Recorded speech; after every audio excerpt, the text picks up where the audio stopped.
They'd want to be the guy with the biggest dick. That's the only reason they entered. Yeah. Flat Earth Hero Dawn, and then a little tidbit about me. And by dick, I mean the mental dick, like, you know, the biggest dick in the room type of scenario. I Just know. put the formula for flatness. You can have a flat Earth document, someone trying to express the truth, and censored by Dawn written across it. So they have to fill in the clues. I'm surprised you guys have missed out on the obvious answer. A pocket The pussy? globe. No. Better than With that. Australia on. Pocket boobs. Oh, guys, come on. I'm disappointed. Wait, what's the question? I was looking for something. Spacing out. Well, a flat Earth mystery box, right? And the question was posed, what would go in the flat Earth mystery box? And I posed the question back to the Globers, what would every Glober want to be in the flat Earth mystery box? And I think the answer is pretty obvious, actually. They'd want to be outside of the box. Oh, God. You gotta think that way sometimes. What are you... Proof of the globe. Proof of the globe, that's what they want. They'd want proof Proof of of curvature. Proof of curvature. They want Neil deGrasse Tyson. Damn, guys. Wait, who's opening the box? The Globers. How big is the box? The Globers are opening the box, right? But it's a flat Earth box. So what would the Globers, what would they like to see in the flat Earth mystery box? Oh, now it's different. Okay. Indoctrination. I would like to see 3 pages of Pete Shea's manifesto. A Playboy magazine. You can get that just asking for it. Yeah.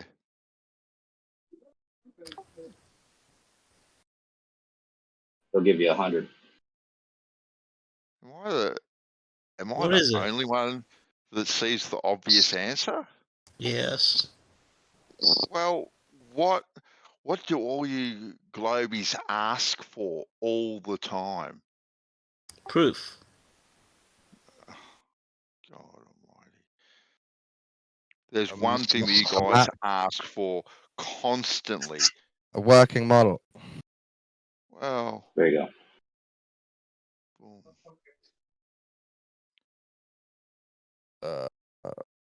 Yeah, close enough too. Proof of flat. Bendy water.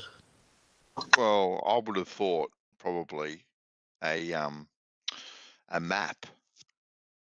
Yeah, territory, right?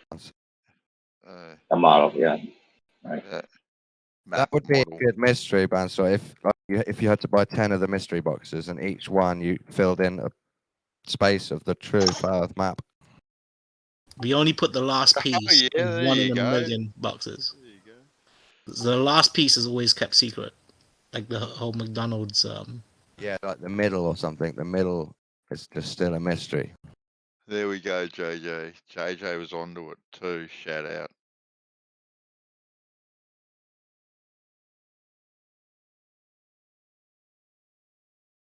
Right, I think I'm going to watch these 2 Vajra videos. Get up to date on the Vajra debate. I'm just about to post the one that I just found my bookmark folder that has the facies as magnetic, electromagnetic weapons. So I'll post that below that, or I'll send it to you. Yeah, I'll watch that later as a joke. Well, you don't know it's a joke until you see it, right, John? Yeah, I do. I already decided. Yeah, it's not very logical. It is. It's really logical to save time and ignore stupid things. Have you heard of the Vajra sounds like before? perfect pseudoscience. Yeah, exactly. Had you heard of the Vajra? You seem excited about that, but you're not excited about other possible tech. Yes, it is. That's just confidence. No, confidence can't be ignorance. You don't just claim ignorance is better and be confident about it. Expect praise. I'm not ignoring it. I accept you've got it, but I've already decided it's rubbish. No, that's really intelligent of you to do that. It's very confident. It's intelligent because you're so confident, you must be right. But you're mistaking confidence for. So, new perspective. If you bought a flat Earth box, new perspective, what would you like to find inside it? I didn't really understand the whole premise of it. I guess the mystery box part of it, so something that about flat Earth that's been hidden that they're going to give us, and now we can finally know the truth. Is that kind of thing? No, it's more just a box you buy. You pay like $100 for it, and it's a bit of a gamble. For it? You got to pay for it.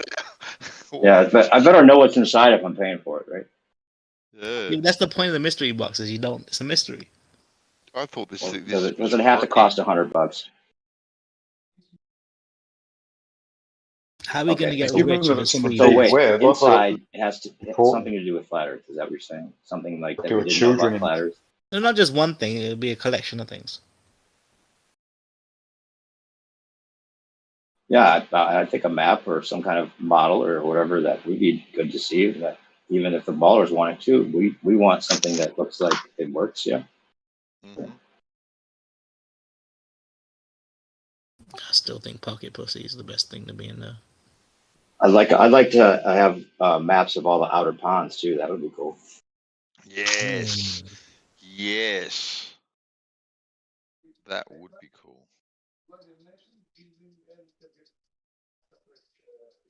I think there should just be a cardboard cutout of Martin Leakey. Why Leakey? Just because. Like full size? Like his actual size? Yep. It could even be a blow up. Blow up doll. Holding the model. There you go. You gotta blow him up all the way that you see the full model. I'm gonna put it out there. I don't want to blow up model of Ryan. You're not a baller buying Flat Earth secret box. Secret box, mystery box. Get it right. Unless, of course, you are.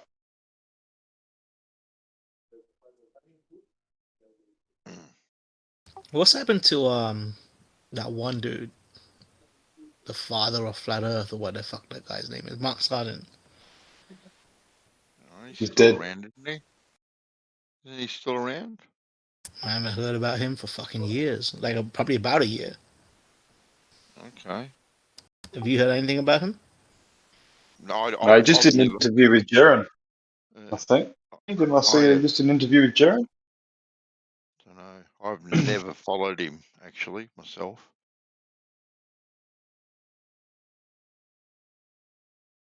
We could throw in a blow up model of him too.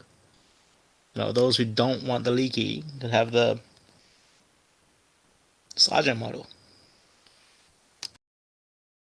Or maybe we put Leaky on the front side of the model and Sergeant on the back side. Doesn't have to be a one. No, Math Powerland. A Math Powerland fucking blow up figure. That's you got for Math. You got to include one of Math Powerland's t-shirts. He's got to be playing the guitar too. When it pops up, he's playing the guitar, and out comes a really bad fucking guitar riff. Some of that guitar session, so bad. He's like tone deaf or something.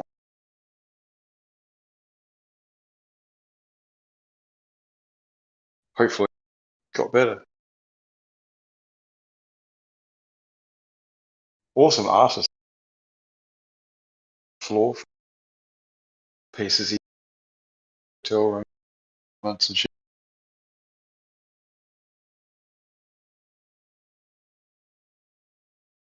Did anyone ever watch any of those videos? Where he's just rambling for hours while he's doing all the fucking artwork? Yeah, and then at the end he tries to sell his t-shirts. I honestly don't remember one one T-shirt trying to be sold to him, no. Oh yeah, no, he bought a shit ton. He got a shit ton of T-shirts made, right? But instead of doing it the way where they're made to order, he actually bought them. Oh no! So like Got a after warehouse that, full of T-shirts. yeah. So he had a shit ton of T-shirts, and in his videos he used to have a table just full of T-shirts, and he would just be trying to slang his T-shirts the whole time.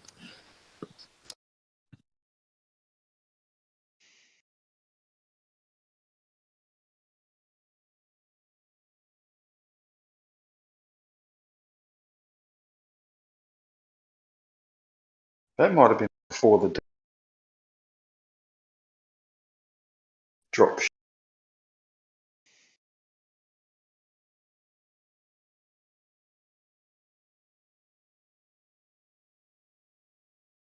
I know there's a warehouse full of aluminium cricket bats still.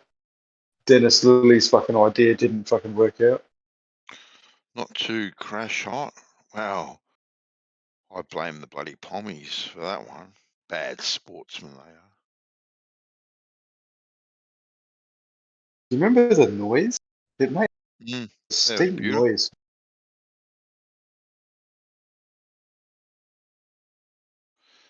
But I'm PK sure it would have wasn't too happy. damaged the ball. No.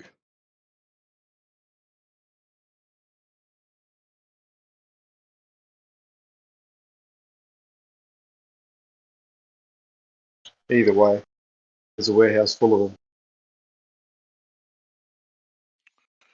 I wonder how much he got paid to use it. I heard a story, it was his idea. And he actually is the one that a warehouse full of them. Mm. This look in the voice chat. I'm sorry, in the text chat. You don't remember this? You don't remember that photo or painting? Yeah, of course. That was it. He got a whole shit ton of them. Yeah, I didn't really, he was trying to sell the shirts. I remember the shirt he wore all the time. It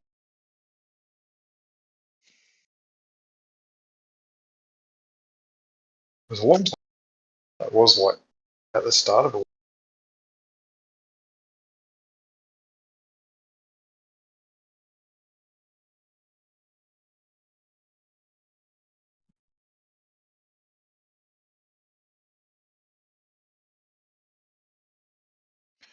It was him, Mark, and Eric were the big names back in the day, weren't they?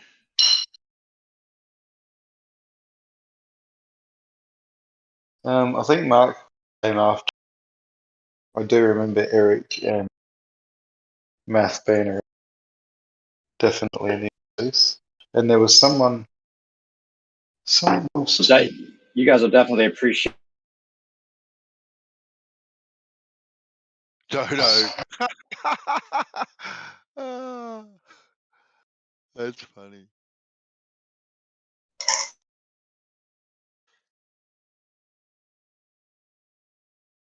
Is it a dodo? Did You like that? I made that, and actually Pete even appreciates it. You just made that right now. I'm sure he does. Oh, no, I made it a while back. I had to put it in there though when you put that photo or painting picture in there. It's the exact same font and everything. Yeah. Where is fucking Pete, dude? Pete's a fucking he's a fucking champion. He's over at Jump Handles all the time still, right? yeah, man, he spends hours and hours over there from all accounts. He just talks in the background, doesn't he? I guess when he comes here, everybody gets mad at him here too. So, well, not really. I think people here. I don't know. Maybe you guys do. Maybe you guys don't. He doesn't like it here though. I don't get mad at him. I love to listen to him rant. I mean, I can understand he just interrupts conversations and makes ridiculous claims sometimes that make us look even worse sometimes. Like that's the problem. Like sometimes he's right on target. Sometimes he's just way off, and he's more insistent on the ones that he seems to be way off on. That's the weird part. Yeah, but I think that like with what he says, there's a little bit of troll in it too. Like you can hear when he's joking. No, he just goes tangent after tangent after Yeah, tangent, and until someone stops him, he won't stop. yeah. Keep And going. and what annoys me is he doesn't know the etiquette of conversation. Fuck conversation etiquette. Only pussies do that. Brain. Fuck you too.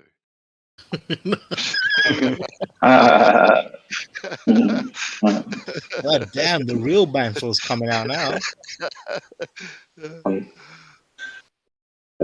How come you didn't go to the meetup this time, Bansel? Because it's like 800 kilometers away. I already told you this. Oh, well, I was probably drunk when you told me. Yeah, you were. Yeah, then don't expect me to remember shit when I'm 800 drunk. kilometers. That's not.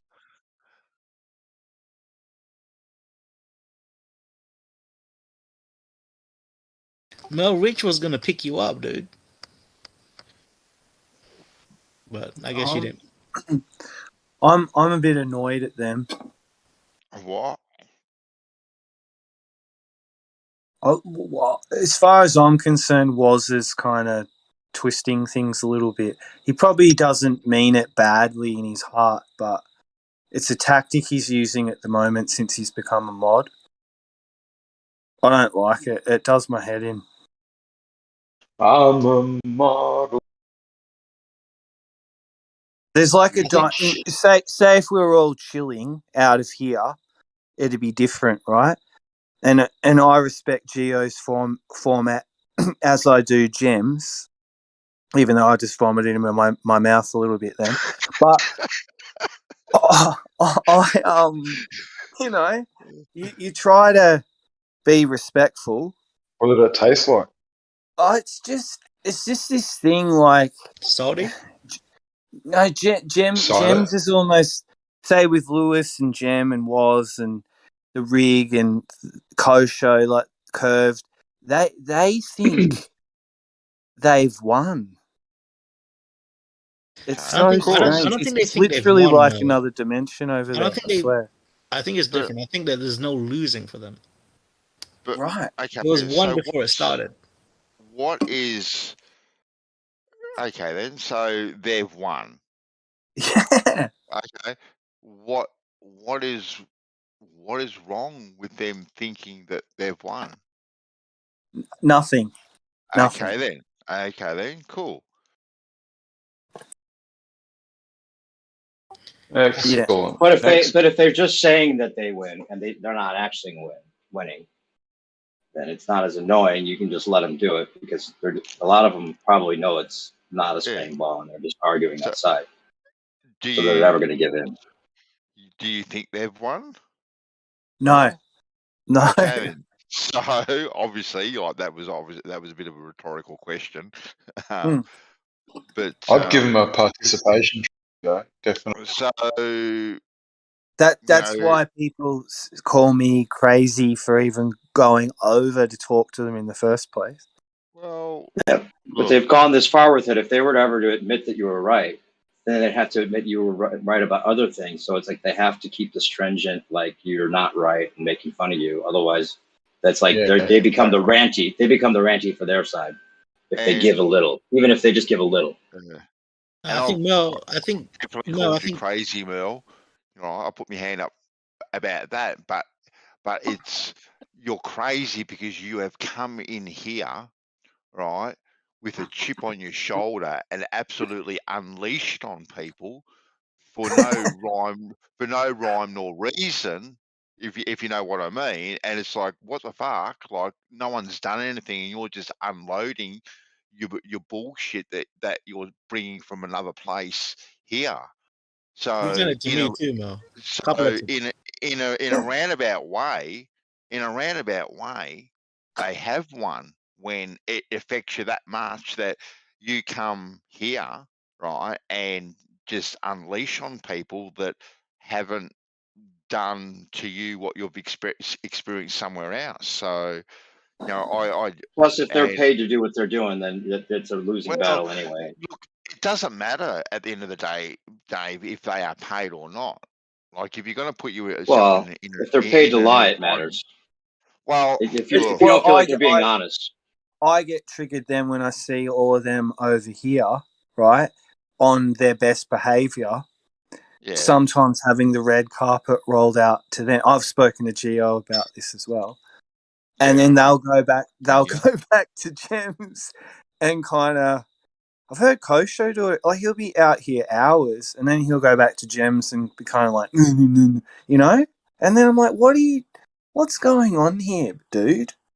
But if that's what they want to do, like, because, we really don't try and bag out other servers here. We don't try and go down that path. No. Really. Him sucks. No, but it's just a lot of the people who come in here are from Gems. That's all I'm saying. And it's not that the red carpet is actually rolled out for him, Merle. Gio just wants respectful conversation. Like, it can get heated a little bit at times, but he wants, a conversation, respectful conversation. He doesn't really want debates in this room. There's another room now for debates where he wants that to be conducted. And Right. so, at the end of the day, this is Gio's room. Like, he has made the rules. If we don't like the rules that he has laid down, that he wants this server to go, it's either A, go to another server, or B, make your own server where you make up your own rules. So I don't see anything wrong with the so-called quote unquote red carpet being rolled out, if that is the perception, because that's kind of, well, not that he wants the red carpet rolled out, but he just wants respectful conversation, really. Mm-hmm. Yeah. I don't think Gio, from my gist of what Gio's, I don't think he's necessarily hard and fast rules either. If we all sort of had some input and thought that rules should be changed or added to, very much open to that. I think Mel just doesn't like it when people here suck their dicks. And it does happen. Seen it happen. Yeah. It is the age of Aquarius, Branch. Oh, okay. Okay, now it all makes sense. Is Democ on the server still? Speaking of people that aren't on the server anymore, is Democ here? Or is he a member? Because he's messaging me about the conversation we were having. That he wanted me to say something about the tech that they were using might have been poured molds instead of chiseled with, or ancient tech or whatever. It could just be molds. Still have to create the negative though. Yeah, exactly. You should do it with real but people. that's one of the things right, that who's people going say in about the box. that's one of the things they say about the pyramids, though, that they were poured like geopolymer. Yeah. Right? That's more possible because you don't have to create the intricate details of the mold. But No, I don't think he is anymore. He must be listening. On the YouTubes. yeah, he's listening on YouTube. Come and say hi, Democ. Democ. He must still be in the room though. Come and say hello. I think that he was kind of another case like Pete Shea or something. From what I heard, or something like he was getting too aggro in here with somebody. Okay, then. Yeah. Well, you got to be able to control yourself a little bit. You also can't get pissed off when you get muted. Like, I get muted here once a week. At least. At least. At least. But we all lose our cool. I don't lose my cool. I just start saying stupid All shit. Yeah. Oh, I've heard you lose your cool. In a stupid shit kind of way.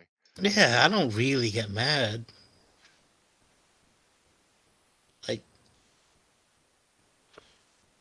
I hate to use you as an example, Mel, but sometimes you really get mad. Like, you take it to heart, like real heart. That's when I'm at my best. Yeah, actually, Gem Panda was saying that today. Like, he gets the most compliments when he loses his shit. Oh, that's where They the were talking clicks about are. this like right after you left, because you did lose your shit a little bit in the room, right? Yeah, sometimes something comes over me, I swear. Powerful. I really don't think it's good listening. Yeah, but I don't think you need to leave either. Like, I Oh, think that I've said some absolutely cutting things to that model and that room. yeah, Fucking the hell. problem with that room is that it's like a herd mentality, right? Like everybody follows a leader, right? So if there's one person against you at that moment of time, the whole room's against you. You know, and whatever that one person will say, they're always going to back up that person because the whole herd is after them. It's like Yeah. I don't like that shit. I think it's annoying, and I think that's why you get mad at Was because he's falling into that herd, whereas he never used to be. Right. It's like But a he's fucking school of guppies. Chuck a Mm. little bit of feed in and they all go for it. Well, there's a bunch of new flat earthers who are coming in. Oh, really? Yeah. Yeah, Not but that usually many, they're but they're there's very some. trolly, Mel. They're very trolly. Yeah, they are. Like, there's this Glory guy. He's sort of like another sort of concaver. But Is there's a that few of them. all Yeah. hail? Yeah, I know Yeah. that fella. Yeah. He's been over at another server I've been on. He's a bit of a know-it-all. Is that why you guys don't get along? I've never had a conversation with him. I was just joking. That was a. I've only just listened to him, but you know what? I don't think we would actually get on.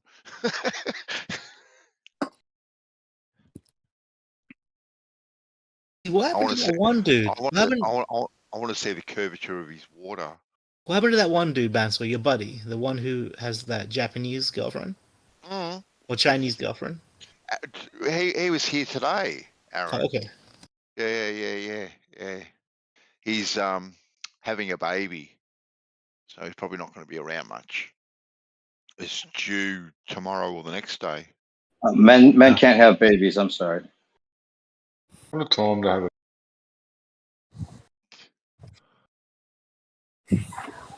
Trying to say you believe men can have babies. Of course they can, provided they're biologically women, just claiming to be. That's the only way, for fuck's sake.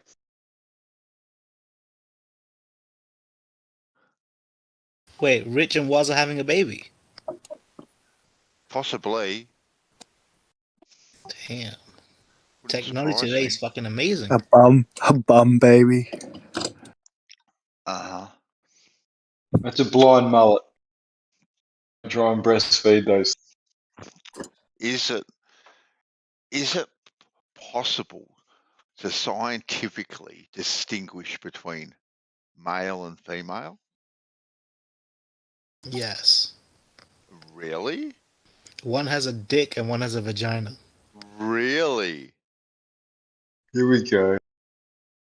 I know, this conversation show me a man. so many ways. If you show me a man, remember, science is a process of elimination. One has an XY.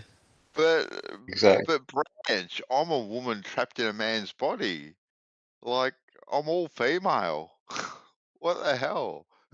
Yeah. I'm a lesbian trapped in a man's body, I think sometimes. When you gotta look at the man in the mirror and ask him how you lost your way. Did I lose my way? I forgot the names of the words. Oh, I forgot the words of the song. Names of the words. What is it? I'm looking at the man in the mirror.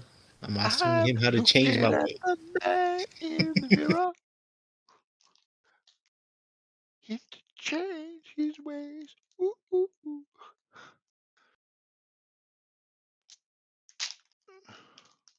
Was Michael Jackson a man or a woman? He's albino.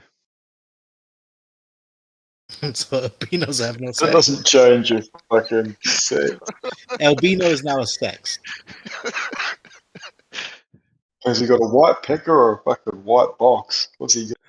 Now that'll prove it, right? Because you can always Pink tell. pecker. You can always tell a true blonde, can't you? Well, A true ginger. can you? Most definitely. Unless Yeah, but she's would you- shaven. What if she's shaven? You know, well, the blonde that went to the doctor, right? He's like, okay, where's it hurt? And she points to her elbow, and she's like, oh, it hurts there. And he's like, where else? And she points to her knee, and she's like, oh, it hurts there. And then he's like, where else? She points to her, or she puts her finger on her foot. And he's like, she's like, oh no, it hurts there. He goes and takes a bunch of X-rays, and he comes back and he goes, you've got a broken finger.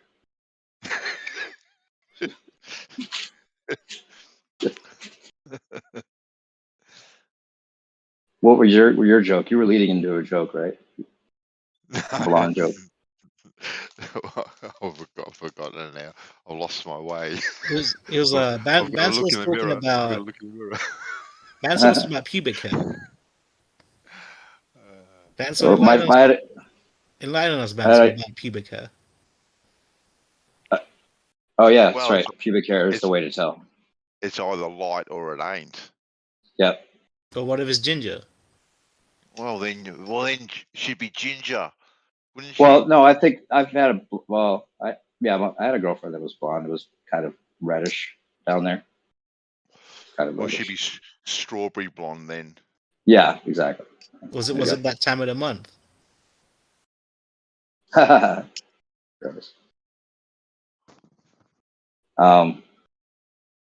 yeah, I had a Yugoslavian roommate who used to. It was the way he told the joke was even funnier than the joke. He would go, "There are two blondes, right? One, she's on one side of the lake, right, and then other blonde is she on the other side of lake, and one calls to other saying, how I can get to other side." And then the other blonde says, stupid, you are on other side.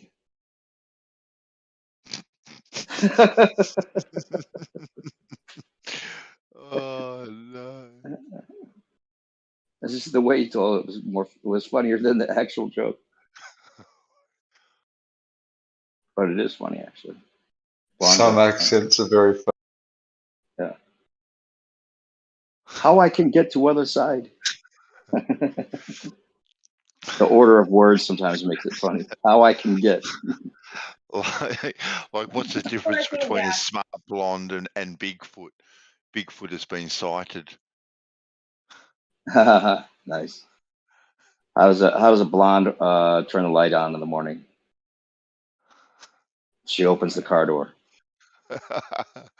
What do you call a blonde who never showers? A dirty blonde. These are pathetic. How do you starve a blonde? Oh, Yeah. Hide her credit card under the school books.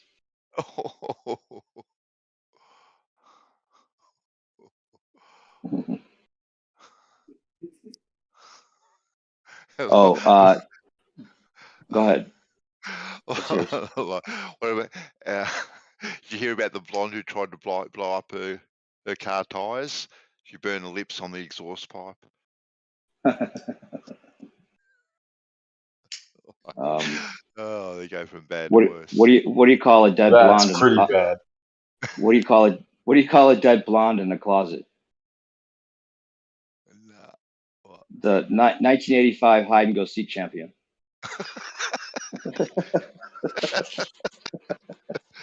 Oh.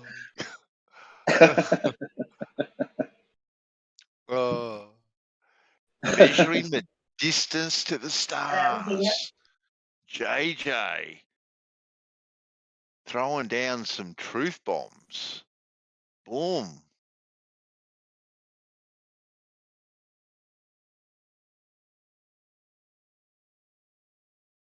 Yeah, he did one with the sun. Remember, I was mentioning he did one for the distance to the sun too. Yeah.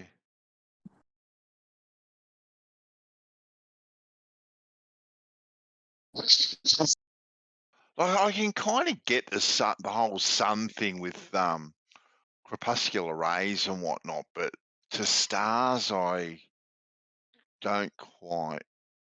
Well, let's see. Let's check it out. See what his methods are here. Yeah, yeah. I've put it on the to watch maybe list. I've got too much stuff to watch. It's insane. Too much. I like his voice. It's like he's telling you a secret the whole time.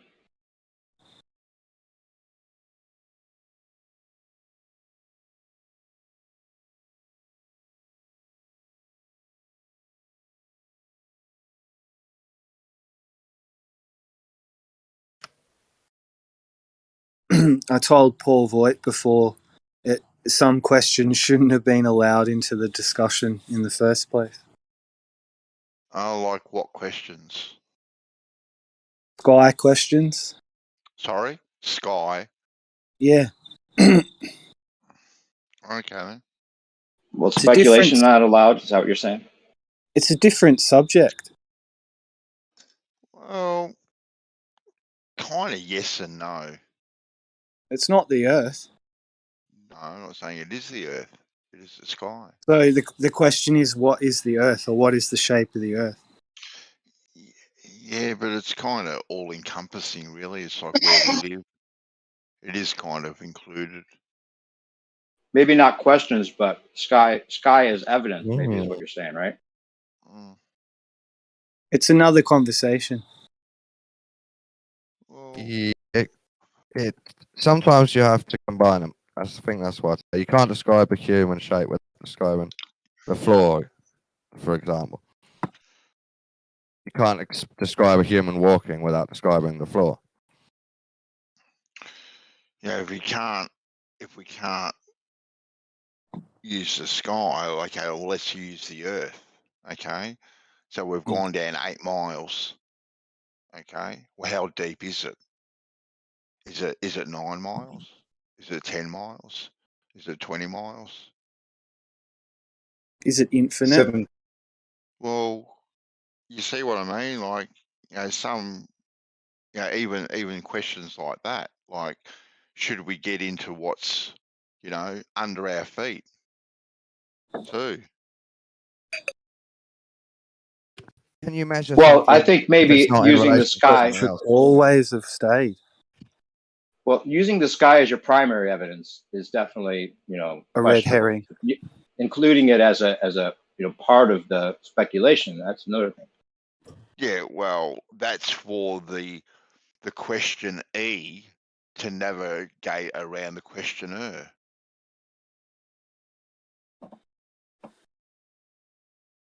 You do have the right to turn around and say, you know what, I'm not talking about it. Move on to the Earth. Talk about the sky with someone else. Yep. Yep. Like you don't have to answer the questions, but there's no problem in actually talking about it now because we might not have any physical evidence. Like I'm right into the whole sky being a magnetic field in a magnetic field. Well, I've really got nothing to back that up apart from the patterns we see with magnetic fields, and it looks very, very, very similar. But I've got no hard and fast evidence to back it up with, Merle. Where am I going to get it from? You know, I can drop other video links that suggest similar sorts of things, but it's not backed up with so-called scientific papers that have been peer reviewed or anything like that to give it credence. But you know, the ideas have to start somewhere. The thought has to start somewhere, doesn't it? Yeah. Like you can't just go, okay, then water and plumb bobs is it. Boom, case closed. Where do you go? Because if that's it, why even engage in any other conversation whatsoever? I don't mind. For mapping. Well, completely removing the sky questions. I think I could play along. No flat earthers allowed to say, "What if the moon is self-illuminating?" That would then not be allowed, right? Because it's a sky question. Mm-hmm. You Or don't need it. What if the sky is a dome? That's not allowed either. Yeah. So That's interesting, Dawn. Like, what if we had like structured debates, but there were rules like this in place? yeah, you can't ask of this. It has to only include this. Yeah. I think it'd be a very short debate. So what would be? No, I think people stick to the point and they'll What would debate. be your Earth question? Do you want to ask a question just about Earth, never about the sky? No sky allowed. Yes, curvature. Physical evidence of it. What's the question? Can you provide good evidence of curving water? Curvature anywhere? Yeah, Soundly's images and boats going behind. Are you kidding me? Soundly's images? Yeah. Soundly's images are the most bunk images ever, bro. That's all you guys have got, and it's the worst evidence ever because it makes I don't mind. makes If the you don't Earth look it, like you it's don't like it. it's like a big beach ball. At least I've The provided curvature it. is way too It's exaggerated. not physical. About the horizon, Dawn. The horizon not being eye level. At least I provided it. You know, like the evidence that. Well, just like providing terrible evidence doesn't really count for much. Well, denying evidence out of hand because you're a flat earther doesn't really count for much. Sorry. It's not physical. That was a criteria of the question. Okay. What do you mean by physical? What? Oh dear. Can you just quickly tell me in one sentence? Yeah. Yes. Non-optical. A picture. Tangible. I'm not allowed to. Okay. Does that mean I'm not allowed to look? Oh, see, this is where you just go silly. Am I okay? Yeah, you just Does start. it mean You just I'm not start allowed taking to use an the image? extreme opposite. Does it mean I'm not allowed to use an image or video? You're trying to say that you're claiming, like putting an absolute so that you can win your argument rather than actually understand what you're saying. I'll ask again. Does it mean I can't use an image or video as part of my evidence? That's what he means. Okay. So how would I show you the evidence? Do you want numbers? You have to do it. You have to do it like, well, if you did it on video, would that count if he did it on video and he showed himself taking the measurements? Yeah. Would that count? Would it? If he took physical measurements and documented it in a scientific fashion, was repeatable, there would be no argument. Go for it, Dawn. So I'd have to physically measure it, but not show you with a video. Or I could show you video. No, you know, it'd be a measurement that we could go do video. ourselves. Nobody can go out and take a picture like Soundly did because it's not a real picture. It doesn't show what actually happens. That bridge, you can take a picture of that bridge and it's totally straight. My evidence has to be able to be done by you. What would you consider an acceptable physical measurement? I think it would need to be provided, wouldn't it? No, I'm asking why. What would you accept as a physical measurement? Don't turn it. I asked you the question. So what would you accept as physical measurements? Yeah, I've heard the question. We've been talking about this for the last 6. I am, mate. We've been talking about this for the last 6 years, haven't we? To come up with a way physically verify this. Answer the question then. I am. So what methods have we come up with, Bandy? Answer the question. Don't ask me the question. I know the answers. You give me your answer. I am answering it. What ways have we come up with? None. No. Other than my rope test and a gyro test and what else have we come up with? So apart from measuring something with a tape measure, right? Nothing else is acceptable. Well, no, it needs to be physical. It doesn't have to be with a tape measure. What does physical I don't have to come up with the idea. So then there is no debate to be had then. Even with rules put in place, there's no debate. Well, no, there is no physical curvature. We know this. They can't provide any evidence of it Oh, other than optical. Wait, so your Earth question all along was a fake question because you already don't believe it's possible. No, Right. it's not Thanks fake. for ruining. That is why there is a debate. That's Thanks why for there is a ruining it. server. Ruin nothing. We're here talking because okay, of the debate. So Let me go back to it. Has anyone got a serious question? Mel, you started this. Have you got a Have you got question any about evidence? Earth that doesn't include the sky? That isn't a trick question like White's. Hey guys, to break up the, or unless Bro wants to answer that, but just put in the live stream a couple of gifts that I made, and this is something that would count as a possible way for ballers to prove that the Earth spins. In fact, north to south. I would claim that if you put cameras underneath this jet that I posted in the top GIF, it's got 40,000 pounds of thrust. It can fly 1,215 miles per hour, and all you'd have to do is start at a given latitude, like even if you started at the equator, 1,000 miles per hour, or if you could start at the North Pole, which would be 0 miles per hour, and then you fly into a different tangential speed, and you do a dead reckoning, north or south.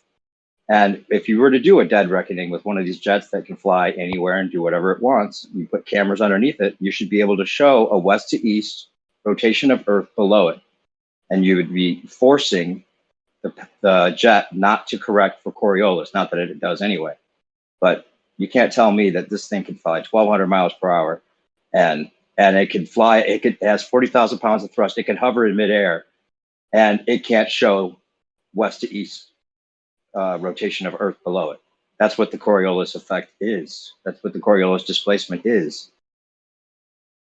Would you accept, Dave, a plane flight from in a perfectly straight line from one side of Antarctica to the other? No, I wouldn't, because I think Antarctica might be its own continent, and that's been set up as a red herring to knock flat Earth back. Okay. So, but you would accept an uninterrupted north-south back to north circumnavigation? No, that's not what I'm talking about. No? No, because they do that. They say they do that. All they do is go down and dip down in Antarctica and then come up the other side and say they went around. Yeah, no. I know that's what they say they do, and it's been proven that they don't do it. But yeah, if it could be proved, right? How, if it was undeniable proof of that, well, then there'd be undeniable proof. Exactly. But the route could always be faked though, because all you have to do is dip down low enough and say you came up the other side and call it a ball. But couldn't this camera on the bottom of a plane thing be fake just as easily? Yeah, that's true. But I'm saying this is a way. This could be repeated. You're being oddly specific for no reason. No, I'm saying this could be repeated though. You could just, somehow there could be enough of these where the jets are always using it. Just like the navigation. That's true. I think things can be fake, but then you have to consider that these are things that are done all the time. And in fact, in a regular airplane, you should be able to stick your camera right out the window when you're traveling north or south. You should be able to see west to east rotation.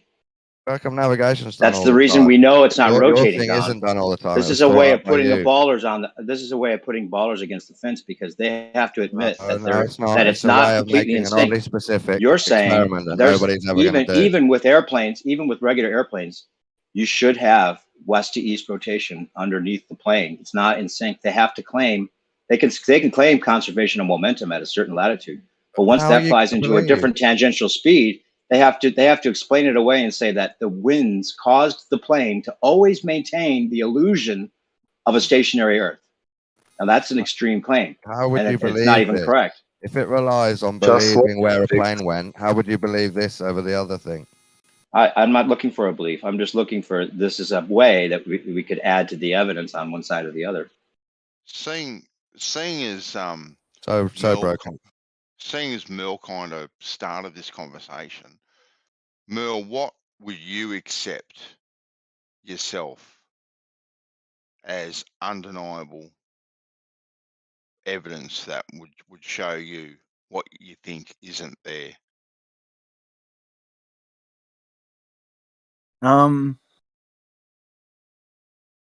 At this stage, Bandy, like for how the Earth could even like be a globe physically, like a physical object in space, you know. For me, that's not even a possibility. Like I wish it was, but I can't even. Well, if There's you no already logic know, to it, rhyme or reason. Sorry.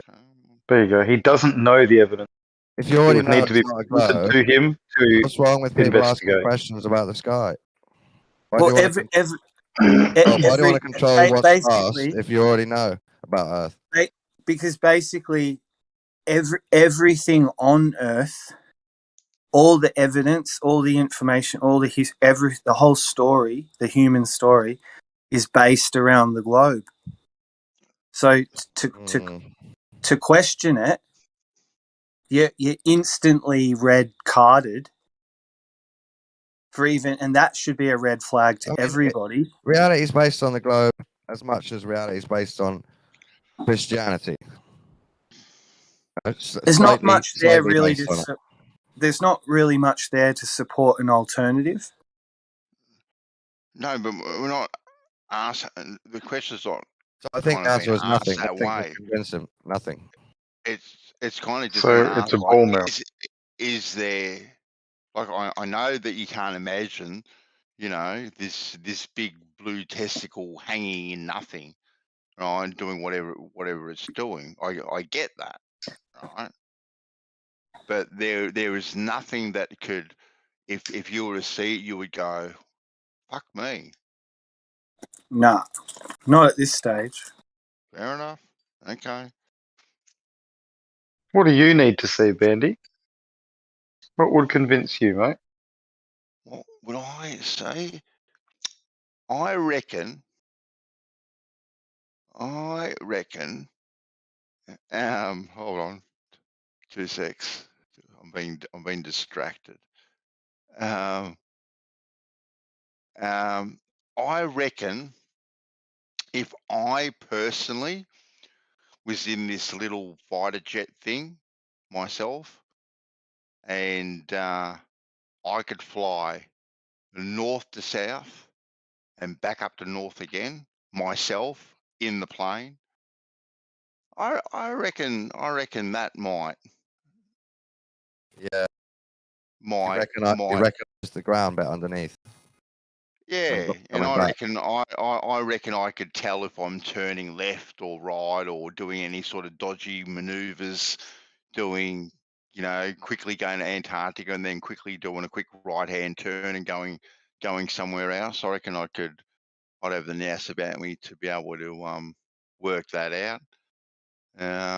But I reckon if I personally was in a plane and then could circumnavigate it all the way around, I reckon, especially if you felt like you were upside down at one point, right? Yeah, well, yeah. That's far out. It's far out because you're never going to have a plan and do it. But it's much more reasonable that you've actually found a real solution that would convince you. Yeah, but your vestibular system acts like a gyroscope, and you would know if you're going around a ball or not. So the path could make it seem like you're going around it, but it's just a dip down into Antarctica over a certain area and then up to the other side, and it doesn't prove that you're on a ball necessarily. It's just a path. Yeah. If Bandy, if on a flat plane you followed the equator just above the surface, would you actually think you'd know if you were turning left or right, which way you went the whole time? Like if you just followed magnetic west or east? I reckon if I was to follow a heading, yep, and I was to look at my whatever you call them, the little altitude meter, whatever you call that. There is a word for it. I reckon I'd be able to nut it out. I think I would. Yep. Fair enough. Yep. If I'm being honest. Yep. Now, as Dawn said, the chances of me doing that are next to zero. Right? I'm never going to get that opportunity to do it. But that would be one of those things that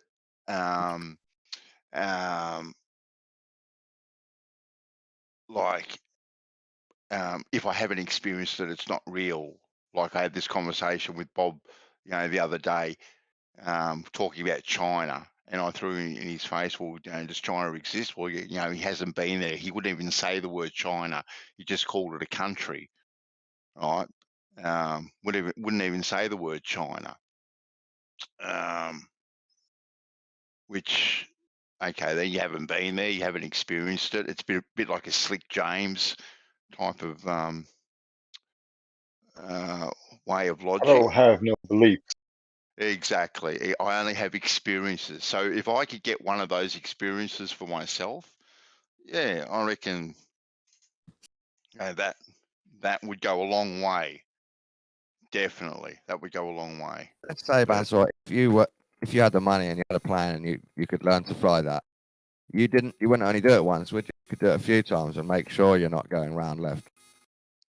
Well, I suppose you could, yeah. I suppose you could do it, multiple times if you had that kind of. You sort of confirm, kind of money. like, this could be a delusion. It could be a hologram parallel Earth, like Arwen thought, and I could have been portaled round. But then if you keep doing it and you manage to be awake through the journey, and eventually you'll realize, yeah, I'm going around some object. It can't be a 2D plane. Yeah, but I think I've got more chance in flying over Antarctica and flying into undiscovered lands than I have in going all the way around the globe. Yeah, so you don't think it's likely, even if you could do it. Sorry, what was that? You don't think it's likely you would ever discover a globe, even if you could try? No, I don't think it. No, I don't think it's possible at all. No. Sorry, Dave. Go, man. Oh, go ahead. I didn't mean to cut you off. No, I was just answering Dawn. No, I don't think it's likely at all that I would discover a globe, but I've got more chance in discovering undiscovered lands and alien peoples. New Schwab land. Yeah, which would be pretty cool. Do you understand what my gifts are saying there, Bansar, though? I mean, do you see what I'm saying? With if you had a jet that could go 1,200 miles per hour, right, and you had 40,000 pounds of thrust hovering, that could get out of sync with the Earth, right? You understand that they can't claim that the plane, no matter what it does, is always going to have the illusion of a stationary Earth. It's a complete contradiction. It ends the conversation, in my opinion. In fact, this one can fly faster than the rotation of the Earth, right? So it could go in the direction of the opposite direction, right? And go 1,200 miles per hour, and then stop and wait for the globe to catch up to it. And then if the globe doesn't spin to catch up to it while it's hovering, then the Earth's not spinning. No. Game over. It's a misunderstanding. But I will give you that with a camera, you might be able to record some drift somehow. You should be able to, right? I think so. But why is that a misunderstanding, what I said? Because you're expecting to record all the drift really easily, which is absurd. No, I said, no, but the scenario I just said, where it could fly faster than the rotation, and then stop and wait for the rotation to that's the absurd bit. You're treating an aircraft like a spacecraft that can hover in space. So that's you believing in space sort of thing for the concept. No, because planes are no matter what, any airplane would be in its own reference frame. There's an inertial and a non-inertial reference frame. How do you know that? That's just the Globers admit to that. No. That's why there is a Coriolis effect. Because the Globers claim that the projectiles have a Coriolis displacement, right? So that if you're shooting north to south, the reason for it, that means that the Earth is turning below the projectile. So once something's in the air, the Earth is an independently moving reference frame. That's No, just the not rules like of you think. physics. Not It's like not you're it's not saying. a flat Earth opinion or Just a misunderstanding. It's piece just of the rules of dust physics. spinning with Earth, around Earth in the You atmosphere. haven't looked into this, obviously, Well, but wait there a actually minute. are How two reference gases are frames. unbonded? So how is that atmosphere spinning with the Earth? Mm. Exactly. How? Yeah, they're not sticky. That's a good question on Earth. How is the atmosphere spinning with Earth? Gravity pulls it round, the spin pulls it round. The gases rise. Friction. Gravity Yeah. and the Dawn, it's spin. friction. Yeah, And it's friction that pulls it. I'm actually happy with optical measurements. I think there are hundreds and thousands of them taken every single day. Yeah, that's good. And I think it can quite easily measured myself within the tolerance of accuracy. Oh, therefore it's a ball, Bandy. No, I'm not talking about you. I'm not talking about bullshit spherical excess over 80 kilometers. I'm not talking about that at all. No, not talking about that at all. Well, if you're talking about verified things physically, then yeah, of course, No, optical measurements are no, very accurate. I'm not talking about an optical measurement over 80, 100 mile. I'm not talking about that at all. No, well, that can't be verified. But an optical measurement over 7 inches or 20 feet, fucking oath, that can be physically verified to be accurate. Mm. What a weird set of logic you have.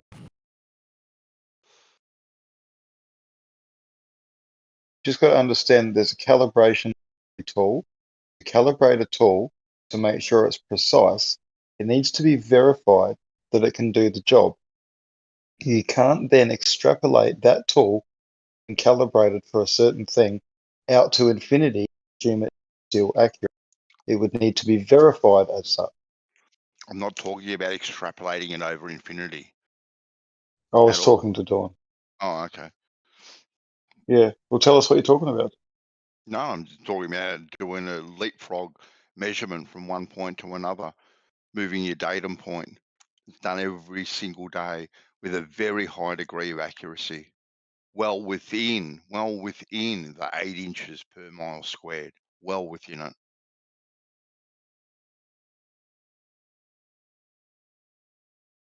But if we were actually spinning, not only would the thing that I'm talking about work, there'd be all kinds of ways to measure our spin. Just because they can Yes. argue that we wouldn't be able to feel it, there'd be so many ways that we would know we're spinning. So the measurements of curvature are like second to that in my. Well, that's very true. All you gotta do is tie like what, a rope, maybe 100 feet to a balloon, and let it sit there. If it doesn't drift in the direction, the opposite direction of the spin, then what's going on? Hey, how you doing? How's it going, Bandsaw? Yeah, good, buddy. Good, my friend.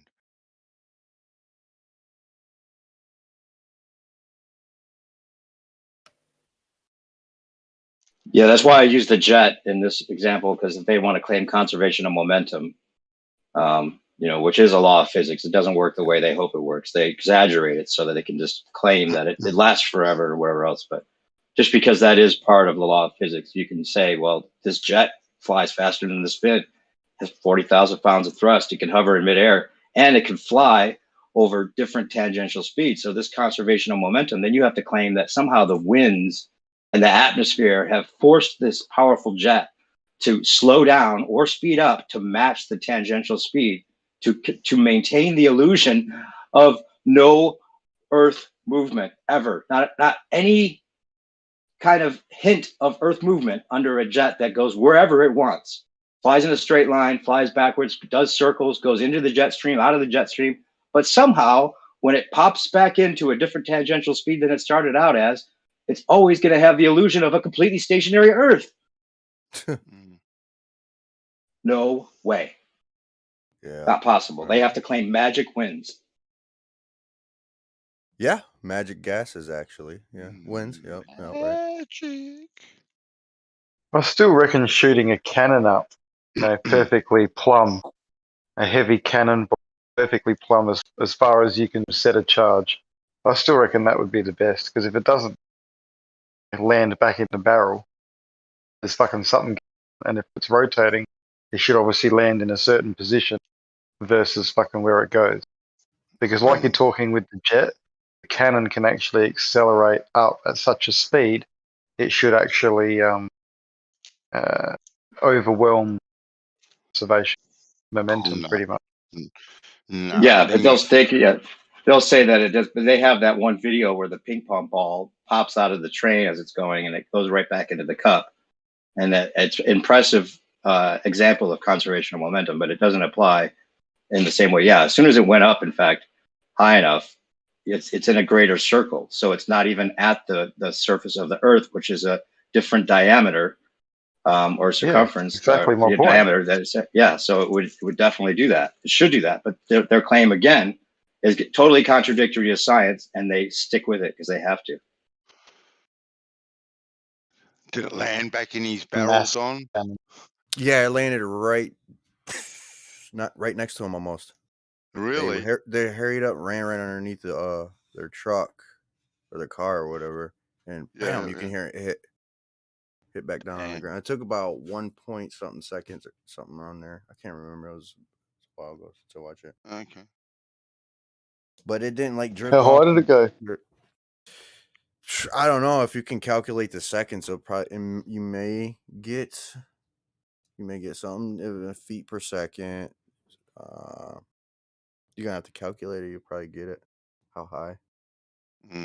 Maybe. Interesting. Oh, so hang on. How did he know that was straight up? No, he doesn't shot even look it. straight. No, he didn't shoot it like that. That's just the thumbnail. Oh, good. You'd want to get like a theodolite or something, have it fucking like a plum or. Did you have a jig or something? Don? No, he just held it up. It's been a while since it. Yeah, I'm scrolling through it now, actually. Yeah, see, with a cannon, I'd hang a plum right down the center of the barrel. And make sure it's fucking dinky die, fucking pointing straight up. Boom. And what about the rotation of the ball and all that sort of stuff, whacking it off? Well, I wouldn't put any rifling in the barrel, and given the mass, it wouldn't rotate. Maybe. Not to the point that you'd get that Hutchison effect. Yeah.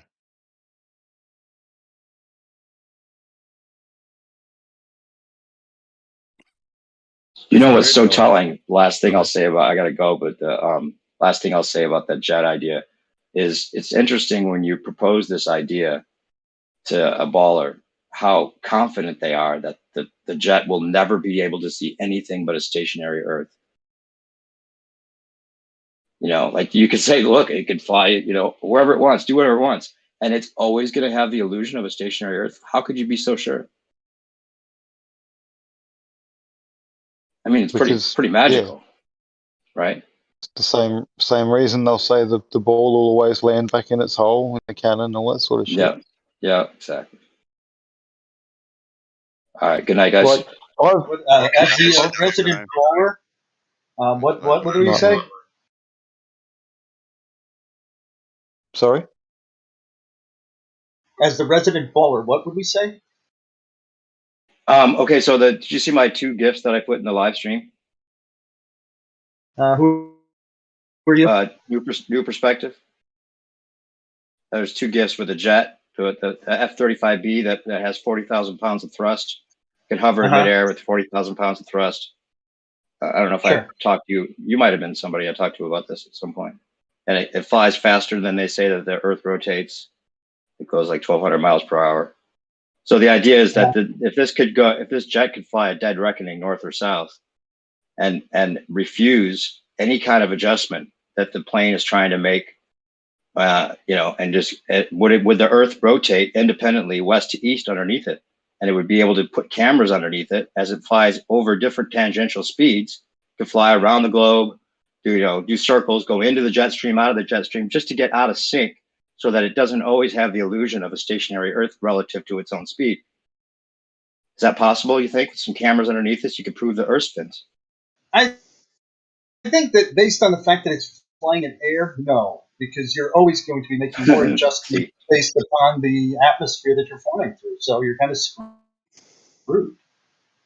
So that they would force the atmosphere would force this plane to always be within the illusion of a completely stationary Earth. I wouldn't say that, but okay. Well, you said it, and then you said okay as if you were saying it. Why couldn't this jet we show could take that something the Earth and spin? put it up really high. We could put something up really high, fly it over the Earth, and we'll see that it does spin from underneath it. And satellites. Yeah, the satellite images of a spinning Earth would be nice by now. Yeah, that would be nice. Now you have hundreds. Oh, really? Let's show. Dare I say, Post one. of them. Post one for us. Let's see. MRI-8, the Apollo. I'll just post what you think looks real. Just post the one you really believe looks real. I just told you. But you've seen wait, them. do you accept that the plane? Why do you want me to? Hold on, wait. You do. Do you accept that? You accept that the plane's in its own reference frame? Actually, what I said is satellites we could use because the airplane is stuck in the atmosphere. It kind of is bound to that. So anything that happens to it is going to be inconclusive regarding the motion of the Earth. Not that it'll show a stationary Earth, that it will be inconclusive based upon your standards of evidence. But then if we're using like a projectile, right? The reason that a projectile might be off course is because the Earth is spins below the projectile, right? Sure. Okay, so that same evidence, that same kind of application doesn't go for a plane. It's not the same. No, you would never accept the evidence. No, I'm not asking what I accept. I'm saying you think that a projectile and a plane are totally different. They're not. That's okay. You didn't want to hear. That's fine. You want to just talk. Well, no. If you're starting out with a claim about what I'd accept, I'm just making sure you know that. Run away. That's tough. Yeah. See, he's so sure that the plane could never see anything but a stationary Earth. Yet a bullet totally would see it if it had cameras. Whew.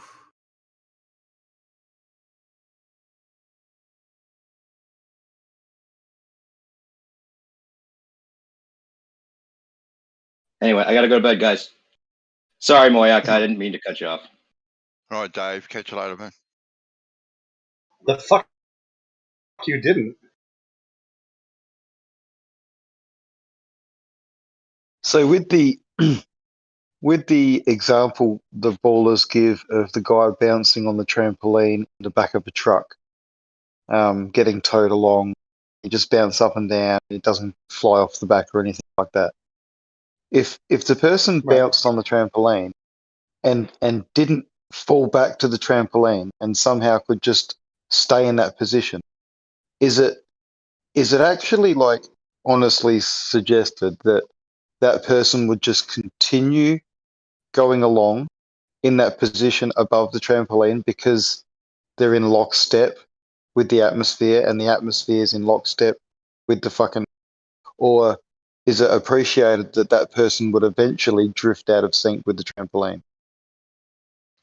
Given enough time, the mass of the air hitting him going slower than the trampoline would eventually drag him back off of it. Like if you hovered a balloon in there, it would float off. But say the wind is like going in the same direction as the car and the same speed as the car, then there would be no reason for him to slow down. Sure. If it was a sealed system. Hang on. What do you mean by sealed? When he lands on the trampoline, there's a physical connection, and he is then given more force, more energy, right? And then he bounces up. Yeah. Right, bounces up, and then he's carried along for a bit. But because he falls down so quickly, we don't actually get to see him drift back at all. True. But if he was to like pop up and stay there for a bit, we wouldn't, even in a sealed environment, he's not connected to the ground. And So the air if he- is not a solid connection. So it So can't be if inputting he- the same force at all as the ground No, does. So if the wind is a certain speed and he's hovering There's up no there, wind. let's say There's no wind. There is no wind. There's in this always system. there's always a relative wind. If you're going Okay, forward, but in this system, there's no wind. if there's In my no example, wind, there is no wind. if there's no wind, what do you mean about? You're saying that measured from ground level, it is 0 miles per hour. It is stagnant. Is that what you're saying? Yeah, the atmosphere is in lockstep. There is no wind. It's Okay. just moving with the earth. Oh, Then yes, then he would slow down because drag is a thing. I think you've described an airplane. I think what you've done is describe the hypersonic airplanes. Okay, so You can- go you back can to the float a cannon. balloon in You a shoot a hypersonic cannon airplane, from it's a straight plumb line to that with a airplane. heavy mass, and you shoot it up, and it's up in the air for long enough that it should drift away from the cannon before it lands. Correct. That is true. Right, but you guys have all claimed that conservation of momentum will put the cannonball straight back into the barrel. No. What do you mean by that? Exactly what I just said. That conservation of momentum doesn't say that it's going to land straight back into the barrel. What do you mean by that? Well, exactly what I just said. It would go up and No, be carried along with conservation the of. atmosphere.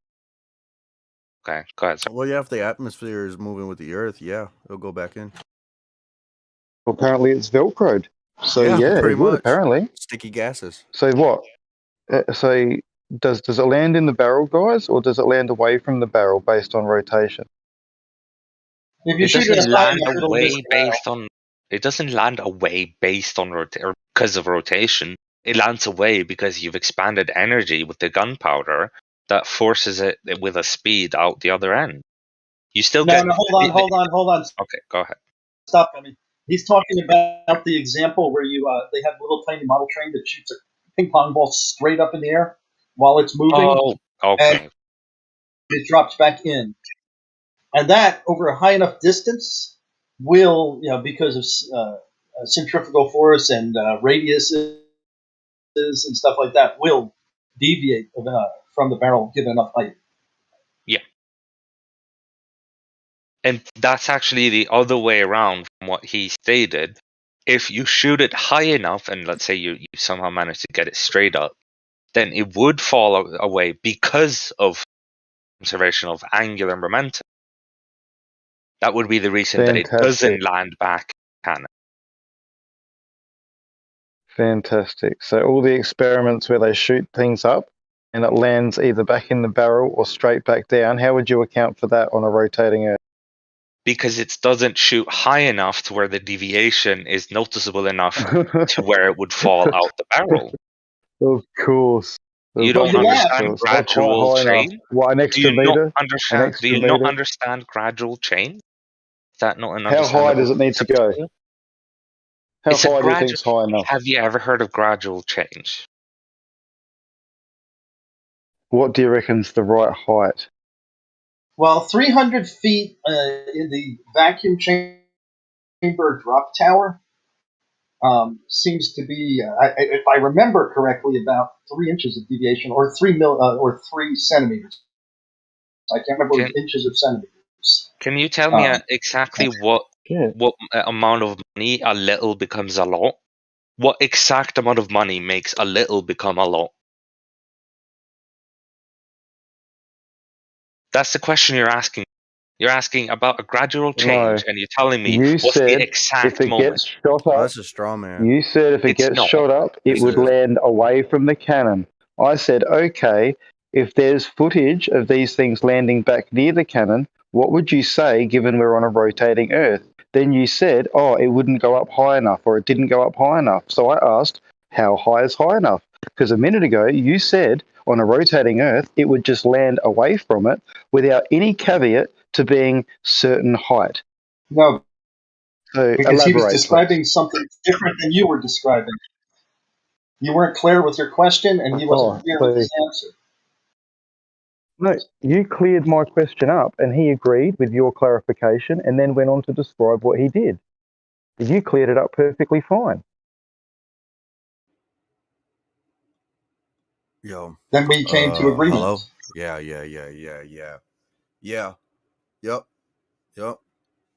Yep. Testing. Testing. Yeah. All right, you So stop we can now. figure it out right here, right now. We can figure it out. Yeah. All right, I'm turning whoever this is down because they're just interrupting with no purpose. Well, we could figure it out, right? Good. Some of us could. I'm not sure about everyone, but yeah. Yes, the reason Well, if that you little hang a tiny plum choo-choo straight train down the works barrel, nicely. It's because So there's two no of you were mass in the talking at fucking. the same time.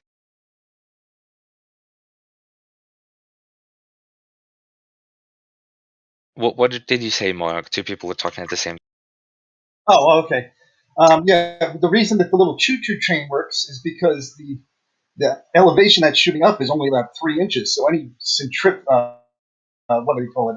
Angular momentum differences because of the radius that it's expanding to fall into the nanometer category. So it will fall back in. Now, if you shot it up 300 feet from that in a moving train on a vacuum, it would miss by 3 centimeters, approximately, because the force is very minute. Why bounce someone behind a truck on a trampoline?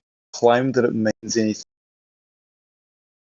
It demonstrates conservation of momentum. Yeah, because the friction of the trampoline. So realize here that the trampoline example is showing conservation of momentum, while I told you that the cannonball would fall behind over a big distance because of conservation of angular momentum. Do you know that there are two different momentums, angular momentum and linear momentum? Well, there's angular with the person in the truck as well, because aren't we on a ball? Yeah, but there. Right. So what I'm saying is, when you're shooting something really high up, you do not get conservation of linear momentum. You shoot something a small amount, you get essentially just conservation of momentum. So are you saying the gases are not in lockstep with the Earth? On average, yes. But of course, there are deviations like wind and high pressure, low pressure, and all of these things. But on average, yes, it is the same. So you would have conservation of momentum with the cannon. You'll still have that. So it should land back into the barrel. So the reason why you only have the conservation of angular momentum and not conservation of momentum or linear momentum is because of gravity. Because when you have a force in any direction, it will affect the momentum. When it's not a big deviation in height, like on the trampoline example, then linear momentum is conserved because that force is happening over such a small difference with such a small change in angle, in direction, that you can just disregard the angular momentum. You can just say it's just conservation of linear momentum. When you're doing it over a large distance, well, now the linear momentum angle, because the force has changed angle, which is the angle of down, you have actually changed the linear momentum. Only the angular momentum is conserved. Okay, so what height does the cannon need to go for this to impact it? Okay. Now, the answer I can give you is that it's a gradual change. So if you gave me an amount of change that needs to go, let's say it needs to deviate from the cannon by 20 centimeters, I can tell you what height that needs to be. If you give me the speed and so on, there's a lot of variables coming in here, which is why you can't just say, oh, it's a specific height. It's a height depending on how much deviation, how much speed, and all of these things. That's why it's not a yes or no answer or like a specific height answer. Okay, so if let's just say I do it and it goes 300 meters and it lands back, like hits the cannon right next to the cannon, you'd obviously have to run a bunch of maths. No doubt that maths would come out to say, oh, yep, it was only high enough to land where it landed, therefore we're rotating. No, we could predict So- it ahead of time. But ahead of time, you could tell me this cannon shoots this fast. I can tell you based on where we are whether it will, how much it will deviate. It is a predictive measurement. Well, don't you think this would be a very good experiment for ballers to do? Sure, like, show just proof of rotation? just let me get me cannon out me shed. Oh, Well, it does Jesus, beg wow. the question, though. But it does beg the question, though. How will we test for the variable of this if it's the sky rotating, and if it has an effect on the cannonball? How would we test for that? What do you mean the sky rotating? Yeah, it has momentum itself, right? It's conservation of momentum. The sky moving, not the This earth. is done in a vacuum, so it's No, the one. and The one that I'm thinking of is the drop tower. Demonstrates this wonderfully, and it's done in a vacuum, so the sky is eliminated, isn't it? That would be a start, I drop would like say. a vertical drop. Yeah, vertical. Yeah. I mean, what we can They do do this it two ways. They do a vertical drop just from the top. They do it just vertical drop from the top, and then there's another one where they double the value by shooting it up in the air, and then it's in free fall from the second it leaves the barrel until it touches the ground, so you can double the distance. Yeah. I forget if it's 150 and 150 to 300, or if it's 300 and 300 equals 600 feet. I can't remember what the measurements are. So this is a big long tube, is it? A vacuum tube and something Yes. shut up.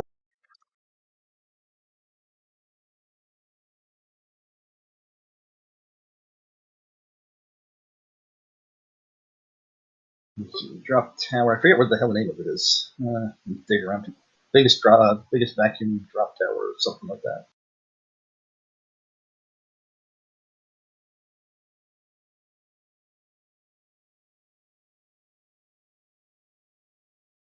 Who verified that that tube indeed can plumb? Does it have a plumb hanging? Well, we assume, from the sake of dealing with these conversations, that it is true. If you want to go out there and verify that it is not true, then be more power to you. Find out that they've all been lying and this tower is leaning like the Leaning Tower of Pisa. No, I simply asked, do they have a plumb hanging next to it so that when people view this, they've got a reference. Go, oh yeah, look, there's a plumb and there's the tube. More power to you. If you don't believe in tests, that's fine. Like Then you go make yourself a drop tower. No, I never said that. Okay, so Fuck, we personally I don't believe in it. We personally don't necessarily know what measure they use to make it plumb, but we assume that when you set up that big of a thing and you spend so much money doing such a thing, you do take the time to make sure it's plumb. Yeah, that's fair enough, and I understand that. But like the the pendulum that fucking swings around, Foucault pendulum. Yeah. People don't expect that to have magnets in the fucking thing underneath it or on top of it, and special driving mechanism, and to be set up to operate a certain way. People don't expect that. They think it's just a pendulum that gets swung, and people who the earth turns understand how underneath it works. People who understand how it works expect that. Oh, fair enough. Fair enough. But I can understand that the They should average make it. person doesn't. They Yeah, should that's make fine. it all clear, very clear. A plaque that's right out the front of it for people to stand there and go, "Oh yeah, cool. So it's driven by this, and there's a magnet here to keep deflecting it. Excellent." There's no Sounds magnet legitimate. that deflects it. It's a magnet that keeps it going. The actual that's handy. precession is happening due to an external thing, which is Earth's spin. At least that's our claimed reason for it. The magnet doesn't make it precess; it only makes it go back and forth. The precession seems to happen without any of the mechanisms creating precession. That is why it's a phenomenon, because none of the mechanisms you How long have you been in the flat actually Earth community make that you don't know this? Isn't the phenomena more that doesn't it stop doing what it does, like on a full moon or some shit? That's No, a that's claim. never been proven. That's a claimed thing that it doesn't work on a full moon, or that it starts doing weird stuff on a full moon. It's never been I think it's a perfectly claim. I think replicated. it's a claim thing that it actually does what you claim that it does in the first place. That's the claim. The difference between the one claim and the other claim is that the claim that it works is, okay, we have like 50 of them installed all over the world and they all work without any problem. And then the one claim is that this one guy called Ale, which was a French guy, did this, and then people tried reproducing it. Some people seem to get some sort of result, some people did not get any result, and it's just really up in the air. That's the difference between yours and mine. One is testable, repeatable, and has been done. The other one is testable, repeatable, but hasn't really been gotten any kind of result from it. You're talking about the Foucault pendulum? Yeah. The one you don't have a second reference frame for, that you absolutely must have for Coriolis effect, that one? Well, explain precession there, Mr. Okay. Go ahead, explain precession, Jeremy. Why is it precessing? Whether it be one of these ones in a laboratory or whether it be one in a stairwell, they all precess exactly as predicted. Even get to the precession, just because you have a prediction doesn't mean anything, first of all. And just because something works also doesn't mean anything. We've been through this. But in order to have a Coriolis effect, you're definitely going to need 2 reference frames. Okay, so what what reference frame do you need for something to precess? Just saying, just 2. That's not quite In order true. to have Coriolis, you need the inertial and the non-inertial reference frame. Okay, so the inertial one, or let's start with the non-inertial one. I'm thinking. Jesus, I just for a second mixed Jeremy. I don't want to hijack the whole thing, but I just wanted to ask if Moyak ever showed his globe thing with the triangles, the bandsaw. Did you show him that or no, Moyak? We were talking The globe about thing last night. with the triangles, the spherical triangles, the videos and photos. Is that what you're talking about? Yeah. Did bandsaw ask to see those, or? I don't know if you see them. I have a question y'all can ponder too that I've never gotten an answer for. He asked for the distance of the height that the cannonball would have to travel where it wouldn't come back into the barrel, but y'all said y'all can figure that out. But it seems like that would already be, that test has been done. It seems like that height would already be figured out. But anyway, at what height or altitude would we be dealing with? Would the atmosphere stop rotating? Good luck. Where would the atmosphere stop rotating? Yeah, does it go forever or does it stop at, like, where does it stop? That's a great question, Rocky. Great. Absolutely love it. Well, that would have to be 100 kilometers. No. Yeah, it's carbon line. No, the Kármán line is just an arbitrary distance chosen. It's not like that. That's where everything atmospheric stops happening. Okay, so good answer. So where does it stop? Again, just like before, it's a gradual thing. Now, when you say stop, what is stop? Well, you're saying it's rotating, right? Well, where it if the atmosphere is rotating, the higher it goes, the faster it has to go to keep that tangential speed, right? To conserve momentum of an object in it. So at what altitude does it slow down, or does it speed up, or does it stop rotating, or does it ever stop rotating? What's your theory on that?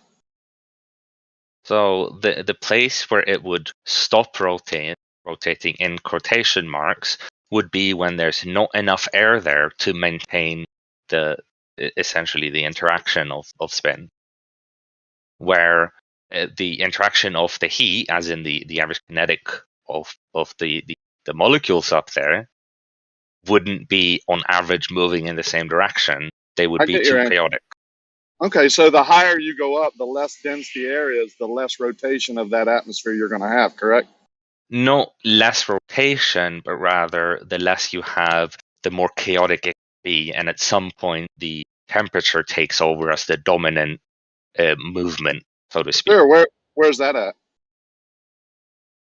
Well, it's, again, one of those questions where it is a gradual change. So first we need to determine when is one thing, when has it changed? What's your model? I mean, I'm just asking what you're claiming. Call stopping, Rookie. If it's still moving with the Earth at 1 centimeter per century, generally speaking, is that stopped? Yeah, wherever you can stop measuring it, maybe. I mean, you're saying you're measuring. Well, I would say it'd be hard to measure 1 centimeter per century, so I don't know what would you accept. I mean, yeah, we heard you on that one, so you didn't need to interrupt me. But if the atmosphere is rotating with the Earth at whatever speed the Earth is going, the atmosphere has to be going a certain speed, right? Or would you call it something other than speed?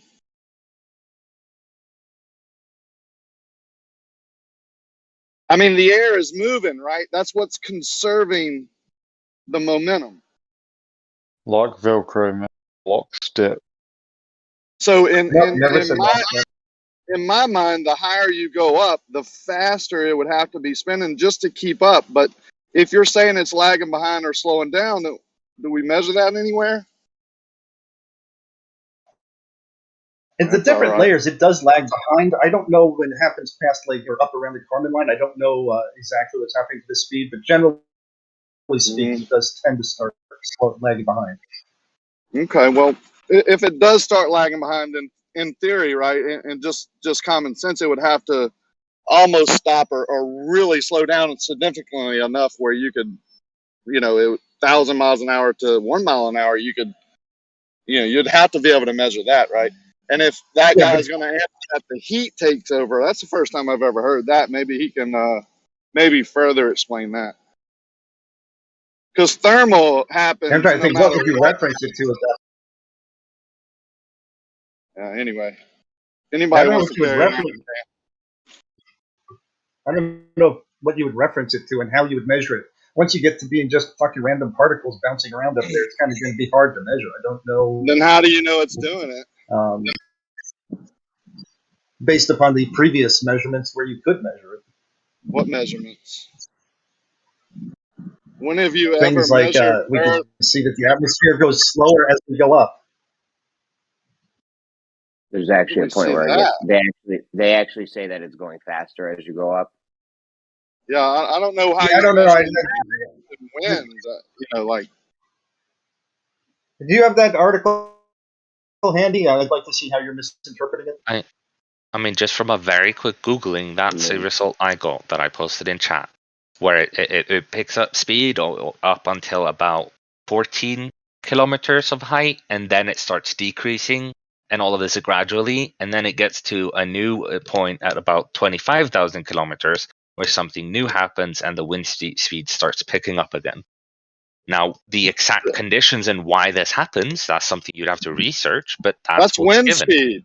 That's wind speed. That's thermal. That's weather. That's not air. Actually, Rakia, if you your brother's a pilot, ask him, hey, why does the wind actually shift direction slightly when you go up? That doesn't actually have to do with the jet stream, and that's actually part of it. It's actually that it doesn't change speed the way we perceive it in aviation, is that you get actually a slight deviation in the direction the wind's going. Are you wanting me to ask my brother why we have different layers of air? Rakia, you heard my question. If you don't want to ask the question, then fine. Brother, I know what causes it. I mean, we do. We have different pressure and different temperatures that's causing convexity, like thermal energy. That's not convection is up and down, genius. Right, it does go. That's what creates the layers, though. And the wind, convection is not what creates go the up layers. and down. You do have thermal. Convection is not what. So are you disagreeing with me that thermals don't happen? I didn't say that thermals don't happen. I'm saying that's not what creates the layers. Well, that is part of it, right? No, it isn't, Rakia. That's not what creates the layers. No, it is. It's part of the system, the atmosphere. How weather is created by what? Have fun not understanding anything about layers. So please explain to me. I don't know what your problem is. Tell me how you can differentiate between the air moving because of Earth's rotation and air moving because of the dynamic system that we live in with thermals and different pressures. Yeah, that's what I'm asking. And you're trying to step in here and save these guys when they're talking about heat. Yeah, we know heat causes air movement and water movement. Hello? That was the first time I ever heard Maybe that it ask your speeds up. brother. That was the first time I ever heard that it speeds up, slows down, speeds up. I thought it just got faster. No, of course it moves in different at different layers and different speeds. That's what weather does. It's pressure. Barometric Yeah, but that pressure. So different why heat. does it when they talk increase about that, hold on. and When then they talk start about that, they're decreasing? talking about in reference to the ground, not like just regular wind. This is the air movement and reference. Yeah, but the point is, why is the air movement? If you're saying the air is moving because of the rotation of Earth, then how do you differentiate? Exactly. Where do you measure? That's a Yeah, good question. exactly. Where do you measure that? That would be averages. The question is, as a whole, how does the atmos move as a whole? Not what happens inside the atmos. We know there's wind currents in that. Rakia is asking, as a whole, when does the system, at what height does it stop rotating? That is the question. How do you even know that it is rotating because of that, and it's not just the thermal and the weather? Shoot a cannon. Apparently, it's supposed to land away from the cannon. So far, I've But got we'll Ask see. My Brother. I've gotten a Google Wiki search and a bunch of silence. You Not think that looking was a good for Google you. Wiki search? That's Okay, what then. you told me you did. You said I did a quick Google search. Were you lying? Yeah. You I thought did I a was quick going to Google. forget that you said that? I did a quick Google search, but not Wiki. This was from ResearchGate. This was from a published paper that Oh, I sorry found about this. that. Sorry about that one Yeah. word I said, wiki. So far I've got Ask Your Brother, a quick Google search, and a bunch of silence. Is that better for you, sweetheart? Are you saying that you didn't get any other response than that? Because that would be Yeah, incorrect. silence. No, you got more Okay. answers than that. Do you have Yeah. an answer, yes or no, guys? Stop playing games. We have answers, yeah. Let's hear it. What How height? did you measure? Differentiate between the Earth rotation Oh, that's causing not the one of air the movement. answers we have. Oh boy. Please give us your answer. I'm dying to hear it. Go ahead. The floor is yours, sir. Well, answers usually need a question. At what height does the atmos stop rotating? You mean Very simple. in the atmosphere? Rakia asked it Should several we speak times. one language? Yeah, Did you go hear ahead. me Which earlier? language would you like? I can speak a Did- few of them. All right, speak Swedish to me, please. I can't do that. Ah, Can you explain to us why you're using Atmos? I mean, that's not a Because word. air does not make a sphere. So I don't use atmosphere, I use atmos. Well, we have an atmosphere in a room. In fact, in caves they have an atmosphere. So the sphere has nothing to do with its spheroidal nature. It's just the word that we use. So why are you changing that word? So you're trying to change the subject. We're not going to let you off the hook. Either you know the answer to what Rakia asked you, or just say, I don't know, man. Very simple. I don't know. I think you have to Now, phrase the I question said in such a earlier- way that we. I can't look it up because I have no idea. I gave an answer earlier. No idea. Okay, you're I gone. gave an How about answer you, earlier. Gummy? You didn't you're really going. care about it, though. What was your answer earlier? My answer is you'd first have to define what it means for it to stop. Because at no point is air completely stagnant. There's always things like thermal that makes it move. So the actual question should be, at what point is the influence of Earth's rotation no longer affecting its movement? That would There you be go. the Answer better that. question. Awesome And now the question. answer to that is I don't know. Thank you. Thank you very much. So, no shit. after the obfuscated about Yeah. wiki and a bunch of other stuff. Yeah, we know you don't know. That's why we're asking that very simple question. That's why I've been asking it for 4 years. Shouldn't you know, though? Wouldn't that make No. you question? No. Not really. It's completely irrelevant. So it's just theory, right? It's irrelevant. Okay, it's irrelevant, but it's just theory. It's not proven. It's not something just that theory. you can measure. What Well, makes it if- just Irrelevant? theory? Your model, the whole existence of your model rotating, everything depends on your model rotating. And you're telling me that's irrelevant? The I've amount, heard the air the speed at irrelevant. which the atmosphere moves 10,000 miles away from the surface of the Earth is irrelevant to the question. It We've is shown- something that probably can be predicted, but I don't have an answer for it. Big deal. Yeah, like we've shown that for many kilometers, it moves exactly as expected on a globular. If you want to talk about what happens No, you've 100 stated kilometers plus, well, okay, then that's on you to do, but that doesn't change anything about what we know so far. Rocky, I've You know heard, and I nothing know, so and far. I know It's you've heard, apparent. Rocky. That's it. Say again, Sorry, Jeremy. Jeremy. No, I was gonna say I know you've heard it too, and I've heard it also that it rotates with Earth forever. Conservation momentum. It can't end. It doesn't Yeah, I end or always- run out or get slower. I'm glad he quantified it. That's pretty cool. I just want to know how he knows that's caused by the air movement, caused by the Earth rotation, and not just normal air movement. Yeah, they It's keep wind, right? forgetting conservation of momentum that they throw around left, right, and center. Hey, conservation of momentum, right? That's what I'm saying. You like that, And Moyak? that You like has that to one? go- That's ever been on Earth that has this escape velocity thing. It's hot from the sun, but somehow the gas underneath it doesn't get hot. Anyways, all that gas has to keep its momentum with the Don't rotation get me started of Earth. on that. Don't get me started on Do that. you- Yeah, that's Big question. When you say something gets hot, what is temperature? Temperature? Yeah, what is temperature? Like if I say that this Energy. thing, yeah, but I what form don't of know. energy? What's energy? I don't know. What's up? What's the point? It's okay to say you don't know, but I'm just No, trying to see. it's Earth heat energy. or whatever. Yeah, What's but the what point? form of energy? Just saying energy is meaningless. What form of energy? No, it's What's the not. point with Because if there the was no heat thing? energy, everything would be at 0 degrees Kelvin. So energy is heat, for fuck's sake. It's thermal What's the energy. point? What are you asking? So what is thermal energy then? It's What's the point of this? what Yeah, is I don't thermal know. energy? If your What does en- that have if your to do answer with is what we're talking 100 about? definitions. if Let's your say I answer is tell just you it's the it sun. is, Thermal energy comes from the sun. Okay, what next? no, it's not where it comes from. Talk about what it is. Who cares? We're talking about the Of course we atmos care. rotating. That's what we're What- talking about. And if Yeah, you so like you you've said have before, you have the gas. Hold on, man. You got the gas up. You got the gas up top. Conservation momentum with Earth. It's rotating with Earth. Then it leaves Earth's atmosphere supposedly, and then it has to keep continuing that conservation momentum. It doesn't run out.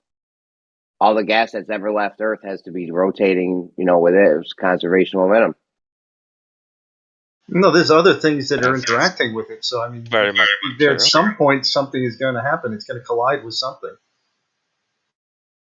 With what? So I don't know what What's will it gonna happen. I don't know collide the with? exact what will happen. Like as you get like 100 miles up, 200 miles up, 300 miles up. I don't know all the forces that are acting on it to choose to control its direction. Sure, we know. Sure, we know. We know. Well, you guys know in your model, there's a vacuum up there. It's a little bit of a problem for you. It's so funny. Yeah, it's a little bit of a problem for you, don't you think? I mean, since we don't know what heat is, do we even know what a vacuum is? goes out past the moon now, remember? Oh, so Our Gummy is atmosphere on that. Do we extends know what past the this moon. is, or do we know Such what a that is? childish Mo? thing. You've had explained to you 1,000 times. Because knowing what heat even is quite important to what question Jeremy stated, but we couldn't even get anywhere with that other than you saying, but it's just thermal energy. It just is thermal energy, and then nowhere else with that. Do you not see that is a little bit? Listen up, Gummy Bear. You're not smart enough to do what you think you're trying to do now, right? You're trying to switch things around to ask us questions. What the original question was, what altitude does the atmos stop spinning? And you're bringing water from 100 different wells. And this is part great. of the Keep it answer was talking about temperature, and then on top of that, Jeremy came in and asked a question about why things like why the top layer is escaping and not the bottom layer when the bottom layer is getting thermal energy as well, and all of this blah blah blah blah, which again is talking about temperature and thermal energy and all of these things. And so I asked the simple question: what even is temperature? Oh, you now wanna you play guys this game? couldn't answer that, and that's fine. it just shows that you have no idea what you're talking about, and you didn't want to continue You that haven't line. told us yet. Do you know?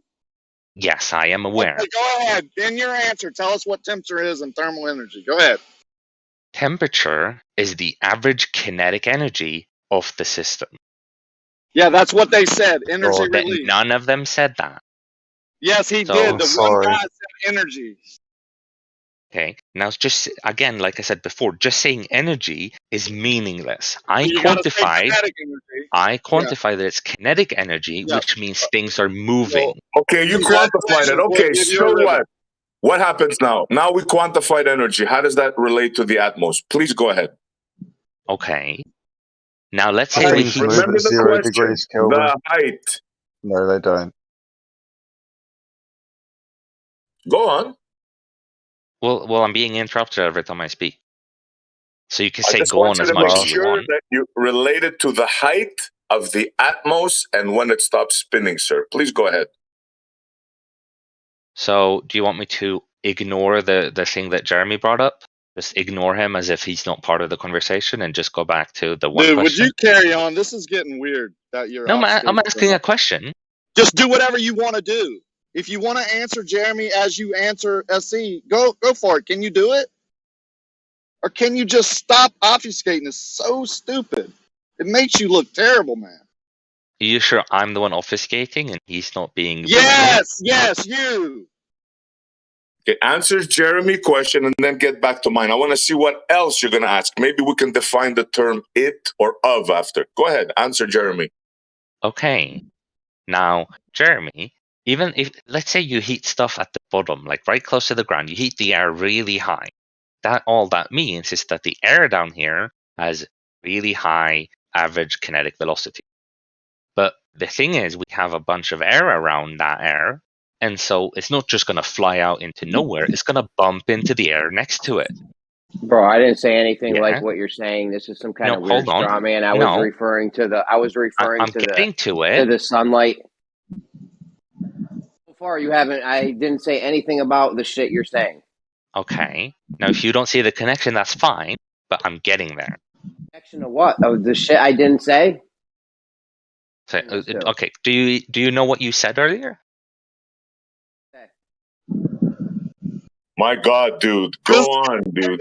You're the obfuscating king. Just because he doesn't understand that he asked Okay, me explain it to him. Explain it to him. Tell me what I said first. Get back to the conversation that was happening.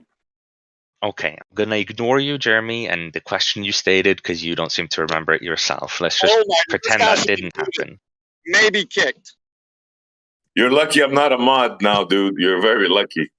This is ridiculous. Hey, Gummy Bear, why is it that you're able to admit that you don't know what they were asking for? But when I asked you about the planes that can fly at 1,200 miles per hour and hover and 40,000 pounds of thrust, and they can go wherever they want and fly in a straight line, they could never see the west to east rotation. You're so sure they could never see west to east rotation. Why can't you just say you don't know for that one too? I'm not trying to bring that conversation up again, but I just reposted the GIFs. And when I brought it up, Moyak did the same kind of obfuscation technique that he's doing right now. Neither of you guys can admit that you don't know if the plane could ever capture with a camera underneath the plane, show that west to east rotation, and it can do whatever it wants. It flies wherever it wants. The fact that I bring it down to reality and I say that it's not a practical test, and you say that's obfuscation. No, if you could get an airplane to fly like a bullet, you'd see it. You can't get an airplane to fly like a bullet. Perfect. So let's go on to the next possible test instead of following through with this thing can fly like a bullet. It doesn't function. So the answer perspective is because that can fly like a bullet. It can go dead reckoning. It has 1,200 miles per hour speed. It can hover in midair with 40,000 pounds of thrust. You're saying it hover at 1,000 miles an hour? Can it separate from the atmosphere? Excuse me. Did SC's question get the answer, or are we moving on?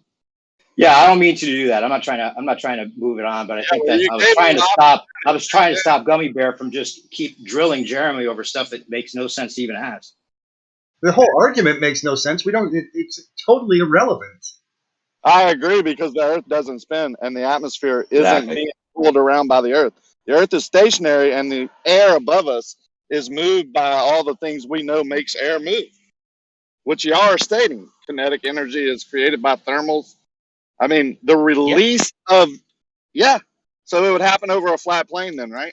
A non-moving Earth. You would still have movement of the atmos, if you want to use that word, on a flat plane. Correct? Yeah, we're not denying that. I agree with you, and if you can't differentiate between the Earth causing it to move or the things we know that causes it to move, then why would you assume that the Earth is causing it to move at all? So we can differentiate, and the way we differentiate is because we have effects on the air that wouldn't happen on a flat Earth. For example, Coriolis. Oh my god. Oh, That's no, why that's everybody has the the whole point. jet thing. Oh my Coriolis, which happens with Yeah. a bullet projectile, but no other projectile that actually can capture that movement. What do you mean, no other projectile? Like the plane that can fly 1,200 miles per A hour. plane is not a projectile by definition. It can mimic a projectile. No, it cannot, because it cannot separate from the atmosphere. Oh, you mean the bullet's separated from the atmosphere? The This bullet guy's is shaped in a You're way. delusional, bro. The bullet Are is you- shaped in a way which has minimal interaction with the atmosphere. Correct. You So the said it ground rotates. separates with the atmosphere. You said the bullet somehow separates from the atmosphere. Now, I just said the bullet is shaped in a way where it has minimal interaction with the atmosphere. Now, So that's now not you're changing necessarily it. separation. That is minimal interaction. That is kind of what we talk about when we talk about separation. But okay, I've So you're clarified. saying the bullet, Earth rotates underneath You got the bullet? excited. You got excited. Sorry, Jeremy, I didn't hear what you said. Earth rotates underneath the bullet. Well, that's a very simplified way of saying it, sure. What do you mean? What do you mean? That's the literal simplified, way of dude? saying it. What do you mean? Is the Earth not rotating under the bullet, or? So the relative rotation of the Earth bullets are in a slight mismatch due to the bullet transfer or traveling into a region of changed You rotation. can't answer a simple question, Jeremy. Is the Earth I just rotating answered it. under the I just bullet? answered Yes it. or no? Rotation said- or no rotation? Yes or no? It's not a yes or no question, or like that's not how you answer every question. Unbelievable, man. But you're That saying means- that if this jet plane was to go over the Earth and fly around the world, north to south, 300 or 400 times, or however many times, you're saying that during that time, it would always, the winds or the atmosphere would always cause this powerful jet to somehow keep in the illusion that the Earth is stationary below it, no matter what it did. Essentially, yeah. Wow. Nicely done, bro. Nicely done. Delusion. wouldn't You this take guys are living north-south? in fantasy. Take north-south flights longer, depending on if you were going north or going south? If I'm going north, I have to keep up with I'd be chasing the rotation, whereas if I'm going south, I'd be, stepping into it essentially. Wait, no? It would have to speed up and slow down to every not north to tangential south. speed. It would be going every tangential speed exactly perfectly so that it would always maintain the illusion of a stationary Earth, because the winds would force this powerful jet to always maintain that illusion no matter what. Not no matter what, but in Yeah, it would every be sideways. It would go sideways, linear acceleration, by the way, sideways acceleration, so that it matches the 1,000 miles per hour at the equator, and then it would match the 750-mile latitude. Then it would match the 500. No matter where it goes and no matter how fast it flies, it's always going to maintain that illusion of a completely stationary Earth. Now, But a bullet would be able to see it. What I just said is not always, but at the speeds of which our current aircraft are capable of, yeah. Well, the one I put in there, the 1,200 mile per hour jet that has 40,000 pounds of thrust. Just put cameras on the bottom of that. We can see the Earth rotate. Have this over tomorrow. Very simple. Sure. Very simple.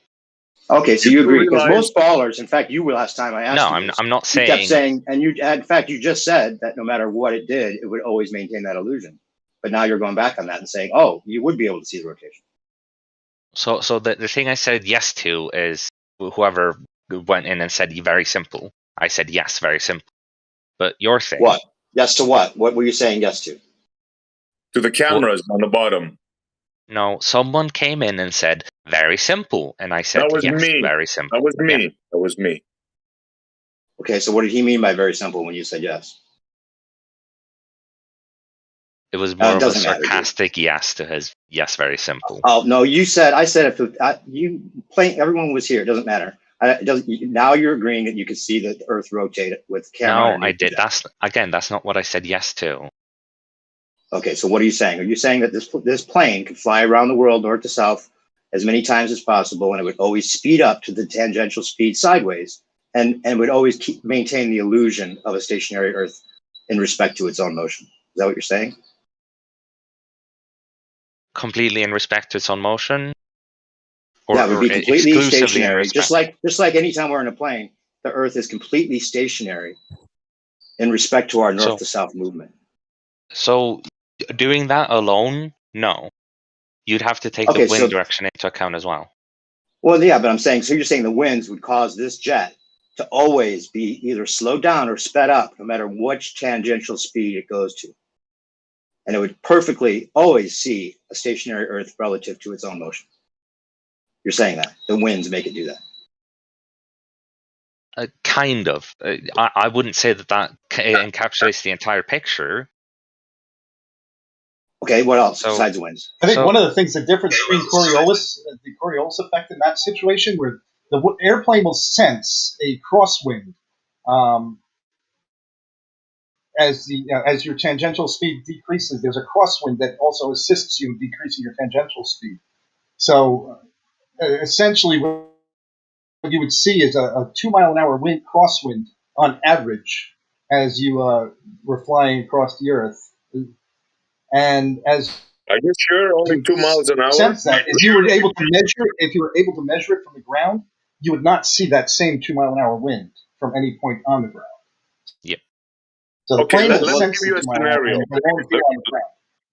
Let me give so you you're a saying scenario. The winds would always make the jet forced to be within the illusion of a completely stationary Earth when it goes north to south. And it would constantly be speeding up sideways to match the tangential speed no matter where it went. I'm showing you that it's an illusionary wind.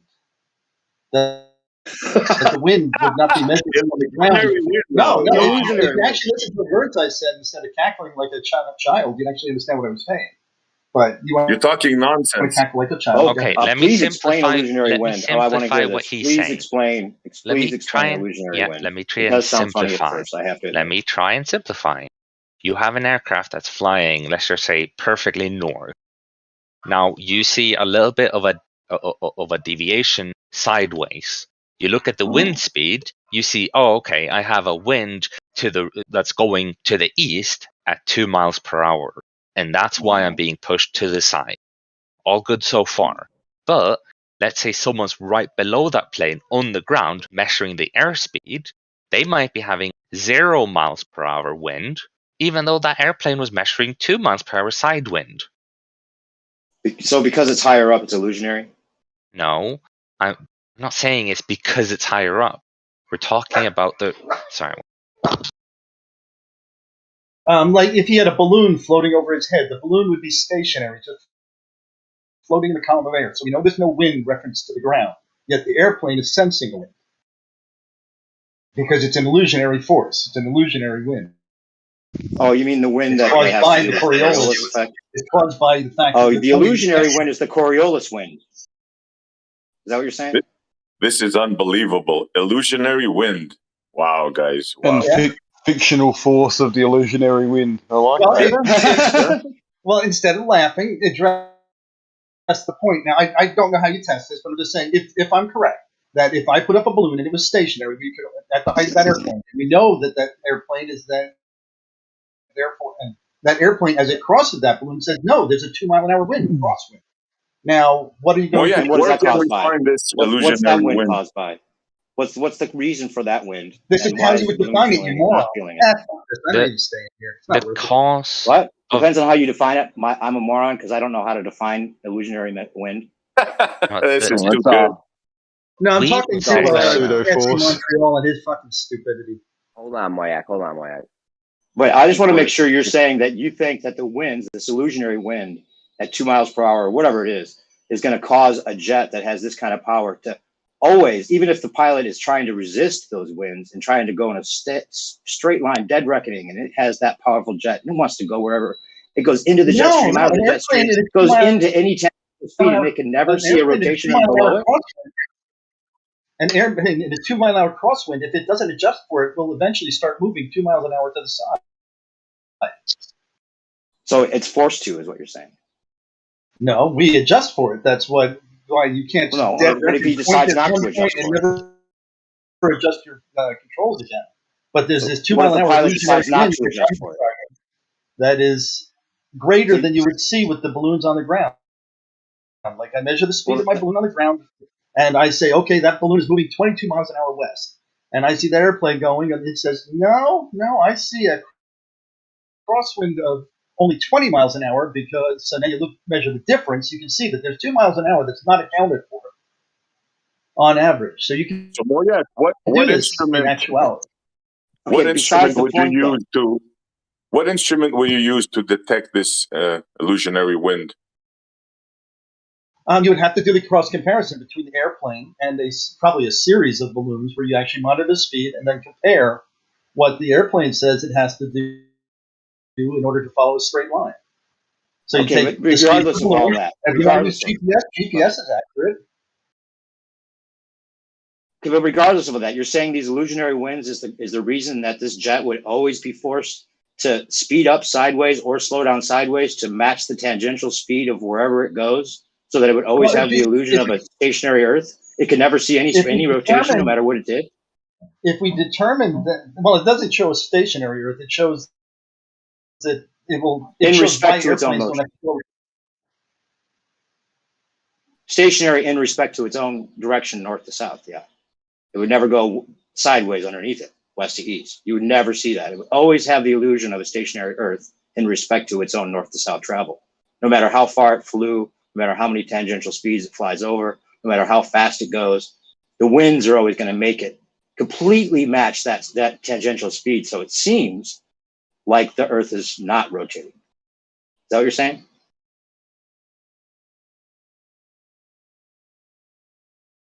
I don't know. I feel like this would be noticeable, and like flights would take longer if you're going like from the equator. Yeah. Like say you were going from the equator to, I don't know, Alaska or Sweden, somewhere way up high.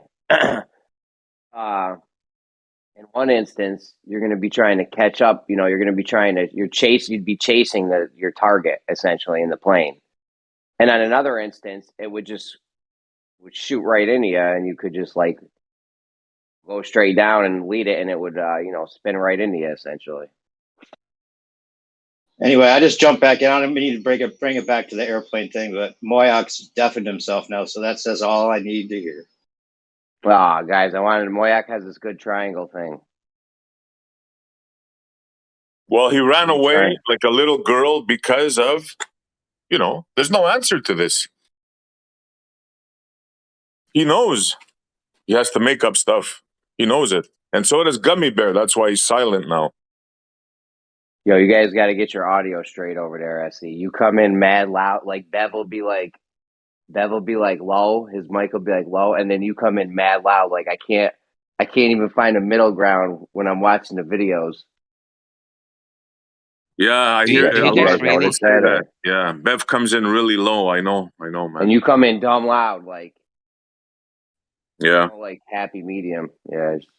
Am I very loud now? You know. Am I very loud? No, you sound fine now. It's just in the YouTube videos. Yeah, thanks. You're not the only one. Thanks, bro. Yeah, no problem. I was just letting you know. Do you guys really think that the only reason someone would become quiet is because they've been stumped by your question? So what's the answer, Gummy Bear? At what height does the Atmos stop spinning? Are you just going to ignore that question? Well, maybe I was wrong. My sincere apologies. Maybe you had another reason to be quiet. Now that we have established that, would you care to answer the question? It has already been answered. No, it hasn't. Maybe not to your satisfaction, but it was answered. Imaginary air? That wasn't my answer. That was something Moyak brought up. I think it was illusionary.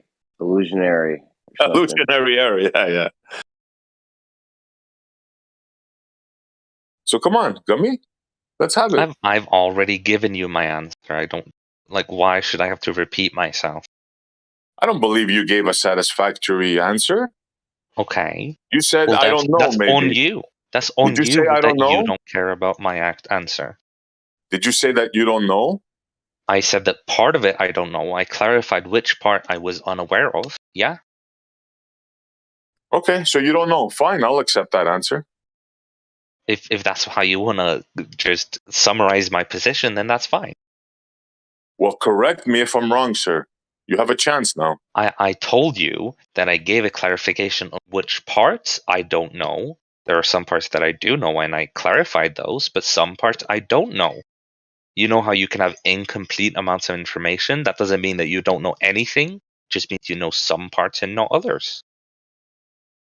Yeah, but this Enough isn't to be difficult. dangerous. You have a globe, it's spinning. There's an atmo around it in the shape of a sphere. It spins, and it also in your model, you have a delineation point, which you call space, which you call the vacuum of space. Now, why is it so hard for you to say when this stops spinning, or if it does? You should know this stuff. This is elementary to your model, I told you. sir. I've told you. Just because you don't remember my answer doesn't mean I didn't tell you. So it would really be hard for you to repeat it. It would cause so much pain for you. English. I've already repeated it twice. What is repeating it a third time gonna do? I don't even really remember. There was so much stuff going on. Yeah, there was so much stuff we don't remember. What's so hard of you repeating it? Because I'm just gonna end up repeating it over and over and over, and we're getting nowhere. So the air's going up, it's all rotating with Earth, and then at some point, or does it keep going forever? I forgot which one you said. Yeah, I said at some point you reach a level where there's just not a lot of air to keep up that rotation, and stuff like thermal energy, which is the average kinetic energy, is gonna take over as the major contributor to the movement of the air. So the air that was there, that the other air has been, so conservation of momentum, like it runs out, you're saying? No, what I'm saying is all air everywhere is moving to some extent because it's not a 0 Kelvin. The actual question we should be answering is, where does movement due to the rotation of Earth stop? Because there's always movement. I hope we both agree on that. As long as there's... That's what we're asking you, bro. That's the whole thing we're asking you. The question you said we should be asking is the one we've been asking. Yeah. And the answer to that one is, how would you ever know? That's your model. You should know. Of course, we don't know. We laugh at this, bro. Listen to How Rakia. would you ever know? Yeah, exactly, buddy. You don't know. You just believe. Theory, faith, religion. Pretty much the same thing. You don't know. Again, you're applying the I don't know to a bigger picture than the part that I said I don't know to. But that's fine if you want to keep it that way. If you don't know, you have to take it on faith, brother. So we know the concept, but we don't know the exact point of which this happened, because that is irrelevant. If it happens. No, you only know it if the Earth is rotating. Let me ask you this, Gummy. Where the ISS is, or the fantasy ISS, shall I say, is the atmosphere rotating there? Is the atmosphere rotating where the ISS is? Yes.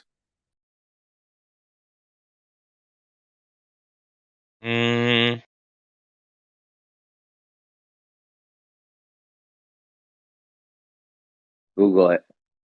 I'm actually Google not it. sure, yeah. Well, there's air there, right? A very small amount. Yeah, but there's atmosphere there, so you must have Is that the atmosphere that's is that rotating with the Earth still at that point, or?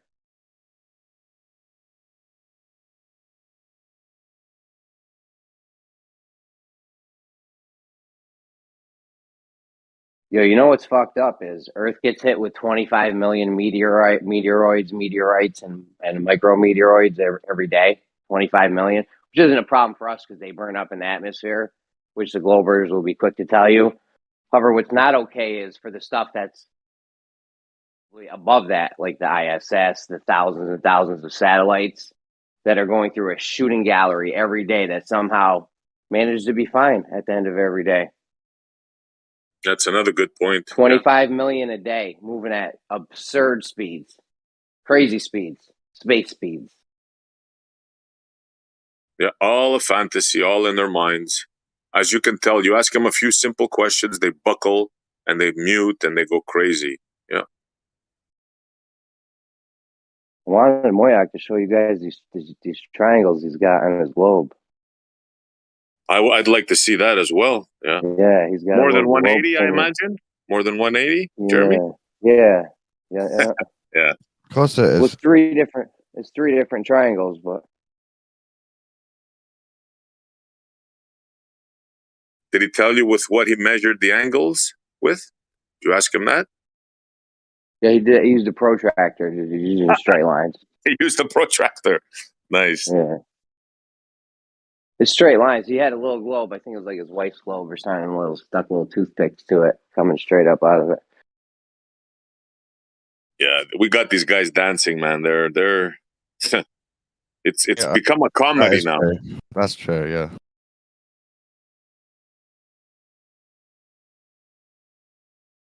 But Moyak enjoys it. Enjoys drawing triangles on a globe on his desk, doing little things like that.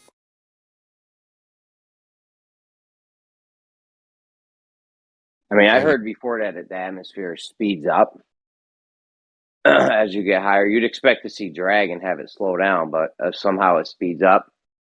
Well, what would it be dragging? Hold on, what would it be dragging on?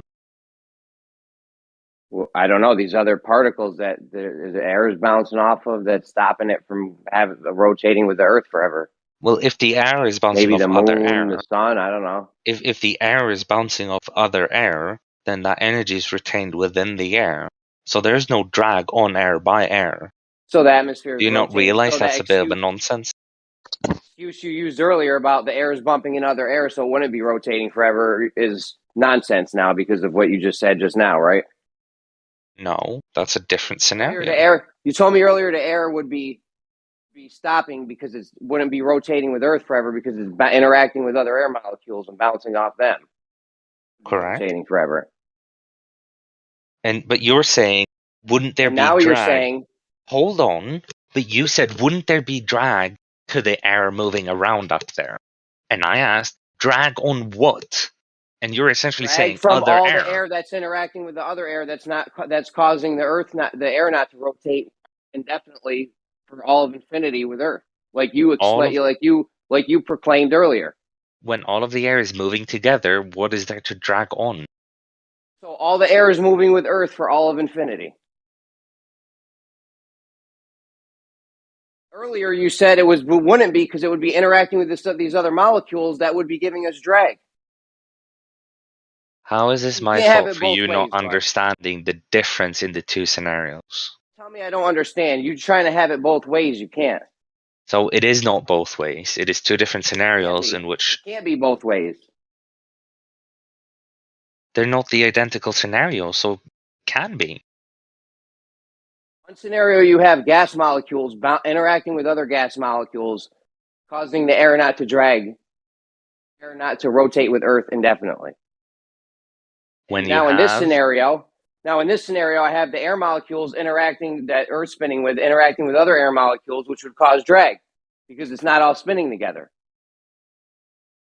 Have it both ways, you can't. Sorry. Isn't flat Earth with its own rotating atmosphere above a stationary Earth even weirder than an atmosphere moving around with a planet?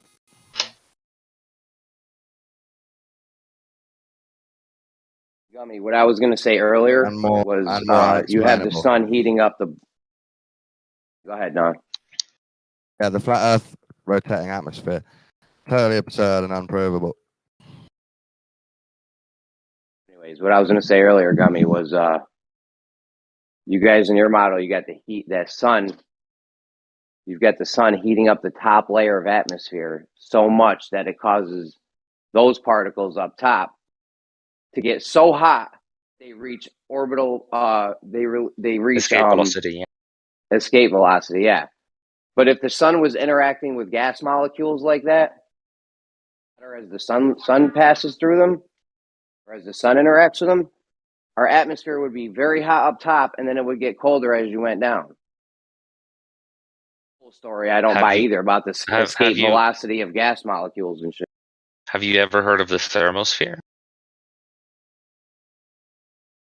Yeah, I heard of the thermosphere. Yeah. Yeah. So that's the part that gets very hot. The sun. Okay, I know. Yeah, the sun heats up the gas. The sun heats up the gas up top. Yes, I just explained that. And then you get lower, the sun stops interacting with the gas and passes right through it to the ground and radiates the heat there. When you get lower, you have more air in less space, which means there are more things to heat up. And so the same amount of energy won't do as much in heating it up.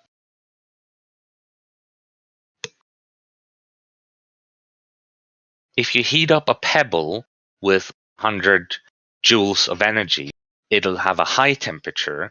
If you heat up a bowling ball with the same 100 joules of energy, it'll barely change. And so in the thermosphere, where there's a very small amount of stuff, they will get very warm from the same amount of energy. But when there's get more stuff, they don't get as hot from the same amount of energy. It's not that difficult.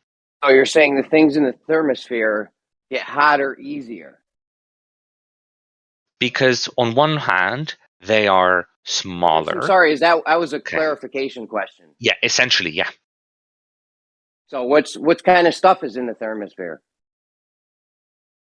Do we have anything there? Did we put any man-made stuff there? Any man-made stuff? I'm pretty sure ISS is considered to be in the thermosphere. Yeah, so it's getting hotter easier. No, because the ISS is a very the ISS is a very big thing.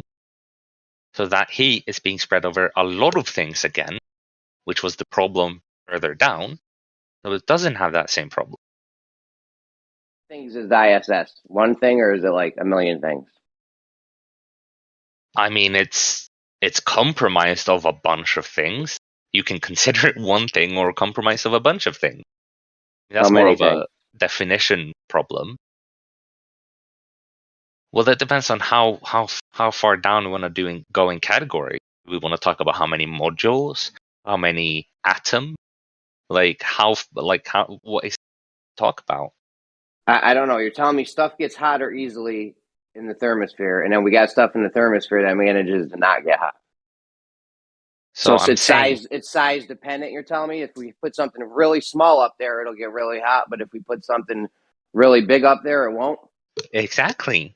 The same way that if you put a little bit of energy in a pebble, it'll get hot, but same amount of energy in a bowling ball barely changes it. So how small does the object? Where's the cutoff line between it getting hot or not? It's a gradient. If it's very small, it gets very hot. If it's a little bit bigger, it doesn't get quite as hot. If it's a bit bigger, it doesn't get very hot. It's a gradient. I don't know how else you want me to answer it.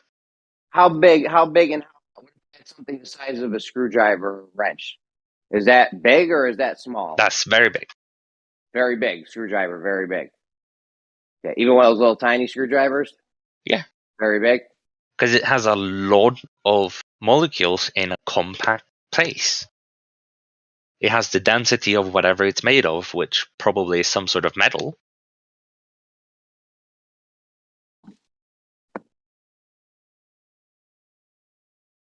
What about a little tiny wire? How about a little wire? Is that big or small? It would. I mean, it's if the main thing you would think about is the density. Is it a lot of things in a small space? Or is it very few things in a lot of space? So if something's not dense, if something's so it can be big and not dense. Yeah.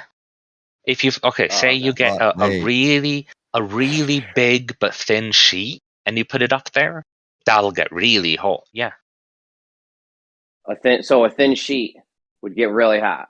Jeremy, did you go to school? Hold on. So a thin sheet would get hot, like what? A thin sheet, like the stuff the ISS is made out of, is covered in that If thin you of a did, sheet. why can't you remember? Is that thin of a sheet? That would get hot real quick? The Well, ISS covering. Why do you pretend not to? So such a thing, yes, that would get hot very quickly. Oh, but okay. do you know what the ISS does? Is it connects that sheet to a coolant system which has liquid ammonia that takes up and soaks up that heat. It's almost like they've thought about this and they've designed it to use it. So the ISS is getting crazy hot, but they have a cooling system. No. A part of the ISS, the sheets that are very big, are getting a lot of energy in them. ISS, yep. Is not the entire ISS isn't covered in a thin sheet. Thick part.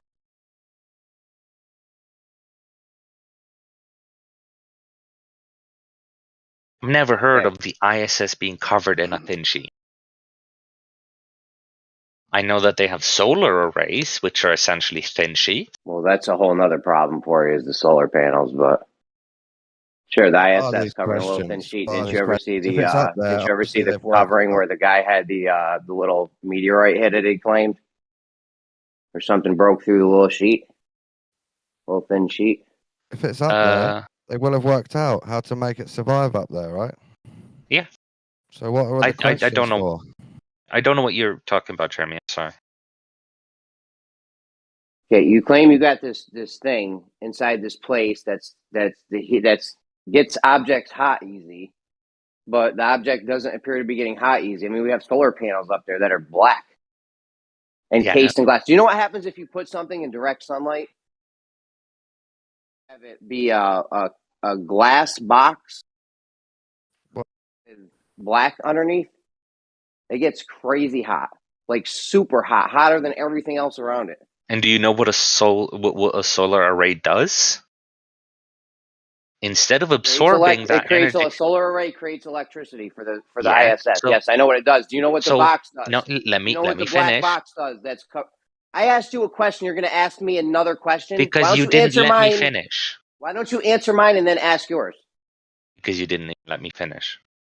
Why don't you answer mine and then ask yours, and not ask me a question and we'll never answer each other's questions? Because I asked you a question, and then the answer you gave, I wasn't allowed to elaborate on before you move on to a different question. Dude, you don't ask me a question. I asked you a question. Why don't you answer mine and then ask me yours? Or we're just going to ask each other questions that we never answer. Okay, what's your question? What's your question? We should just ask each other questions all day. I'm asking you what's answers. your question so I can answer it. Do you know what happens when you have a covered in glass on the bottom of it in direct sunlight? Yeah, it gets a lot of heat. Hotter than everywhere else, right? That's what you have going on with the solar panels, yet the solar panels don't already in this environment. They're getting even hotter than the environment because now it's getting even hotter. So how are the solar panels okay? Okay. My answer to that is because what solar arrays do is that instead of absorbing that energy as heat, they convert it to electricity. So the energy coming in isn't all. You think a solar panel takes heat and turns it into electricity?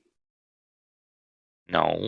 What I'm saying is, instead of that heat, that light being absorbed and becoming heat energy, it is used to create electricity through chemical interactions. Box doesn't get hot then. You can have a black encased box and it doesn't get hot somehow, you're saying. If that box is constantly pumping out energy through some means, then yes, true. heat is just a form of energy. So if it's losing more energy than it's putting in, then that box could be incredibly cold. So solar panel boxes on Earth don't get hot because it's using all that electricity, all the sunlight for electricity. That's what you think? No, I'm not saying they don't get hot, but that's the reason why they don't get scorching hot to the point where they melt themselves. I agree. Just gonna have to trust you. Well, you don't have to trust me on that. You can go and talk to Oh. any person ever who's designed a solar Right. panel and ask them. No, you don't have to trust nothing. You already don't Yeah. believe in the ISS for other reasons. I don't know why you're asking about it. I can give you the mainstream answer, which I feel like I have a proper understanding of. But no matter how much I feel like I have an understanding of it, you never have to accept my answer for it. Just because you have an understanding of the story doesn't prove. Exactly. You don't have to believe me. I can say that I personally believe I have a good understanding.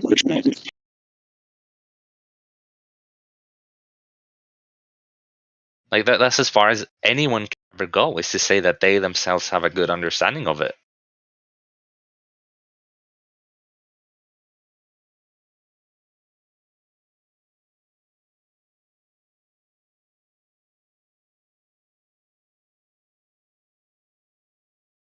I can make up my own system of math and numbers, say that I'm the only one with a good grasp of it. Doesn't make me like best at math just because I know some math that no one else knows. I'll tell you what. You think to yourself about how an ISS would work on a flat Earth, and just use that explanation for the globe. Or if you want to, you can go the route of denying it even exists, even though we can see it with telescopes and by independent people, but that's fine as well.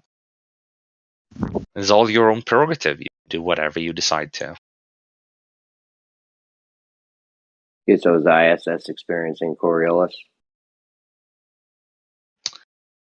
Whatever consensus is, I guess.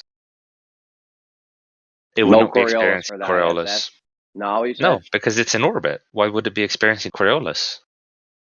So how high up do you got to get to not experience Coriolis?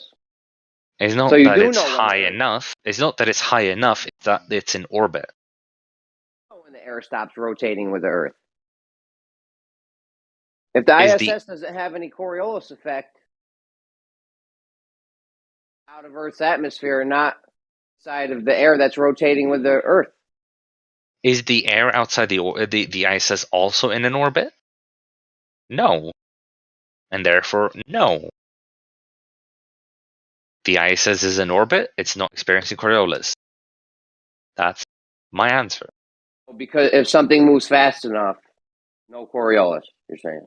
No, just fast enough in an orbit, which is a ratio between its distance and its speed. Okay, so if I was 3 inches above the ground, how fast would I have to be going for no Coriolis?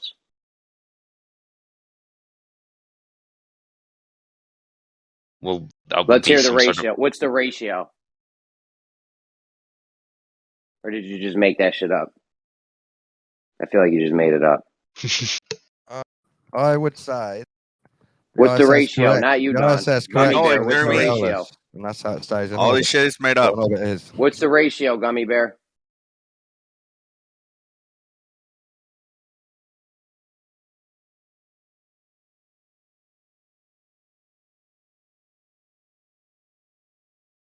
Do you know the ratio, Gummy Bear? I don't know. I do. Yeah, what is it? The ratio is that the acceleration needs to be equal to the velocity square over the radius. That is the ratio. The acceleration? Yes.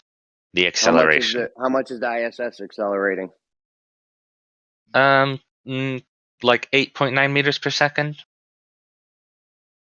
So it's not moving at a constant rate of 17,000. So it's not moving at a constant rate of 17,500 miles an hour. No, it is.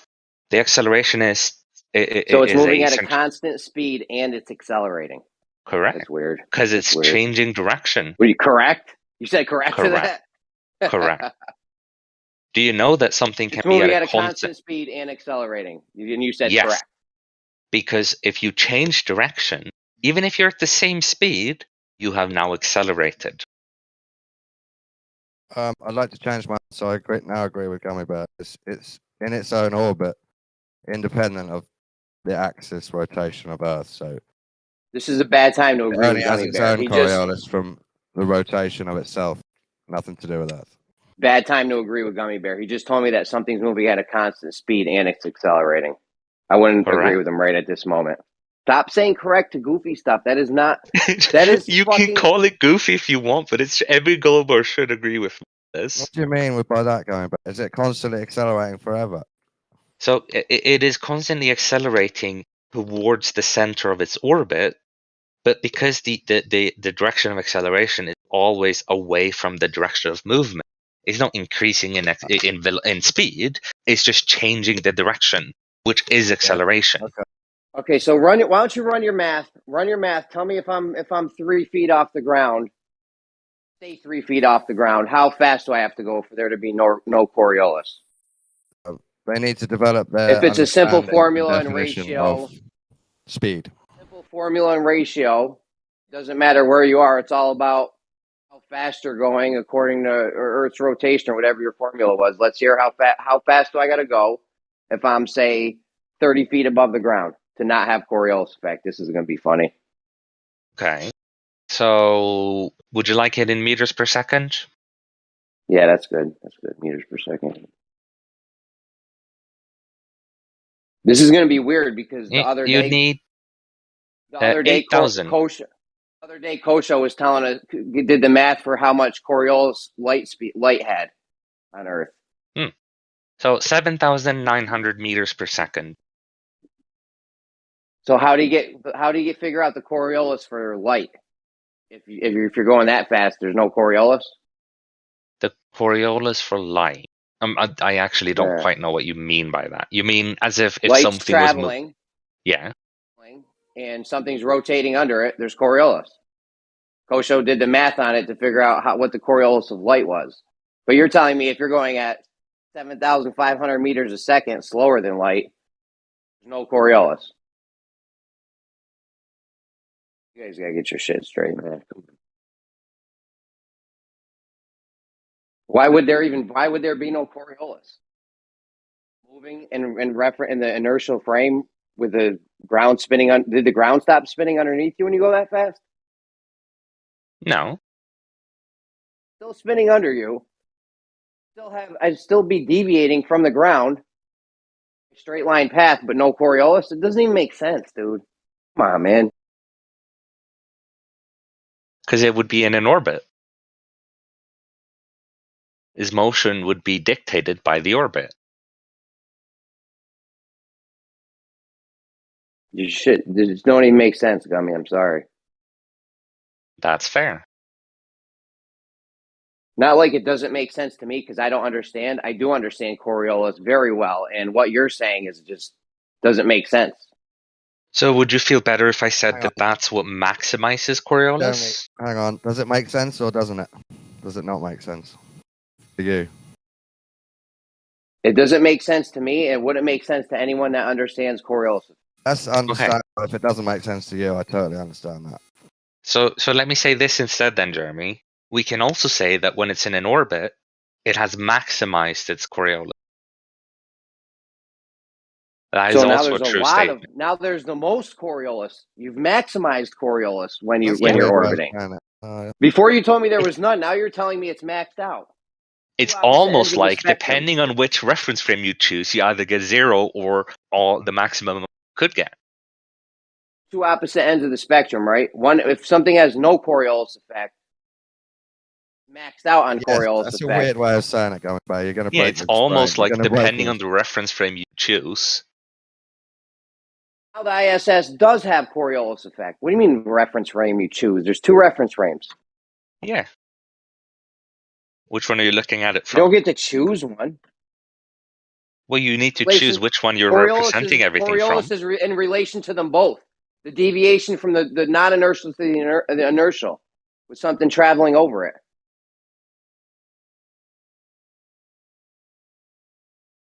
Maybe making shit up. Like you get stuck and you start making shit up, or Jeremy, what? let me try and explain it in my weird layman dawn terms. Doing an orbit is almost the same as what Gummy said, maximizing your Coriolis. So you put as much effort you can into Maximizing not Coriolis is drifting not a with the real Earth. thing. Real thing. He's getting stuck making shit up, bro. No, Stop listening to him right now. you've gone fully independent from Earth's spin. Yeah, Jeremy, I can tell you that I'm not making shit up, and I would bet thousands of dollars that most globers, and I'm going to say most, not all, because of course someone might disagree, but most globers will agree with me. I would bet money on that. I am not making shit up. I understand enough to agree. You're probably right. Yeah, and from what I've heard you say You're just now, telling me- Don, you definitely seem to understand. Yeah. Now you're telling me before you said the ISS had no Coriolis. Now you're telling me it's maxed out on Coriolis. Yep. Coriolis now. That's the magic of reference frames, Jeremy. Reference frames And aren't different magical. Different ways They're of not looking magical. at If you're making shit up on the spot and you don't understand reference frames, they may seem magical. I understand that.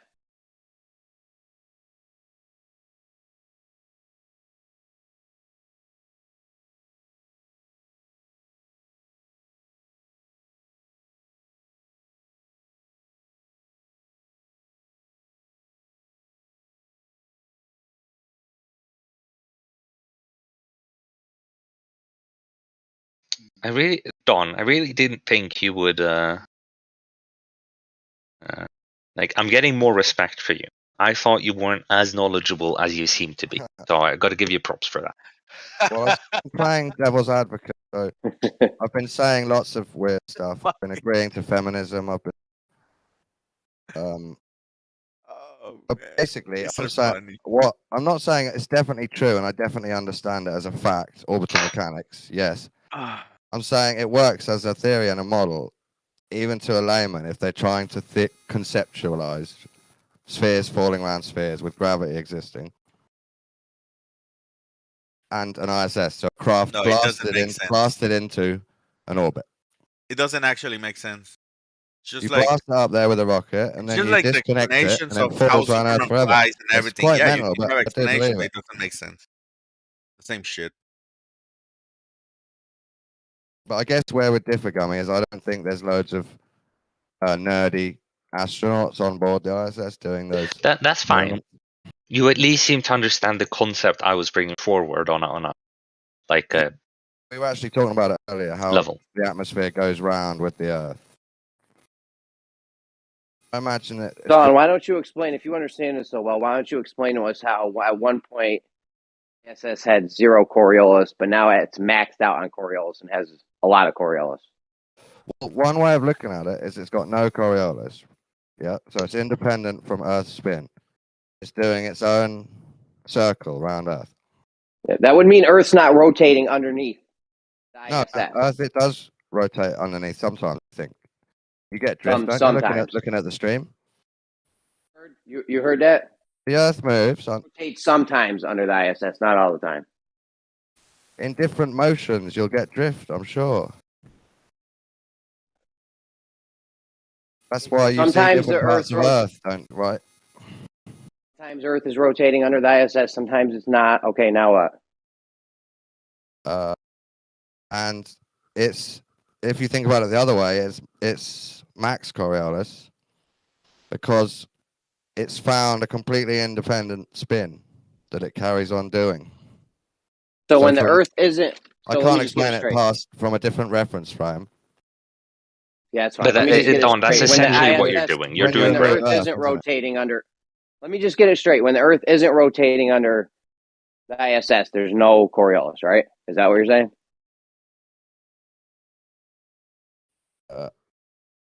Sorry, what was that question? What happens when the Earth isn't rotating under the ISS? Is that when you get no Coriolis, when there's 0? I'm one of these people that thinks if you're going in orbit or you're flying a plane really fast above Earth, yeah, or even in a helicopter, when you try and hold a place in space somehow, I think Earth drifts a little bit, but I don't think there's been many tests. I think it's just a flat Earth concept, wanting to see drift below something. And that's why I don't think there's been a full experiment or test. But I think it happens sometimes while things are in the air. Yeah, what you're saying is actually what Globbers believe.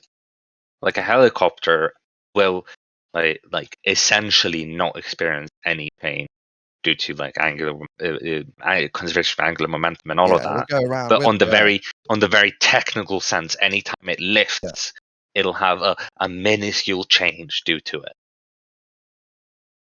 I'm saying I believe the super helicopter designed especially to measure the Earth rotating under it, somehow it could lock its position by stars, right?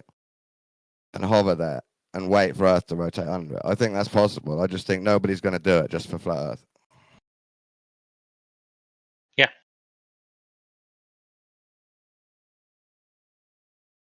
That's similar to orbital mechanics, where you set something up to fall round and round. It's not dependent on Earth anymore. You're not measuring it relative to Earth. It's doing its own thing.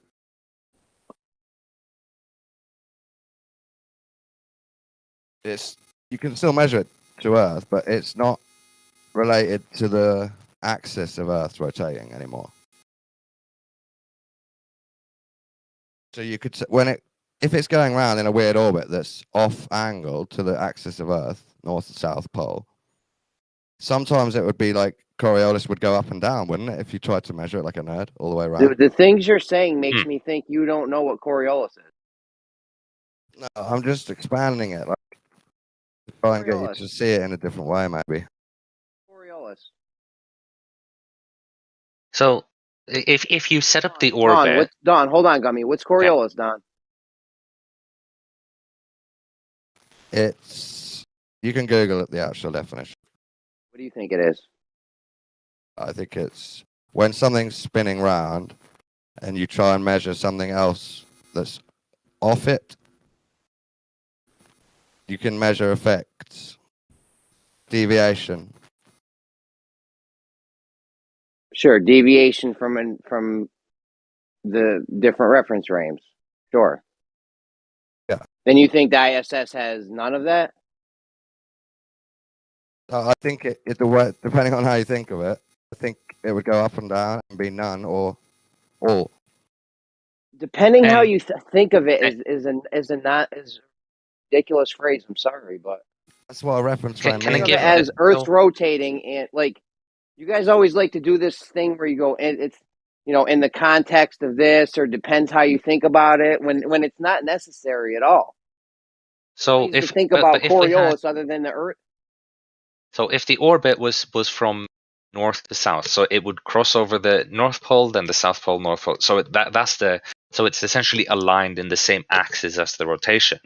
Wouldn't it, Don? Wouldn't you agree that then the Coriolis stays constant? Or actually, no, constant, but it would be constantly positive. Well, once it's like in orbit. Yeah, so it's in orbit and it's going in the same direction as the axis. So it crosses over North Pole, then South Pole, North Pole, then South Pole. No, wouldn't it have to go the equator? Sorry, say that again? Wouldn't it have to go around the equator to be same as the axis? No, sorry. Okay, your example, up and down, round, north, south. Yeah. Always constant. Yeah. Well, I'm thinking a flat earther would say, right, as it goes north, it's a little bit fast with the spin. We can measure a bit of Coriolis. And then as it goes down to the equator, it's more and more and more. And then as it goes back to the south, it's less and less and less. Right? Like shooting. Okay, if you mean that way. Yeah, that's how I meant. Obviously, I'm not very good at explaining it in words. No, I get what you mean. Yeah. Yeah, there's no configuration where you get a constant Coriolis, so to speak, because it always depends on latitude. But what I'm saying is it is always I don't even know how to say each time round. Exactly, yeah. Yeah.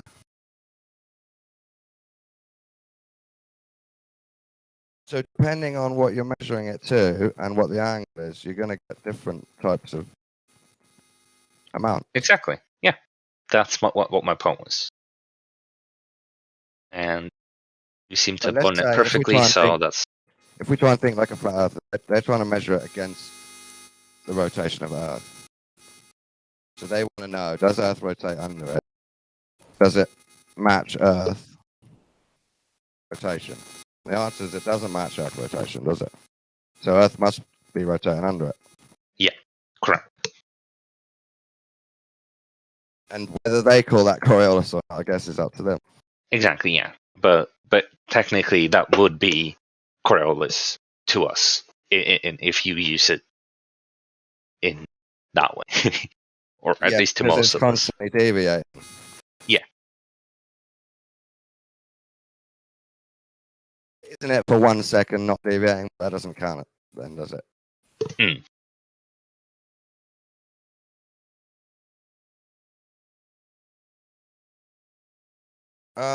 The thing that I get suspicious of, I believe we can send a rocket up, let go of this thing at the right height and control it to fall into this thing. It holding that falling, that just because nature likes to hold a fall perfectly. That's what I find hard to believe. Even though I see the moon doing it, I've only been alive for 4 years, you know what I mean? So I don't know if the moon constantly does that forever. Honestly, I feel like falling forever creates a different mental image than it should be. To me, it would be more like it's being shot off to the side and it's connected to Earth with a tether of gravity. That's just letting it spin around. Pulled round more than falling round. Yeah. Because the same way that, for example, when you attach a ball to a string and you spin it around your hand. Sorry, say that again? It's not like spinning a ball on a string. We're not putting force from the center, are we? You are, because when you're spinning the ball on the string, you're constantly pulling from the center because the string is attached to your hand. Well, I mean, if you don't, we're not making. I mean, the nature's not making the spin from the center of Earth. That's not why the moon orbits. But yeah, you're just saying it fell there. Then it's on a tether. Well, yeah, like for example, say that. Okay, you know those, like, I'm not sure if you know what I'm talking about here, but there's like a pole, and then there's a ball attached to the pole, and then you like bounce the ball between two players. I think I can see it. If it falls in and the tether then connects while it's falling in, and it's got a certain momentum. Yeah. Then goes round and round and round on its own tether. Exactly. So that the falling part isn't really like, it's not that it's falling directly towards Earth. It's more like it's shooting past Earth, but because of the influence of the mass of Earth, it's as if there's a tether attached that makes it spin round and round and round and round. And there's nothing to slow it down, so it's going to keep doing that.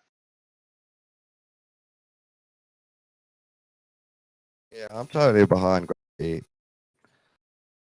Mechanism to create patterns because heavy stuff collects. I'm happy with that. Makes sense. Yeah. You don't have to go as far as to accept space-time curvature, because that's definitely the extreme end of it. I think space-time curvature is more of a phenomenon than an actual thing. I don't know if that makes sense. Yeah. It's more how we're looking at it than describing the actual mechanism. Yeah, because as far as I'd want any flat earther to agree with is that mass attracts mass. And that's all I want. You don't have to go any further than that, whether you call it space-time curvature or anything else. As long as you accept that fundamental part, then I'm good.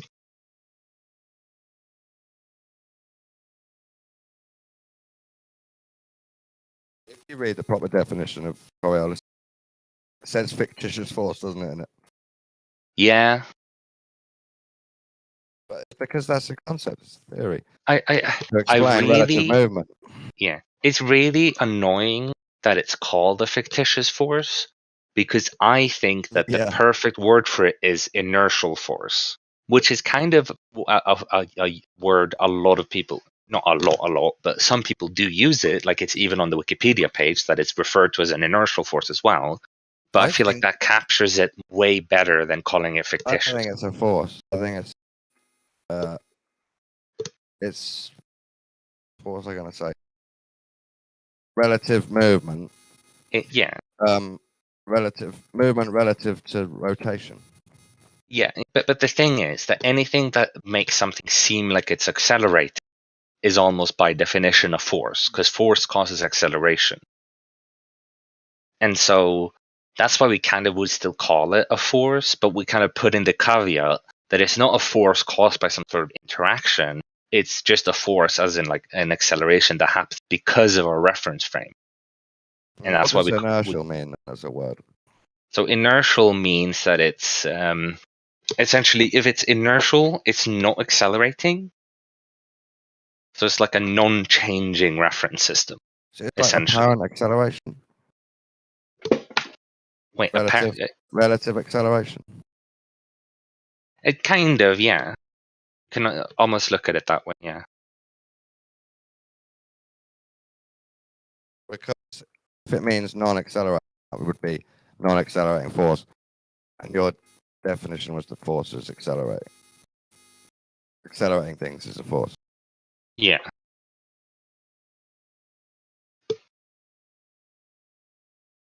I think it's just a type of relative movement. Yeah, but that's the thing is you're correct on that. We just decided that we call that a force because anything that causes movement is a force. Right. And then we put in the caveat that it's not because of an interaction, it's just because of relative motion. It has to do with the fact that from one position or from one reference frame you're accelerating, from the other one you're not. So you are right, but it's also kind of like it is captured within the definition. It just isn't as apparent as it could be. Yeah, I'm a layman, so I don't know what lingo is accepted and what all the words mean in the context. Yeah. But essentially what you're saying is what I mean when I say inertial force. Is that word inertial means that one thing is accelerating differently to the other thing, and that's why we're getting acceleration.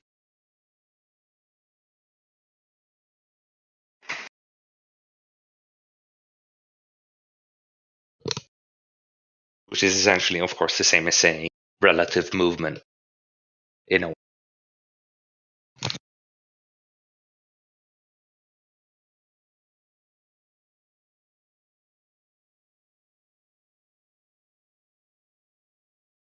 It's weird. I was just thinking about it because some examples, spinning actually makes things physically move away from the spin, like the spinning a ball with the water on it, or a merry-go-round where when you let go or lose your grip.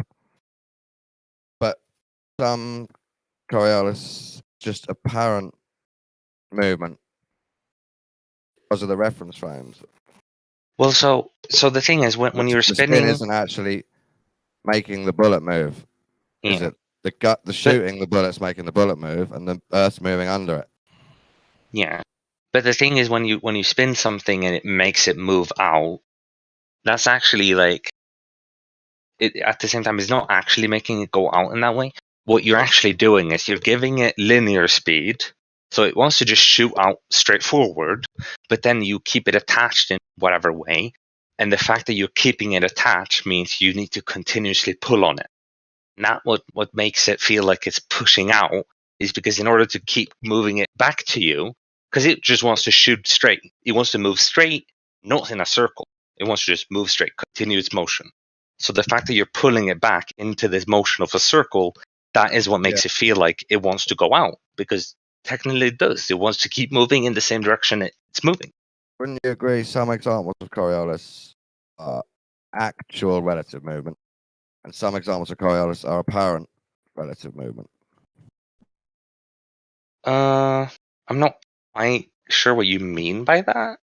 So, like on a merry-go-round, when you let go, you're physically pushed outwards from the spinning object. Yeah, but that's what I'm saying is the fact that you're physically pushed. When a bullet's fired across Earth, the spinning of the Earth isn't making the bullet move away from Earth. The bullet's on its own track, and the Earth's rotating underneath. Isn't that right? Yeah. So there's two examples: one with physical movement and one with apparent movement. So, but the bullet. reason why when you're on the merry-go-round, where you're feeling the physical movement of you being pushed out, is because you're physically connected to the floor. If you were to, one's connected, one isn't connected. Yeah. If you were to somehow be able to disconnect from the floor and just jump be while you're on the merry-go-round, apparent you'd movement, act exactly like the bullet. Yeah. But the fact that you're still attached is what makes that feeling of you're being pushed out. Because the merry-go-round is still there trying to pull you in the circle, but you're trying to move in your linear direction. And that what makes it feel like you're going out.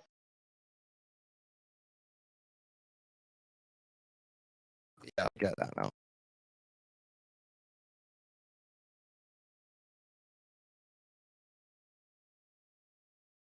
Sorry to interrupt, guys. Do you remember the exact words that Moyak used? Was it illusionary wind? Imaginary? Yeah. Illusionary, yeah. Illusionary. Okay, thank you.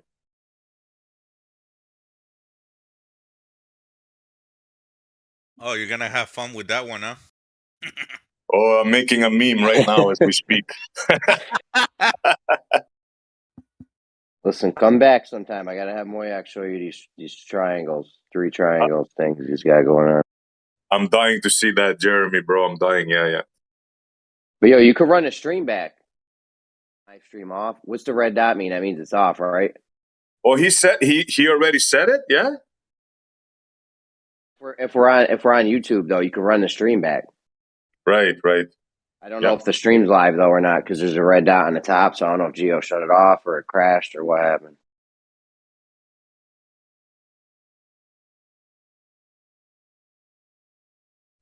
Yeah, I was thrown off my chair when I heard that illusionary wind.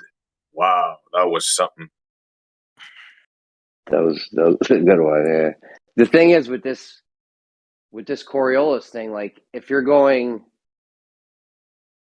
hemisphere, which way does the Coriolis push you? I forgot.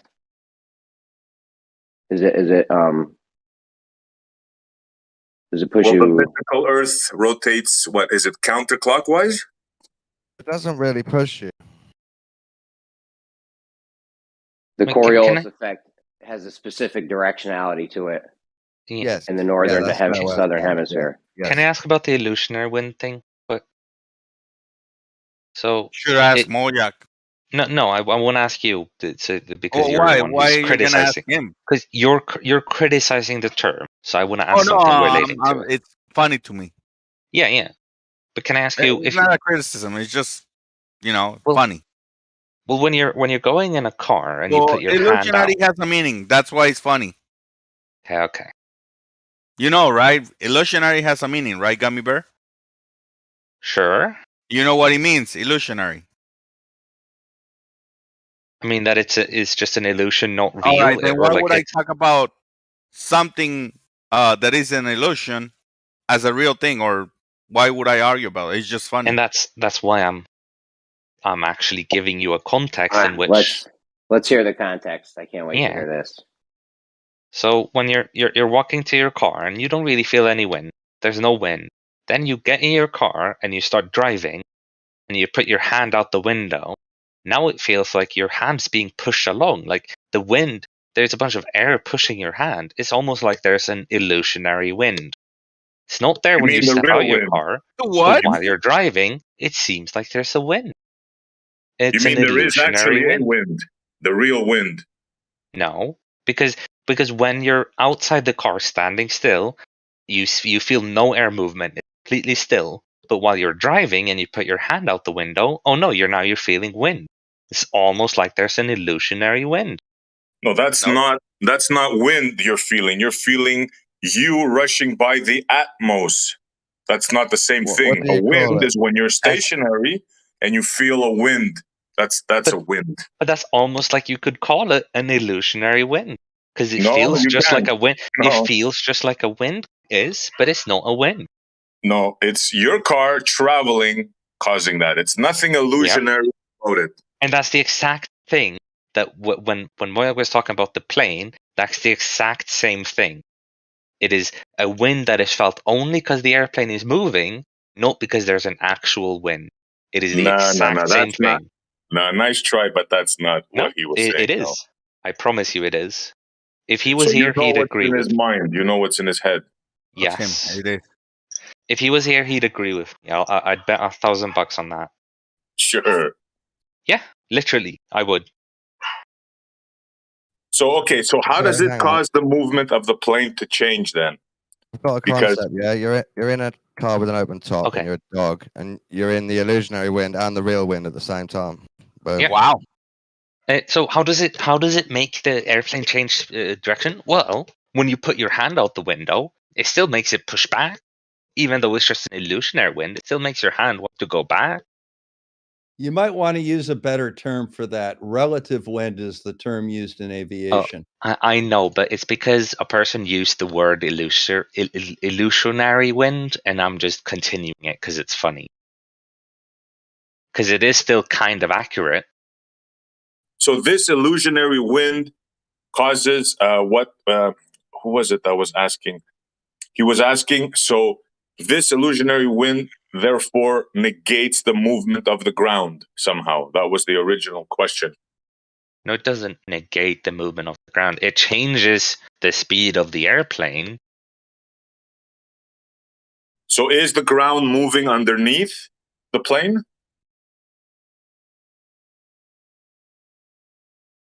Well, the ground is moving, but it is also possible for the airplane to be moving relative to the Earth in lockstep. In lockstep. Okay, so let's say we're on Correct. the equator. The equator is traveling at 1,000 miles an hour. The plane is moving at 500 miles an hour. You're going to tell me Okay. we won't be able to see the difference between the plane movement and the ground?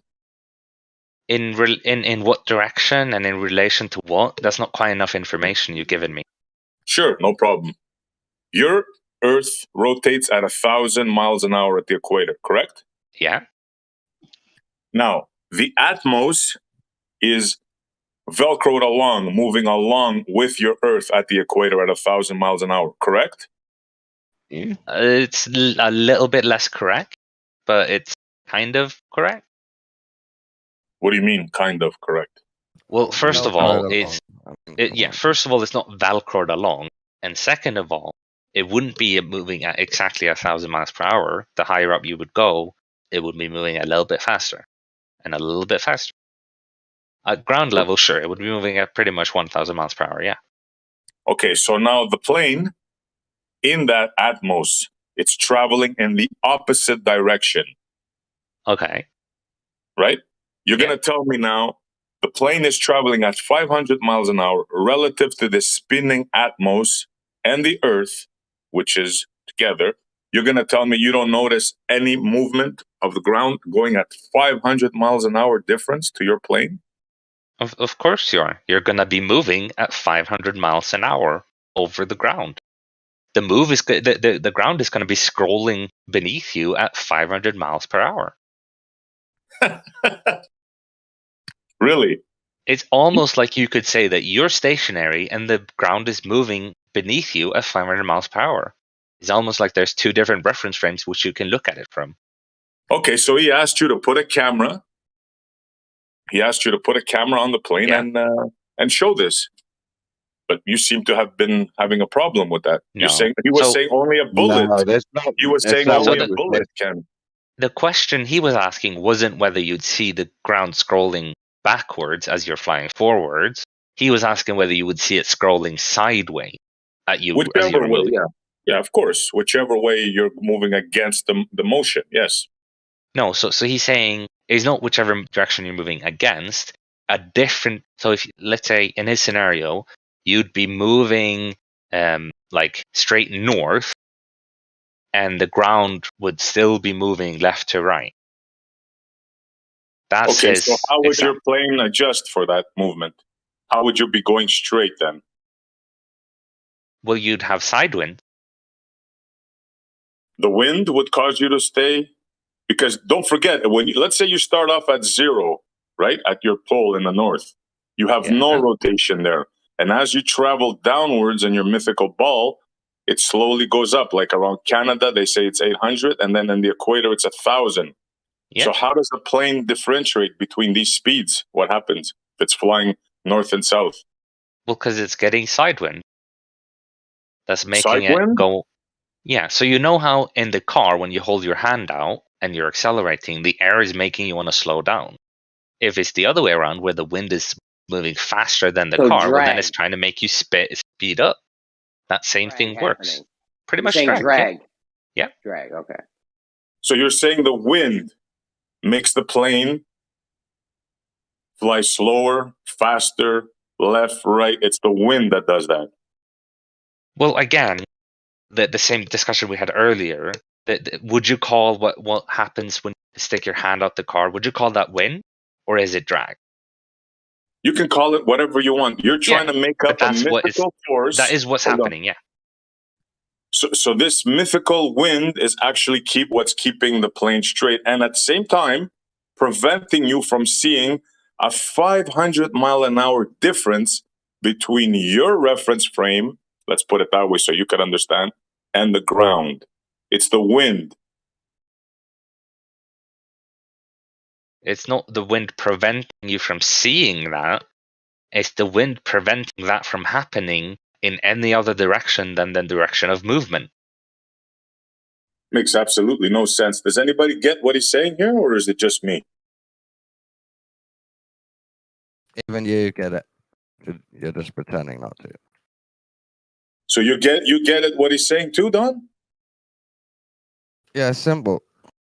Yeah, we all get it, FC, and you do too.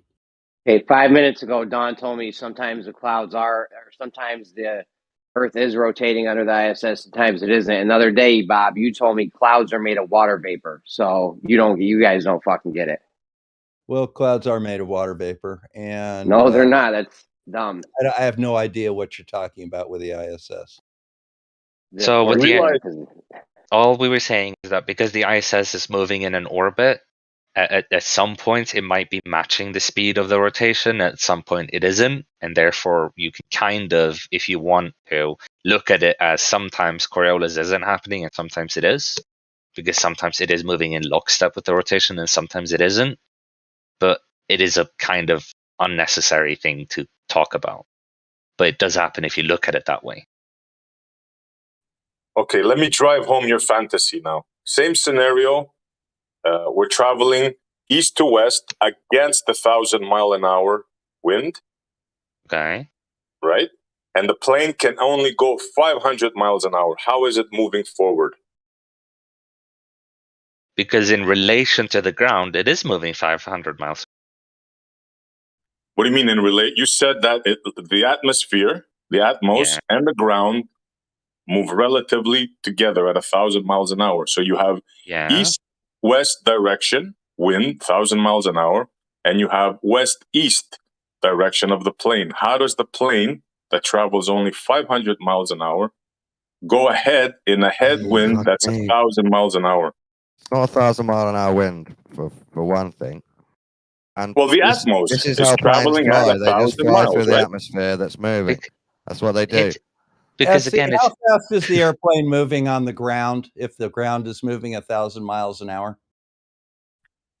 What does that have to do with it? The ground and the atmos are stuck together, right? Are they moving Literally together? everything, SE. How fast is the plane moving if it's sitting still on the ground that's moving 1,000 miles an hour? The ground is not moving at 1,000 miles an hour. In your scenario, it is. That's your scenario. Don't ask me to explain your fantasy. We don't have any fantasy. Sure you do. You got a headwind of 1,000 miles an hour. You got a plane that could only go 500. There's no headwind. You have to explain miles an hour, SE. by which mechanism does it move forward, sir? SE, the plane is moving 1,000 miles an hour sitting on the ground. As soon as it takes off, it retains that 1,000 and adds the thrust of the engine. And you know that. It's been explained to you many times. Right. You think you can recreate that in real life? Every day. Make a model and show us. Make a wind tunnel. I'd love to see this. Show us how this is I fly an done. airplane. I do it every day. It's not a problem at all. You do it on a stationary Earth. That's why you don't have a problem. No, I don't, SC. Cool fantasy. Yeah, you guys live in fantasy. I mean, it's obvious you have no answers. You've been given lots of answers. You don't have the listening ability. Look, you say conservation of momentum, right? With the Atmos, correct? No. No? No. What? I say confirmation of momentum, but I have no idea what you're talking about when you say Atmo.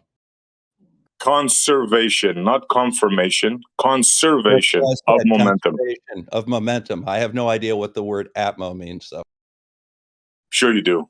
It's his word instead of saying atmosphere, because it's a scary word. If you want to talk to me, SC, use the correct word. Sure, atmosphere. You know the air that becomes into a sphere magically? Yeah. The atmosphere, yes. That's the correct term. So, okay, go ahead, answer the question then. I did. No, you didn't. You have an atmosphere traveling one direction at 1,000 miles an hour with your ground. We agreed on that. You have a plane which is only capable of going 500 miles an hour. How does it move forward, sir? How does the plane move forward? What the fuck? Yeah, like you're talking like you have no idea what relative speeds are. Yeah, you've already acknowledged that the ground is moving 1,000 miles an hour and the atmosphere is also moving 1,000 miles an hour. So the relative speed between the two is 0. We've added a plane that adds 500 miles an hour to that speed. So the plane is moving 500 miles an hour over the ground. And very simple. 8th grade stuff, SE. Only works in your mind. You think you can recreate that in a wind tunnel? Should be simple enough for you. 5th grade? Every day, Go ahead, Bob. Every day? A wind tunnel? What are you talking about? Who wants to make an Earth with mini gravity like a magician in a wind tunnel? No one's doing that. I don't know. I'd like to see. That's I'd like to see him make a cloud. I'd like to see him make a cloud out of water vapor. That'd be fucking impressive. Holy shit! Is that science, Bob? Who told you that? I'm just curious because I've been hearing a lot of people say that shit. I'm wondering where you guys are getting this shit from. What do you think a cloud's made out of? Not water. I know it's not water vapor. You know how do you know that it's not? You know water? how I know it's? You know how I know? Because you can't see water vapor. What is a cloud? We see clouds. Wait. You don't see the kettle when it's boiling, that you see the steam rising up. Water vapor. Now, what he's trying to do is he's trying to draw the distinction that actually a cloud is little droplets of liquid water rather than water vapor. It's condensation. That's the little distinction that he's trying to make. So not water vapor then. So clouds are. He's missing the forest because he's looking at a tree. Yeah. That's characteristic so you realize science denial, and that's inappropriate or incorrect scientific reasoning. Okay, so you realize we can't see water and there's vapor. also cherry picking, which is characteristic number 1. So you realize we can't see water vapor, right?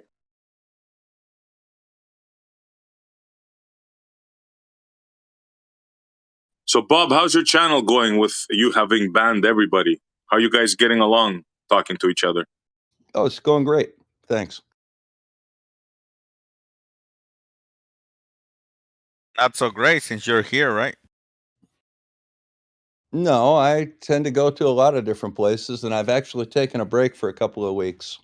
I'm getting ready to make another video today, though. So Jeremy, what's the difference between steam and vapor? Is steam a vapor, or is vapor a steam? I don't think you guys let me finish earlier. I was explaining how you can definitely know that clouds aren't made of water vapor. Because you can't see water vapor. It's an invisible gas. But we can clearly see.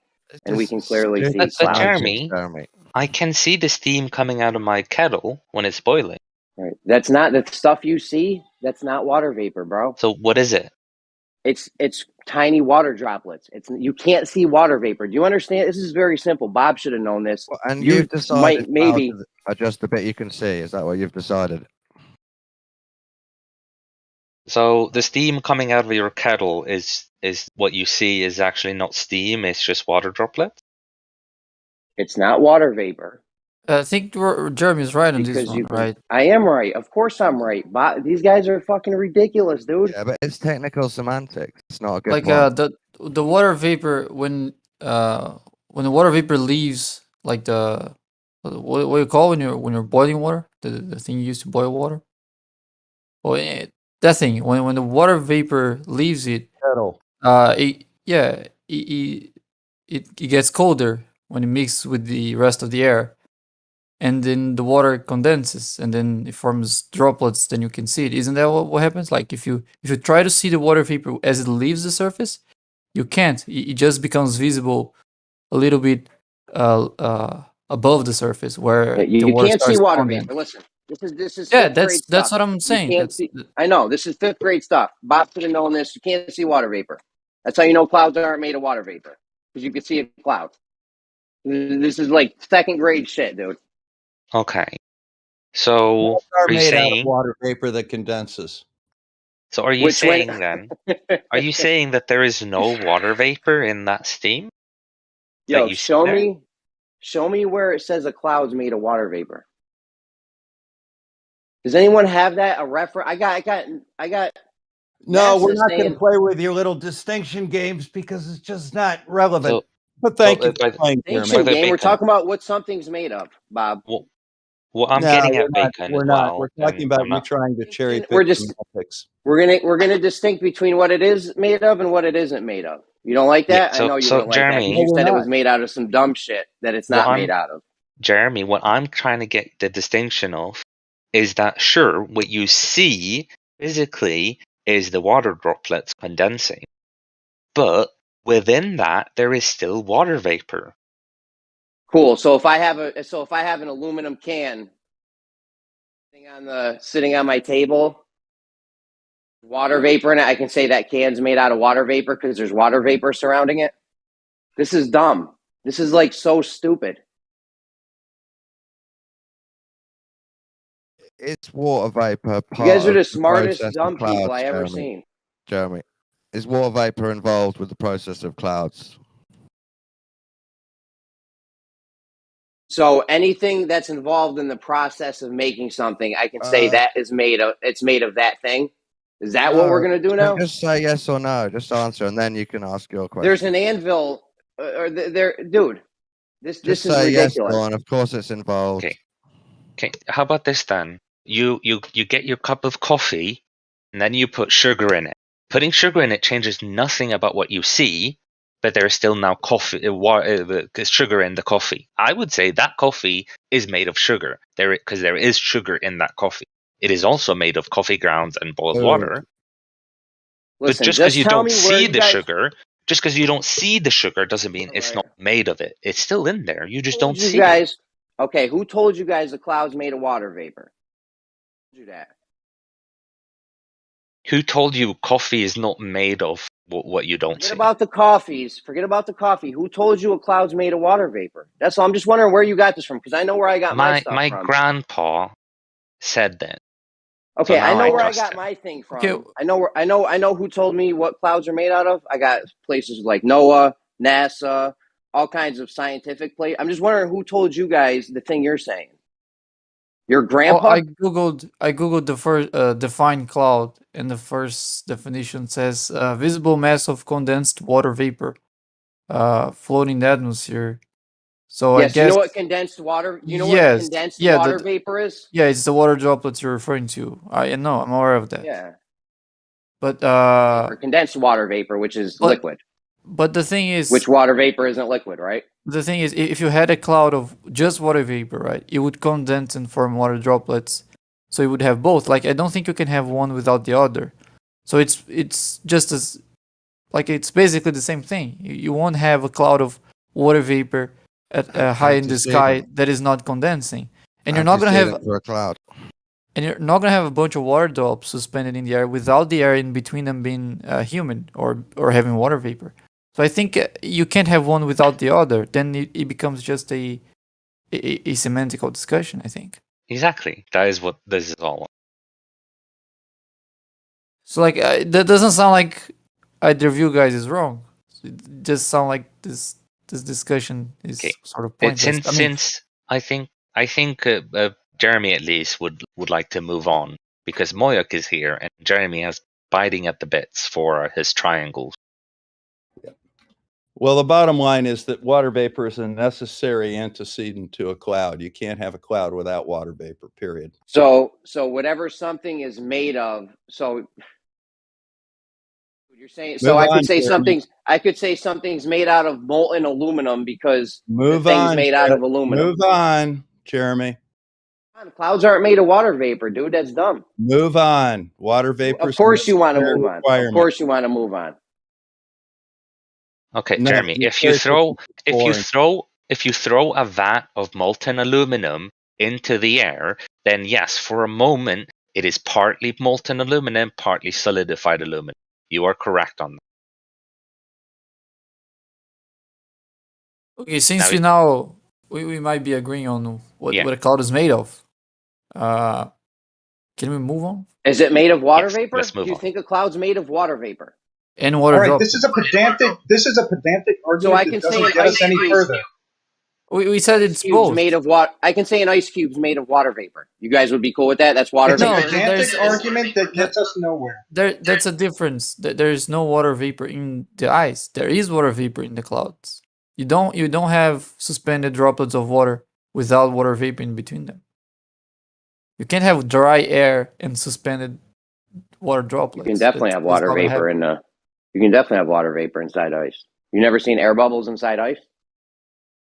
Oh yeah, you can have, but that's no ice. So if I have an ice cube, if I have an ice cube and there's a water vapor molecule in between it, that I could say that ice cube is made of water vapor. No, because if there's a little piece of something beneficial, if there's a tiny piece of lint, I know it's just dumb to say clouds are made of water vapor. We should move on. If there's a tiny piece of lint inside your ice cube, you don't say that the ice cube is made of lint. Just because there's a tiny amount of something. Clouds are made of water droplets, not water vapor. Clearly, that's a liquid, not a gas. There's a more important difference. Well, yeah, there's a more important. You can't have one without the other in the example of clouds, but you can in the example of an ice cube. You don't need to have water vapor bubbles inside of the ice to have ice. Okay, you can't grow wood. You can't grow wood without water. So I could say, when I look at my shed that's made out of all wood, I could say that's made of water since you had to have water to make the wood. This is dumb what you guys are saying. Because the water. Ridiculous. No, it's not analogous. You guys are saying dumb things. Let me answer. Stop saying it's dumb and allow the answer. So you can't have wood without water there. You can't have a cloud without water vapor. Your example is just not backing the logic. Wood without water. You think you can have wood without water? Jeremy, what's your point? You can't have wood without the wood having water. Clouds are a combination of water vapor and droplets and phase transitions of water. Okay? Yep. Hey, is that good enough? Yeah. We didn't claim water vapor is part of the definition of a cloud because it's where it comes from. It's because it's there. So in the example of the wood, the water isn't there anymore, and you still have wood. So it doesn't make sense to define the wood as being made of water, because you can have wood without having water on it. You guys are saying since we can't have the water droplets the clouds are made of without water vapor, and you can't have wood without water. Okay, can you grow wood without water? Jeremy, what's your point? It's a necessary antecedent. Bob literally used this phrase earlier. It's a necessary antecedent to having water. We're talking about the composition. That's not a analogy. Because you're not talking about something. Yeah, but we're not talking about it being an antecedent. And the necessary antecedent for that thing is the X. But that wasn't the argument. I'm saying I have something.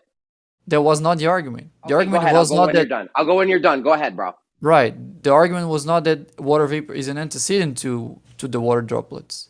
That was not the argument. If that was the argument, you'd be right. Your response would make sense. But it doesn't make sense because that was not the argument. The argument is that in the composition of the cloud, you have both, regardless of the antecedent. That you can't have the stuff the cloud's made of, the water droplets, without water vapor. It's a necessary antecedent. That's what he said. Yeah, but that's not what we're saying right Yes. now. Okay. Yes, that's what he said. So you can't have wood without having water because wood requires water to grow. Right? Is the water the necessary antecedent for wood? If you're arguing about the antecedent argument, I'm with you. But that's not what I'm saying. With me. Okay, so Wood is water's the made of necessary water. antecedent for wood. While it's alive. Is wood made of partly water? Is wood Yeah. made of water, or is that a constituent part that goes into Yeah, but creating? the thing is, Jeremy There's was water vapor in and wood. water droplets. There's are water the in same wood. thing. There's water in wood. Yeah, but water vapor and water droplets are the same fucking chemical. What? Water vapor and water droplets are the same fucking chemical. Well, I don't think The that's water that's in the tree. that's not a I don't think that's a valid response, Moyak. But why not? Jeremy, where's the water in the tree now? Where's the water in the wood? It's in the tree. There's water. There's water in the wood. Yeah, but where's the water in the wood? What does the water become in the wood? It's not important. The necessary antecedent Yes, to it is. having wood is water. Question. Right? Is the Can you have wood without Answer the water? question. What is the water in the wood? Squeeze it What out. does Can the you water get a become piece in of the wood? wood? Can you get I a mean, piece of wood and then that's squeeze not the water out important. of the wood? If that's not important, you can point it out. But at least answer the question. Let's see where he goes with it. Squeeze the water out of the. I can press the wood and get water out of the wood. So What I don't know does what's the in there. water become in the wood? Piece of wood. You're right. Squeeze the wood and get. It becomes the wood. wood. It's no Shut longer up. water. It's cellulose. Can I respond, please? No. You're saying it becomes something else because I can have a piece of wood. Yep. And then I can there's water in it. I could cut the tree down, cut it into little 2x4s, squeeze the 2x4s and get more water. So there's water in there. If it's completely dry, is it still wood? If it's completely dry, is it still wood? When does it so you're saying there's no moisture in this wood at all? Zero moisture. Is it still wood? Sure. Where did we get wood like that? Kiln dried wood? Created by a chemical reaction. All right, we're way off the reservation here. Yeah, the point I know. is the point is you can't say that something's made of something just because you needed that thing. It doesn't matter about the necessary antecedent. Yeah, the necessary antecedent is a ridiculous argument. Okay, we know clouds are not made of water vapor; they're made of water droplets, ice crystals, dust particles, liquids and solids, not gas. And water vapor. Who told you that? Your grandfather? No, you simply can't have water droplets suspended in air without having water vapor in between them. Clouds can't form in the absence of water. Water vapor is in between something. You can say that thing is made of water vapor. Water vapor is required to form clouds. You can't have a cloud without water vapor. So and you witness this. You witness this in the fact that the clouds change in shape. The whole time they're up there, their phase changing as the temperature and pressure change. And they're in constant state of flux. There's water vapor interlaced between all of the little droplets of water. Yeah. So yeah, you have the floating humidity. Or just bring up the citation or whatever you got. That's all. I've never seen it, and I looked for it for a long time. That clouds are made of water vapor. So you think the air in between the droplets of water? I don't care what you think. It doesn't matter what your grandfather told you. I wasn't finished. I just want to know. I just want to know your what you're picturing there. So do you think the air in between the water droplets can be completely dry? Like 0%? It doesn't matter. It doesn't matter. I thought you were done.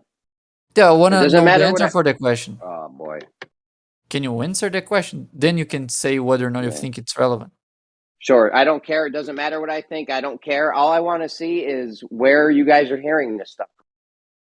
Because I know where I heard my stuff from. NASA told me, and NOAA told me. A whole bunch of these big scientific places told me what clouds are made out of. And I always see it be a liquid or a solid. Something are not the same thing. And I always see them tell me. You're clearly demonstrating you can read something and not understand it very well. Every time these places tell me what the clouds are made of, it's always a liquid or a solid. It's never. I never hear them say gas. What you're reading? Well, Well, who told? Well, where'd you get a gas from? Yo, I'm I just curious. found. If we are to form a cloud, humidification may eventually bring the air within the parcel to saturation. The saturation is relative humidity is 100%. So the relative humidity of the air inside of a cloud is 100%, which means there's as much water vapor in the air as you can have without it condensing. Does that make sense now? Because if the humidification of the air is saturated, it can easily condensate. So you Okay, would just expect read a me lot the of. part. Okay, just read me the part back where it said what the cloud was made of. Yeah, okay, I'm gonna read it again. If we are to form a cloud, humidification may eventually bring the air within the parcel to saturation. At saturation, the relative humidity is 100%. So you Okay, know but what where's the that part means, where it right? said the cloud's made of? I still didn't hear it. It's describing a cloud. Because you're not listening, Jeremy. I'm going to say the That's cloud's why you're made not of, and hearing then it. there's going to be words after that part. It's gave it to you. describing what a cloud is. It's okay. I can keep going. I The think cloud there's is made of, because I can find my people saying, not my people's, but your guys' people saying the cloud is made of, and then there's words after that. What is 100% humidity, Jeremy? What does that mean? Bob, can you find me the place that says clouds are made of, and You then just heard it. the thing you're You saying? just heard it. What No, does I 100% didn't humidity hear the mean, part where Jeremy? it said clouds are made of. He gave it to you. Yeah, I never. it's He not didn't use those using. words at all. Those words weren't even in there. Yeah, Nothing like those sure. words were It's in there. not using those words, but if you have any Yeah. capability of interpretation, you can see It that does. it's describing what a cloud is. It didn't sound like doesn't. it meant that they were saying that clouds were made of. He doesn't know what 100% There's, humidity means. That's the problem. I think he's just ignoring it, actually. Yeah. I'm not ignoring them. I'm woefully waiting for the ignorant. part where He you guys give me the thing that says clouds are made of. Look up what 100% humidity means and get back to us, Jeremy. Back to me when you have something that says what clouds are made of. Just did. Well, it really depends. You're also talking about what are clouds made of. There's the visual portion of what clouds are made of, the little droplets, and then there's the non-visible, the space in between, which is the vaporous water. You can't have one without the other at all.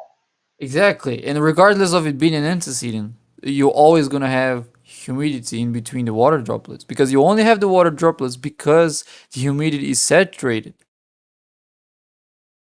You guys can keep trying to justify this, but find me the people that are saying clouds are made of water vapor.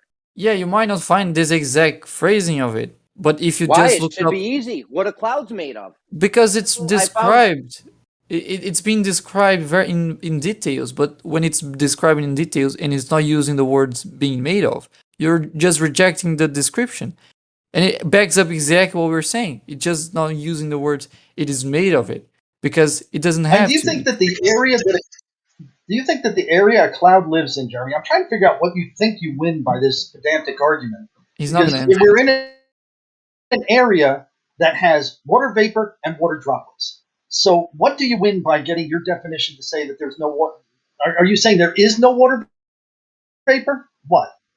There's no water vapor there? I What are already you asked him that. He didn't answer. because there's water vapor, around something, or so if there's water vapor totally surrounding something, that thing's made of water vapor. Well, he didn't say Would surrounding. proclaim? Is that what He you would wasn't. proclaim, Moyak? He wasn't saying surrounding. Water vapor It's all inside of. interlaced throughout the cloud. I don't There's water understand. vapor. Let me rephrase it. If What do there's you water think you win vapor by this? inside, How is the phase state of water helping you? water vapor inside of something, then how are you determining that this thing's made of water vapor? I'm just curious. Okay, if I went up to a cloud and I just bottled it, you asked me what's in there. I would say that there's water vapor, that there's water droplets, and then I would say that there's particulates of dirt and 78% nitrogen, blah, blah, blah, blah, blah. And that's what I would say is in that cloud. That's what that cloud is made of, all those things. Okay, so if I had a can sitting, so if I had a can sitting on my table, just an open aluminum can, right? And I just went up, scooped that can up, sealed it shut. and then analyzed everything that was inside the container I just got, we could say that the can's made up of nitrogen, oxygen, all the gas. Yep. Yeah. I would say that. It's You all would those say the things kind, required to have a cloud. the can's made of so the aluminum can. No. I'm saying the stuff in there will be all those things. I don't understand what you think you win by this argument. It's a pedantic argument. It doesn't change anything. A cloud is that fucking white fluffy thing up there made of water in its different phases. What? Okay, yeah, good. Whoopee. I have a can sitting on my cannot be table. made of water. Oh my Airplanes gosh. wouldn't be able to fly What up? through it. What up? You're disagreeing with Silent? How Jeremy you now. been? How you been, Silent? Hey.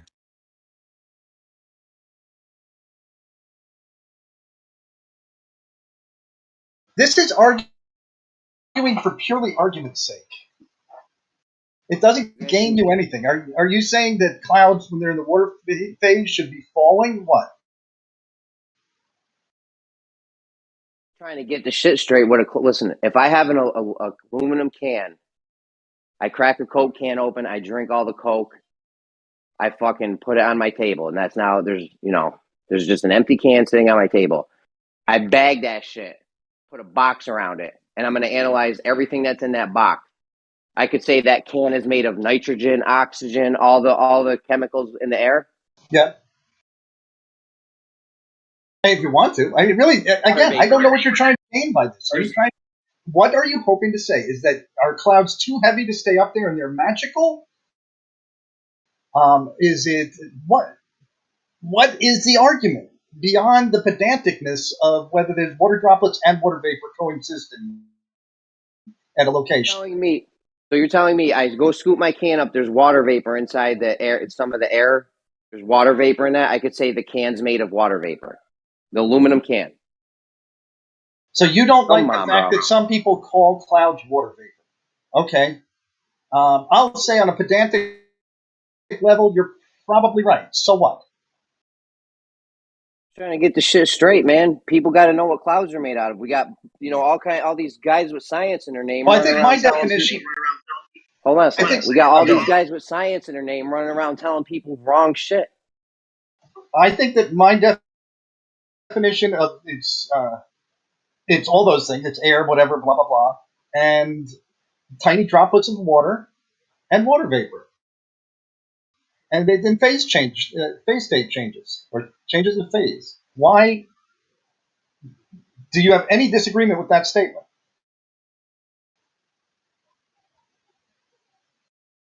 That of the cloud, if you were to say the cloud's made of water vapor, why do I disagree with that? No, I said that it's made up of droplets of water, water vapor, and all the other stuff that's up there, dirt and all the other shit. Now, do you have any disagreement with that? I mean, listen, it's not the point. The point of this whole thing is you can't be running around saying clouds are made of water vapor. It paints pictures in people's minds like that puffy giant thing they see is fucking made of water vapor. Okay, so you agree with me though that it's water vapor. There's water vapor. It's the thing that we portion of it that water see vapor's is there, water droplets and ice crystals, right? Say it again. That area that is in question, but you lovingly call it cloud, that area is comprised of water vapor, water droplets, and ice crystals for the most part, right? Let me respond. Let me respond. So yes, there's water vapor there, but if I was to have an aluminum can on my table and I just put a box around the area the aluminum can was on, and I come up, oh, there's water vapor in there. I can't say that the aluminum can is made of water vapor. Okay, that wasn't an answer to what I said. Can we agree that what I said was true? I answered your thing, and then I said my thing. What was your question again? Because I'm pretty sure I answered it. I said, can we all agree that the area that cloud sits in is comprised of water vapor? I answered that. Ice and I'll answer it again. Stuff. Yeah. So yes. Hey, Jeremy, have you ever seen like people have done this in like for science experiments stuff, where you make it rain in your own home? Okay, so yes, hold on, Sean. So yes, there is paper and all that stuff in the area. Just like if I have an aluminum can on my table, I answered your part just now, and now I'm going on with my thing. So if I have an aluminum can on my table, and I put a box around it, and there's water vapor in there, the aluminum can's made out of water vapor. I don't know. If I looked at a room full of aluminum cans and I said, "What's in that room?" I'd say aluminum cans. Although technically, I might be wrong because there's also a floor, a ceiling, air, whatever.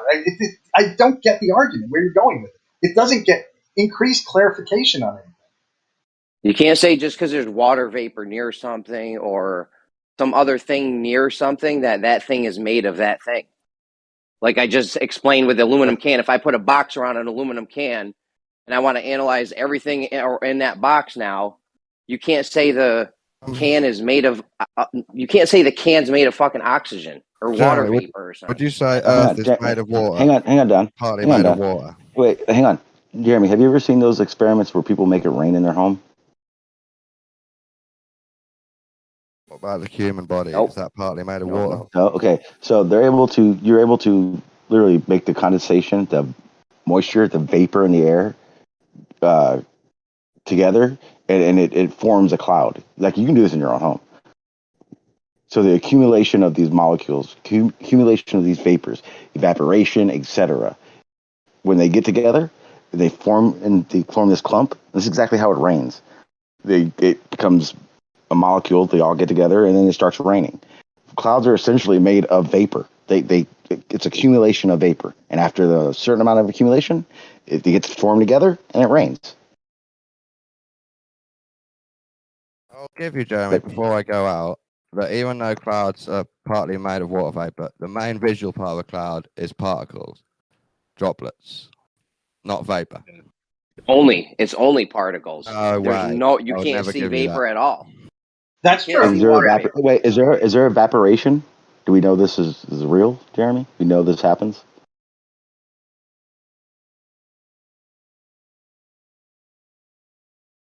What are you asking about evaporation?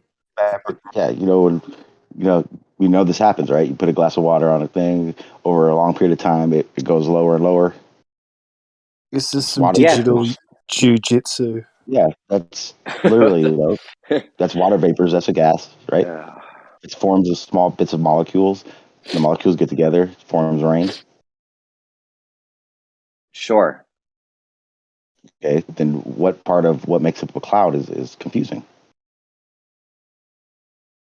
A rain cloud isn't a rain. Doesn't just have all that water in it for no reason. It's been accumulated. The cloud is water. The cloud is water. You know what? I'm Okay, going to then say this. A cloud is not a noun. It's a verb. It's active. It's happening. At least that's how I look at it. It's an active place. Ocean, yeah. Probably, yeah. Jeremy, would you agree to clouds are created by water vapor? Then we could close the debate. Good point. Okay, well, hammers are made by man. So can I say a hammer is made of a man? No, you say hammers are made by steel. And by a man. You got to have a man to make a hammer, right? I mean, Hammer is made by a man. What are you There might guys be talking some- about? Technology is made of man. You can say that if you want. Hammer is made of steel and wood. Not when you use that word by, means who is creating it. Yeah. Like English is my second language. When I hear you guys like doesn't some of the things doesn't even make sense. Well, again, was. It's because we're being hyper pedantic. I don't get where you think you go from here. Okay, I agree with you, Jeremy. The thing we see up there, the particles that we see are water droplets and ice crystals. The cloud. Okay. The cloud, So, yes. yes. The object that we see up there is water vapor and crystals. I agree with you. I'm sorry, water droplet. Yeah, did I say it right? Water droplets and crystals. Okay, now we've got that solidified.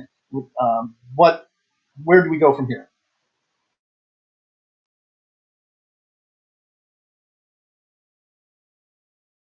My bad. Hold on a second. Maybe silent. Go ahead, take over.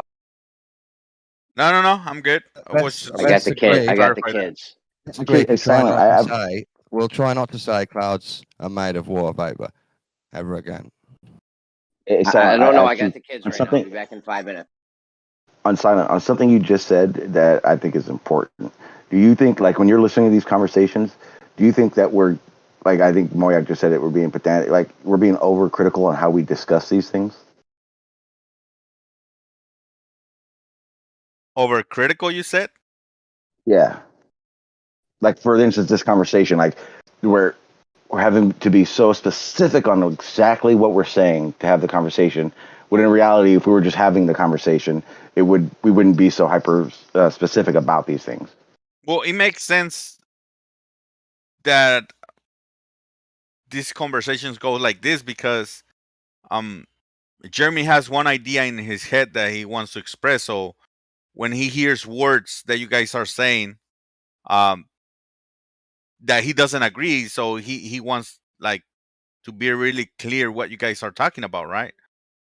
Yeah, I so that's why you end up with this conversation about being so, like, you call it pedantic, like. But I think it makes sense. But would you say that most of these conversations could be done with more simplistic conversation? You know what I mean? Instead of being so hyper specific about things, you should be able to just have a back and forth and it not have to get to that No, point. Sean, because earlier today, I don't know who was it that was using the word Atmo, and then Bob told him, "Oh, I'm not gonna have a conversation with you unless you use the word that I'm telling you," right? And I think it was me who was pissing about it. I think, at least I don't know who was it, but Bob said that. Bob said that he wasn't gonna have a conversation unless he uses the word atmosphere. But that's different. That's one that, like, I don't is think that's about. different at all.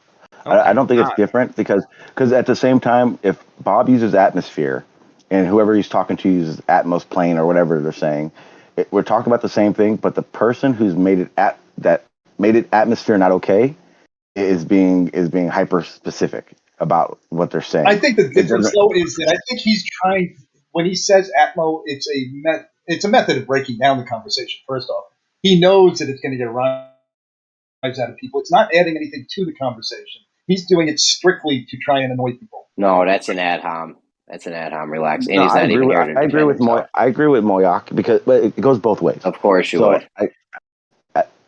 So I get what the person would be doing when they say Atmos plane, but at the same time, we're talking about the same thing, so it takes away from the back and forth of it. Then why you guys don't use Atmos plane? Because we all refer to it as atmosphere. We weren't the one. Well, you we guys don't, right? I'm not going to say you guys, but it has been changed to fit someone else's perception. You're using a new word just to raise ire, as far as I'm concerned. No, maybe he's not. You don't know that. Okay. The point is, it's like we're using the word level in this conversation. I would never use that word just because there's so much contention around it. I would either use, horizontal or curving or something. I would never use the word level with you people. Well, maybe I want to start using the word curvizontal. Will you listen to me when I call it curvizontal? Yeah. If you explain what it means, if you tell me what the fuck that means, yeah. It's just like the horizon, but it's curved, so it's curvizontal. It's a curving all horizontal. All that does is take away from the main point of the conversation. Yeah, but it takes away from the main conversation, and then you got to play the define what you mean game. When we all know what we mean by exactly, horizon, it literally does take away from the conversation. If turned out that the word planet came from the word plane, because people thought, let's say, that they were planes. No, that's not where it comes from. But even if that was the case, I would not object to using the word planet, just because it has the word plane on it, and I don't think it's a plane. It's like it's just like if we agree on what a word means, regardless of what like who cares if there's the word sphere there? If when we're referring to it and we are being agnostic about the shape of the Earth when you're referring to it, then it doesn't matter. There's no reason to come up with a new word that just creates useless discussions. Okay, I was just trying to get to the bottom of what a fucking cloud's made of. Because if you have a car, let's say, and you say that car is made of leather, if you told me that car is made of, and just left it at that, didn't say, oh, it's made of leather and this and that or something, you'd have to say what it's maybe there's a little bit of leather. Like, just saying that a cloud's made out of water vapor is very misleading, and it leads people to have this thought that big white puffy thing they see is water vapor.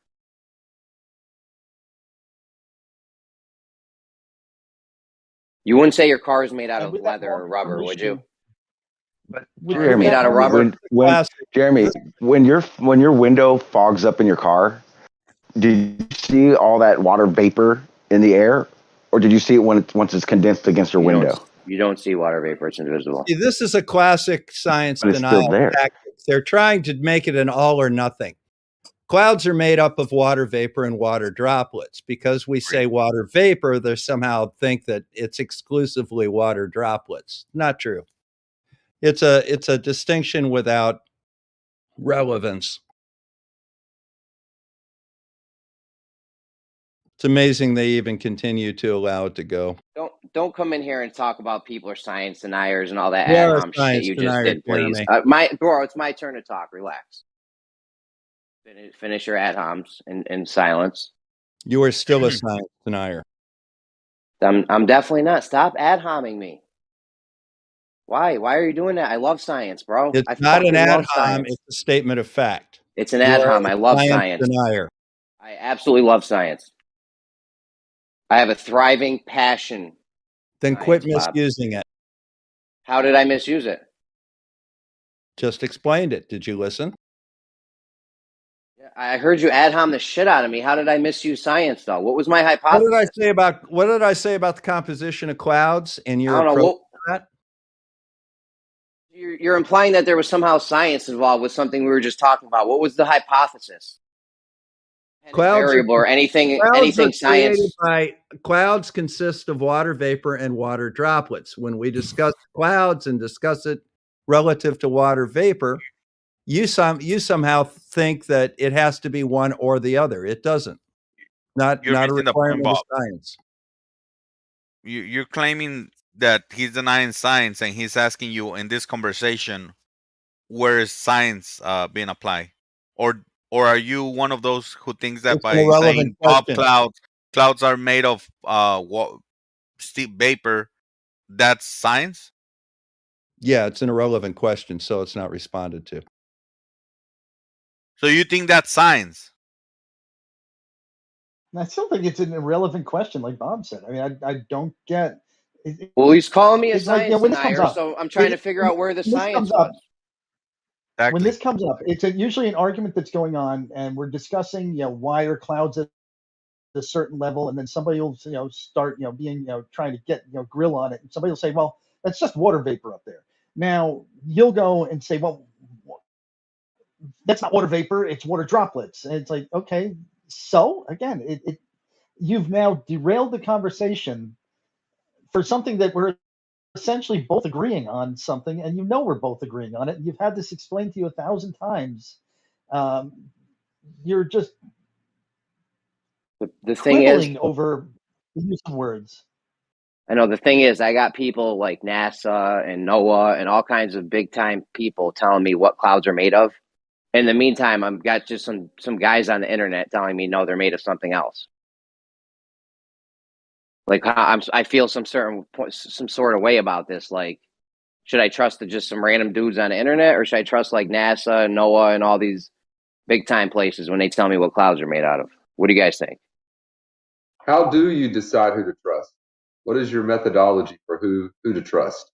I don't know. Are you guys smarter than NASA and NOAA and all those big time what you science need to places? do, Bob said I Jeremy, was. is Are you learn guys to smarter than all those? understand what Hold you on, Bob. read. I was mid sentence when you started. I'm just wondering if you guys are smarter. NASA and NOAA and all these big time science people that I'm agreeing with that you said I was denying a couple minutes ago. No, you need to learn to understand what you read, and you don't. But I'm agreeing with NASA, NOAA, and all the big time science places. No, you're not. And you guys told me I was just science denier. You're not. But I'm agreeing with the science people, and No, you you're guys not. are the ones saying They something say different that from there's- what they're saying. Jeremy, say you're there's not a agreeing sphere. with them. It says the clouds are clouds are 100% saturated. What does that mean? What does 100% relative humidity mean? If you can't answer that question, you can't understand a NASA article. So put it very plain and simple. Clouds are made of water particles, ice crystals, shit like that. You want me to pull up That's not what they thing? say. You want me to pull up the Not thing? what I can they pull it say. up. Pull it up, Okay, Jeremy. hold on, I'll pull Do it it. up. I'll pull it up.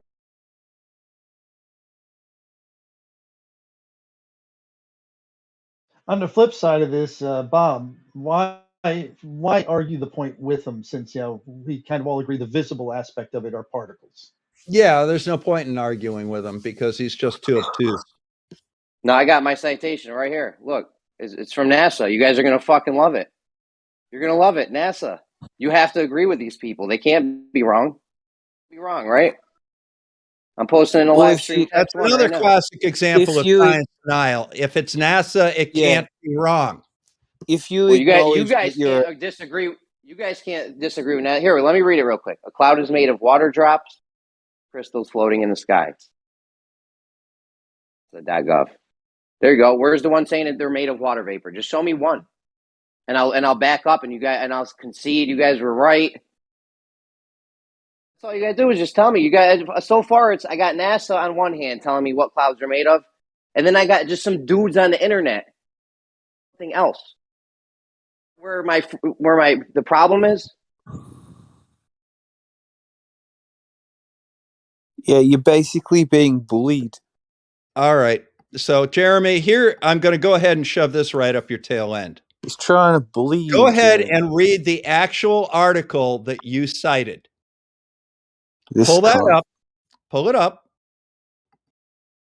And look at what the actual article says. Bro, I have a sentence. Let me help you saying- out. Let me help you out. You read the very first line of the article. Look at the next Posted a whole paragraph. citation. I How posted do a clouds citation. form? Clouds form from water in the sky. Water may evaporate. What's evaporated water called? From the ground or move to other areas. Water vapor is always in the sky in some amount, but is invisible. Clouds form when an area of air becomes cooler until the water vapor there condenses to liquid form. Condenses in a liquid form, no longer water vapor. Okay. Is that talking All right. about rain? So shut the fuck up. That didn't help you? I posted a citation of NASA. That is your citation, son. No, you don't know what a citation and a reference is. Did That's you your read it? problem. For A, Did you you don't know read what it? a citation. Did you click on I'll it wait and till you're done. actually read it? Because it disagrees with what you're saying. A, you don't know what a Classic- citation. Oh, my Classic bad. science Wait till you're denial. done. Go ahead. Very quick. I'll wait till you're done. Go ahead. You all set? He's- So A, you don't know what a citation, the difference between a citation and a reference is. The thing I posted, that little paragraph, that's the citation I posted. I don't have to believe everything NASA says about the shape of Earth, anything like that. To do their citation, which went multiple sentences deep. Again, because I didn't read the whole thing the first time, but here we go again. A cloud is made of water drops or ice crystals floating in the sky. There are many kinds of clouds. Clouds are an important part of Earth's weather. So telling us right here in this, my citation, not reference, what clouds are made of.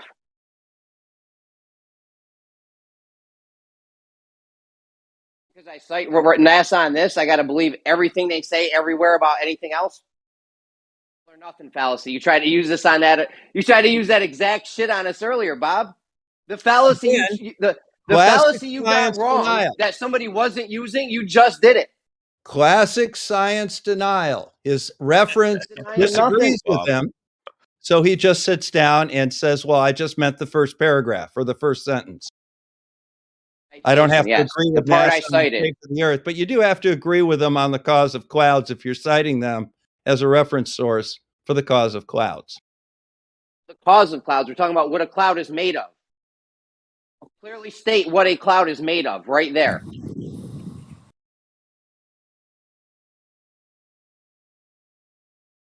Your Yeah, guys' Jeremy, thing I that says agree it's with made out you. of something else. And I'll Jeremy, I leave. agree with you, but again, it doesn't change anything. It didn't help the conversation I one bit. know, It sent us Bob's off just on a being a several-hour dickhead. argument. He's just Bully bullying me into what? Jeremy because he's bored. What do you call it, It's bullying? like It's somebody. some boomer just trolling. It's It's really just weird. it's an argument of causation versus the actual observed phenomenon. I don't really give a crap in this case. The atmosphere is completely full of water vapor everywhere, floor to ceiling. There's water vapor there. Certain place where these things happen, where they condense, and that's where the clouds are. Okay, I agree with you, Jeremy. And I'll still, all concede. that's done I mean, is sent us off in an hour-long argument on nothing. concede if you guys had like a place saying like, water vapors, the clouds made of water vapor.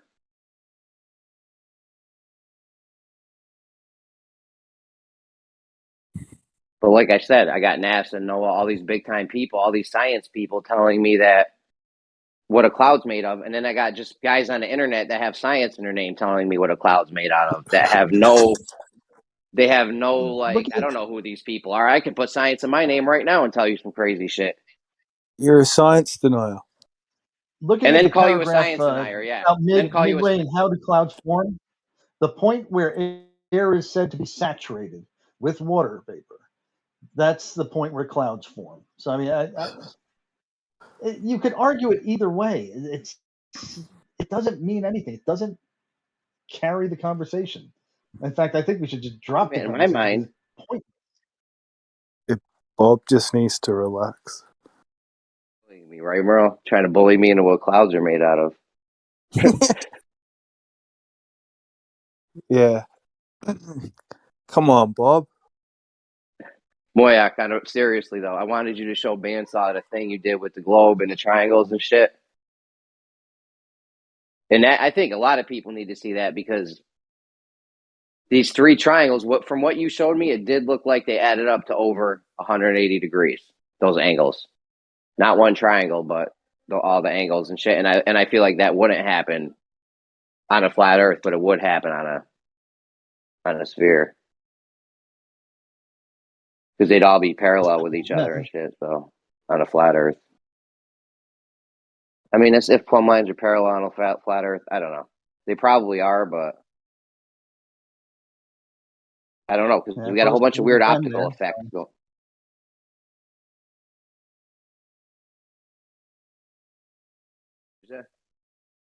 I said I posted it again. Is it the one with the protractor and shit? You get the protractor? Yes. Oh, let me check. Where's the sticks? I only see one stick. Oh, I see the other stick. I see it. Yeah, the stick is at the central point. And I could, you know how you didn't like the angle, the slight deviation in angle on that one in the bottom right? That's because you can see that my photograph was taken from, sort of a couple inches to the right of the center stick and a couple inches above the center stick. So you can see that I'm looking at it from an angle. But you can see, conceptually. Yeah, so that one angle is 80 degrees right there, and that's an equal. That's an equal. The angle between points B and C, the two distant sticks, would be 80 degrees. And really, since they're all equidistant apart, it's pretty much 80 degrees between all of them. So 240 degrees in total. That's what I'm saying. Yeah, all right. Let me say that and send it to Bandsaw. I mean, has got to realize this isn't one triangle. This thing right here isn't one triangle over 180 degrees. It's three angles from three separate triangles that equals over 180 degrees. Yeah, no, it's spherical triangle.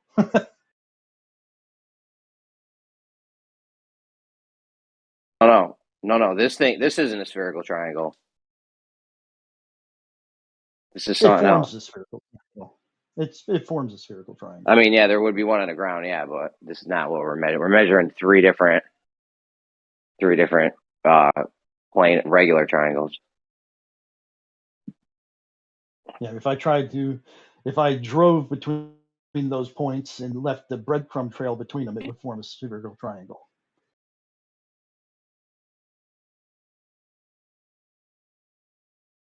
But my problem is with the 60 arc seconds. Remember Larry was saying? Right. That's a small measurement. Hey, don't go down the steps, Nat. What are you doing? Raw.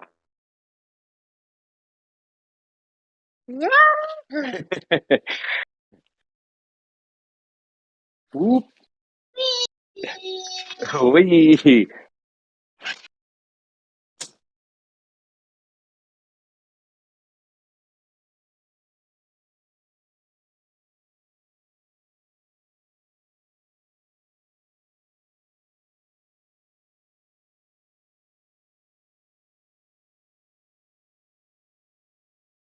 So, oh yeah, the problem is with the 60 arc seconds, right? Larry said that was the biggest triangle they ever did. They got 60 arc seconds. Cool. I think that's the contiguous. That's the biggest single observation. Like you could do other observations where you extend the great circle routes beyond the line of sight, and all you have to do is go in a straight line, straight curved line, a horizontal line. Yeah, but the biggest one they've measured so far was this one with 60 arc seconds. I don't. Like I also have, like I said, that would be the biggest visual one. How do we go in straight lines? To measure the biggest one measured, yeah. No, visual. Well, okay. I still call it measuring if I drive 600 miles in a straight line and then I turn 90 degrees and drive 600 miles and then turn again. I still would call that a measurement. What reliable ways do we have of going in a straight line? That I would use probably a gyro compass would be one of the ways. Stellar observations would be another way. So how do you go straight line east, for example? With a gyro compass, I would keep. I see what you're. If you did go straight line east, you'd end up going south at some point. Exactly. Because if you hold your compass to always go east, you're not going in a straight line. Well, you're turning. Oh, then you're turning. Yeah. If you just take a heading and just go in that direction, actually end up crossing the equator. If you were in the north, you'd end up crossing the equator and you'd be going south. But so my question is, how do you make sure you can go in a straight line? What tool is there to go in a perfectly straight line? I could snap a line. I mean, over longer distances. Light doesn't bend how left do you go to right. Straight circle route is what you're asking. Essentially, I don't know the answer to that. Bob, how do I know I'm going in a great circle route? Like I say, the one method I personally would trust would be GPS, but might not extend to everyone.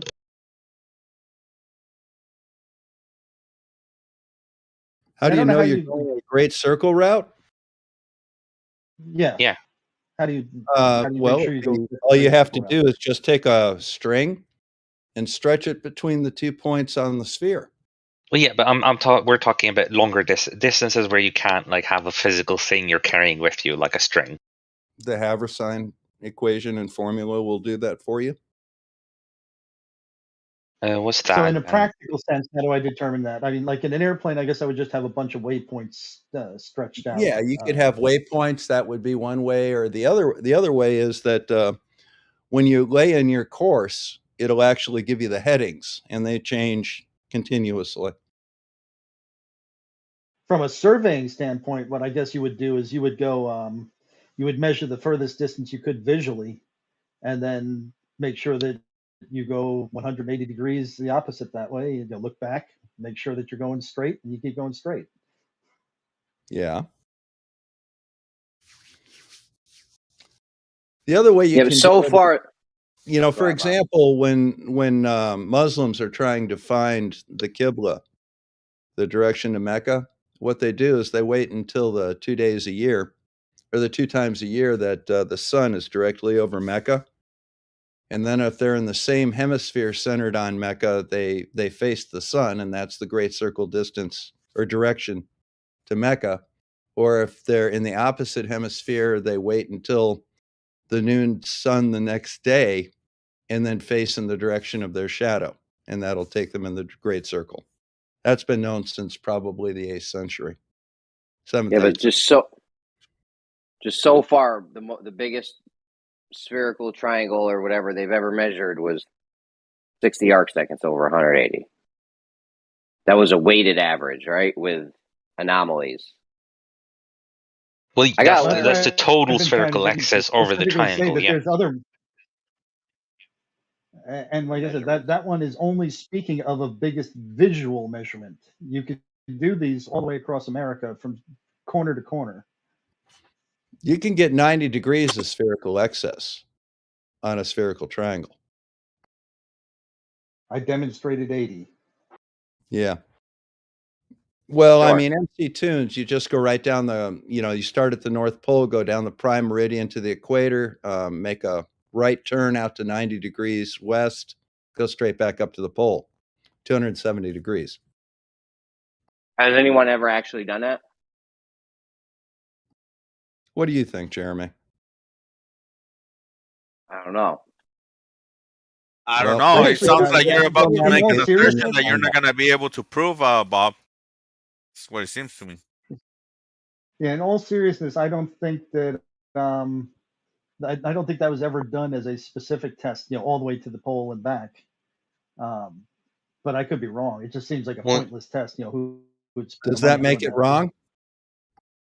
No. Well, don't you know that there's a kind of simple method you can do using a compass, and if whatever method you think is reliable for moving in a straight line? Because on a globular Earth, if you're moving straight east on below the equator, you need to continuously shift your course to the right. While on a flat Earth, you constantly need to do it to the left. So simply go anywhere below the equator, Hey, Jerry? head straight, start your heading straight east, and then move straight. Does your compass move left or does it move right? That's the simplest test you can do if you're below the equator.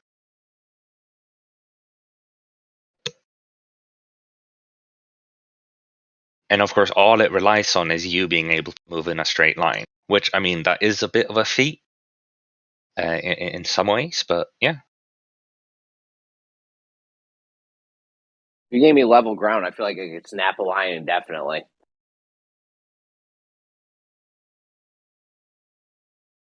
Yeah, I mean, that would be a good way to test it because, like, I know this is ridiculous, but if you were to make a level surface all around the equator, and then you just fucking snap the line the whole way, like on a flat Earth, there's no way I can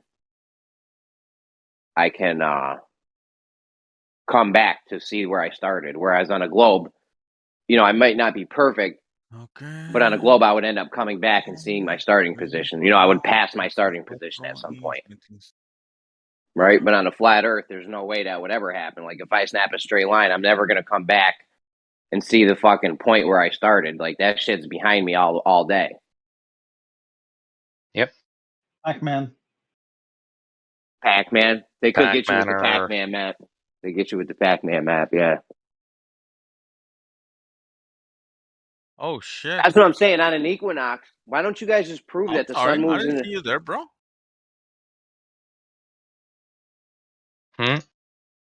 What'd you say? You said on an equinox. Why don't we Yeah, prove that? On an equinox, yeah. Just show that the sun moves in a straight line. Glober, you could see 12 hours. The equator. So I mean, you got to get at the equator on an equinox, show that the sun's moving in a straight line. That's fucking a wrap. And it also curves one direction north of the equator and the other direction I south think of the equator. I think I can do that actually. Let me see when it's the next equinox, the equator. I've been telling them dudes over at Gems, I'm like, just show that the sun's moving in a straight line. We need it curving. Always. We can't have the sun moving in a straight line, right? Mm-hmm. Why? Because that's Why, what? how the flat Earth. What do you mean? What do you mean? Oh, Why? you can't on the flat Earth. Yeah, on a Does flat that? Earth, it can't Oh, be moving right. in a straight line. Well, unless you have the Pac-Man map. If the sun's moving in a straight line, something can't move in a straight line and then come back on itself. You know what Right. I'm saying? If it's moving in a Well, straight line, it's you're never saying, gonna What's the come back to Pac-Man the map? point. no, don't worry about it.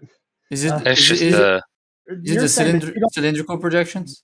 well, it's just the idea that well, what if you have a flat plane, but if you leave on one side, you appear on the other side? Yeah, the cylindrical projections, right? Well, no, it's actually even worse than that. It's teleportation. It is flat, not cylindrical. No, I mean And cylindrical it projection. Well, goes one it side is. to the other I mean, without you'd have a seeing it. cylindrical projection of it, but it's talking about the like if it was happening in reality. Yeah, what I mean is if one of those cylindrical projections like the Mercator or the Jupiters, if one of those were like the actual shape of Earth, is that where that's what it's Kind of. referring to, right? But I'd assume it's the AE, but with border. The Ah. AE? The AE wouldn't work like Pac-Man. Like It's you a wouldn't. uniform multi-axis cylindrical projection. Sorry? North and south, it's cylindrical, and it's north and south cylindrical, and east and west cylindrical. Can you have both? Oh, it becomes a sphere. No, I don't think so. It becomes a sphere or a cylinder depending on what connects to what. Yeah, he's saying he's connecting the two of them. I don't think you can have that. No, you can't physically. Wait, I It would think have we're to become a talking sphere around each other. by Like, definition. I think we're making different points here. Yeah, I was it just really being sounds silly. like it. Oh, okay, get that. You know Trulun's model. So like if reality really worked as a projection of an AE map, and you try to go to the South Pole or to Antarctica, as you get closer to it, your body would stretch east and west, and when you're like at a centimeter to reach the South Pole, and you just put your nose at the above the South Pole, your nose would stretch all around the whole Earth and combine again in the other side of it. So you can surround the whole Earth with your nose if we lived on the Trulun's model of Earth. That's the funniest story. Oh God, Bacon. That was funny. In my make-believe world, I can wrap my nose around the globe. You can see your own ass. The thing is, you're laughing at it, but that's the AE projection. That's literally what you guys usually use for a map. That's the Yeah, funny part. but no, wait. In their defense, they don't believe in the Trulun's model. Just that's like if the universe worked as a projection of a sphere, that would happen. But that's not no one's belief, I think. And but that's a distinction I thought they should realize when they trying to use the fact that Trulun's saying that's possible to argue that the flat Earth is possible, because that's essentially Trulun's argument, that this is possible, but those sort of things would happen. Like, so if you think that's laughable, you shouldn't try to defend the flat Earth using Trulun's models, because that's what they do. Does it involve electricity of any kind in that model? Well, how's that related to anything? What? What do Well, you mean by that? Do they use electricity? well, if it doesn't use electricity in the model, you're not demonstrating the model of the Earth. But the thing is, he created a model that warps reality into making a flat Earth be experienced as a spherical Earth. That's Why don't you show Trulun's it? model. Why don't you show us? You guys never I show think one us. of the funny things What do you say mean? electrical may have some effects on things, but when you say if you don't include it in there, it's sort of like asking me to say if I don't include highways in my globe, the globe isn't real. It's an inconsequential portion of it that yes, electricity is there, but does electricity affect any of the measurements that we're doing in any meaningful way? And can we isolate those? Yes, You we can't. can. We do No, you not have can't. any. We're able to isolate electricity out of the measurements, and No, you can't. therefore we don't have to worry about it. Don't have to contend about it. You can't ever eliminate the electricity. Get out of here. Where you come up with that BS? Okay, show We, me you guys have where already, magnetism we and already know electricity that. will change my observations. We don't care about your observations. We're talking about your model that you guys never show. What do you mean we don't show it? I You can don't show have you a model, in my model. office. the That is a model model. is derived upon data and observation. Yeah, where is it? Show us. Go to your classroom globe. That's one model. It models the size and position and directions of all objects on Earth. Go to Google Earth. That's the entirety of all the directions and distances and altitudes and all of that combined in one source. There you go.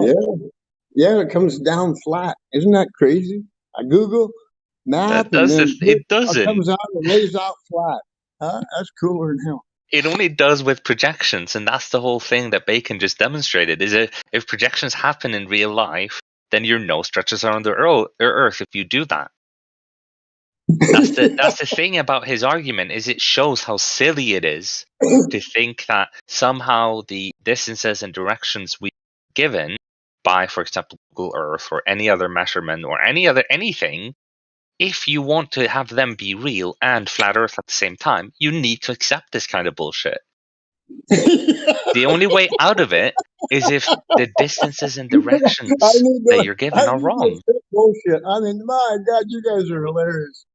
Okay, the laughing with incredulity and not saying anything is kind of pointless. Oh my God, you guys, you ever hear? It's childish. You should go listen to it. Well, yeah. Did you hear what you just said?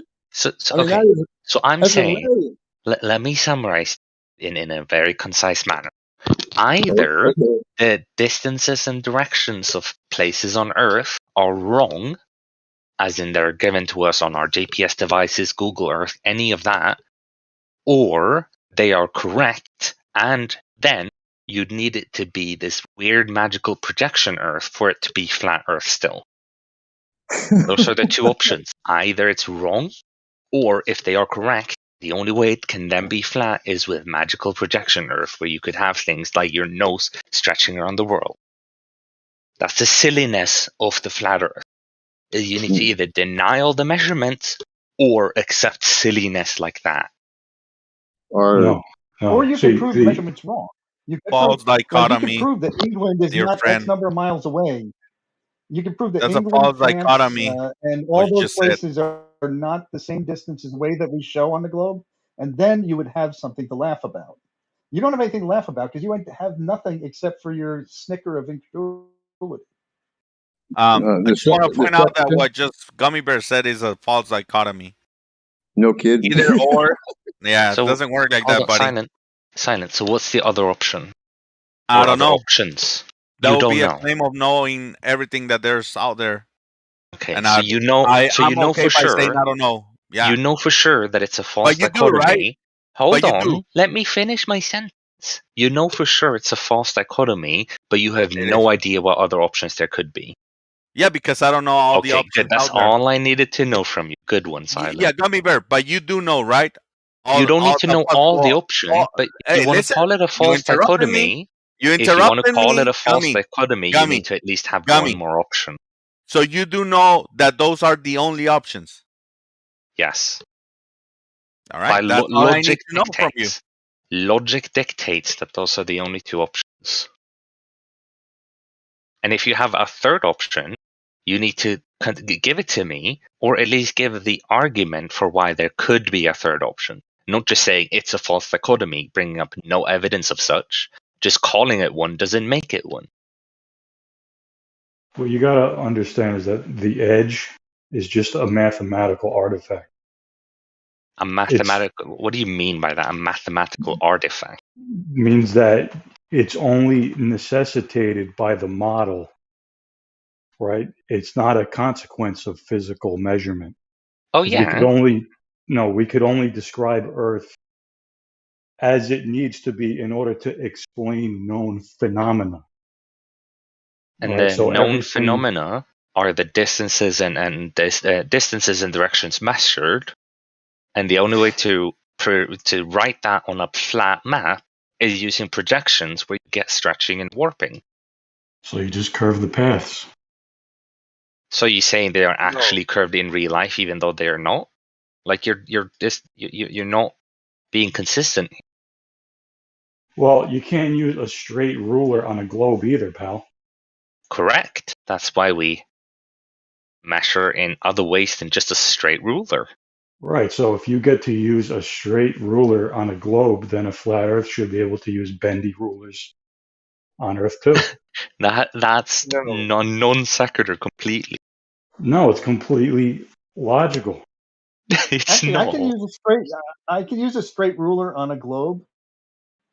I have to leave it off the surface of the globe, but I can make it horizontal in the middle, and I can get myself directly over that ruler, and I can look, and I can form a straight line between those 2 points because the ruler inherently forms straight lines.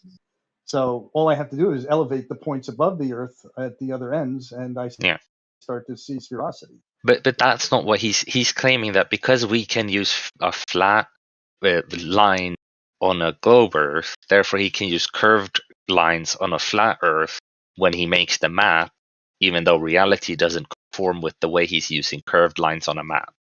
Why Like it's a wouldn't it be complete non reality? sequiturs. Because reality is the Exactly. distances and directions measured. Now, if you want to Which write that are- on a map, and in order for you to write that on a flat map, you need to distort and stretch it. Do Yeah, you but no really one think you're took still writing reality down if you have to distort and stretch it? Nobody took a physical line measurement between any city ever. Yes, we do. We can Are you fly sure? between these two cities. It's not true, yeah. Yeah, but distances are also calculated. And when you We can calculate fly. distances, We can get on an airplane and fly between cities below the equator. congratulations. We can also survey a straight line. I mean, this is not hard. You go, let's north as a reference, or even not even north as a reference. I can go in a straight line from point A to point B. I then look back 180 degrees to look at point A, turn my, go to, okay, start again. I'm at point A. I measure to point B a straight line that's just off into the distance. Now I go to point B. I look back at A. I turn 180 degrees, and I'm still going in a straight line. And I go to Yeah, point but they, C. I do the same thing. I look back at point A, and I go straight forward and turn around 180. I go straight forward. I'm still doing 100. I'm still going in a straight line. if you're on a globe, though, those lines of sight aren't straight. They would be straight on one axis, and I'm doing it between observation points, so I don't have a problem with that. I'm just verifying that I'm going in one straight direction. No, but if you need to curve lines of sight to fit your model, then the flat Earth should be able to straighten their lines of sight for their Why do I have to, model. how my implementation of my method where I just went in a straight line, whether it's curved or round, is really not of any consequence in the process of me making that straight line. I have gone in what we all would call, or most of us would call, a straight line. Right, but Correct? you can't have that. And you on a- because you assume it's flat.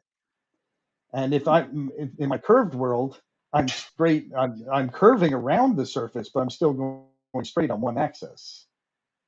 Right, so we could just curve the lines of sight on a flat Earth. By what mechanism would you curve them left and right? How does that function? That I look back 180 degrees and then I turn around 180 and I go continue on my straight path. Where are you going to insert that curve? Because you would have to in order to fit a model. Yeah, but that's the big thing exactly, is what he mentioned. For the globe Earth, we're stretching it up and down. When you're moving forward, it's bending down front of you.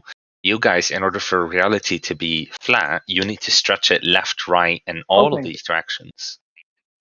Right, and Well, so do you guys. I'm doing it as No, we I'm only doing it stretch it only in as one. mythically straight. I'm only We going in stretch the it straight line as down to mythically wrap straight. around the globe. You need to stretch it left and right to wrap on to a plate. But you That's can't the have straight problem. lines on a globe.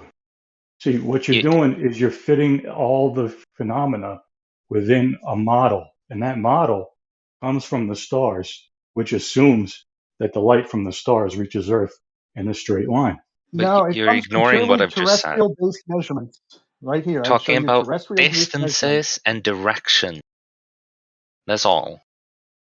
Right, which you can't use straight lines on a globe. I just did right here in this image. Well, if it is, then it would be bendy. Nope, it's a straight line. And It in goes order for off the your surface. You're measurements to saying on the fit onto a surface. flat Earth, you need to bend it I'm left not, and right, which is even more ridiculous.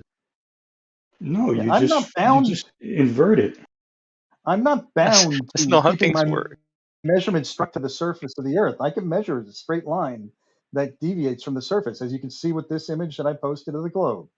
You can see I'm going straight towards 270. That's a straight line. Yeah, Going this isn't between spherical. This Just isn't so spherical. you, This isn't spherical geometry right here. They've, you know, just because you're measuring the surface, a sphere or whatever, doesn't mean you're doing spherical geometry. You know, and so and some I gotta people. say, just Go ahead. inverting Go doesn't ahead, make it Denying. Go ahead. flat. Inverting makes it hollow. So the inversion argument does not make sense. Okay, No, see, great. Good what thing you we got guys that. do, what you guys do is use Euclidean geometry on a non-Euclidean surface. So what the flat Earth could do is use non-Euclidean geometry to describe light on a Euclidean surface. Okay, so it's your assertion that light bends left and right. No, that's what it would have to. That's what it Yes. would have to In order to do. make for flat Earth to be real, light has to bend left and right in some bizarre way that changes with wherever you are. Well, the thing is, I was trying to get into that earlier, Moyak. You guys claim to have this giant triangle measured, and you've only got 60 seconds, 60 arc seconds worth of. But there's anomalies in the measurements. There's because you've done a weighted average, so there's some kind of anomaly. I'm trying to figure out why anomalies happen if there's no left to right refraction and tools are accurate and the guys know what they're doing. Why is there left to right? That had to do, I think that Larry described that to you perfectly, which was that there is setup errors and stuff like that. But these are essentially three measurement locations, three observation points on Earth. If you add up all the anomalies that you see, which of course you're still looking for the data on, but if you look at those points, you're not going to see 60 arc. What was it? 20 arc seconds in any single measurement. Was it 20? Was it total of 60 or was it 60? Total at each of point? 60. I forget. Total of 60. Okay, so 20 at each point. 20 You're not for going to each. see 20 Yeah. arc seconds of error at each one of those points. You would need 20 seconds of error at each one of those locations. Well, I'd like to see what they're actually seeing, and just I mean, I don't even believe you could look at something at that distance and it not be moving left to right. There's got to be some kind of waviness to it. Like, I don't know, I've never seen it before, but I'm just assuming. Well, most of these things are done at altitude, so you're not going to see a whole lot of it at all. But there's going to like be I said, moving most of back that and stuff is forth. translating. You know what? I can't. You think there's? I've seen the pictures. I've seen the pictures of mountaintop observations taken over 40 days, and I don't see anything up and down or left or right at the top of mountains. Time lapse with a still camera. Yeah. Another mountain. What's that? How far away was Other Mountain? This shot we're looking at here is 140 miles away. Within And we're 20, 30 miles. Yeah, it's 20, 30 miles. We don't. Those mountains look like they're cast in stone, like they are. Yeah, I'm saying you go 100 miles. All that biggest sphere with the 60 arc seconds. Every one of those was over 80 miles, guaranteed. One of them was you know, 20 140 miles. Yeah, I'll have to look at it again because, you know, it was a really distant mountain. So I'm not even sure. It could have been beyond 20. It could have been somewhere around 50 to 100. It's hard to tell. You know, I didn't do the mapping out of the mountains, but they were very distant mountains and big mountains.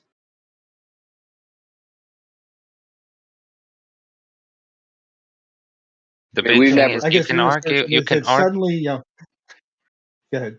Good. I was just going to say you can argue either about whether the measurements are correct or not, or whether the concepts are correct or not.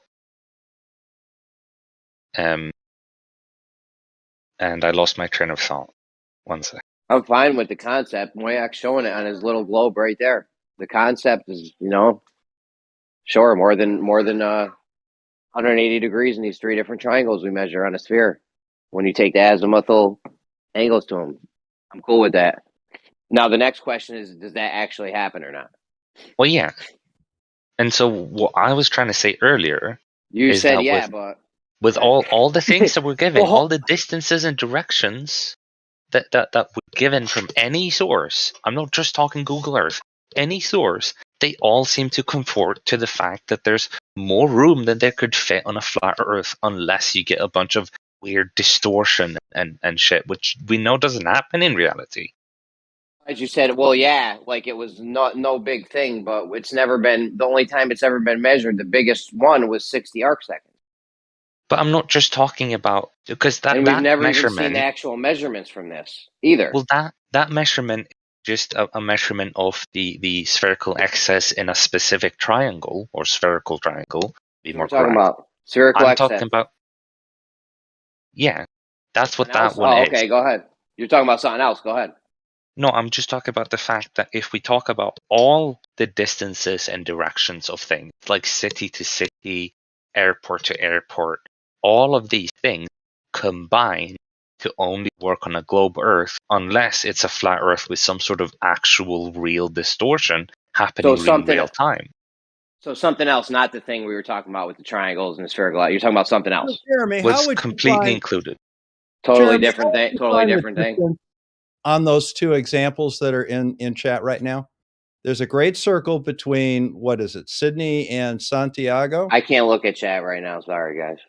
And the other one I is can't on look an at chat right now, Bob. And the other one is Chat on right an now. AE projection between Sydney and Santiago. One goes through North America, one goes near South America or Antarctica. How would you Can't look through chat. calculate? How would you calculate the distance? I can't look at the chat right now, Bob. I tried to interject to say that you weren't trying to hear me, but I can't look at the chat I'm right. hearing what you're I saying. can't look at the chat right now, Bob. Question. Can't look at the chat right now to look at your diagrams You and don't your need numbers to and look stuff. at chat. You just need to use your I brain. can't look at the chat and figure out all the numbers and diagrams right now. How would you calculate distance on a flat Earth versus a sphere Earth? That doesn't require you looking at chat. How would you get the straight line? You would need to get a straight line distance of okay, great, to another. I don't know how you would do that. How would you do it? Okay, so let me see if I can help you out a little bit. If you look at the course between Sydney and Santiago on a flat course, Earth, Bob. I can't look at the chat. I can't look at the course. All right, stop talking and listen. If you look at a You course told me to look between at the thing. I can't look at it. Santiago and Sydney, that would be a flat, straight line on a flat Earth. You could make a triangle between those 2 points and the North Pole. You could solve for that side of the triangle, couldn't you? What we're even looking at right now, because I told you I can't look at the chat right now. Okay, can you solve? It's like for you're the too third hard-headed to leg hear of a me. Can you hear triangle me? Given 3 points and distances on 2 of them. Bob, can you hear me? Can you listen to me? I don't know. I'm checking to see if you can hear me. Yeah, I hear you fine. Okay, you can hear me. I can't look at the chat. I can't do math on triangles right now. Do you understand? Do you understand that you can solve for the third leg of a triangle if you know 3 points? What triangle? I can't see any triangles because I can't look at my screen, so I don't know. I'm asking you, can you solve for a triangle if you know 2 distances and 3 points? Yes or no? You know 2 distances and 3 points? Sure.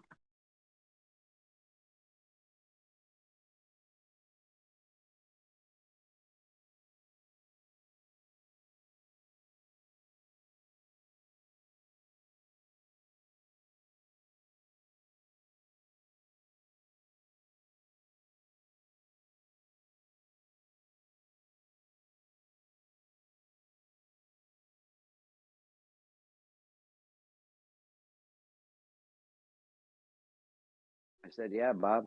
3 points, two distances. I think I heard a phone ring.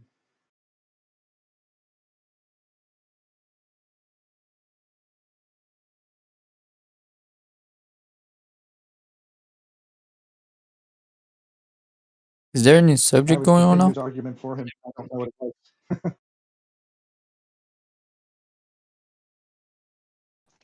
I'm looking up lunocentric. Yeah, the point is we're talking about a triangle that's been measured. I know you guys are bringing up all kinds of different stuff. I'm talking about an actual measured triangle that has more, not single triangle, but these actual 3 triangles where these specific angles add up to more than 180 being measured. You guys can bring up all kinds of other stuff if you want. That's neat.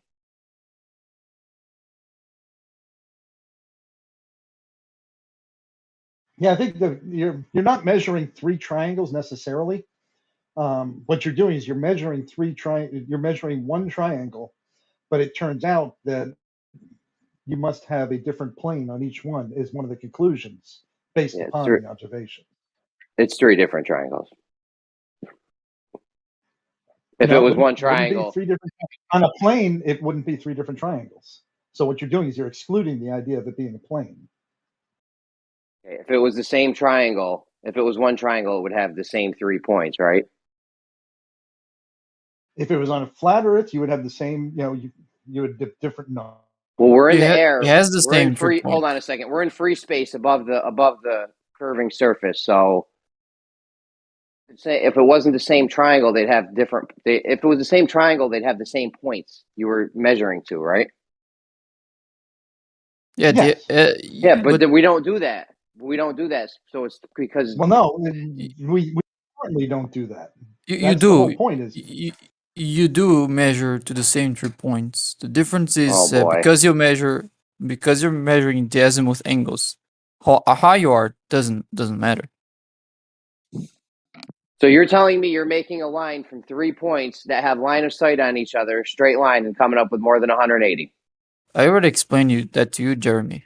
The angles measured are azimuths. They're not direct. Okay, so angles. not the same. So it's not. We're not lining up the same points because that would be lines at 3 points, right? Sorry. We're not measuring to all 3 of the points. We're measuring to. It's not 3 points. We're making. You think we're making 1 triangle or 3 triangles? 1 triangle. Spherical depends excess on what measurement. surface we're on. Depends on what surface we're on. Yeah, we're gonna find that out from our measurements. It's 1 triangle because you're measuring the surface angles between. Okay, so we have so 1 triangle, so 3 points, right? We have 3 points, straight lines going all the points. No, not straight lines. My bad, not 3 points. Okay, not straight lines. We have 3 points, but not straight lines. Yes, correct. You realize they take the measurement with an optical device. Correct. Above the surface. Correct. That's correct. Because those lines curve. Doesn't matter down? if those lines curves because we're measuring the azimuths. Okay, so we have 3 points. I would. Yeah, will you fix this, please? All right, I would say when you say that they're curved lines, they are not. They're straight observation points between all of those points. This straight line is formed between where you look and the distant object that you're looking at. That's a straight line in free space. But there's refraction. That we have is our gravitational vector. Yeah, No, we have 3 straight lines, but because there's a different gravitational vector at each point, it gives you more than 180. Yeah, but they're not straight lines. I mean, there's refraction, right? How are they not straight lines? I'm looking through my telescope directly 270 degrees, and I'm seeing the top of a tower 270 degrees. That is a straight line vertically and horizontally. Yeah, your line of sight is a straight line, but that might not actually be the point that you're looking at with your telescope might not be in that straight line, right? The physical thing you're looking at. Well, you're saying that there could be some optical effect? Is that what you're talking about? Or are you talking geometric? Okay. Yeah, there's going to be some vertical change, but that's not going to change azimuth. Exactly. Left to right, I don't know of any optical effects that happen left to right. Exactly, that's my point. The light is probably bending vertically, which doesn't affect your azimuth. That's what I'm saying. So if you're referring to the path of light as a straight line, that's not necessarily true. That's most likely not true. But that doesn't really affect the azimuth, right? That's my point. How about Beelzebub? It's an azimuthal straight line. Yeah, in that sense, yeah. I thought my joke was good. Shut up, you're ugly. I'm pretty. Okay, so we got 3 straight lines. Depends on Straight what, lines, right, Moyak? Azimuthally speaking, we have 3 straight lines. Triangle is 3. This one triangle you think we have is 3 straight lines. In all respects, useful. Yeah, they are only straight lines in the geometry of the surface. They're not physically straight What? lines. Yeah, on the geometry of the surface. So, for example, No, we're not on the surface, bro. We're not. I don't need an example. We're not on the surface. You're talking about some other weird shit that I don't know. We're talking about the straight lines in the air Moyak's made with his optical device. you're talking about the line of sight or the path of light? We're talking about the triangles we measure, the triangle or triangles we measure when we're doing spherical excess. Right, so the line of sight you have is not the side of the triangle you're measuring. Like the line of sight you have is just to measure an azimuth, and you know that the azimuth is going to match the surface angle. So you're not directly measuring the surface angle. You're measuring the azimuth because you know they're going to be the same. Dude, Moyak said we're only making one triangle. You are making one triangle because you're measuring. Yeah, you're measuring 3 azimuths, and those 3 azimuths are going to be the 3 angles of a triangle on the surface because you're using when plumb. we measure it. When we make the triangles, you're saying this is one triangle, 3 straight lines and 3 points, right? Or are you saying Not we have 3 necessarily points? straight lines. No, not straight lines. Well, remember, he's using the Euclid definition, so the straight line is the shortest distance between 2 points on a surface. No, we're in the air. I'm not using that. I would never use that because there's a whole bit of confusion about the straight lines. I'm talking about we're in the air. We're measuring angles. Okay, so let me just clarify Moyak one thinks we're thing. measuring one angle. Let me clarify one thing. The line they're referring to in the air, that is not the side of the triangle you're measuring. Just I think that may be a point of confusion. The triangle you're measuring is a triangle on the surface, and triangles. No, There's 3 triangles. No, there's one triangle that you're measuring, and the line you're creating with your line of sight, that's not the side of one of the triangle. You're not creating one of those sides of the triangle with your line of sight. You're not actually doing that. You just want to measure the azimuth, and you know that the azimuth is going to be the same angle as that angle on the surface. So you're measuring the angle on the surface from the azimuth. But the lines you're using in the azimuth are not the size of the triangle. Does that make sense?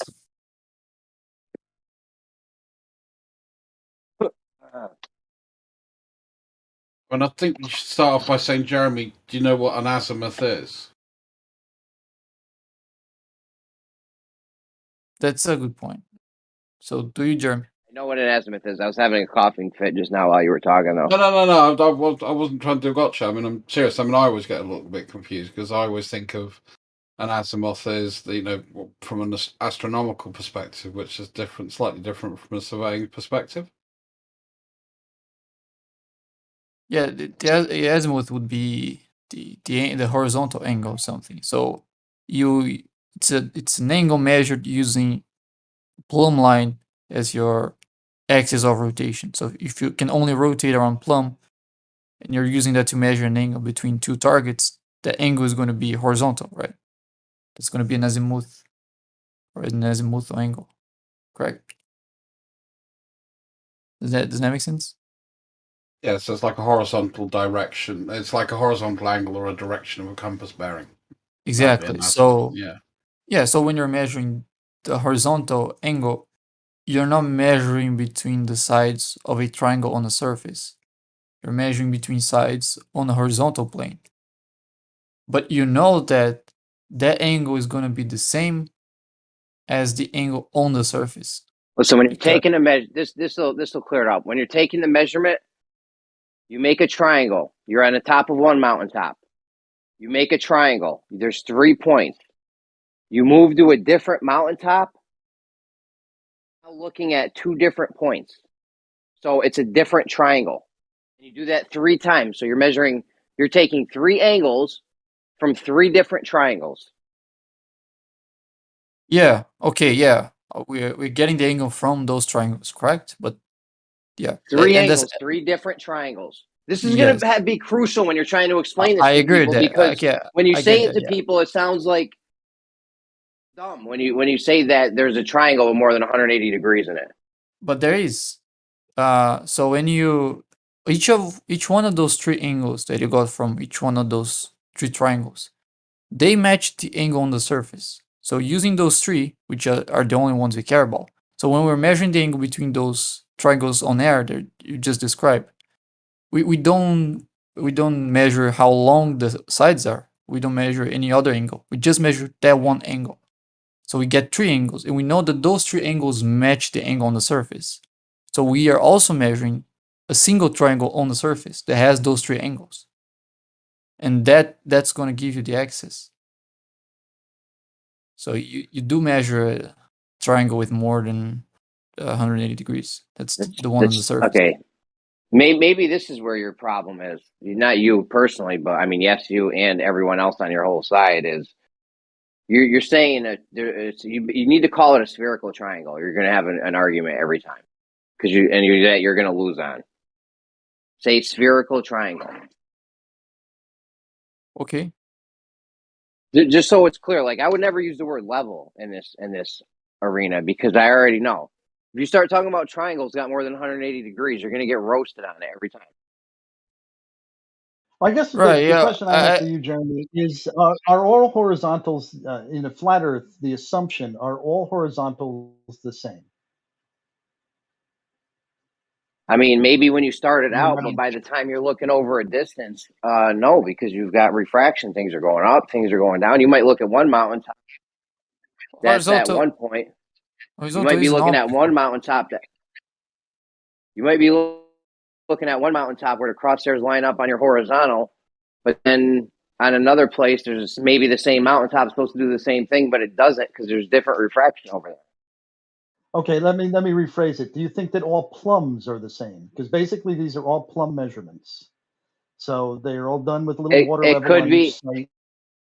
And it could be on a flat Earth that all plums are level. That's what I would think. However, does it have to be that way? Can plums diverge on a flat Earth? I don't know. Could they still ever so well, slightly? if all I don't plums know. diverge on a flat Earth, that would describe a globe. No, you could have a flat plane, but plums diverge from it. So the surface is down is curving. No, down's flat. It's flat. It's all flat. But there's something So maybe if I establish one underground, plane, magnetically, electrostatically, that's making plums diverge. so then we would not Could be something in the see air. plumb and so water and my level. Let's see. So I would have different ups because of different gravity and electrical fields. So are you saying that like when I'm standing at point B, that actually I would be deviating from up, like straight off the surface? I don't know. Listen, I would expect them to be plums all be parallel on a flat Earth. Could it be a different way? Could you have something else happening to where they could be diverging on a flat Earth? Maybe. Yes. If mass attracts mass, or there's kind of electrostatic effect, or if something happens on a flat Earth where there's more mass in one spot, so shit's attracted to that, or there's more magnetism in one spot. I don't know, dude. Okay, so it's like you don't have to accept that plums diverge, but if you do, you already have your head hoc, right? I'm not locked into either. No, it's not ad hoc. It's just I don't know, so I'm not locked into any one of those things happening in particular until we measure it. But those hypotheses has their own problem. Like if you're trying to attribute electromagnetism, the don't have a Plumb's. hypothesis. I have a hypothesis. You just said, for example, if you're referring to electromagnetism causing Plumbs to diverge, that's a hypothesis, and that would have its own problems because then I'm not making any materials would matter. hypotheses. Listen, I'm You not just making any did. hypotheses. I'm just saying that could it be this way on a flat Earth? Okay. Sounds like a hypothesis. Could my wife make shrimp scampi for dinner tonight? Is that a hypothesis? Yeah.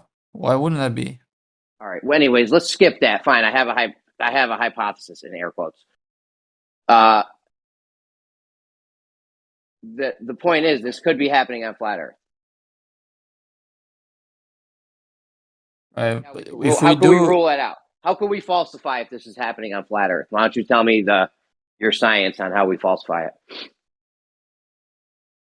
I think if you have surface triangles, not to say spherical because you're being agnostic of the surface, and if some of them are converging on a flat surface, it's going to be diverging to another one, right? You can't have them all diverging. I don't know. How does it have local, to be? right? How do the plums have to behave? I don't know. Okay, so if the plums keep diverging, a lot of magnetism in one spot, and then you got a mass attracting mass thing in a different spot. So, I don't know how you know every plum. You know the direction of every plum. Well, every plum that's been measured so far diverge. But the thing is, you can if you have them continuously diverging by a significant amount, at some point, things would have to you would have to walk diagonally on Earth. Dude, you have plums doing goofy shit on the globe model. I don't know why you think now all of a sudden you're trying to say it's crazy that goofy crazy shit would happen in my model. You have the Schehalian, right? The Schehalian thing. We're talking about. That's never been proven. That's not good evidence. What are you talking about, Jeremy? The Schehalian thing? What is that? That's not good evidence, and it has nothing to do with gravity. What is that? They've showed plum. Oh, I'm sorry. I was mixing that with the moon observation with Foucault's pendulum. Yeah, Schehalian. Yes, that is legit. That's where they mounted a mountain, I think, in Ireland, where they measured that the gravitational attraction of the mountain makes the plum divert from vertical. Yeah, but here's the thing. That's going to happen at a gradual pace leading up to the mountain. It's not just going to all of a sudden shift. And there's going to be spots on the globe where you could measure plum parallels. You realize here's this, right? The thing. Even on the globe, do you realize even on the globe you could have parallel plumb lines? Sure, but here's the thing. There we go. Perfect. If you have not parallel plumb lines, if you they're unique to each position. Yeah, but you can have. Did you have a graduation going up to the mountain where there's such thing as local gravity, and part of that is caused by the distribution of mass on the surface. So if you take that into account, you can have. I think you can have plums that are close to each other and in parallel. I wouldn't discard that as a possibility. Parallel plumb lines on the globe. You want to say there can't be parallel not parallel plumb lines on a flat Earth is crazy. One second. So that they would, but there's more into that. It's not just if there can't be, then I don't have to think about that anymore. If you think about it, on a spherical Earth, they cannot be too far from each other. You only gonna have plums parallel if they're close enough. If they're too far away, you won't be able to get them to become parallel. And that's I think which is gonna make a very big difference between the Earth being flat and Earth being spherical. Because, for example, if you have a plum that is diverging from vertical, let's say on a flat Earth, it's going to be bending towards some plums and away from others, right? So that's a fundamental difference that it doesn't happen on spherical Earth. Because on spherical Earth, it does happen on the spherical Earth. We just described it in the Schehalian experiment. Yeah, but that's they're going to be parallel. Some are not going to be. That's only when they're very close. We're talking about long distances. On long distances, that can't happen anymore because they don't diverge significantly from the mass of mountains to still be parallel to long distances, right? So, I mean, Model, it's if never you been try to, measured though. It's never been measured, but in what your model claims, sure, but it's never been measured in reality. yeah, that's what I'm talking about. The difference between the models. You're saying like, well, if Yeah. both of the model can have plums diverging from the normal, diverging from what you would expect, then you can distinguish between the models. I don't think you can make that conclusion because if you just think about it a little bit, you're gonna realize you still can distinguish between the models. For example, Right. It's never been measured in reality, so we wouldn't even know if that was happening on the globe or not. Actually, so it has. yeah, well, that's sort of yeah. So one thing it has been measured is that there's a number of spherical axes that were measured with adjacent triangles. Like we had triangles that shared the same side, and you can get the list of them and see. There's a You calculation. got that you Larry can, trying to find the numbers for it. You already have the Okay. numbers. Something that none of the Globers have had for about a year now. But if you got them, I'd love to see them. Oh, I think I saw everything last month. Let me see if I can find. Oh yeah, the actual measurements, individual measurements that people took. They measured something. They wrote it down. Well, I've Talking already about? Yeah, done there's this a with couple here. triangles. I've already done this on a flat plane and on a curved and measured the distance between Sydney and Perth. It only matches the spherical Earth. It doesn't match the flat Earth. So that really resolves the entire case right there. Oh, it's all over. We can all go home. Pack it up, guys. It's all over. Pretty much, yeah. Bob It said should be. Bob said It should be a clouds are long made of time ago. vapor and Earth's a globe. Let's go. I've home. tried that before. It doesn't work. We can go home now. It's over. We're Go done. home. Yeah, pack it up, guys. I'm gonna have Gio shut the shit down later when he gets back. We're gonna shut it down. That's part of science denial. You don't accept Yeah. correct No, information. you guys are right. We're gonna shut this whole shit down as soon as Gio gets on. The whole server, the YouTubes, everything, the Twitch, everything. We're gonna shut it down. Can't work on a flat Earth. There's a number of PDFs on MC-Toon's website with documentation of spherical axis measurements. I know McToon doesn't have the numbers on his site. The thing is, Larry pointed me to that site. What do you mean? But then Larry realized that, oh shit, it's not the actual measurements. So now he emailed Larry emailed records people or whoever, and he's going to try to get the numbers from them because no one has them. What do you mean? There's. I realize don't you have the see numbers numbers there, and you think those are the measurements. I know that. No, those are the average of the measurements. An average The of the measurements. normalized Those aren't the average of the actual measurements. aren't the actual measurements. That's an average of the measurements. Yeah. So your hope lies in the fact that they did the math wrong. It's also a weighted That's average. That's where your last vestige of hope is, that everybody who's ever done this has gotten the math wrong, and you're going to figure that out. It's a weighted average for one. If it was a regular average, you might be able to say that, sure. Weighted average, and well, given that it's a weighted I average explained coming my from position on professionals weighted. that do that, I think it's probably more precise than just taking the mean, right? I don't know. Why is it even weighted in the first place? You got instrument errors. That's not my profession. I mean but that's what the professionals are doing. I would assume that's more precise than just taking the mean.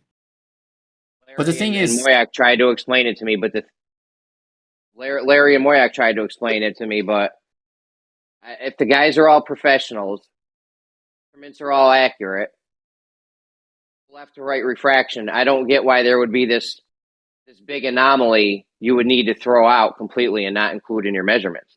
Oh, again, that's because you're looking for precision. When you're trying to get it down to the arc second precision, not that it would conceptually, it's still going to show you spherical excess, but not if you want to get the exact number. If you want it to be accurate to the arc second, you've got to do the weighting and averaging. The concept will work. I think with any of the measurements. Yeah, cool. I just want to see the numbers and see what the There's two things I want to see out of this. One of them's the numbers, and the other one is what the guy's actually seeing when he looks out of the scope. Because I don't believe that you can look 100 miles and the shit's not wavy. I don't know how you're gonna be able to pinpoint a light. And what, like, you're looking at a light. Where do you put your crosshair on the light? The light, or did they have a the light's a point source. solar? Have a solar filter on it? The light's a point source. You're not pointing to the off the light. sun. At these distances, the light will be just a point source in the distance. The only thing you can line up to is the tiniest fraction of a pixel.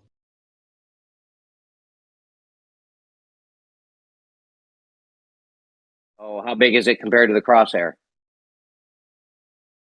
Probably as long as it's smaller. Is it small? It's smaller than the crosshair, so you can move the crosshair left or right and still be on it. No. Yeah, but the width, the width of a crosshair. So 60 Moyak, 60 arc seconds. Crosshair left or right, still be on the light. You guys come up with 60 arc seconds and want to tell me that's a spherical excess? Come on, man. Wasn't it arc mech? Oh no, it was arc seconds, right? Are you saying that you can't find the center of a crosshair with more precision than you can than that? That doesn't sound like an argument, Jeremy. Like, if you're zoomed in, I mean, how much do you think the width of the crosshair would be in degrees? That's why I want to see what this looks like. I want to see what this looks like through this sounds fiction than science. It doesn't matter. You'll deny it. I just want to see what the problem is when you're looking through the crosshair. I want to see what the problem is with the weighted, why the weighted measurement, weighted average, all this shit. There's a bunch of issues I see. Have you ever considered taking a surveying course? Because I think you're going to learn a bunch of stuff that you. Are they going to show me what it looks like? If I take a surveying course, are they going to show me what it looks a spherical excess measurement looks like at 140 miles? The one Larry says they did. You're probably going to have professors that know that. Sure. No, I don't care who knows that. I want to see what it looks like. I don't believe that there's no left-right movement. You can do yourself at that point, I think. To say, first off, the actual measurement that was done, they do not have photographs of it. They relied on the professional surveyors to go and say, yeah, this is how I see it, and here's how the method that I use to do that. They know how to use their equipment is the theory in that case. And that's proven by the fact that other people who go back and do it can do the same thing. You don't need a photograph of it, just you need consistent results.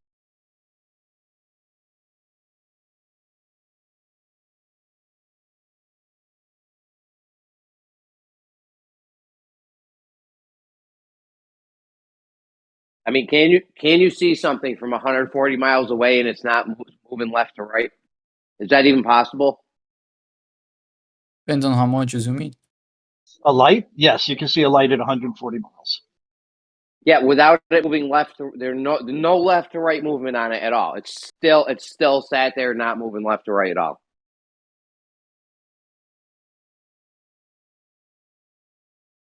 Right? That doesn't even seem realistic. Personally, I have not observed it. I just know that from my observations, left to right refraction is not anything of consequence. No. Especially at elevation.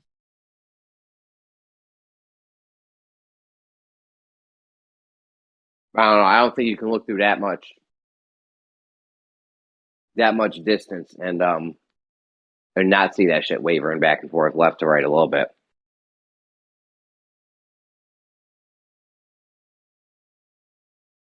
I mean, when you think about how light bends, you'd have to explain why you think it would waver left and right. Now, where are we going to get a consistent circumstance where left to right density changes? You're never going to see that. It's going to be, you might see something when a warm front or a high pressure system blows through, and then it'll move to the left. And then when it blows through the other direction, you'll see it move to the right. And you'll see that kind of stuff, but you're not going to see a consistent result. Here's the thing, Moyak. Those triangles, they share sides, right? So if refraction is messing up and making the angle a little bit bigger, in the other triangle, it's going to make the angle a little bit smaller, right? But Well, yeah, you're but having no. in That's the what I'm case saying. of Like so that basically would cancel each other out, right? Like if not that was necessarily, because there are moments in time. So, like, let's just say that in wonderful flat Earth, every time you take this measurement, you have a warm front come through from the left, and then when you take the measurement to point C, there's a warm front coming or a low pressure system coming in from the right, and all of a sudden, you have this consistent but error, but it's that's it's a only ridiculous assertion. if you're measuring angles between like 2 points at a time. You can just establish the azimuths to the 3 points, let's say, or the 4 points, or how many points you're measuring, depending on how many triangles it's being shared at. So you're only measuring for each point their azimuth once. So that would not happen, right?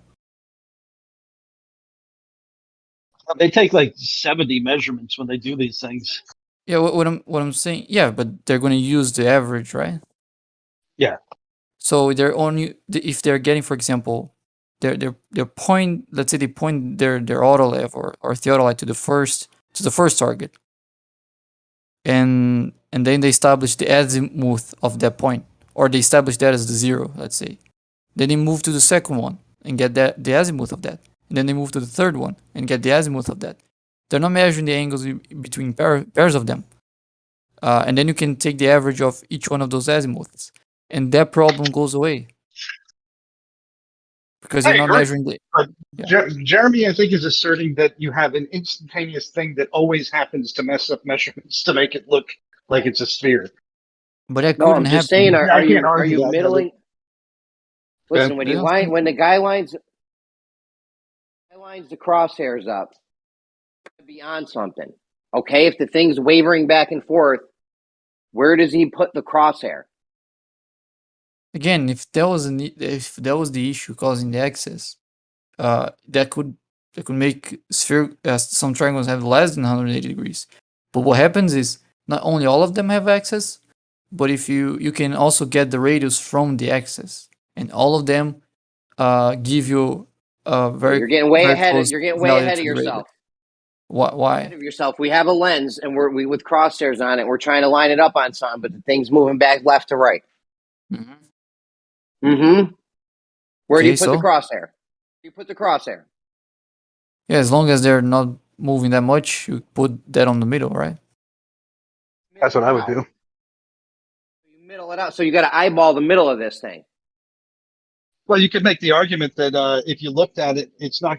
You have to have to prove a concept. You have to have that object in the distance moving greater than 20 arc seconds. The precision of the equipment is 1 arc second or less. So you're talking about if it moved 20 arc seconds in a single measurement, then I would start to say, okay, that's kind of your question is valid. But I'm thinking that the left to right arc seconds would be sub arc second, so 20 times less than you need for a flat Earth. Well, maybe who knows? Who knows how many arc seconds it is? The thing is, over 140 miles, over 140 miles. Who knows how far left to right it is, right? I think we can still argue against it, even though we don't know that, because we can just assume that's the case and see what the implications will be. So if that was the case, if that was producing the excess, and then when you're counting the angles from the triangles and they share the same side, one getting more excess would mean the next one is getting a smaller angle. So you wouldn't be able to get consistent values for the radius of the Earth from all those triangles, but you actually do. So I think the hypothesis. Yeah, I think that hypothesis cannot explain that. It doesn't work. Does that make sense?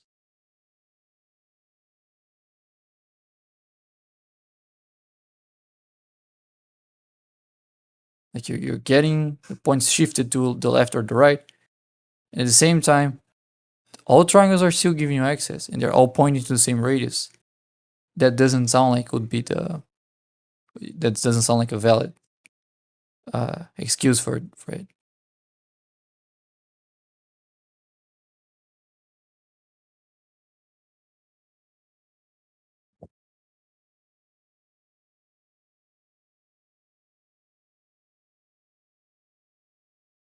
I think that's one of the best proofs is the uniformity of measurements. You can say that any one measurement could be wrong, anything like that, but when you start finding that all measurements keep on indicating the same thing, that adds to the reliability of it. So Schehallien, if I did one by Schehallien Mountains and I found that it came up to 60 degrees because of some weird thing that happened because of the mountain, that I would count as an anomaly if all other measurements disagreed with it.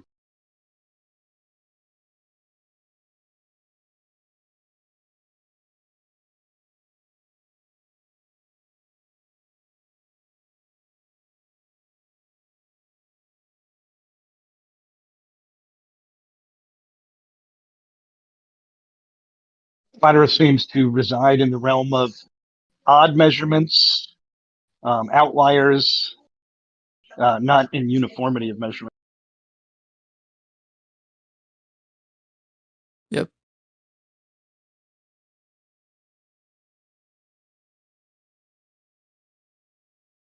Like bending up through gray horizons. Right, I see a ship floating in the sky. Therefore, it's possible that light, that the atmosphere could always be bending this certain direction. Actually, I think in order for you to have mirage, you can't be bending up all the way because you not get the image doubled, right? You need to getting up. Hold on a second, real quick. Real quick, sorry to interrupt. Serve, go ahead. Let me hear something. You should be able to talk. Serve, you there? All right, never mind. Go ahead, guys. All right. Sorry to interrupt. Fine.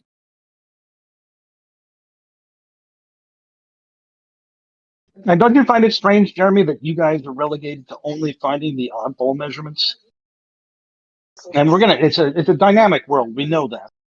And everything that you guys seem to rely on is something that goes against what we observe. It's like, oh, wow, we see the Foucault's pendulum works all the time, every day, except during the Saturnial eclipse. And only one person's ever observed it reliably. Oh, yeah, therefore Talking about that's the Elias effect or whatever they call it? Yes, Elias. We'll never get that name straight. Only one person's ever seen it? There's one person who's claimed it. There's been some vague. I don't think it's ever been verified, per se. So why are you relegated No to doubt, the that was anomaly? actually one of the things. No, that was actually one of the things I wanted to do during the next eclipse, like get under a total eclipse and run a pendulum at the right time and see if you could get that effect to happen again. I think the other thing is that most people misunderstand what that is, and I don't know the answer myself, but it seems like it was a minor effect, and a lot of people say, well, it reversed. It's like, no, it didn't reverse. If it had any effect, you got problems. Right. If there's any change, there can't be any change. Why? No, that's not true. There could be a force associated with the moon's position. There could be some magnetic force. Yeah. And so if it only changed by a fraction of a thousandth of a degree, then there's a good chance that maybe that's the cause. Yeah, so solar eclipses are like the highest tidal forces you can have, solar and lunar eclipses. And if you're not right below the eclipse, and you'll have a pendulum, that force is not gonna it might affect your pendulum because that's not being cancelled, like it's not perpendicular to the swing of your pendulum. So yeah, that can accept the precession. So you guys are saying the sun and the moon has an effect on the precession of the. I don't know. Do you guys want to start over? Because I don't think you realize what you're saying right now. I don't know. I'm just saying, like, if that happens exactly. I'm just saying if that happens exactly at the moment of an eclipse, and we know their forces, they that are attributed to the sun and the moon, which are tidal forces, yeah, that could be playing a role in it, because that seems to be a very minor effect, as Moyak just said. Right. So the precession of the position of the sun and moon affects the precession of a Foucault pendulum. That's what you're going to say? You want to think this one I through? don't know Maybe that. I don't know maybe that. we'll hold off until later, until you guys have thought about it. I don't know pretty. the answer to that. I'm just Yeah. I'm doing a flat Earth thing where I'm saying I don't know the answer, but if I was to say the sun and moon were both aligned in my sky, that I could have a change in the duration of the swing of that pendulum because the gravitation changed slightly. Now, is that the class of error that we're seeing? If it's in the milliarc radians of precession, that might be something in keeping with that. We'd have to look into. But you would constantly see this error happening, though, depending on the position of the sun and the moon. It wouldn't be a constant. You wouldn't get a steady rotation, X amount of degrees per hour, location dependent. No, I say that most times. Good. It would never happen if it was sun and moon dependent on their position. Well, that can be negligible enough that you can only capture it when they're aligned, because when they're aligned, you have their two gravitational fields combined. That's why the tidal forces are the strongest when you have the sun and the moon at the same position or in opposite positions. So yeah, that's when you should measure anything, if at all. It's when they're the strongest. It doesn't sound that absurd to me that when they're separated and the forces are not as strong, you can't actually measure anything. So you're saying now this Foucault pendulum doesn't precess at the same rate every hour? I'm just saying if there's something that it's due to the alignment of the sun and the moon, it seems to be pretty negligible. I'm not saying it doesn't, but are you saying the sun and the moon affects the position of the sun and the moon affects how much precession is in the Foucault pendulum? I don't know that. He's saying if it does, it's very small, Jeremy. That's what he's saying. It's okay, not but we'd be able to measure that, right? Yeah, but naturally, I don't know because I don't know if we'd be able to measure it. I don't know. I don't know how much you should expect to measure. Naturally, like the thing is, people try to replicate the Elias effect to understand better what happens, and when they try to replicate it, it didn't happen. So maybe this experiment just screwed up on something, and you're all relying on that. That's why I said we should be doing this. I mean, every total eclipse, they should be putting a Foucault under it and seeing if it does it or not. It does. It does alter. The moon just stops the rays of the sun. The sun causes the movement, but when the moon is in front of the sun, well, it's the only answer you can come up with, because if this happens only when the moon is in front of the sun, then obviously it's blocking the rays. So there's an difference. Do you have this experimentally backed? Because I haven't been able to find anybody who's been able to support the Schehelian experiment, though thousands have tried. Well, and the other thing is that there are multiple instances of the Foucault's pendulums. You're doing on a closed room. You're not doing under sunlight. And you can do it at night too. You can do it at nighttime. Exactly, you can do it at nighttime. Yeah, but are you doing it at nighttime and it's dark, or are you doing it at nighttime somewhere else? The thing it matters if it's do it dark? in a building with lights. No, it does make sense. I agree with you. Yes, I haven't thought about what happens at night. So obviously, if the sun's not doing its job, then these things are going on all the time. But for some reason, when there is a conjunction of both the sun and the moon, there's an effect. It's almost like they affect each other just at that time there, but yet they're both responsible for the movement of the magnetics. Yeah. Yeah, but Foucault's pendulum isn't affected by magnetism. Yeah, but we don't know that. But yes, you do, because when you're getting the function of the precession does not depend on what you're using to swing the pendulum. If that was electromagnetism, that would be a relevant factor, and it isn't. Yes, and if there's a difference when we have an eclipse, whether it be solar or lunar, whichever it is, or both, then there is a change, and that change there has to be identified. What is causing that change? I read up about this. Real quick for the person who wanted some proof of the Foucault reversal. documented proof of the Foucault reversal during an eclipse provided to you by NASA. I just linked it in the chat. Oh, what? Yep. Slow down. What? Yep. There's been Go ahead and take a look at it. there's been Say plenty of word. there's been plenty of experiments other than NASA going from stretching from, I would say safely 1950, but it can go possibly before that, maybe 1920. And these things have always been mentioned, and then it sort of just got veered off and not talked about anymore. But there are discrepancies too there, and our methods now today aren't picking that up because we've straightened things out or whatever. But there's a change there, isn't there? And that has to be explained. Well, does the document from NASA explain this deviance in the Foucault? It doesn't explain it, it just documents it. You have to read it. There's several accounts. It's not just one. It's Yeah, there's many different things, but like none of the stuff I read had anything to do with NASA. This was like independent, but maybe these people were from NASA. I don't know, but there was definitely like disputes about methods of how they did it, and they tried different ways of doing it. Can you you've read this before? Can you point us at the section that says that it reverses, or do I have to read this whole damn thing? I never remember the word. Yeah, you just go down. It says it right there. So you pick on it. What are the dudes? Okay, who I'm are looking for the doing it? word. Then I'm Yeah, gonna but look for the word reverse. None of the It independent changes stuff. direction. None of Direction. Hold on. Where? Oh, it doesn't. Moyak, when you Right find here, that. right here. Go search at 1954 eclipse.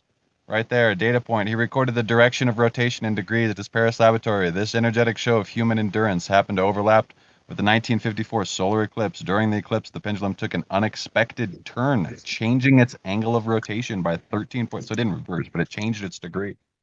Yeah, but it didn't reverse. It just changed its angle. That's two different things. So significantly changed its angle. So I didn't mean to say reverse, but it changed its angle. Oh, no, cool, man. Fair play, man. Fair play. Top, touche. Yeah, man. Yeah, we know that one. The guy claims it happened at that time, but they're saying they can't repeat it. Did NASA repeat it? Yeah, but it's interesting that you're saying at night time. Then, if the moon is causing the thing, and the moon is always around at all times, then naturally, when it's near the sun, is if this is happening and the sun is in front of the moon or close to it, and then it means that the moon is doing all the magnetics. Hold on, Realm, because I'm not even going to remember what I asked now.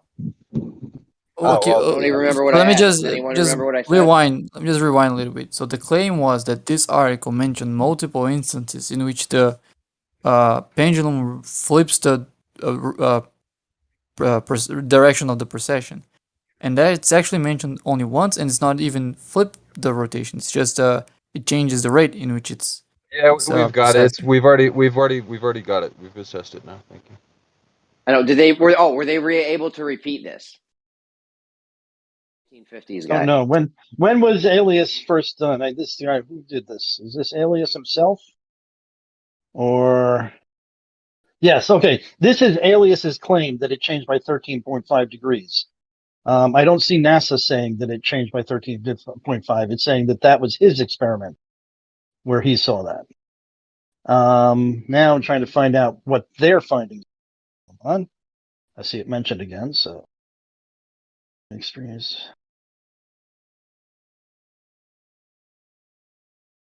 .19 degrees per minute. Yeah, but it We'll also see. mentions that observations were repeated 3 times in different locations, in 2 different locations. So it is pretty consistent. So that is pretty anomalous. The fact that it changes degrees at all is a huge problem for you guys. So, and it's not that NASA is NASA's publishing this finding. It's not that NASA found this. Is that NASA is actually publishing the findings that someone else did. So. Yeah. Right. Well, there's a claim out there, and they're being honest that there's a claim out there. It's got to be verified. Or it could have been this guy had wind in his office. But there's no eclipses like all the time, you know. I mean, a pendulum it does what it does, precesses all the time, like all the time, night, day, doesn't matter. I think this whole subject started because Moyak said that flat earthers usually try to use the outliers of the experiments to argue, which just happened, right? It's happening right now. Yeah, at this moment. Yeah, because you can set a pendulum and 99.999% of the times, and that's going to follow your latitude. Yeah.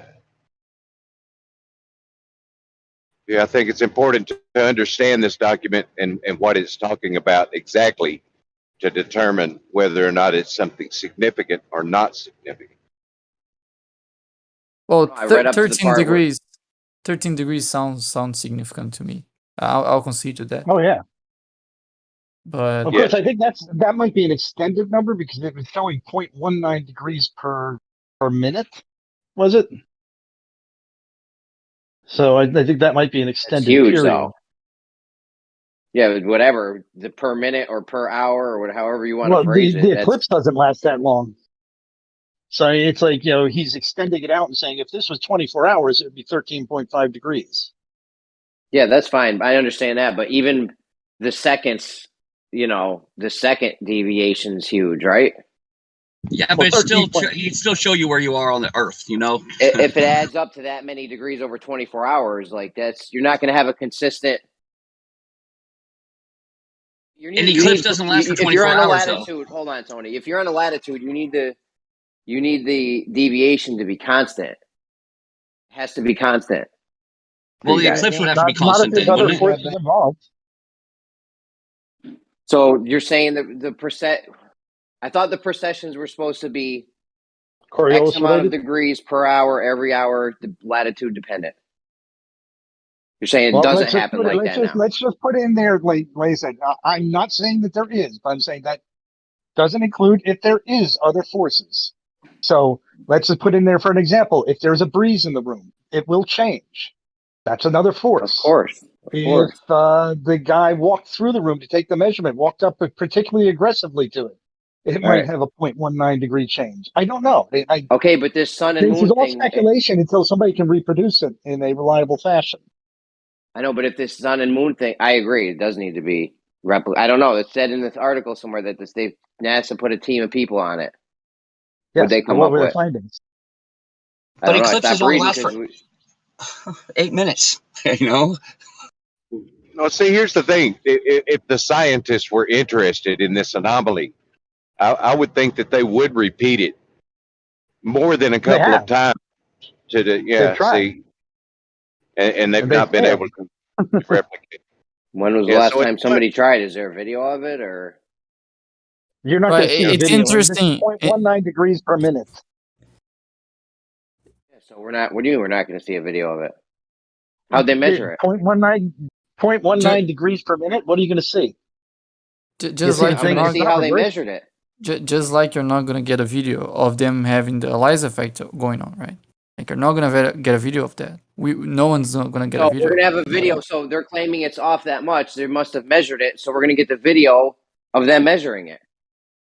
Yeah, because everyone records themselves doing everybody else has failed, at least near as I can tell. The recording of them failing. They must have video. People are like videotaping everything these days, right? I don't know. So they're going to show a Foucault's pendulum try and this say, look, shit. it did what a Foucault's pendulum does. People even try this shit. Where's the so it hasn't even been tried since '88? You're saying? No, that's not true. Depends on. First off, you only get eclipses so often that you don't get to go and do this on a daily basis. That's true. That's true. So you would definitely record everything you could, you had to make sure you got it down right. Right. But it's only eclipse, only like I said, 8 minutes, and it happens twice a year, maybe. I mean, it's not going to affect the rest of the year. How is footage is now becoming relevant? Because like we have a bunch of those who are just flat out denied, right? What's denied? Footages. Of what? Footages of what? Of lots of things, like the whole looks like Earth. they did it in 1990. I just posted a link where they did it in 1990. They did it in 1999. B-ball, you said? Yeah, it's in the chat. Did they? Is it? It's a video of it. Oh, what of it not happening?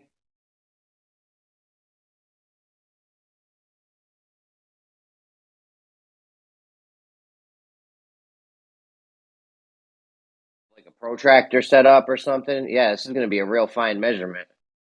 Yeah, this is a few arc seconds. Actually, like an arc, was it like an arc minute?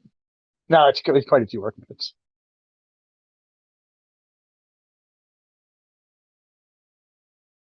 But, yeah, like you're gonna need I a. would You're say gonna need. it's within measurable capability, but not visual capability. To check this out later. I can't look right now. And of course, this is the stuff like, how do we know that that measurement between those two mountaintops is correct? It could have moved by an arc second. The crosshair was too thick. This, that, and the other thing. And then alias effect happened. Nobody else been able to reproduce it, and it moves only 0.19 degrees in a given time. Okay, I believe that. No, dude, I don't know. You guys claim we can measure arc seconds sometimes, and up to the 1/10,000th the width of a proton other times. So I don't know. Those are all Sometimes different kinds but of you can't measurements. measure You think water a dropping. swinging, you think a swinging rock moving 20, 30 feet is as easy to measure an arc second on as it is to measure an arc second with a theodolite and over a short distance? I don't know. It's just Sometimes every you guys say. measurement is unique. That's what I'm saying. Sometimes you say we can measure 1/10,000. Is this an easier measurement to make than water curving over the distance of a football field, or is measuring 1/10,000th the width of a proton? Like, I don't know. If you have some tangible shit and you put a tape measure up to it, way more specific in how it is, and the measurement of it than something you just have to look at. But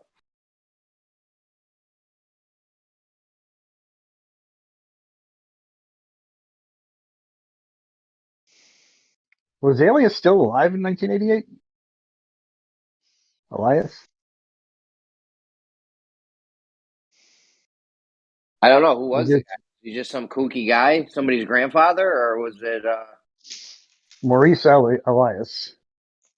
Nobel Prize winner or something? Like, what this Yeah, guy do? he won the Nobel Prize for economics.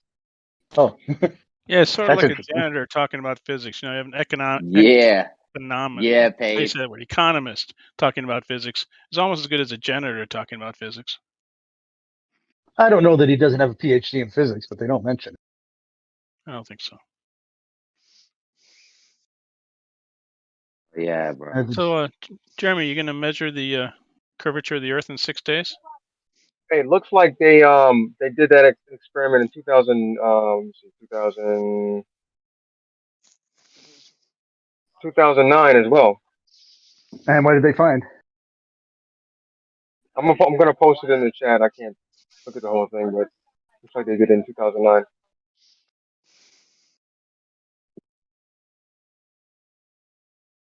Where?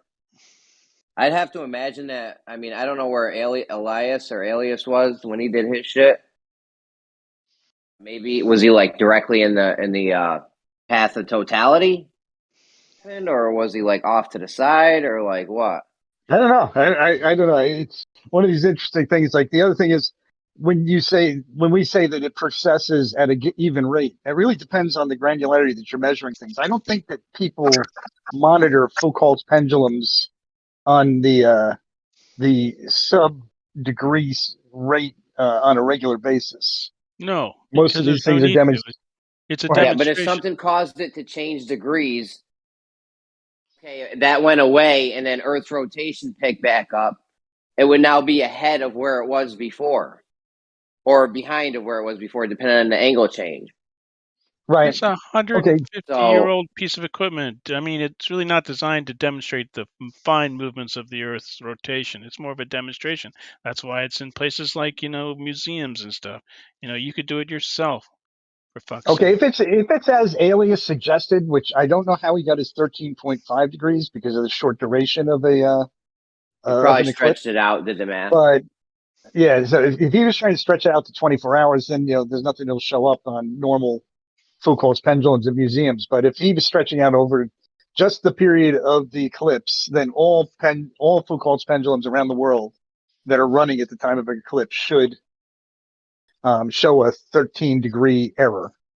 Well, how That do would you be know you don't easily have to be measured. in the path of totality for it to happen, or off to the side, or some weird shit?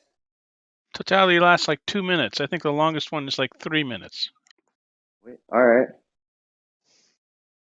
And even then, there's like nobody's been able to replicate his data from what I can figure out. It's sort of one of these sort of kooky things. You're kooky No. for Suzuki. You're kooky for Suzuki. Bandsaw. I heard it. I heard him.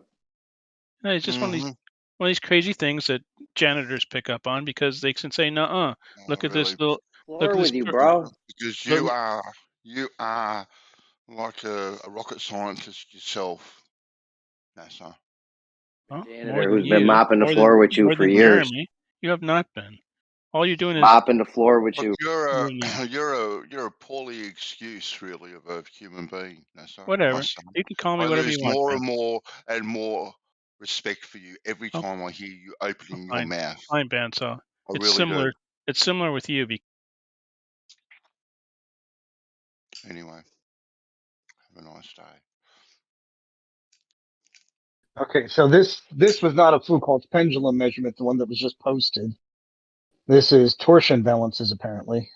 Don't know what the results were yet.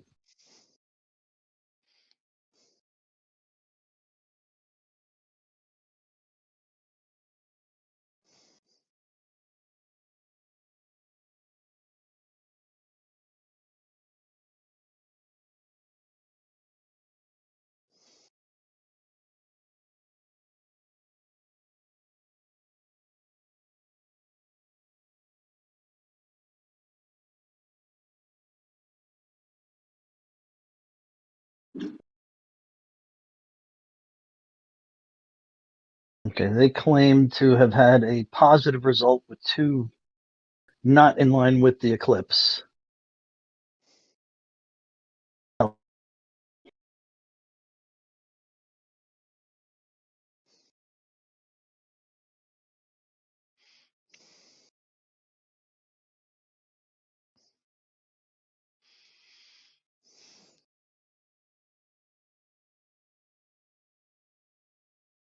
Right?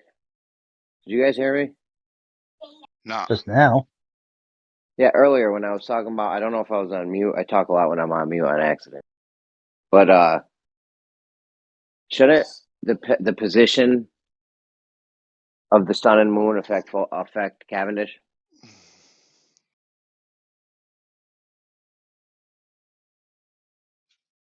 I think it's so small, I wouldn't expect it to be reasonably measured, if any. Like I could see it affecting the duration, but it's like thousands and thousands of it's like thousands and thousands of a G of a one single G. It's like teeny tiny changes.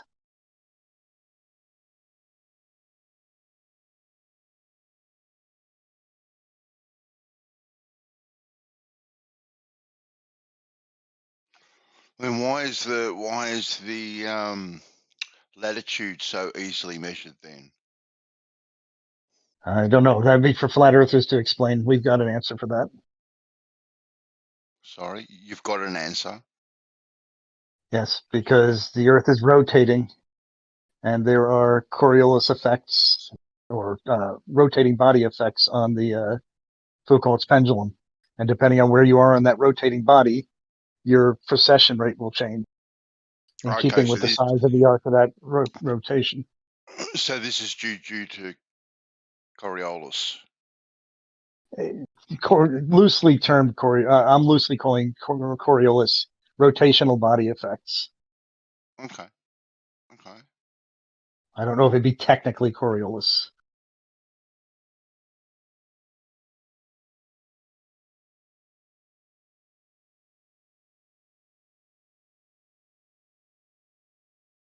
That's caused by gravity, yeah? No. Coriolis Centrifugal. It's rotating body effects. It's the motion of the Earth around as it spins around, the relationship of your ground to how you're turning in what do you call it? Let's say space. So the Coriolis effect is the same at the equator as compared to, say, where I am? Exactly the same? No, they'll be different. That's why you can measure differences between those places. Why are you asking questions you know the answer to?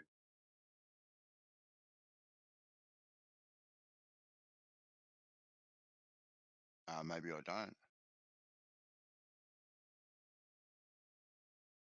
Okay. I'm just saying, I've heard that. Is that quite possible? I don't know the answer. I mean, we've explained this millions of times. Well, I've never asked this question myself. Okay. I've heard it explained many, many times. Maybe you haven't been around when it was explained.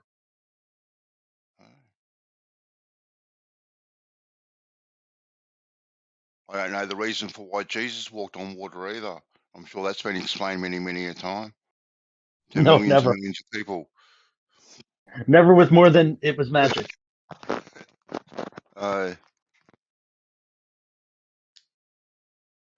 Why you still hear extremists if you've heard the same conversations day in, day out, apparently, and heard the things many, many, many a time?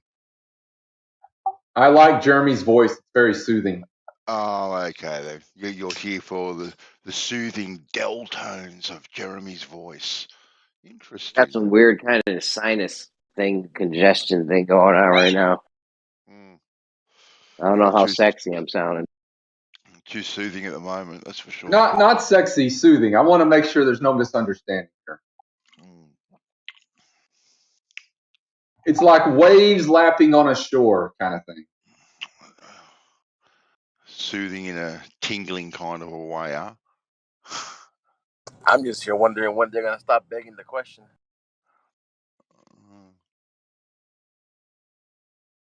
Oh, we let them beg it till the cows come home. We give them so much leeway here; it's unbelievable.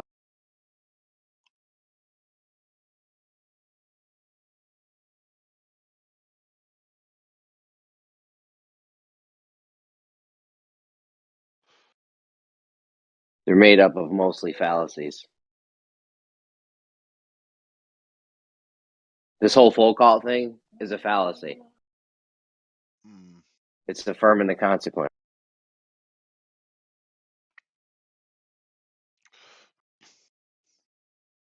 Moyle, do you have some pictures to share, by any chance, about spherical excess and how they do it?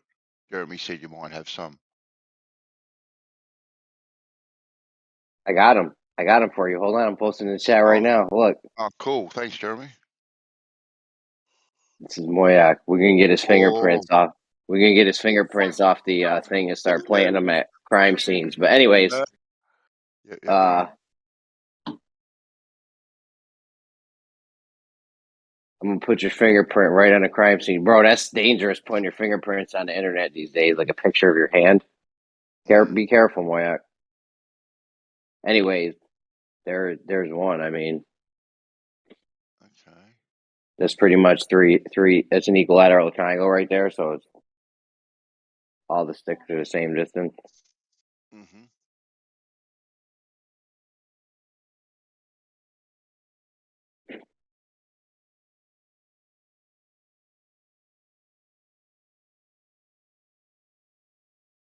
That's like that azimuth angle they're always talking about.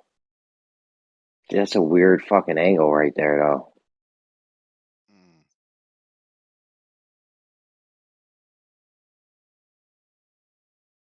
I'm going to enlarge these a bit. Be easier.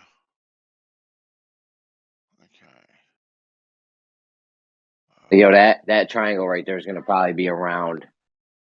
It's not a triangle. It's not a triangle. It's so easy to refer to it as a triangle, though. It's three triangles, three different angles. It's three different angles from three different triangles. Because there's never the same 3 point. You're never using the same 3 points when you're making your straight lines in this. So it's three different triangles.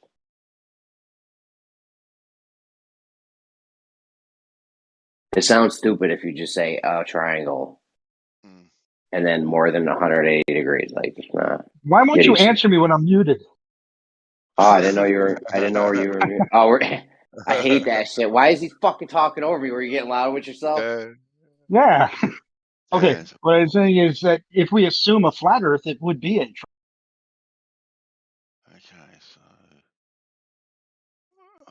So we can call it a triangle. It's just a triangle that's fucking unusual. I would just call it like a spherical triangle or something. Or this isn't even. This is something totally different. Because we're never actually even measuring a spherical triangle because they've always got straight lines. So we're measuring just 3 triangles, 3 different angles from 3 different triangles. Which on a flat Earth, yeah, I would expect them to. I would expect them to equal up to 180. Yeah. Right. If they were all on the same plane, and even if they weren't on the same plane, as long as they were all of them had the same perpendicular, then you would expect to see a triangle. So with that Schehalian thing, it would be possible to go somewhere on Earth and measure a triangle less than 180 degrees, right? No, I don't know that. Let's see. That depends on if, like, now we're talking about Way how less, much bro. Way less. Let's assume the gravitational effect is happening there. How much would that deviation be? In my setup of my my equipment.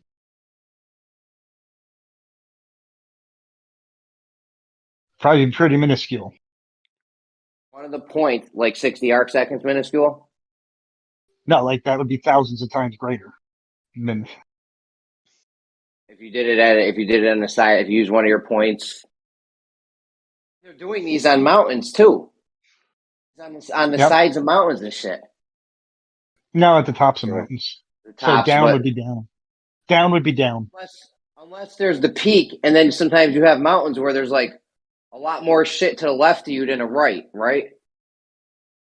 I guess you could make that argument, but we'd have to go back and look at the Schehalian experiment and see what happened during the worst case scenario. Measured on the side of the mountain, and how far off would that be?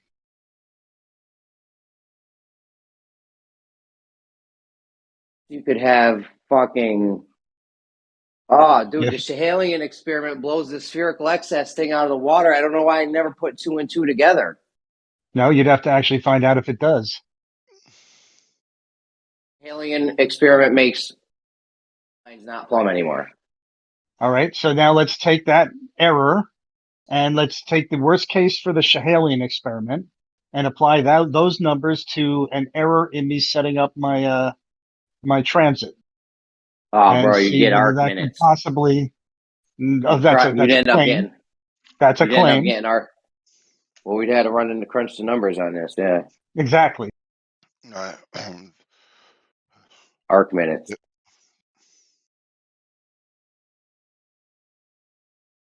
And what if all the fucking triangles are doing? What if all you're doing some goofy shit like that?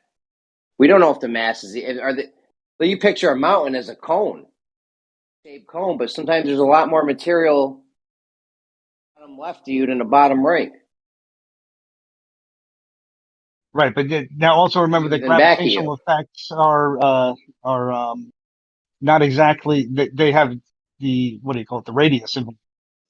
So if you're not towards the center, if you're towards the center of the cone and there's a little bit deviation to the right-hand side, or there's another mountain to the right of you, that's going to be reducing. So it could be like the inverse square of effect.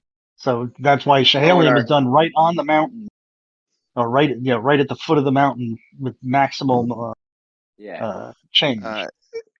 If you these pictures, Moyoc, that you posted. Yeah. Okay then. So I can see here on the protractor the angles it's reading, right? 270 and 190.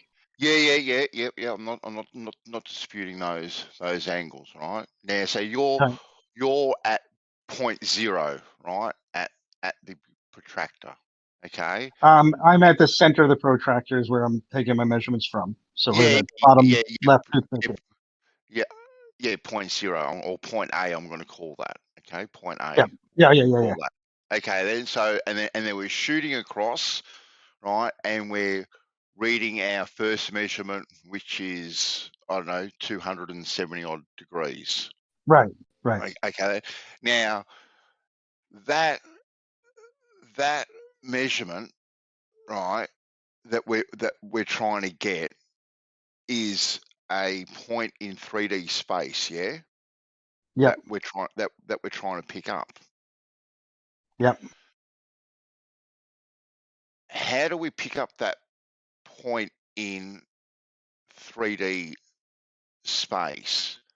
Well, I'm only measuring one dimension of it because I'm only measuring the azimuthal angle. So if you look at the 270, that line goes right through 270 straight. So it doesn't matter how tall that object is at all. It doesn't matter my distance from that object. It will always be 270. Taller or closer wouldn't change that. Oh.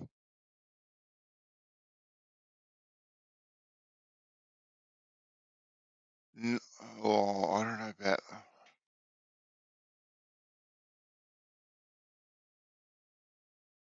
If I look off in the distance at a radio tower, angle to me, but okay, it well, does look like it's on it's generally straight. I remember these are freaking toothpicks hot glued to a globe. Yeah. I mean, this was not exactly done with micrometer precision. Also, my camera angle is not perfect, for taking that observation. I would have to get directly over that toothpick at the bottom, and then then I could get a better angle. This could be off by a degree, or maybe even 2 degrees. Right. So that point at the 270. Yeah. That staff pole, that electronic staff pole, because we're going to have to do it electronically now, is sending a signal straight up, right, towards your eyes in the photo. Okay. Is it? That was actually a question. Oh, the light reflecting off of that toothpick, 3,000 mile tall toothpick, is coming essentially straight back to me. Straight back to you. And if I was to take, when you set up your theodolite, I'm setting up only the horizontal, so I'm actually setting up the protractor.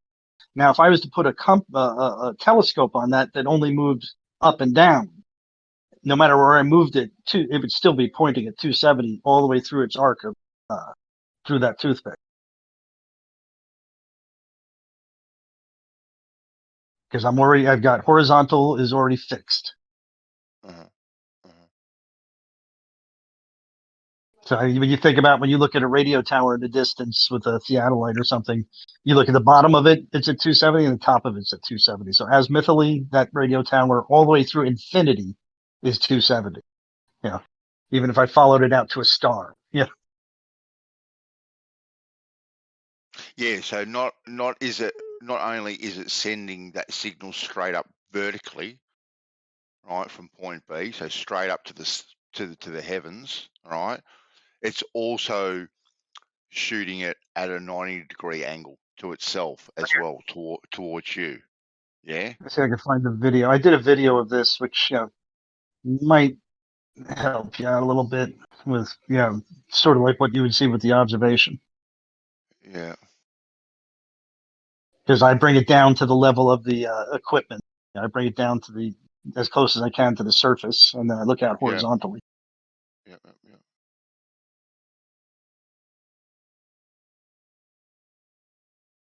Let's see. Does this show it? Right. Oh no, that's a different video. Sorry. Okay. All that time to get the wrong video. I was just looking for one that had the clock for. I don't know. I don't know. There it is. 16 seconds. Oh god, this one's gonna take a while to download. Okay.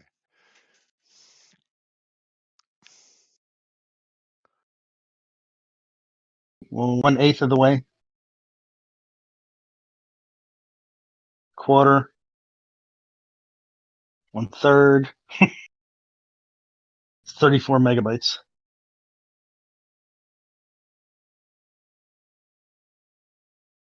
I really should do this on my cell phone. I'm doing it from my cell phone through my router, but I've only got 2 megabyte upload speeds. 2 or 3. So if the Schehalian thing is real, theoretically, there could be a place on Earth where you could make with less than 180 degrees, right? Less or more. Depends on which way the effect is. Sure, you could have maybe some places it all works in your favor. You can have way more. Maybe some places it doesn't work in your favor, and you have less. I get a 40-degree spherical, 40-degree Schehalian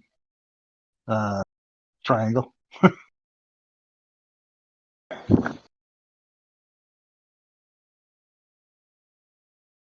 No, I'm saying maybe you could get 179 degrees and, or yeah, sorry. All right. If you look at the first 179. part of the video, sorry. Go ahead. Ben, so if you look at the first part of the video, you can see that I'm looking across like in 1 second. Damn, stop, pause. Fuck it. Yeah. God damn it, why would this pause? Pause, you fucker! Okay, I'll just do it verbally. Yeah, I'm looking down from my observation point towards the second, my target. And you can see that they're both vertical and both the same angle all the way across there. And if I look up and down that toothpick, it's the same same azimuthally direction. So no matter how tall that toothpick is, and I can see these because they're fucking 3,000 miles tall. Yeah. But you can see that I can line them up, and they will. When I'm horizontal to the globe at my observation point, that toothpick is leaning away from me, but that doesn't matter because left to right is all we're concerned with, and they're on the same perpendicular. Yep. Keep going through it. I just pan through all of them to show that this is what you would observe.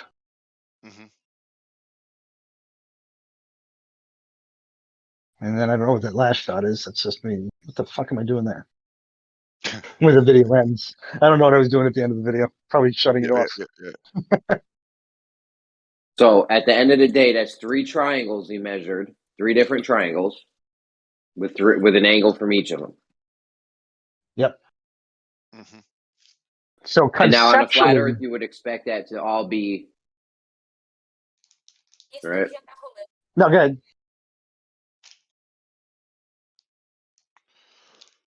It's proof of concept at the very least. When people say that you can't measure more than 180 degrees, you will measure more than 180 degrees doing the observation that we claim for a spherical excess measurement, doing the same methodology.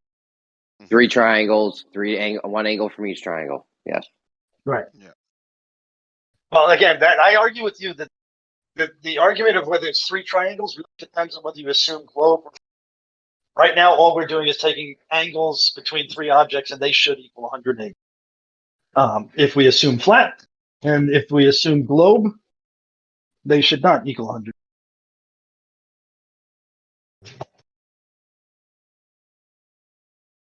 No, I'm just talking about like in reality. Like it's not the same.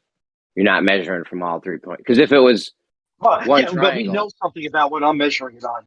If we didn't know, if we're going from I don't know perspective, all we know is that we've got 3 things that should be a triangle on a flat Earth and should not be a triangle if they're on a globe Earth.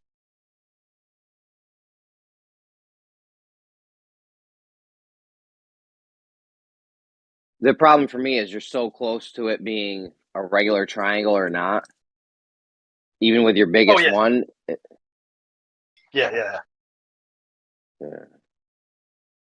Like it's too close, and if there's, like I said, I'd like to just see what the actual numbers are and what the guy is seeing when he sights it up to his thing. Like, could you tap your instrument a tiny bit to the left?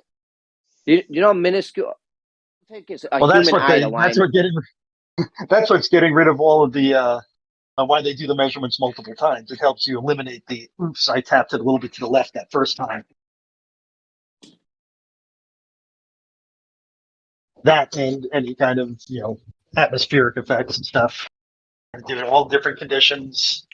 But it would be interesting to see what their maximum error was. Like, if even the worst case scenario came up at, let's say, 20 arc seconds, then I might say, oh, you know what? You got a little bit of a leg to stand on. But if they came up at 5 arc seconds or 2 arc seconds was the maximum deviation, then I'd say, nah, fuck you, this is good enough.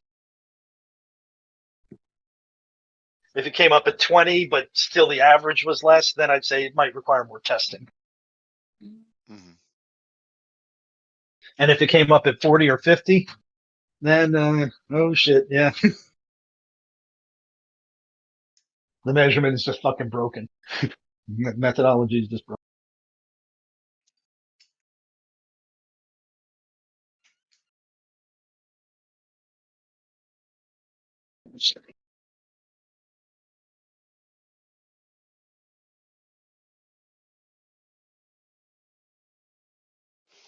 Yeah, well, it kind of does seem as though you can see a slight difference there, Mike. Slight difference where? In your protractor. You mean it's the 190? Yeah. Yeah, the 190, again, remember that this is toothpicks hot glued to a globe, and so it's proof of concept. And secondly, that my camera is up to the top of, more towards the top, about an inch. The center of focus is like an inch up from the left toothpick, and also to the right of the that toothpick. So that was going to give you a much greater angle deviation on the program. Yeah, I'm not going to say that, this is a scaled down version and bang, this is what you've done. Yeah, I'm not going to hold your feet to the fire like that.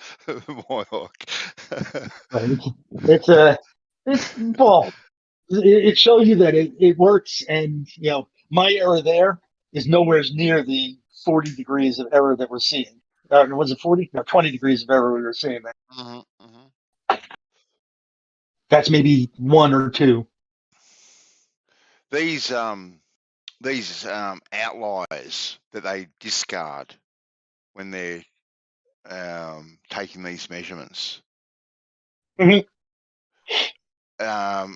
Do you know how far out they are, those outliers? I don't know. If I was going to guess, it's probably based on the standard deviation. We look at all the points, and then we find the 2 that are the most out, and then we throw them away. Yeah. The too low and the too high, or something like that. Whatever the number is. If you're doing 100 measurements, you might do 3 or 4 measurements, throw away. I don't know.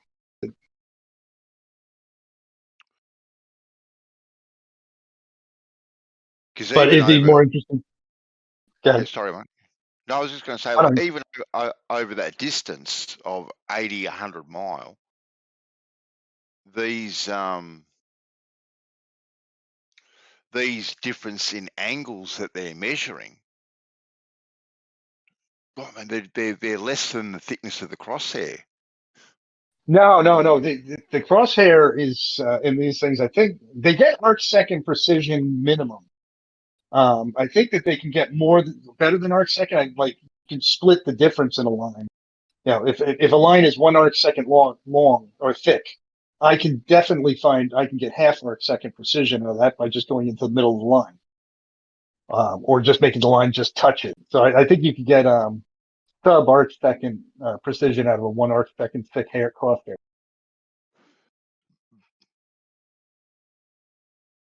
It's sort of like how that you can, looking at a ruler that only has half-inch increments, you could say it's still a quarter.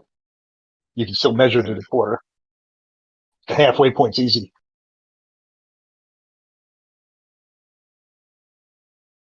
Which is irrelevant anyway, because they're not even using the eyepiece anyway. It's all electronically, isn't it? Well, it depends. What's his name? Larry likes to use the old the old glass ones, and the old manual ones, for his measurements. So he is looking 80 mile away. The ones that I've seen him do were like 26 miles away doing a vertical axis. I haven't seen him do a great circle one. Okay, then. Well, then that crosshair doesn't matter how skinny it is. Something 26 mile away. That's huge. And actually, with 1 arc second, if I'm not mistaken, is about 1 foot at 20 miles. So that's if you have 1 arc second precision, you could say plus or minus 1 foot. And so at 100 miles, I think that should be the same. So if I go 100 miles, that should be 4 feet of it. But that's like saying this crosshair that I'm looking at is my finger. If I put my finger and I extend my arm out, or I put my finger up in front of my eye, right? I can't see anything. But the further away I extend my arm, now I can see the whole room. But with your finger analogy, that's more like I keep my finger, because the crosshair is the same thickness no matter what. So I keep my finger 6 inches from my eye, and then how much it blocks. And the precision of how thick my finger is, which varies by a couple of millimeters in thickness over its length.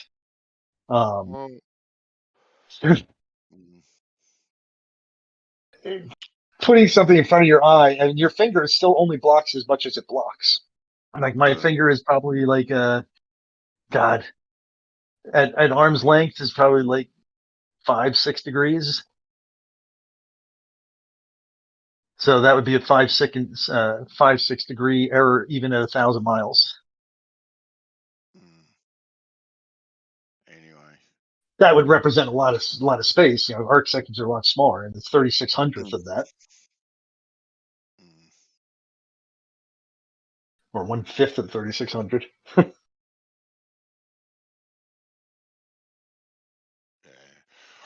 I'm not going to argue it. I don't know anything about the subject. I will argue it, still not knowing anything about the subject, but there's no point. Well, just conceptually, you see that you can measure it on a globe. That if it was a globe, we would expect to see these kind of anomalies. All arguments of, from Bev and stuff are irrelevant to the fact that if you look at a globe, I can take a measurement normal to the globe and give you an angle to two objects. Yeah, look, like I said, Mark, I want to grant you that, in the photos that I've seen and whatnot, you can see a what seems to be a measurable difference. I think the neatest one was when Jeremy pointed out that, if you look between points C and B and C, that they diverge from each other. So if you look at them both simultaneously, they are leaning away from each other, which I think is a really interesting scenario, because when you look at them straight on, they look straight. So from the same camera angle, same plane, if I look between them, I can see them diverge. And when I look towards one or the other, they're straight up and down. It's like, that's fucking. But that's a fact of how it is. And you could never make that measurement because your field of view will never be that wide. You're either looking at the object or you're looking not at the object. You can't see that point in between. Yeah, Jeremy's too honest for his own good.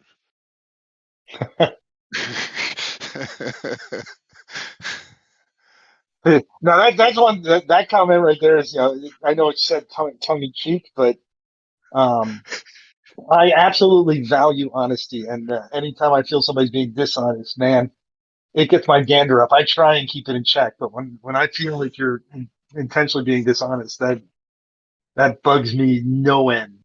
No. You can't argue with what you see there, Moyle. Like, hello.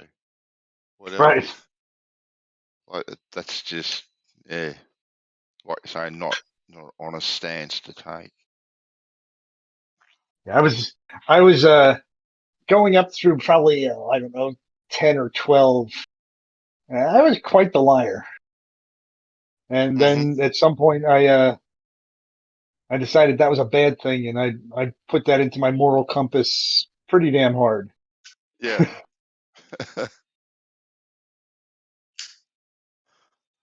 I think the funny thing was that I got falsely accused of something. My father thought that he had a spare car in the backyard. And he thought that I'd popped the tires on it. Mm. And he came up to me and he's all pissed off. He's like, "Did you do that?" I'm like, "No." Of course, I always said no. Yeah.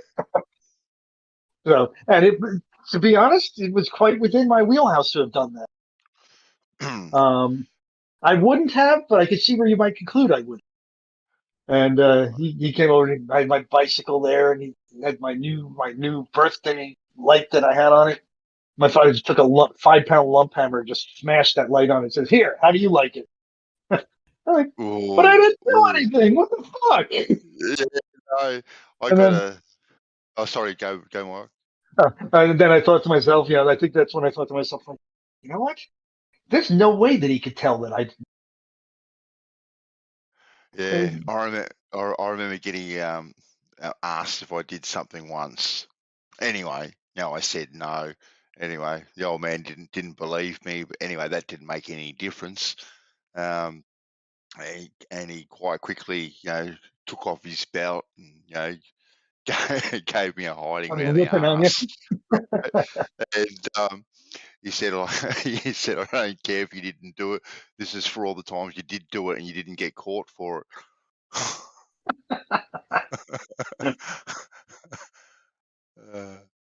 Yeah, I'll bet you there was probably some of that. My father also was like, I don't know if you did it for sure, but you probably deserved it for something else I didn't catch you for. Yeah. But in honesty, I think that probably was the transition in my moral compass on. Yep.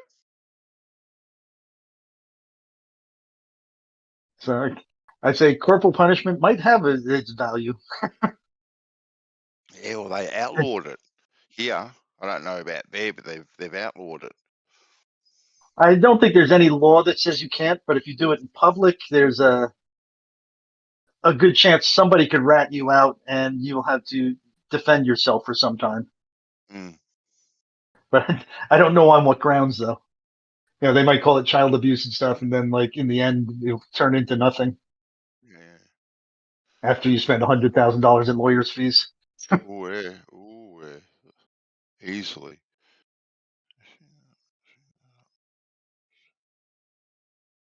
Or you say, "I'm not going to spend $100,000. Give me some anger management classes," and then your kid can lord that over your head from then on. Anytime he decides he wants to. "Oh, my dad hit me." "No, I didn't." "The fuck I did."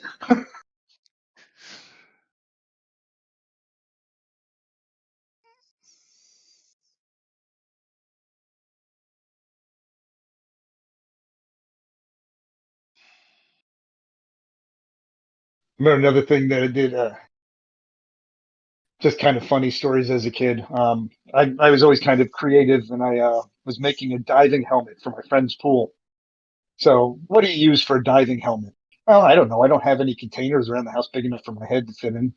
So I go down to the local uh, junk shop, and I go into the back of it, and they got their waste cans there. And I'm trying on all their different waste baskets to see which one fits me the best. And one of the employees catches me doing that and say, "What is this kid doing?" Trying on all the waste cans. Yeah. "Well, this one fits good. Oh, right, nice and tight."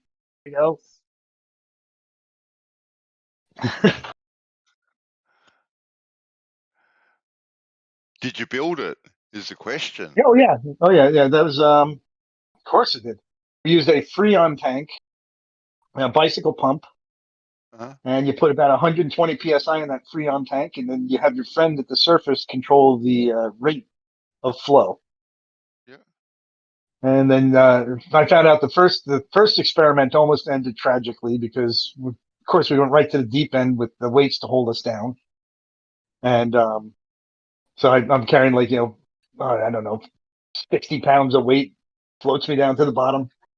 And then I say, oh, wow, this works great. I tip my head forward. And all of a sudden, the damn thing filled up with water. Uh-oh, I can't breathe.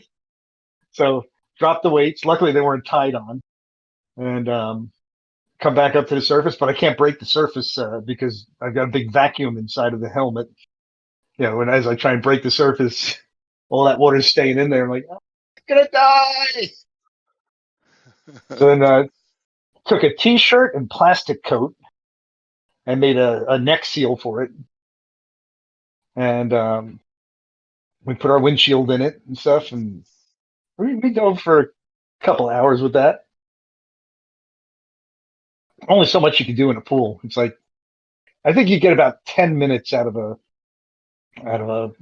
vigorous pumping, and then with your friend continuing to pump afterwards, you only got like 10, 15 minutes. I absolutely love the guys that go scuba diving. There's a whole bunch of different stuff they do. Some of the guys are doing like big operations with a giant suction hose, filtering everything out. But there's other guys that just go down with a little tiny handheld metal detector. And those people fucking do good. There's one guy that doesn't even use anything. He just does it optically and like, oh, I see something. And then they'll go pick it up. That guy doesn't do so hot. The people with the metal detector, though, the little handheld ones, they do great. They get a lot of rings and shit. Yeah, at my marina, the winter is really nice. The water's pretty clear, maybe 5-6 foot visibility. But Bro, during the that's summer, where you you're only going to find the most stuff, dude. You need to get a tiny handheld metal detector that's obviously waterproof and get in there, bro. That's where the most shit's going to be. People are always dropping shit in. Yeah, but you got to remember that I've only got visibility of 6 inches. So I mean, you can't even tell what pass you've made before. Like, it doesn't matter, bro. Get down there with a metal detector when the thing goes off. Get a scoop or something. Start scooping it up. Right, but I can't see where I passed over when I heard the beep. Yeah, you do. The beep goes off. You're like, okay, there's a beep. You fine tune it, range it, see where it's at, and then you scoop. Take a scoop of the stuff on the bottom. You can do it. I'm just saying that it would be very challenging to do that with any kind of accuracy. Like even in the time. winter, In the winter, I could do it, but then it's fucking cold. Well, get yourself one of those suits. I have one. I did the winter dive. I did December dive, and that was 48 degree water. Which I don't think it gets much colder than 48. It probably gets down to like 46. You were fine in the suit, though, right? At 48, I was able to do an hour and a half, and I didn't get the shivers. So it was not pleasant, but it was doable. Did you show that stuff to Bev, Moyock? Or no, you haven't done that? No, I haven't done that to Bev. Oh. I really don't enjoy talking with Bev. No, fair enough. Yeah, he makes Jeremy, on pedantic terminologies, he makes Jeremy look like he's loosey-goosey with the language. So he sticks fast to the 180 degree triangle kind of. Yep. Now, I feel free to use my stuff and ask him questions of why that works and see what he has to say about it. I just don't want to have a conversation. Because he'll say, level? Are you saying level? It's like, oh, God. Yes, this is horizontal at this point on the globe. If you don't want to call it horizontal, that's fine. That's what I'm calling horizontal.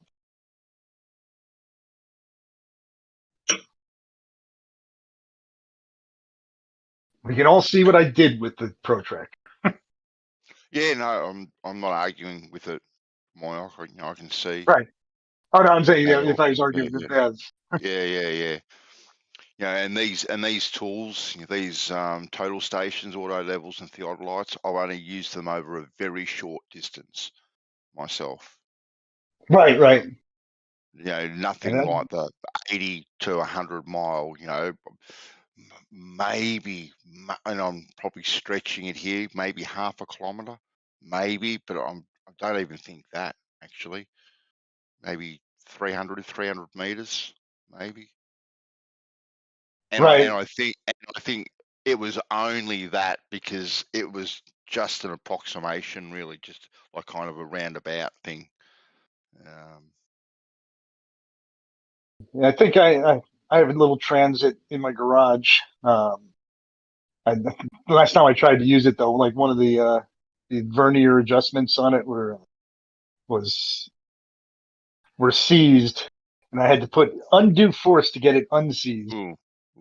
And it's like, I don't know how good this thing is anymore. Mm. Yeah, it's been sitting in garages for 10 years, so it's been through the ringer. Yeah. Yeah. And only because Before that, it's kept injuries. the equipment I'm used to using, I know that over a short distance, Moyoc, say 150 meters, right, which is a very short distance, I know I could take a measurement in the morning.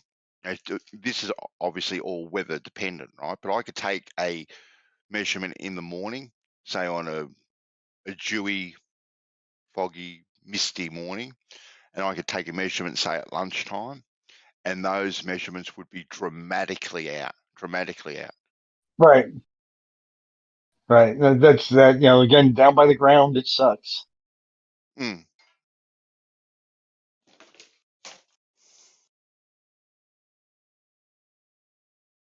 And I think we tried using that transit to determine the down tilt on antennas. You're trying to look at this thing 150 feet away and see if it's accurate. So we would take the azimuthal shot with it, and then we were trying to come up with, is that down tilt 2 degrees or 4 degrees from 150 feet away? And we experimented with it many different ways trying to get that to work. Never really got a great thing other than saying that, yes, it was down tilt. Yeah, shouldn't I mean, I feel like this would be. Well, what are things tilting away from us at 69 miles per degree as you walk away? Yeah, roughly a degree away.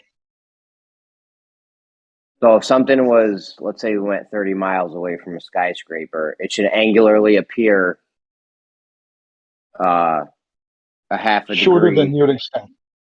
A half a degree, yeah. Yeah. If you went half of the degree, if you went 35 miles or whatever, you'd expect it to see a half a degree. That sounds measurable, half a degree. Yeah, you can tell that it's a half a degree shorter, but now you're in an environment where you have a half a degree of what do you call it? Of Refraction. noise. Yeah. Yeah. So you've got exactly the number that you're looking for in addition to that in refraction. Yeah, but I thought you And said your strength. variable This is refraction. the thing with your. This is the thing with your strength. Azimuthally speaking, yes. Azimuthally, you'll be pretty balls on accurate. As long as you get out of the super noisy area, like where you have upwells and stuff, just over the surface. Like I said, I have seen things when you're looking at those buildings or a water tank in the distance. I've seen them get a little bit wider and a little bit skinnier and stuff. Down in that noise, you can see that kind of shit. I don't know if the center moved. I guess it could. Depends on where that upwell happens.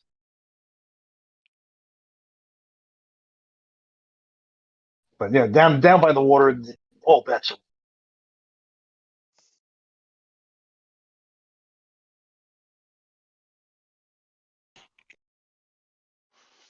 We have tankers flying in the sky. I mean, come on. The math for if you were high up on a mountain and then get high up on a mountain and see if it matches. No. Looking down at a ship from high on a mountain type of thing. It gets a lot more stable. That's what I'm talking about. There's your half a degree. If you're measuring 60 arc seconds over 140 miles, we should be able to measure half a degree over 30 miles or whatever. Yeah, so if you go from the top of a mountain, I'm looking down on the object from. How does that change my measurement?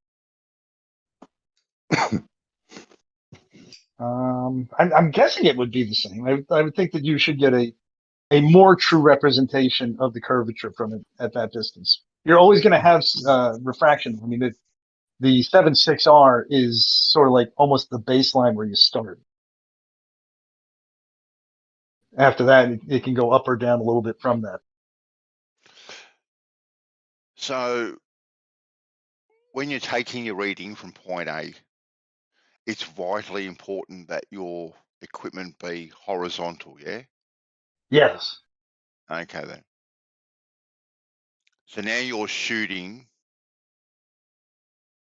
upwards into the sky, yeah? Yeah.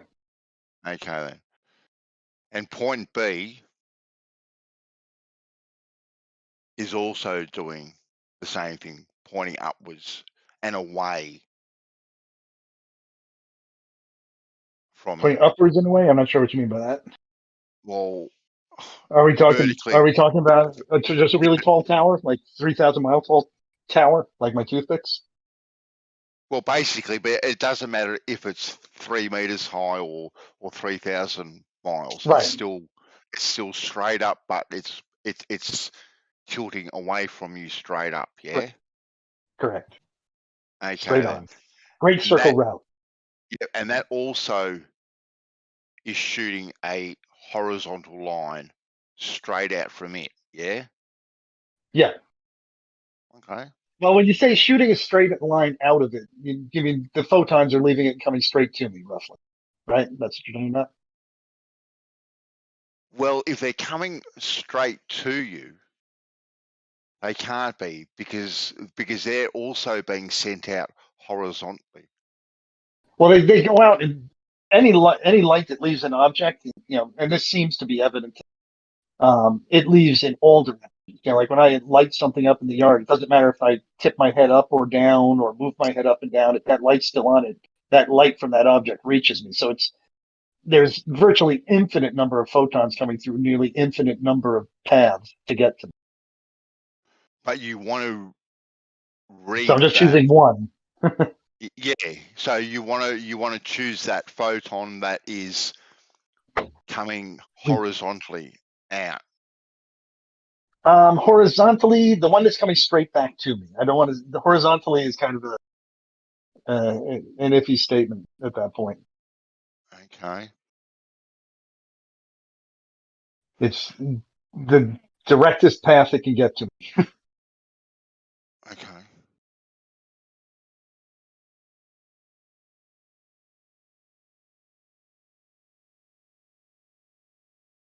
I'm stopping and thinking about it. I'm trying to think about it.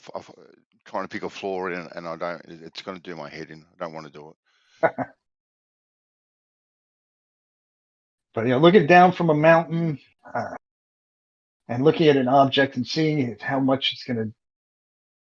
I think I would go, just look at the curve calculator to decide that, how far off of horizontal it should be. And we can do that. Look at that from a standard standpoint. And I think you'll be pretty close to standard refraction on that.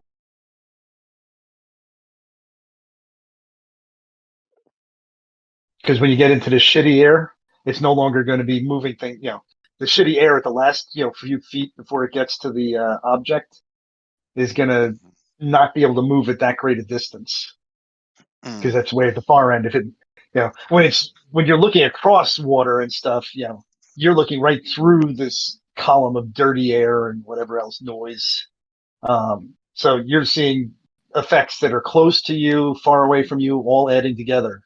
But when you look from the top of a mountain, you're only seeing that, that dirty area for a short period, but it's at the far end. So if it moved up 6 inches, that'll still be less than a pixel. Yeah. Actually, speaking of the devil, not really the devil. The bevel? No, yeah. SE, how you going? The devil, am I now? Uh-huh. No. Moyak was just showing some stuff in regards to spherical excess SE. Oh, yeah. You guys talk about this sort of stuff over on Bev's server and channel, don't you? It's been going heavy on triangles lately, yeah. Yeah. Maybe you've got some thoughts on what Moyak has posted in chat a bit further up. SE, if you want to have a look at it and give your opinion on it.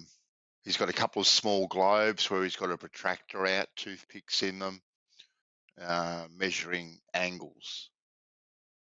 Right. Oh yeah, I see that.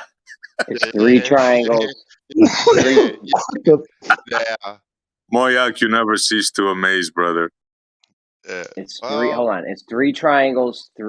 It's one angle from three different triangles. Essentially, what he's measuring. One angle for three different triangles. How did he manage that? Yeah, you got three different triangles, and he takes an angle from each of them. And he does what with three different angles? Then he adds them up, and if it's on a sphere, you get over 180.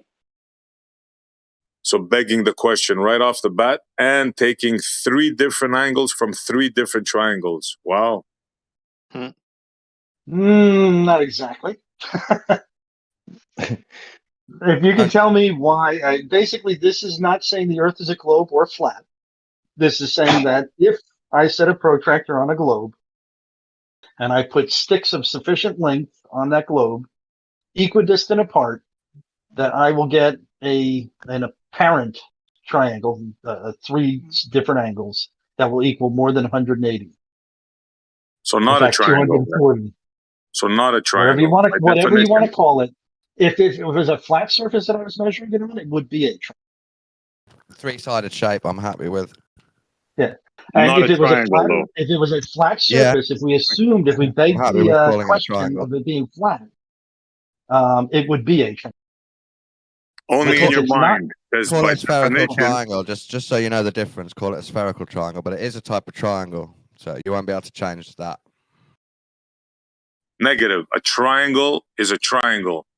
There's no such thing as a spherical triangle. That's just a made-up term in your mind. Shape. If you decide that more than 180 means it doesn't exist, that's your own problem. No, that's your problem because a triangle is defined. Your problem. It's defined. I believe, and I'm totally happy with spherical triangles being more than 180. Works on any as long as you believe, you got no beef with me. No problem. Works on any curved surface, any time of day. All right. What would you call it? Am I muted? I didn't notice. Did I mute myself? You're not now. You're not now, Moira. Okay. Yeah. Did you? What would you call it? This measurement, assuming the Earth is flat, and I go to these three locations and I take measurements, with my transit leveled on a flat surface, and I measure point A to point B to point Z, and point B to point A. I get those angles. What shape would that be? Three coplanar points? Sure. That would be a triangle. Yeah. Okay, that'd be a triangle. Cool. Okay, now if I go on the Earth and I measure 3 points like that, sorry, on this sphere that I have here, this little globe that I have, and I measure 3 points, point A to point B to point C, and point C to point D, I get more than 180 because they're not on the same. So not a triangle by definition, not a triangle. What do you call it? But they are. Yeah. What do you call it? You can call it whatever you want, as long as you don't call it a triangle. You can't think of a name. Can you not think of a name? How about we use spherical triangle? Because there's a name for it. Still doesn't make it a triangle. It's a spherical triangle. It's literally named that. The second word is literally triangle. No, you can't have a triangle in there. A triangle is I'm afraid you can. All you need is a curved surface with three-sided shape. Boom. I mean, how else would you measure a sphere? You guys are getting hung up on the triangle bit. They got these. Do you understand what he did to get more than 180 degrees? Absolutely. You guys, you can put another word with another word and make that a word mean something a little different. It's kind of like the idea. Really? Do we just run around when we look at a square? Do we go, hey, there's a rectangle, even though it is a rectangle? Don't we call it a square? Exactly. Everything has a name. Yep. Yes, it's called spherical triangle. Yes. I mean, that's what's your name for a three-sided shape on a curved triangle. surface? What's your name for it? If everything has a name, what's your name Imaginary. No, that's real. I saw it. I see it right there. Imaginary triangle. No, that's not a good name. Yeah, no, I see it. Not a triangle. Take triangle off your head. Not a triangle. What do you call it? You can call it Sam, Pete, and Bob. No, I Doesn't don't want matter. you to offer what I can call it. I want to know what you call it. I don't call it anything. Well, there you go. You're in denial of a thing.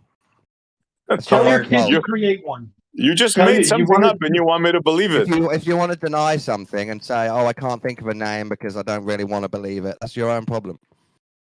Yeah, it is kind just of hold like on. obvious that you can just draw this thing, that whatever you want to call it, you can draw it on a basketball, and it does resemble a triangle, except for the fact that it's exploding because of the curvature of the basketball. Then you could basically say something as to the effect of triangle. So spherical spangle. How triangle, about this? because it's A really not spangle. a by itself triangle. So it has to have some sort of a curved like triangle? an explanation why it's not exactly a triangle, and that first word would be spherical or XS. So that would give you the basis of what it should be like, and also the idea in the beginning of why it's not the exact thing, right? So that's not a bad thing to say, spherical triangle, because then you're not confused. You don't think, oh, triangle, because now you know the difference between the two. It is triangular-esque. You know, I can call it spangle. I'm gonna call it spangle. Yeah, but I it's would describe already it have as a a word for it, though. It does exist, and it's not new to a lot of people. They've already coined the term spherical triangle, so we'll just use that for now.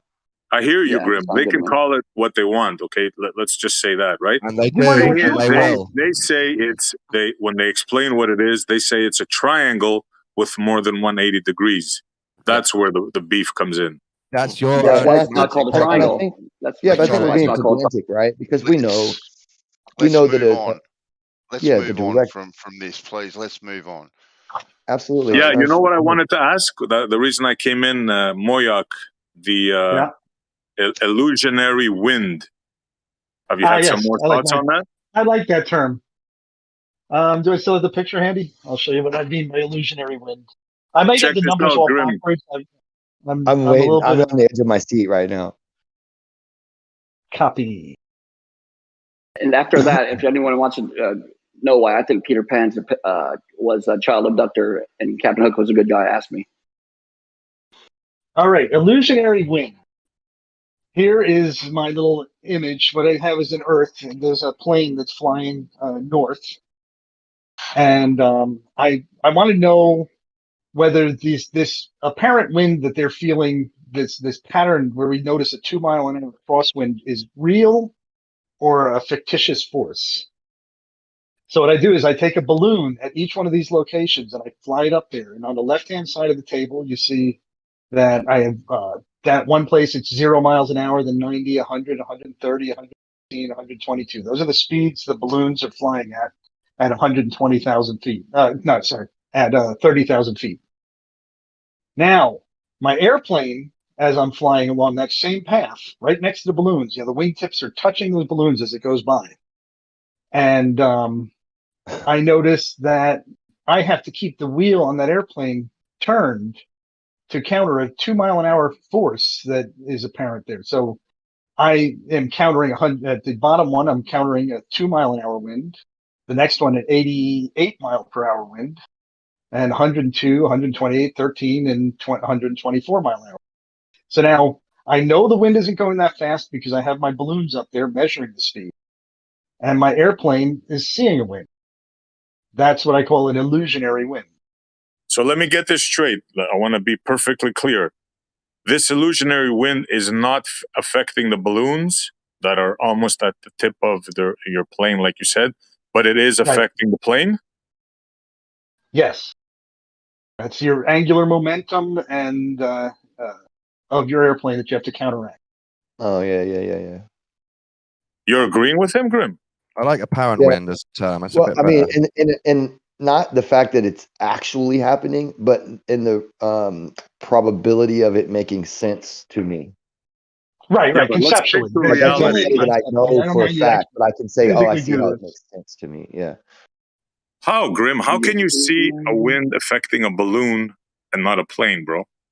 Well, because the plane is what's moving, and the plane it's not really a wind in the sense that it can be perceived. There is an effect of wind from the motion. So I mean, it's it's kind of complicated, but then it's not at the same time. I mean, to explain it or to see it in your mind is different, you know. But like if how do you explain it? And that changes with latitude on your great circle, right? Yes, it would. Yes, it would. I used a All right, round so number. that's why I understand it. Okay.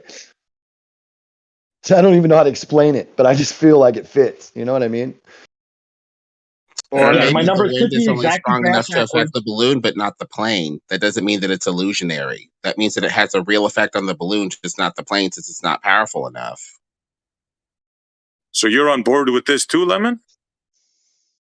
It's a real wind that affects the balloon, not the plane. It's not strong enough to affect the plane. It would need to pick up No, a bit actually, it's the other way a bit around. The more He's power the to affect opposite. the plane. Yeah, Lemon's thinking the opposite of what we're thinking. I think.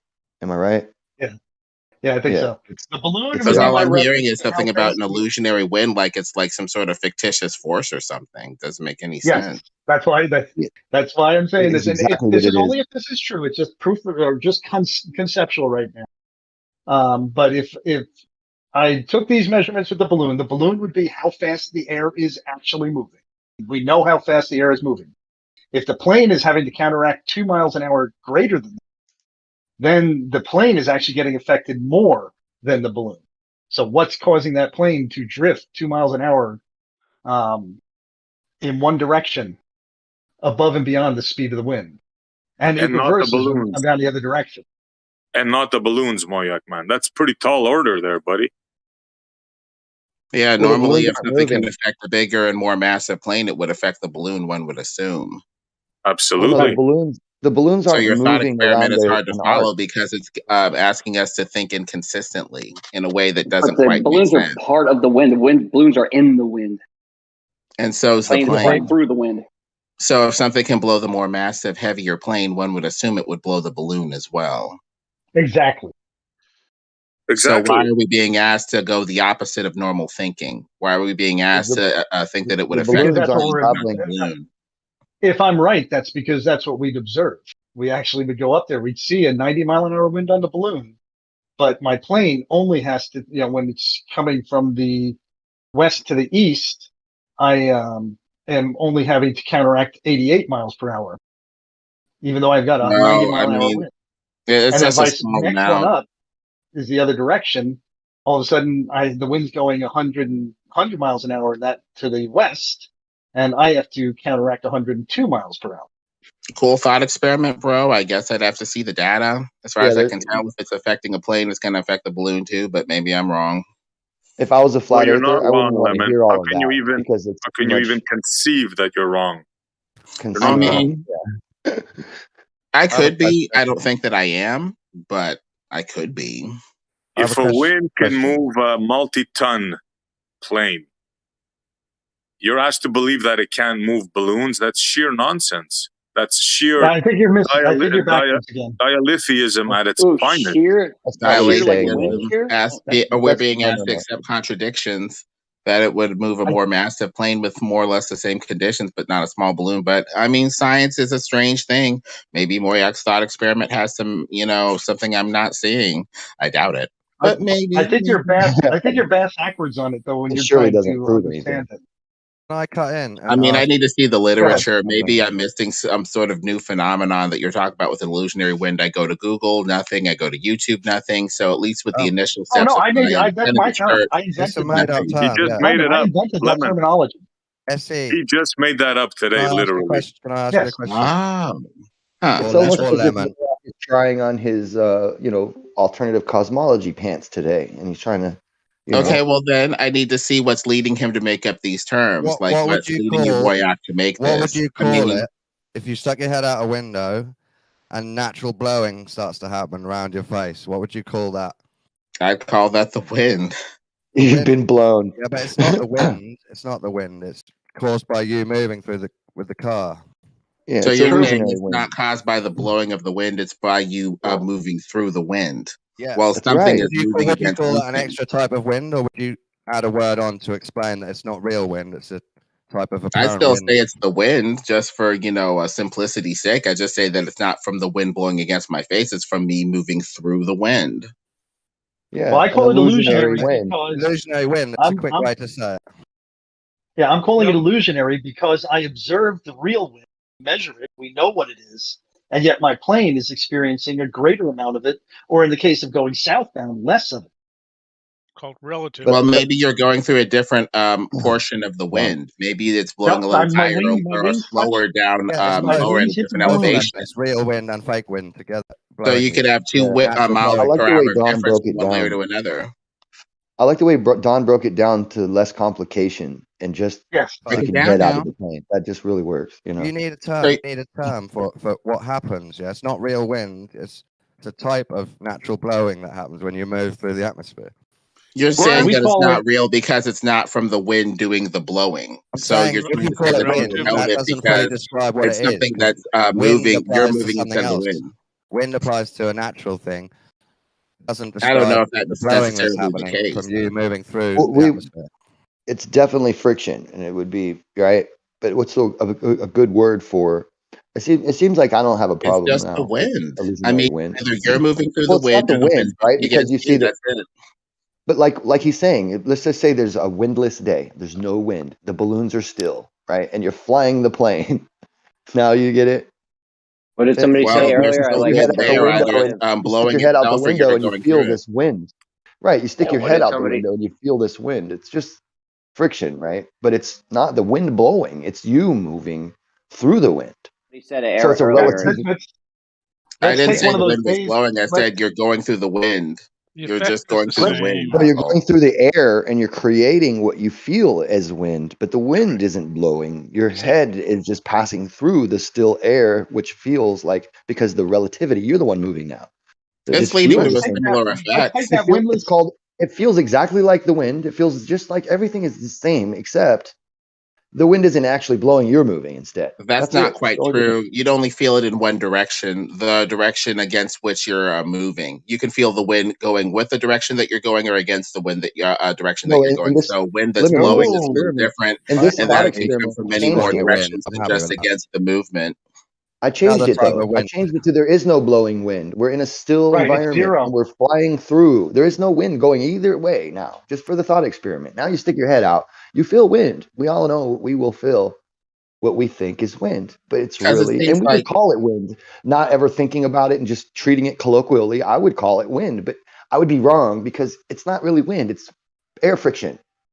Well, I think I kind of get what you're saying, that, you know, the wind itself isn't blowing and you're talking about relativity or something like that, making us unable to tell if we're moving and or the wind is moving. But your thought experiment falls down because the wind can come from many more directions than the wind or the friction that appears to be generated by moving against the air. So you can tell when it's wind or not wind because you're going to get wind from many more directions than just one direction against the movement. How can you guys make such a simple I'm not sure why you're fighting this. I'm not sure why you're fighting this. You're trying to push relativity, basically, and I'm saying the thought experiment fails. This is a relativity thing, exactly.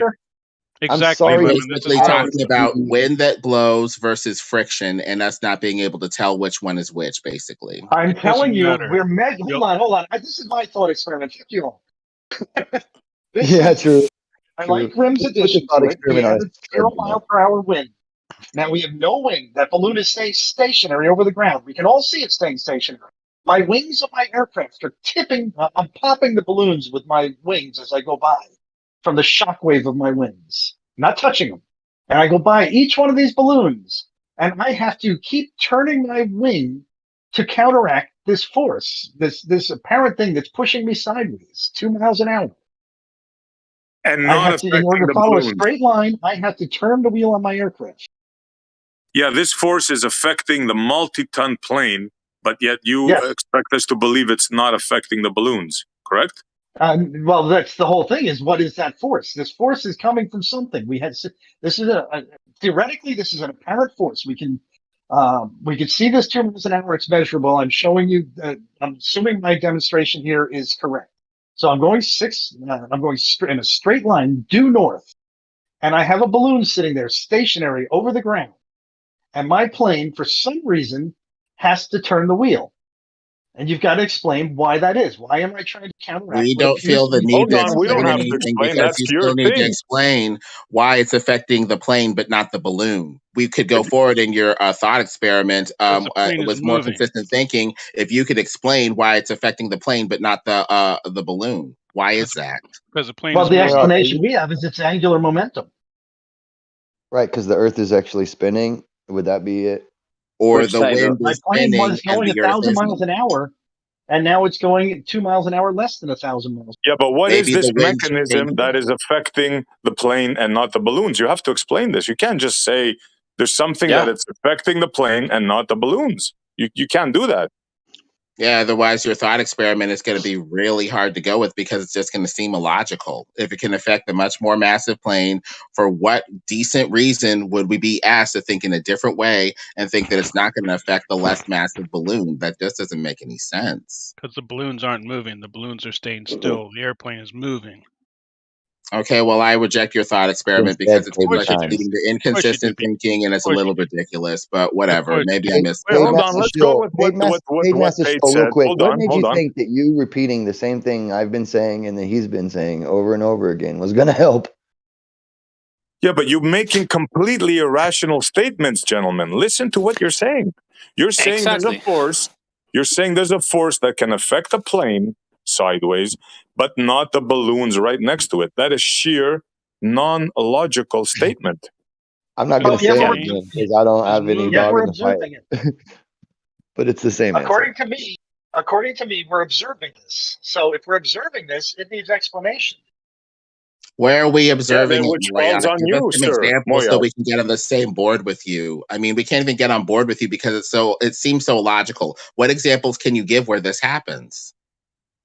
I only have verbal explanations from people who have flown planes, and they talk about the effect that we're seeing, where they see it. I think you're bullshitting. Your thought experiment is over too the duration of inconsistent each to trip. follow. I think you're full of shit, Guys, and I you can think you're test just being a this. You tactic. don't have I to don't rely trust on Okay, you. Lemon, talk to your You can fucking picture self. this in your mind. Just picture a windsock and Get then 'em, picture Lemon. getting in a car and going fast. I think you're full You of don't shit, need and to I think rely you're on trying to Moyak's see data. It's get away literally with just talking about verbal stuff with no example. Moyak, I think you're full of just shit. But if you visualize can give it. an Good example, call, please. Lemon. Good call, brother. Thank you.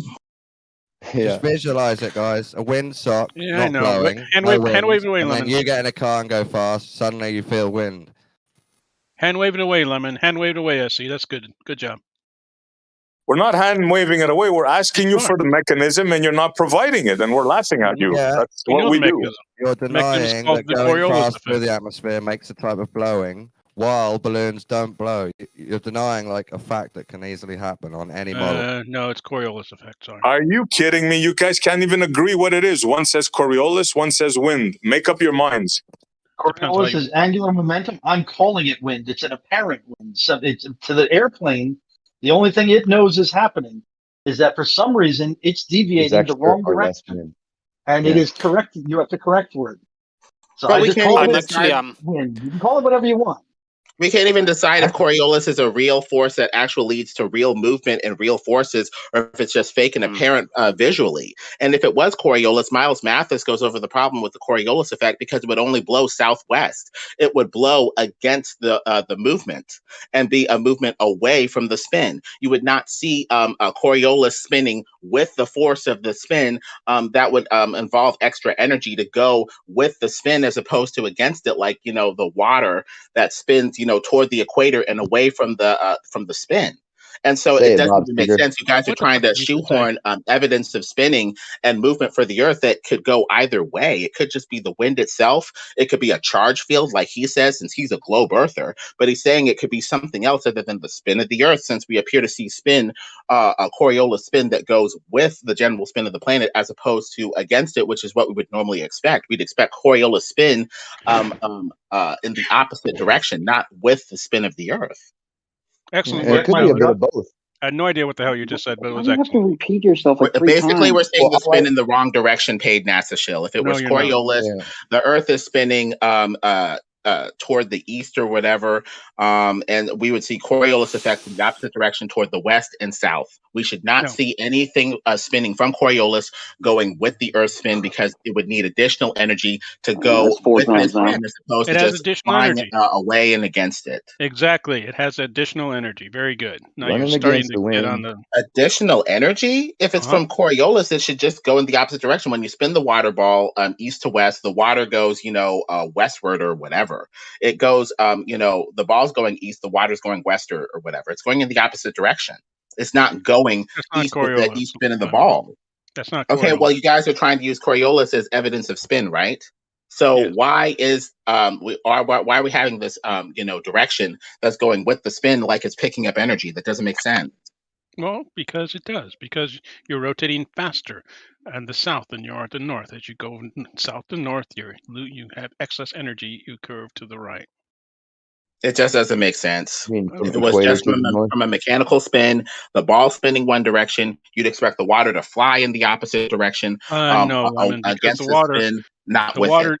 the water and the air have been spinning with the Earth for a long, long time. They spin with the Earth. You came And in, Miles paid Mathis Master talks about Shield, just to white knight for Moyak, man. No, actually, we I were came talking in. about I came in imaginary wind, paid. Would you care to address that? Relative wind. That's the term. Relative wind. We're talking about mind-killing relativity. Moyak tried to get us to join his ridiculous thought experiment and couldn't give us any way to think consistently about whatever the hell he was talking about. You stick your Rejected. hand. You stick your You hand said out. relativity. I like that. You stick your hand out a window when you're going 20 miles an hour. To you, it feels like a 20-mile-an-hour wind. Yes. Does it affect your hand? Does it affect your hand and your head? Yes. So why doesn't it affect the balloons? Exactly. That's the brilliant question. They're not moving. Because the If balloons you aren't stick a moving. balloon in your We at asked 100 and you miles say, an oh, hour, good You ask question. a We question, can't then really you guys explain ask it. a question. You ask a Professor, we're going to have to reject the thought question, then you experiment. start to talk over me. You ask a question, then you start to talk over me. Hold on, guys. One at a time. You can buy as trying much to figure time out to why bullshit would as it you move the can, but you balloon guys at really all? aren't Oh, answering Why the come would on. we? You question. ask a question, then Yeah, you but start talking over me with some You're fucking buying 5-minute time, word but please salad. keep going. because they hate your guts, dude. Seriously, if there was somebody No, else that paid could Master just Shell, be please a little more continue. You're polite. obviously buying time and not really answering, but please continue. Oh, fuck off. You ask a question, then you immediately start talking Go. over me. Answer it. Go. Let's Everyone let him stop being a talk. bitch. Because the balloons are not. Hey, Ali, what's up, brother? Because the balloons are not moving. It's a very The simple balloons aren't the concept. ones moving. I thought that was simple, but So let's it was break funny this to me. down. An The imaginary wind that wind should here. move the balloons isn't moving the balloons because the balloons aren't moving. Does that sound logical as a proposition? Does that sound like that makes sense? Does that sound like it's even meaningful?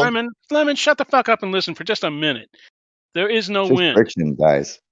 There is no wind. There is no natural wind. It is a calm ass day, perfectly calm. The car, the airplane, the whatever, the I did bird this already. flying is moving through the air. It feels a relative wind. What is so Yeah, I did this difficult already. about this? That is Yeah, not the that's from the issue, Magnus Paige. effect. Hold Then on, that's like hold on, moving a Lemon. baseball. Please. That is. Still get it. He did explain it properly. Just Hold again, on. No, you're for mixing. you guys. This is not sticking your. This is not about sticking your head out and feeling something. This is about an imaginary wind in the air affecting a plane sideways, but balloons right next to it not getting affected. Do you guys understand? Nope, that's not it. Sorry. Yes, that is exactly it. Ask Moyak, man. Is it? It's kind of it, but you've got to explain why that happens because supposedly, and how I have to explain your theory, bro? No, you have to explain it. This is not how it works. I'm actually with Essie and Lemon Bird here. You guys are in serious trouble here.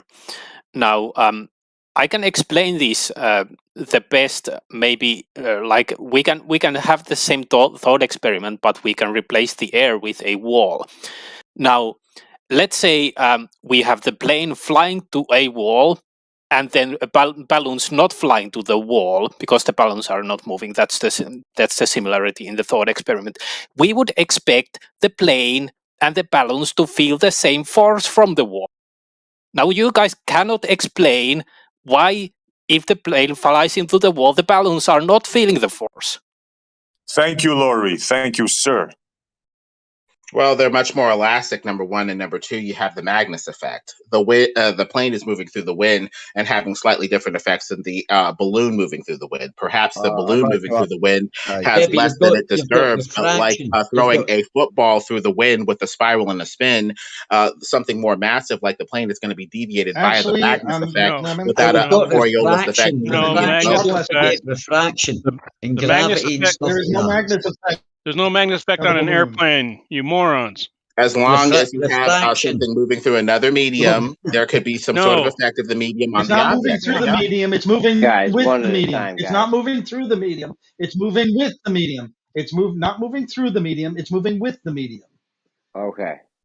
Okay, One at a so time, now please, the guys. balloon is moving.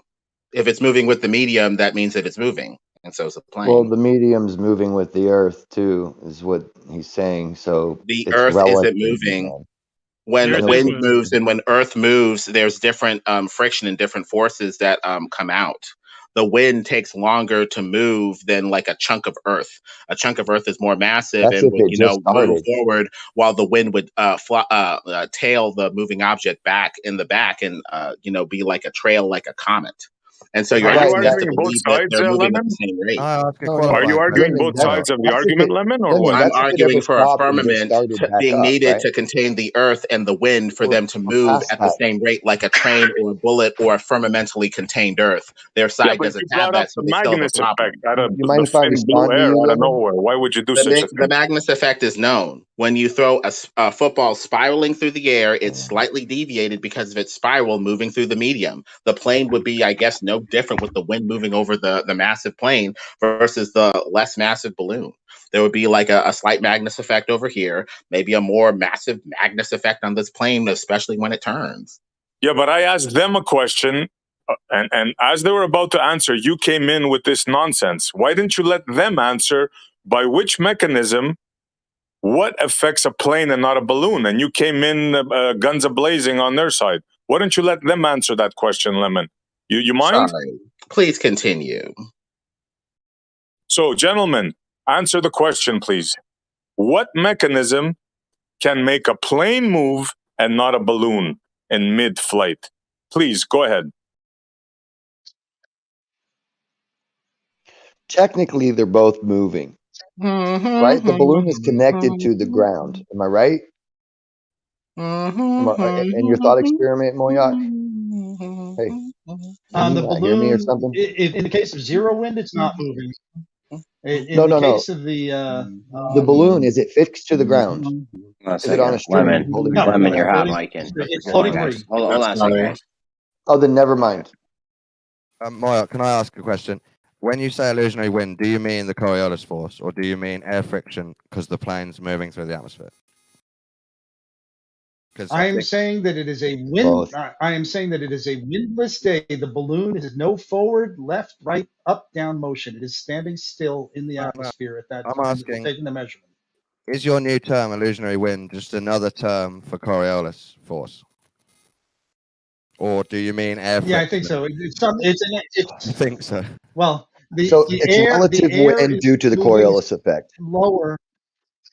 Okay, relative. Is it because Earth's spinning, or would you have relative wind blasting through a flat Earth atmosphere as well without it spinning?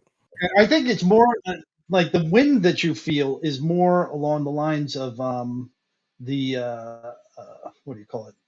The atmosphere's wind is relative to ground is zero in the scenario that was proposed by Grimman. I like that better. Okay.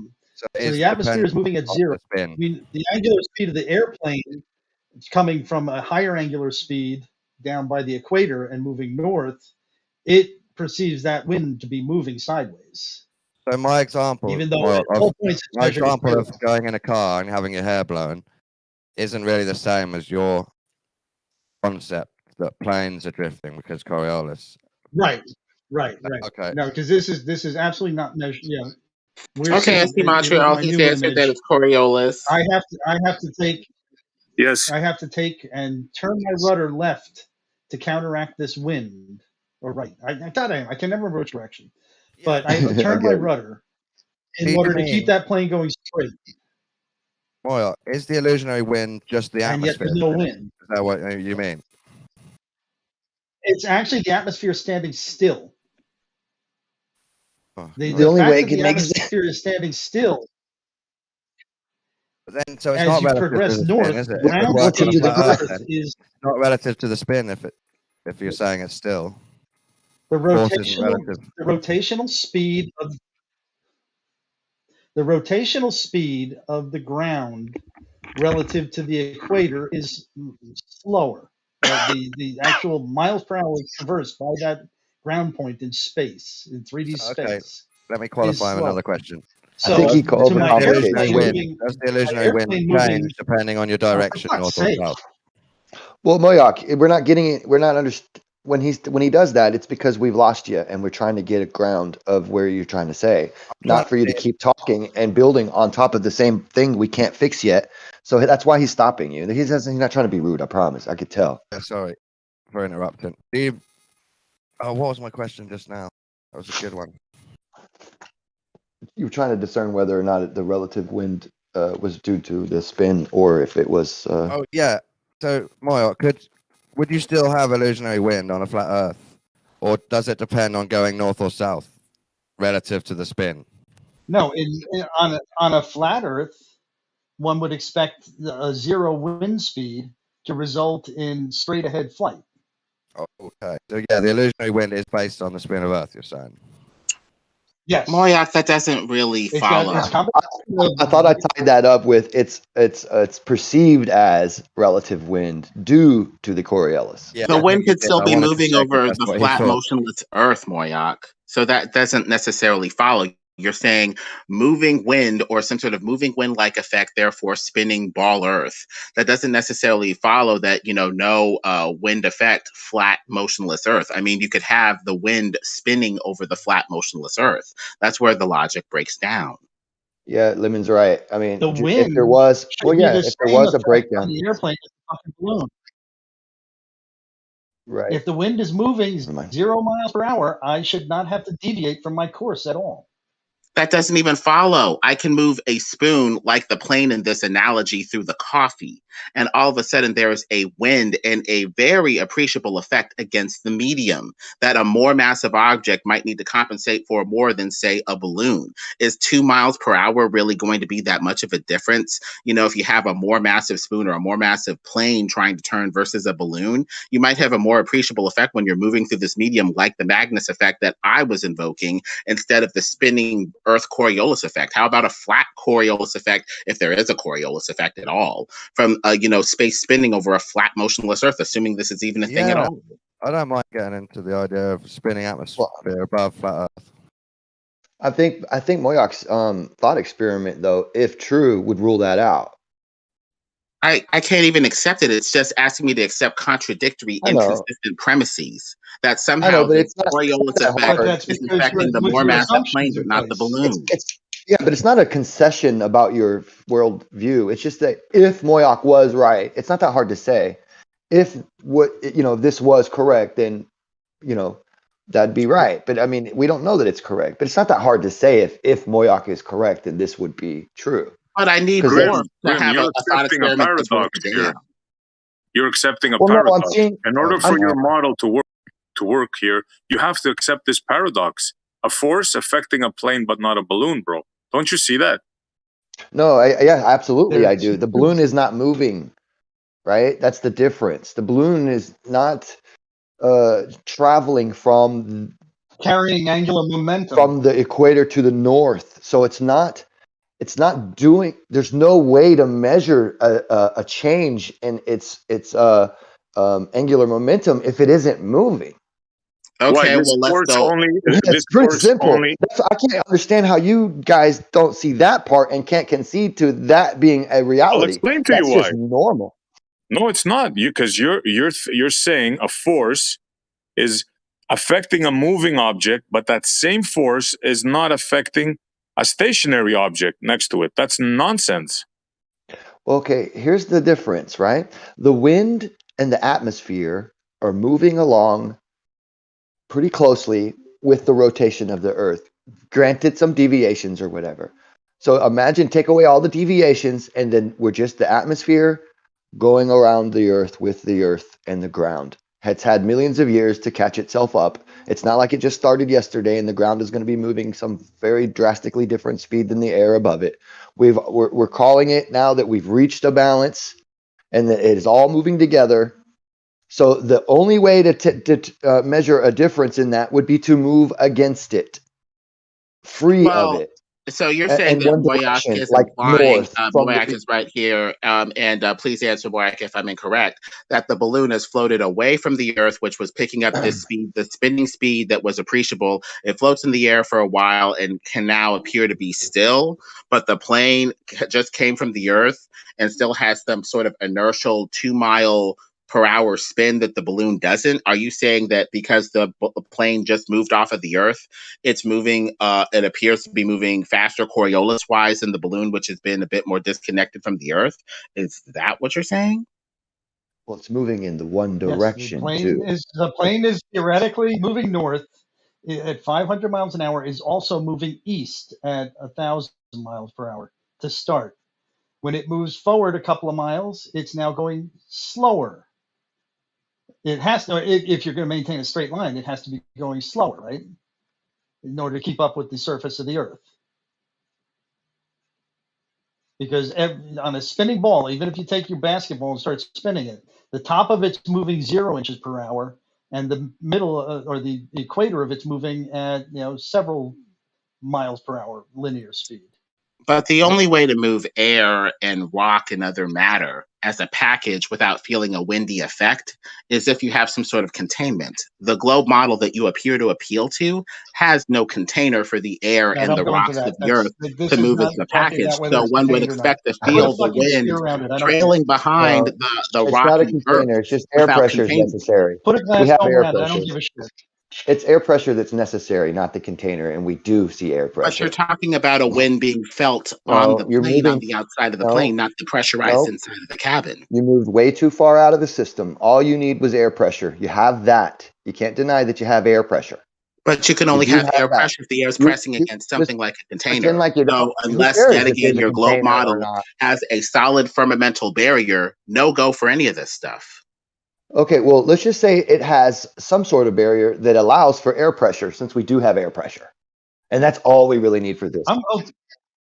So we know we have that. We don't need to know the reason why for this statement. This argument, Yeah, for the sake of this argument, we don't need to know about a container or not, because we know we need air pressure it and got that we there. have air pressure. Yeah. How do you have air pressure Totally without irrelevant. something to press against? You'd have to invoke Doesn't the matter. There's a theory of fucking glass invulnerability. container. I don't give a shit. There's a Are you fucking denying we glass have air container pressure? around it, Lemon. Come on. Yeah, as long as you have something to press against, yeah, you have air pressure, but you don't have anything to press Sure, it's against. there. I don't give a shit. It doesn't matter. Now we've got that down pat. Let's continue on the conversation. There's a fucking glass sphere floating around the sphere of Earth. Who gives a shit? Now we're in this condition. Now what happens? What keeps the Earth like a ping pong ball from going against this glass barrier that's around your ball Earth? Unless you go flat. It's held up by little sticks. It's really just a magnetic held up field, by dude. little sticks at Plasmasphere. the pole. Something solid is needed to give the field shape and form. That's There's a Plasma stick. is There's a stick at the plasma North can Pole be and the solid. South Pole. It's holding it up. There's a stick I at the don't know. North I Pole and think you South guys Pole. are asking us to I invoke don't too care. many occult forces that are way too inconsistent for your thought Nope, experiment. has nothing to do with those. This is Do you observations know, of Lemon, whatever's do you know when happening. you touch your finger with your other finger, you're only touching the magnetic field? You're not even actually touching yourself. But I Those have a atoms aren't solid touching. body It to feels generate solid the to you field. because the way you look at it and you think you feel it, but it's not actually solid, my man. There's a lot of space between all the atoms in your fingers, and you're touching space, and that's magnetic field that you're touching. So wouldn't it be logically progressive to say maybe a magnetic field can hold in other matter? But you still have something solid to generate the field that That would technically is, go back to a no, firmament. there's no such thing as something solid. It's all magnetic fields. Grim. Dude. Yeah. Grim, I don't want to argue this because basically it has nothing to do with what we're saying. It could be magnetic field. It could be a glass sphere held up by little I know. I just wanted to throw the. at the poles. I know it wasn't for you. It was just for Lemon. So the magnetic field thing. It's not giving enough credence to magnetic fields, and when everything is magnetic fields. You need something solid to help generate the field in a consistent. There's no such thing as something solid. Not just some sort of esoteric field that just exists out in the All right, space. I don't want to talk about this. Let's stay away from what's keeping it in, and I'm giving you a glass dome that God created and put there and stuck around the Earth. It's a glass sphere within the Earth is within. I don't care. It has nothing to do with the argument. Well, it has everything to do with the argument because you're asking us to believe that the earth and the wind are moving as one package with no difference between them without some sort of barrier to offer to explain why that's the case. If you're trying to imply that the earth, like a ping pong ball, is within another hollow ping pong ball going through space, that beggars belief because what power keeps the earth like a ping pong ball from just rocking around inside of this hollow sphere that you appear to be trying to go with in your version of the thought experiment? It's just too There's a pole at the North Pole. There's a pole at the North Pole and the South Pole that won't allow you to that holds the dome up. There we go. We can't go there. We can't check it. No. There's this pole there at these hidden lands, and it's holding it. There we go. Now let's continue on with our argument. I'm not going to go with this conception, Moyak. It's just too far. I'm sorry. The Earth appears to be a flat, motionless plane with that best wind and space itself swirling over it. And after a while, I just can't take any more bullshit. We're going to be here for another hour or two trying to make this model work. It's ridiculous. Agreed. How about they answer Laurie's question? He brought up a good point. Laurie, you still there? Well, if it's maybe it's my time to say the etymology of wind links to wind, so that's proof of rotation. Boom, globe Earth. Yeah, if you wanted to, I mean, we could trim the airplane out and just have it fly straight, and for some reason it'll keep moving 2 miles an hour horizontally over the land and increasing speed horizontally. I mean, we could do that. Well, balloons right next to its tip of the wing will not get affected. Well, for some reason it's happening. Theoretically, it's, according to what I've heard, theoretically it's happening. And there's this apparent wind, this apparent thing that's happening. And I've extrapolated that to saying that we could see this with a balloon stationary and the airplane moving. So the question is, why is that airplane moving from the top-down view, moving left to right? Why is it not just going straight? That is a good question, which you have to answer. No, actually, I have an answer for it. No, you don't. Body effects. First of all, you are assuming this is happening, number one. And second, you have to come up with a mechanism. I'm getting tired of saying this, and I gotta go soon because it's pie night, by the way, tonight. So you got to come up with a mechanism that affects a plane and not a balloon, bro. And until you do that, you have nothing. Sorry, but thanks for the conversation. No, I had the effect. I had the observation. It's reported. If I have the observation, I don't need to have the cause. It's been reported. You can deny it and forget about it. And you need to explain the observation and why we should view the observation the way that you do, Moyak. Otherwise, your thought experiment fails because we're going to see the same observation as you do, assuming that this is an observation, and have a different interpretation than you. So why should we go with your interpretation of the observation, assuming it's even a thing in the first place? Oh, damn, Lemon. Lemon has to deny a lot of stuff.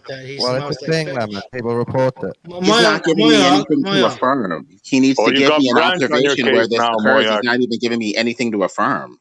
Get him, Branch. Lemon. There's a lot of stuff to deny to be a fighter. Same as any Coriolis argument, Lemon. I ain't gonna lie. Look up the I'm report. not gonna. Hey, Dawn, do you lie to Lemon? Lemon, what Lemon says at some point. What? Thank you, Lemon. Go ahead. You know what? You're on point. Well, Moyak, the only thing that could explain your observation, assuming your observation is a thing, is some sort of Magnus effect where you have a more massive object moving with much more inertial forces where it feels a much more appreciable effect than the balloon. That's not the Magnus effect, Lemon. The Magnus effect is on rotating objects. Or the balloon has floated up to its layer and, like a fish in the pond, appears to be motionless while the medium moves around it. We have fish in a pond that relatively don't move at all. They appear to be relatively motionless while the river passes by. The balloon would be similar. So why? So, fuck. Yep, stationary balloons at 30,000 feet where wind doesn't affect them.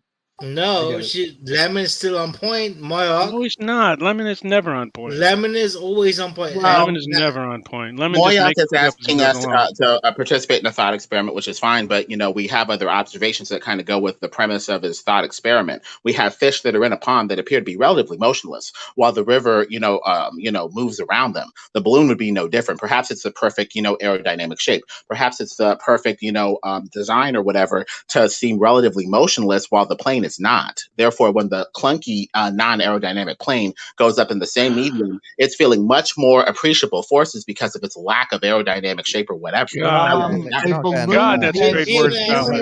What a fucking great word salad, Lemon. Congratulations. Hold up. Wow. So I have tried to participate in Moyak's thought experiment without the appeal to this mystical Coriolis force, which is affecting the plane but not the balloon. I say you have to dismiss it. I will say this: if fucking Lemon can put this shit that way, I will get Lemon's back and say, you know what, Moyoc or fucking PNS cannot stand up towards me and Lemon's fucking. You're right. I cannot stand up to you and Lemon because both of you guys just make shit up and you don't care what you spout in order to not. PNS, I would also say I probably started to the fire with this balloon that doesn't you have started. I know physics better hold on, than you. Hold on. I was talking and you guys interrupted me again. You guys was talking and you guys were interrupting me.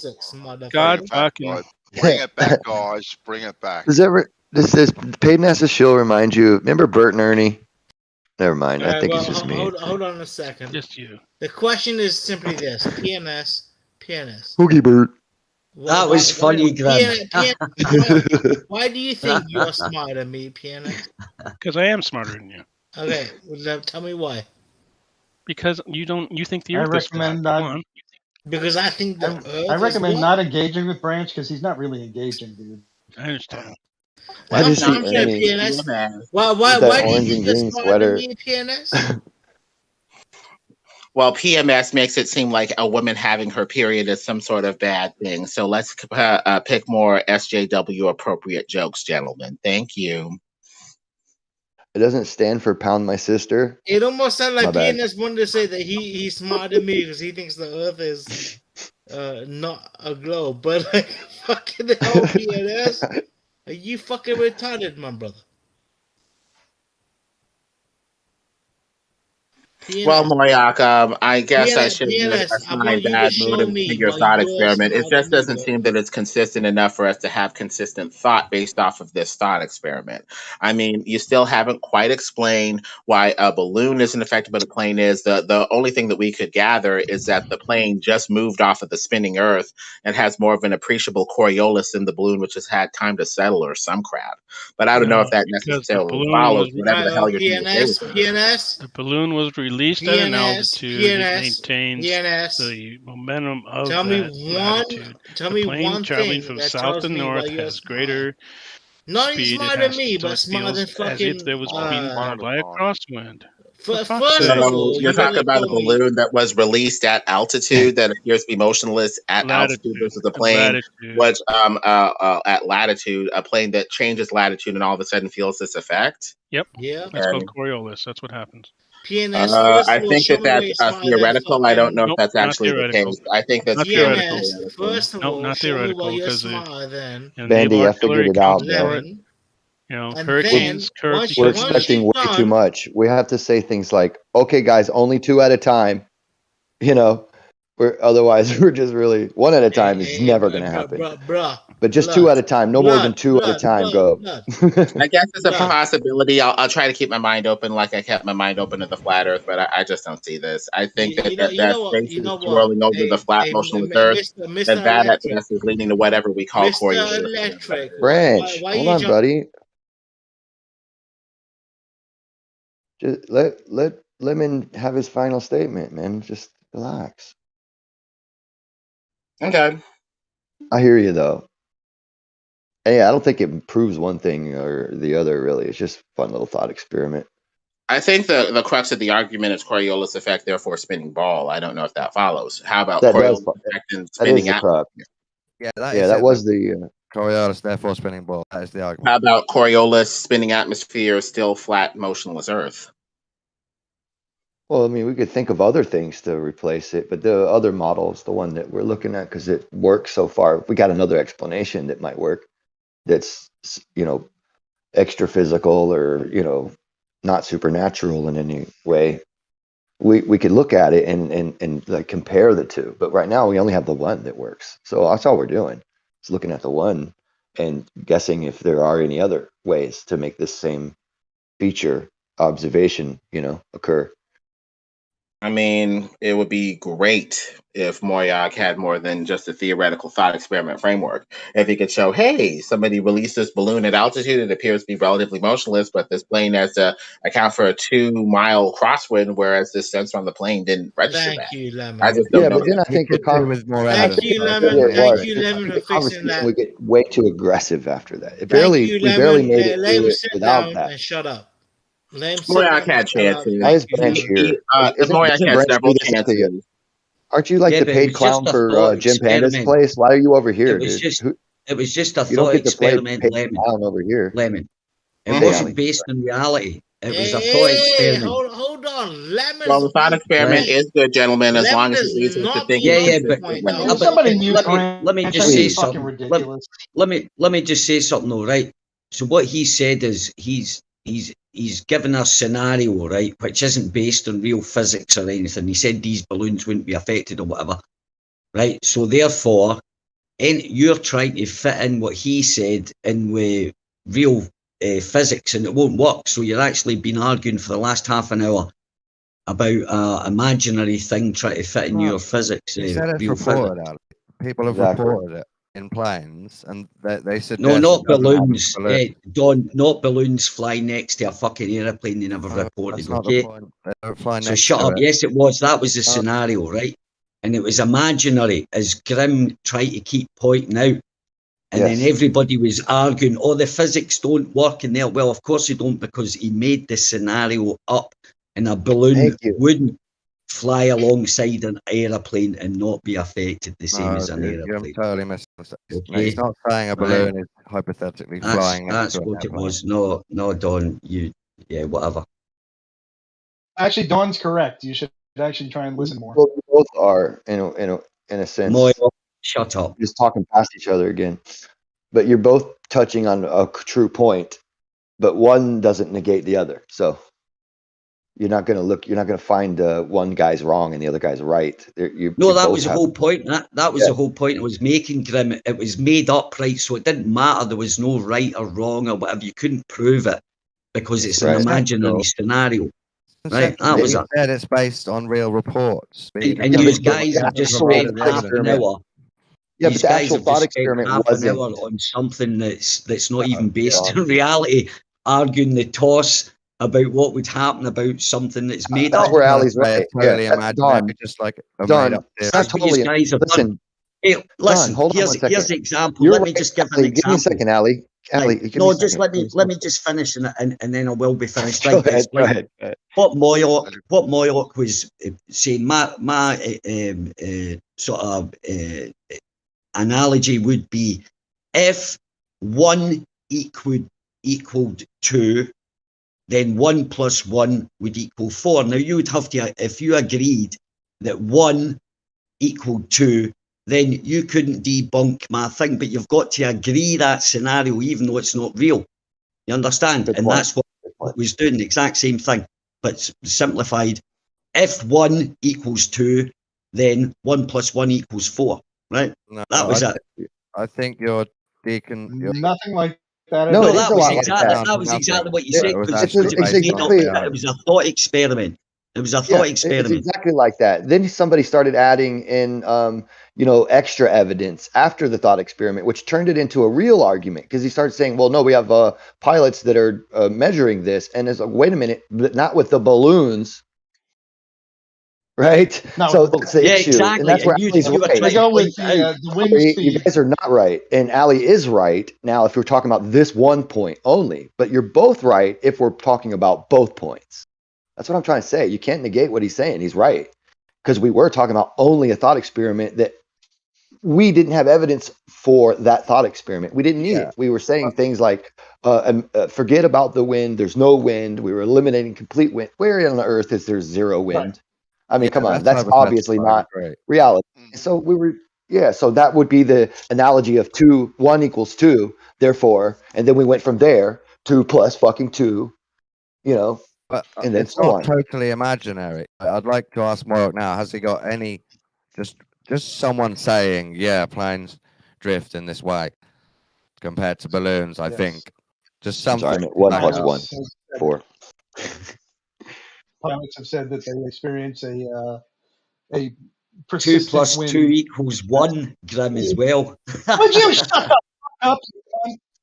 I noticed that. I was Oh, doing touchy. Oh, you're getting a wee bit touchy there. Moyok, I don't know if it's this serious.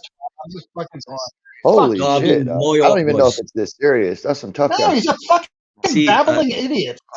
He hasn't been in here for very And long. Ali Come on. chewing on the mic. He can be muted for a bit if he's babbling chewing idiot on the at me. mic. Somebody Yeah, else but- respond now, please. Yeah, Moyok, a lot of us haven't seen each other in a while, so we're also just like, how you doing and shit, and having like lightweight conversation. We're not trying to get into later. Goodbye. fighting mode. Come on, chill out, dude. Yeah, but I don't want to. I don't fucking hear his fucking mouth. He's stupid. The shit pouring out of it is just a pain in the ass.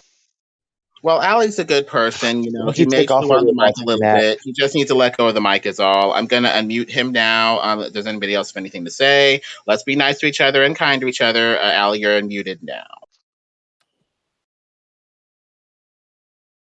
Right, thanks, Lemon. And see you, Lemon, you go take your fuck to yourself. You've interrupted every motherfucker.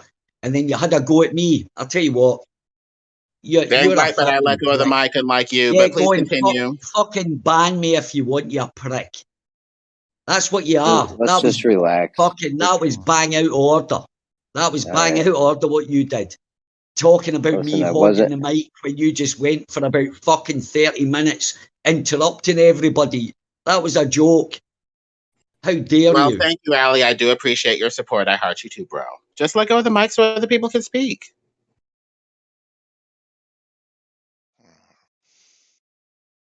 Bring it back. Yeah, I just thought that, it was a fun thought experiment, but it was a thought experiment that people started adding real evidence to during the whole thing. And then it kind of got turned into, well, this couldn't happen in reality. And it's like, well, we weren't really in reality in the first place. Yeah. I think you're right, actually. He did kind of like bring that in, but that's. I would like to say, if anyone wants to learn about how a rotating planet that you stand on and hover above, try and fly around, can affect you in a way where people call Coriolis. It's hard to find the evidence, but there is some there online for shooting different projectiles and flying. And the theory is all there, and you might be able to find bits and bobs of real hard evidence that it actually happens. We could. I mean, if you guys ever wanted to take a trip out here to my property, we could just do some shooting and show you. Do you allow for Coriolis when you shoot, do you, Grim? No, I never shoot that far. But we could I'll try it out. I'll come and shoot with you, brother. Yeah, it would be my first time trying it out, so it'd be like, if I was right or wrong, it'd be interesting to find out.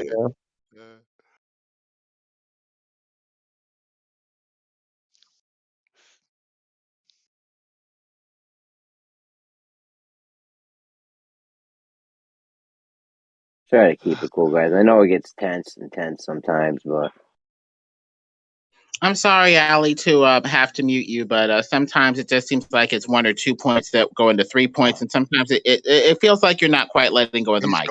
He's gone, Lemon, he's gone. If you're out there, Ali, listening to this live stream, sorry about that. Heart you too, bro. Moyak left. Everyone's gone now because we got crazy. Oh, well, it was getting crazy anyway. The topic kind of got, I'm not trying to diminish what you're saying. I agree. But I think Moyak was just a little hypersensitive on that one compared to everyone else. He needs to bring some evidence. Well, Morelia, I want to take something from this thought experiment that's, worth You talking fucking about. left too. You're not really looking at it. Damn. Know your audience, brother. I'm just kidding. Damn. Okay, well, I guess that's that. But he appears to We be still got saying Tony V in there, you though. We would. released. Hey, Tony. We could pick on him. You release the balloon at latitude, and that shows that it's moving differently than at another latitude or something. But differently moving stuff at different latitudes, whether it's a real or a fake effect, can still work over a flat Earth. Even in the same ocean or in the same body of water, there are currents. One current that's moving differently than another current. And so the air would be no different. There's a current over here over the flat motionless Earth and another air current that's moving slightly differently over here. And that's what the plane is compensating for, moving from one current to another, if you will, in the air itself. You never know, huh? But the Earth doesn't need to be moving for that. The space could be moving over the Earth. Could be flat Earth air currents. But it seems like you guys are sneaking in the premise that it has to be the Earth that is a moving ball that's moving with the air. That's an extra step that's not really necessary.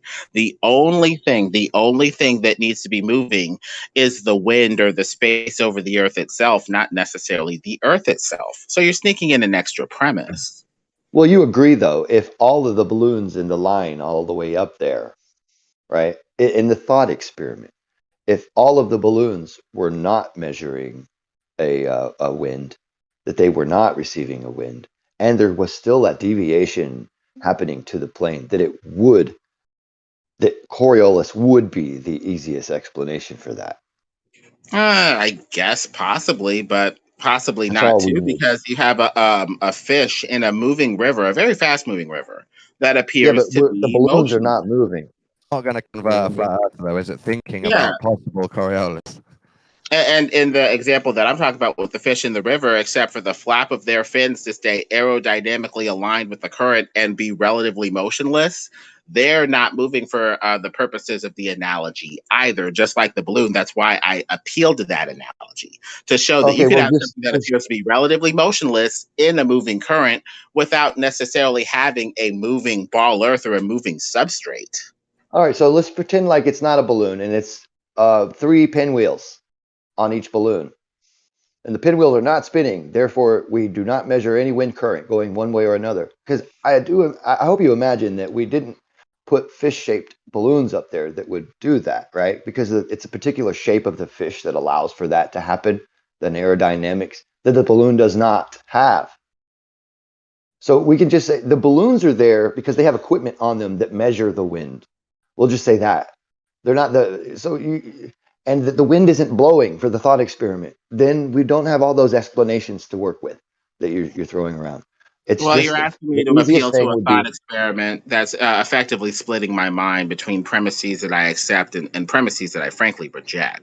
But if I have to go with the split side of my mind, to the idea that you can measure the there's some difference. sort of balloon with a pinwheel on it that isn't moving despite being up in the wind, I guess maybe sure with that weird thought experiment, sure, but it has a bunch of premises that I frankly don't accept, but sure, whatever. Well, the only reason I'm saying motionless wind right now for the experiment is because then you can take it in reality and apply it by measuring the wind differences against the differences that the plane needs to and you can subtract and do all your calculations and figure a real time and a real world experiment out from the learnings of what you figured out during your thought experiment. That's the reason why I thought about it for much longer. You could work out which one's more likely. We could do this theoretically, Don, but I'd need actual evidence and reality to back up this thought experiment. Otherwise, it's frankly meaningless. We could hang this theoretical equipment off the theoretical firmament. Right. The whole reason I want to think about it, the reason you would think about it at first as a thought experiment is just to kind of model an idea for an experiment. Well, the You thing know, is, for me to go with this thought experiment, Grim, I need to have premises that I've already accepted prior that are applied to this new thought experiment. As far as I can see, a pinwheel moves, period, even on a relatively still, calm day. And there's no scenario that I've accepted prior where the pinwheel isn't going to move. Theoretically, could well, your no, experiment that's work? not the Sure. point. But theoretically, from the No. past, if you have enough wind to move a massive plane, you have enough wind to move a balloon as well. So it has a bunch of premises that I have not accepted prior, making the thought experiment a little contradictory. It's really not that complicated. The whole reason why we do the imagination that there is a zero is so that we can do easier math in the beginning. Now, if we take it to the real world, there will be, like you said, always some wind movement. But that's what the pinwheels are for in those directions, so we can measure the amount of movement versus the amount of, its actual movement, relative movement against the wind movement. So we can measure the direction and the current flow of that wind with those with that equipment that's on those balloons in that string that goes north, right? So that's the whole point. It's not that you need to accept any premises as if there are no wind or anything. It's just so that you can work out the math and figure out, is this something that I could viably try in the real world, which it actually is. If you realize that, then you have to subtract the differences between the actual wind currents and the movement and wind that the plane is picking up, which is more complicated math.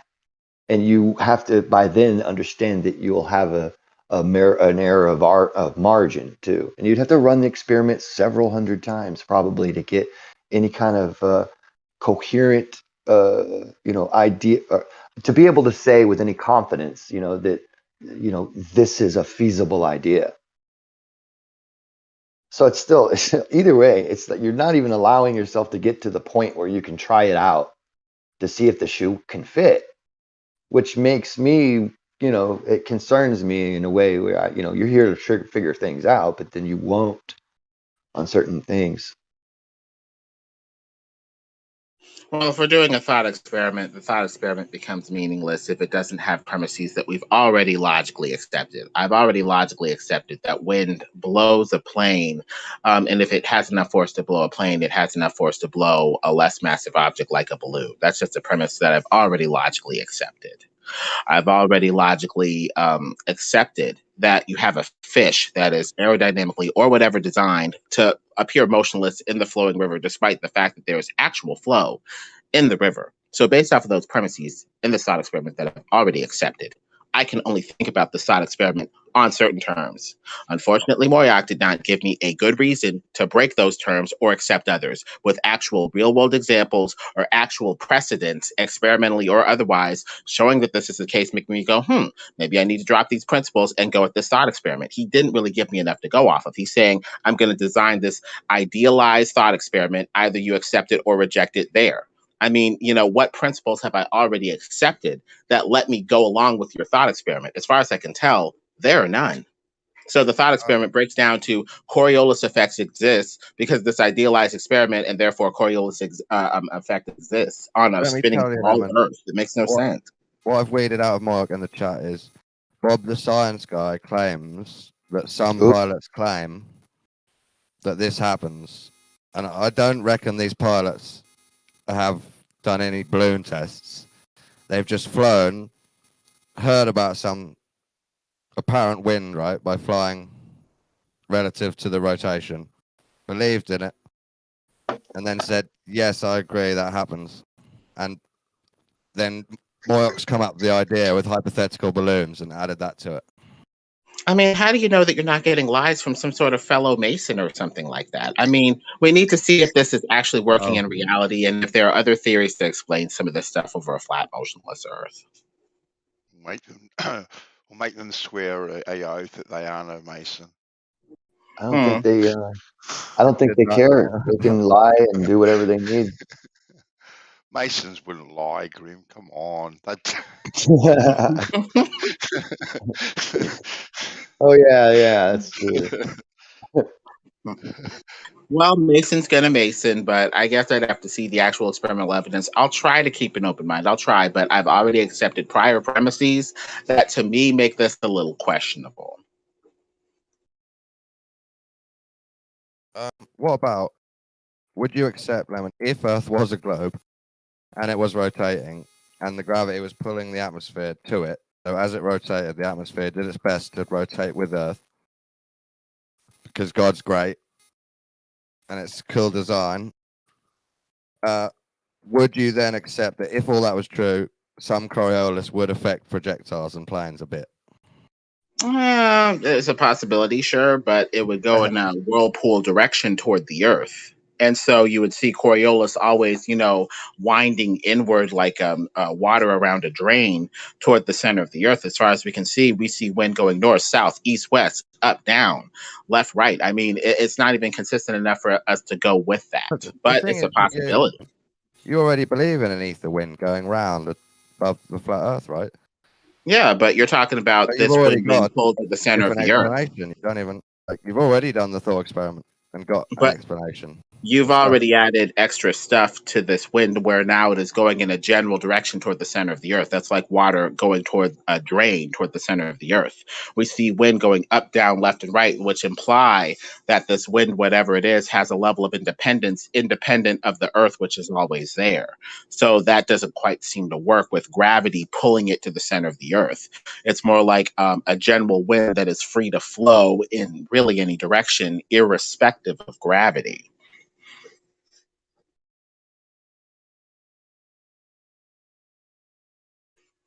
If we're saying that one thing is the cause, it helps if the cause is powerful and determinate. We don't see any power or determination by gravity at all with the wind going up, down, left, and right. So we're not even sure if this thing is even causal.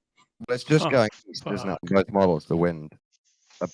It's more randomized on a flat Earth, maybe you're saying. More mystical, different currents. Cars can go forward, back, and turn left and right, so they can't be determinate either in the direction you're going. Yeah, the horse is the one who has the freedom and ultimately determines the direction. It doesn't even necessarily appear to be gravity, because a horse can go uphill. A horse can go downhill.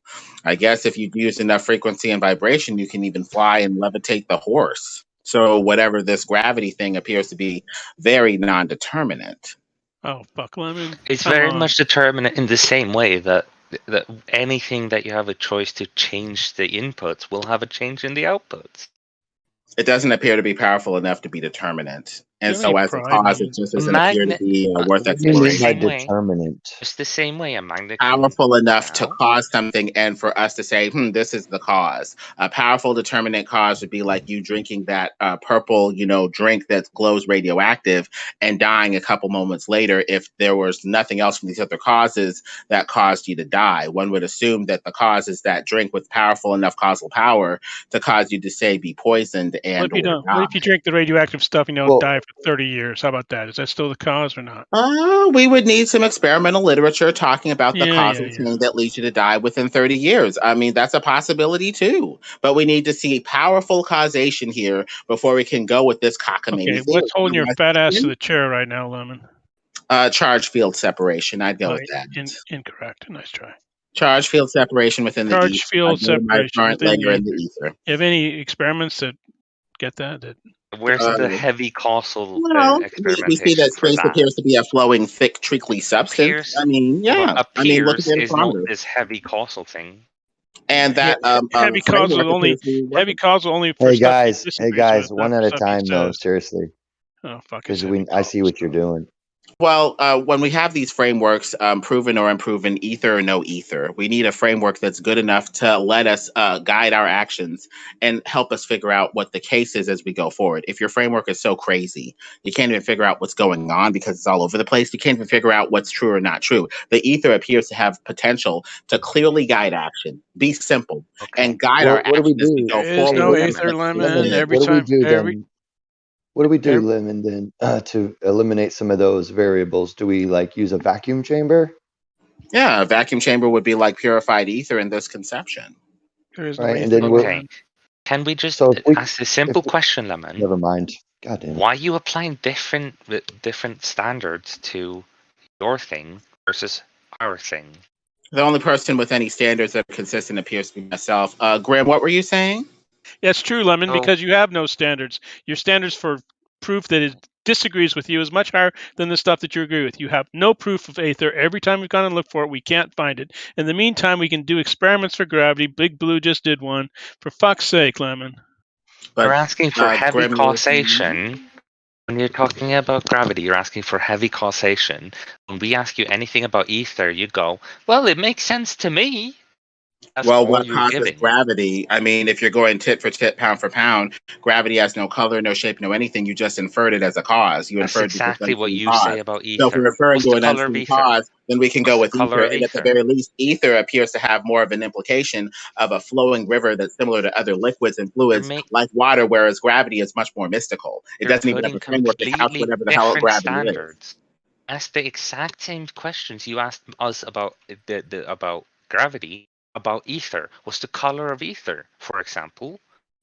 Ether Like appears to come from a much more intuitive framework. We've seen rivers before flow and, go from here to there and have some sort of trickly, fudgy substance to them. Ether appears to have a similar attribute. When you're talking about interferometer experiments where the light is split and appears to come back out of phase like it went through a trickly, fudgy, substance of space. So as a framework, ether is superior. Gravity appears to be nothing but dead weight. So usually in a conversation, you would respond to the question.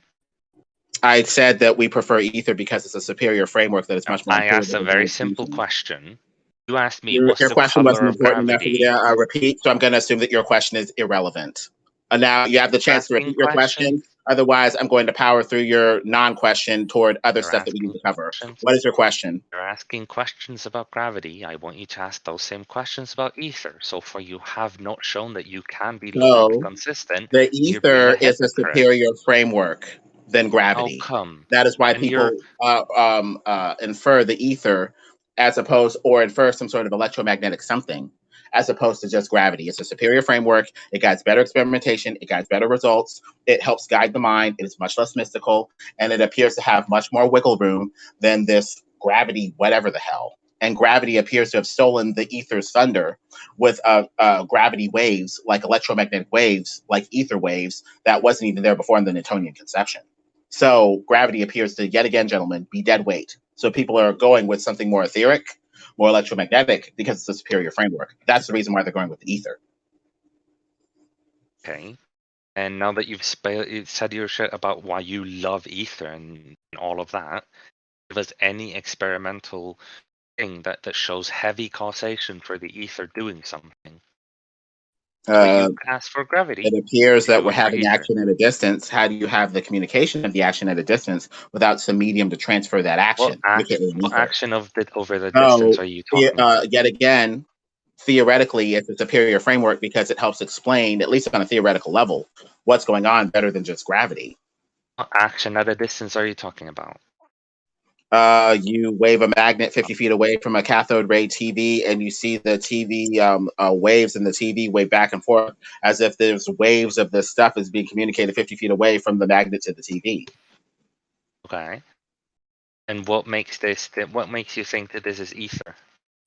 Some sort of substance that is communicating this action from a distance in space. It's an experimental framework. It's a way to explain what's going on, like going through a river. You think there's a substance in space? The substance of space would be the ether. Ether in space would be. Why do you think space would it be more accurately understood as a substance known as ether that flows, moves in and out of objects, and communicates action at a distance. So does ether fill space, or is space ether? Listen closely. I said space and ether are one. When you're talking about space, you're really talking about the ether. When you're talking about ether, you're talking about space. Space is a substance, ether.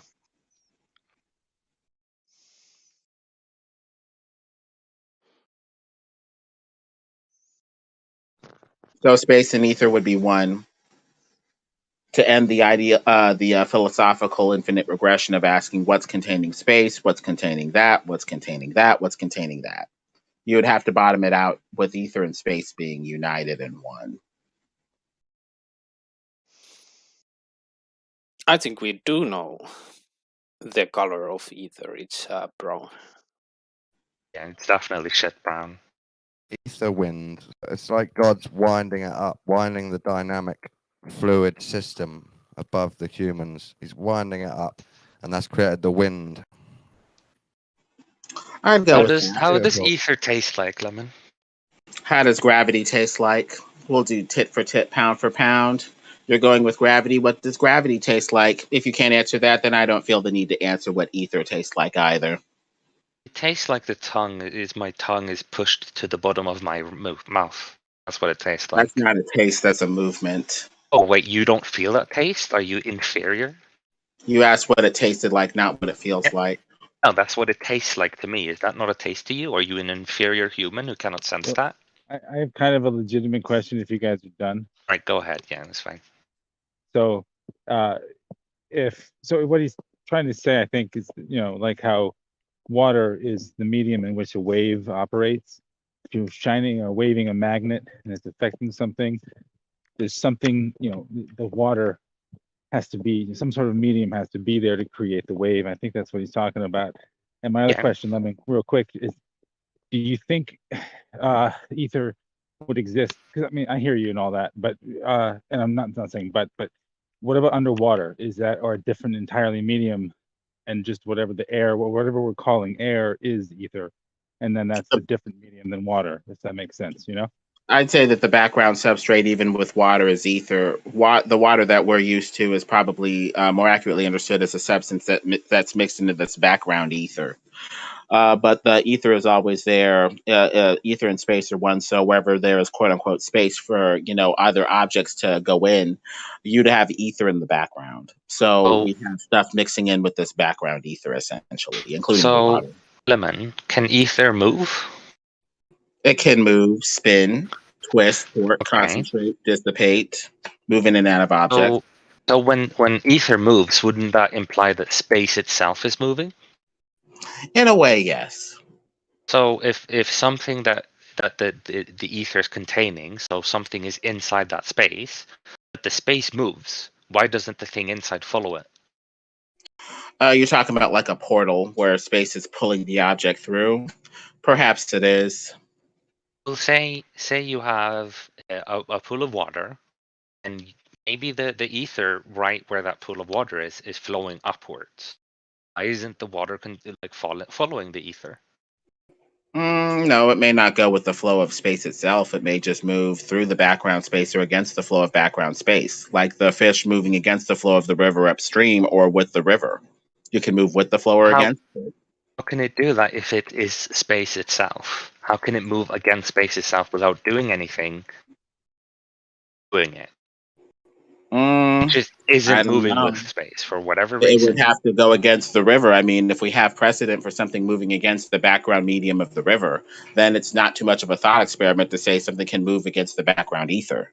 We've already accepted one premise. If the ether is a similar liquid that flows, why can't we accept another premise that's similar? That doesn't make sense. You can go against the flow of the river even though you're in the river, or you can go with the flow of the river even though you're in the river. Well, if the water is contained inside the glass, if I move the glass, the water is moved automatically. I can never move the glass without the water coming with me. But how can you move the container of ether without moving what's inside it? It's contained in an impenetrable barrier. The ether appears to be passable. You can move through it. It's not like glass where you hit it and then you can't go any further forward. It appears to be slightly different in nature based off of the conceptions of ether that people are, formulating of whatever the heck space itself is. It's not an impenetrable, impassable glass barrier. It's just the substance of space, more like water that you can swim and move through. Sometimes does the ether move something? I think there have been conceptions of the ether pulling and torquing and disassociating matter, stuff like that, like a whirlpool. Like it can. So what determines whether the ether will pull or not pull on something that's in it? Right. People talk about it having torque, torsion, being able to gather energy from it, it having appreciable effects of wind. People do kind of imply stuff like that, like it's having some sort of appreciable physical effect under the right conditions. What I'm saying is, for example, you'd say that the reason we're pulled to the ground is because of the ether. So that's the ether having a direct influence on our movement. But it doesn't affect the water when it's going through the water. That's why I go with charge separation within the ether. The charge separation gives you layers, like a density tower, that tells stuff to go to this layer or that layer, to float up, go down, or to float in place. So charge separation within the background ether is what I would go with to explain uppity, downity, or floatity, as opposed to just this general pulling to the center of a ball.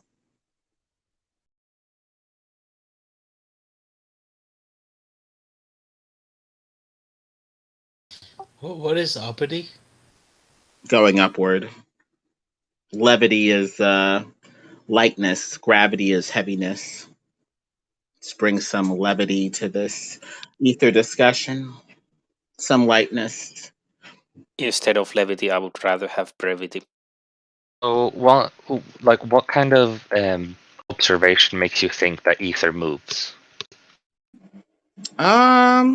That magnet thing where you move the magnet away from the TV, and supposedly, based off of what I've heard, you get a wave in the television. There would logically need to be some sort of wave medium to communicate that wave, and I would just basically infer that that's the ether.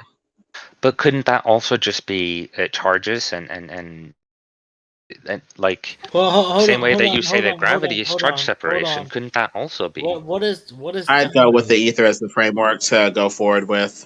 That would be the background framework that I would couch the rest of these observations in.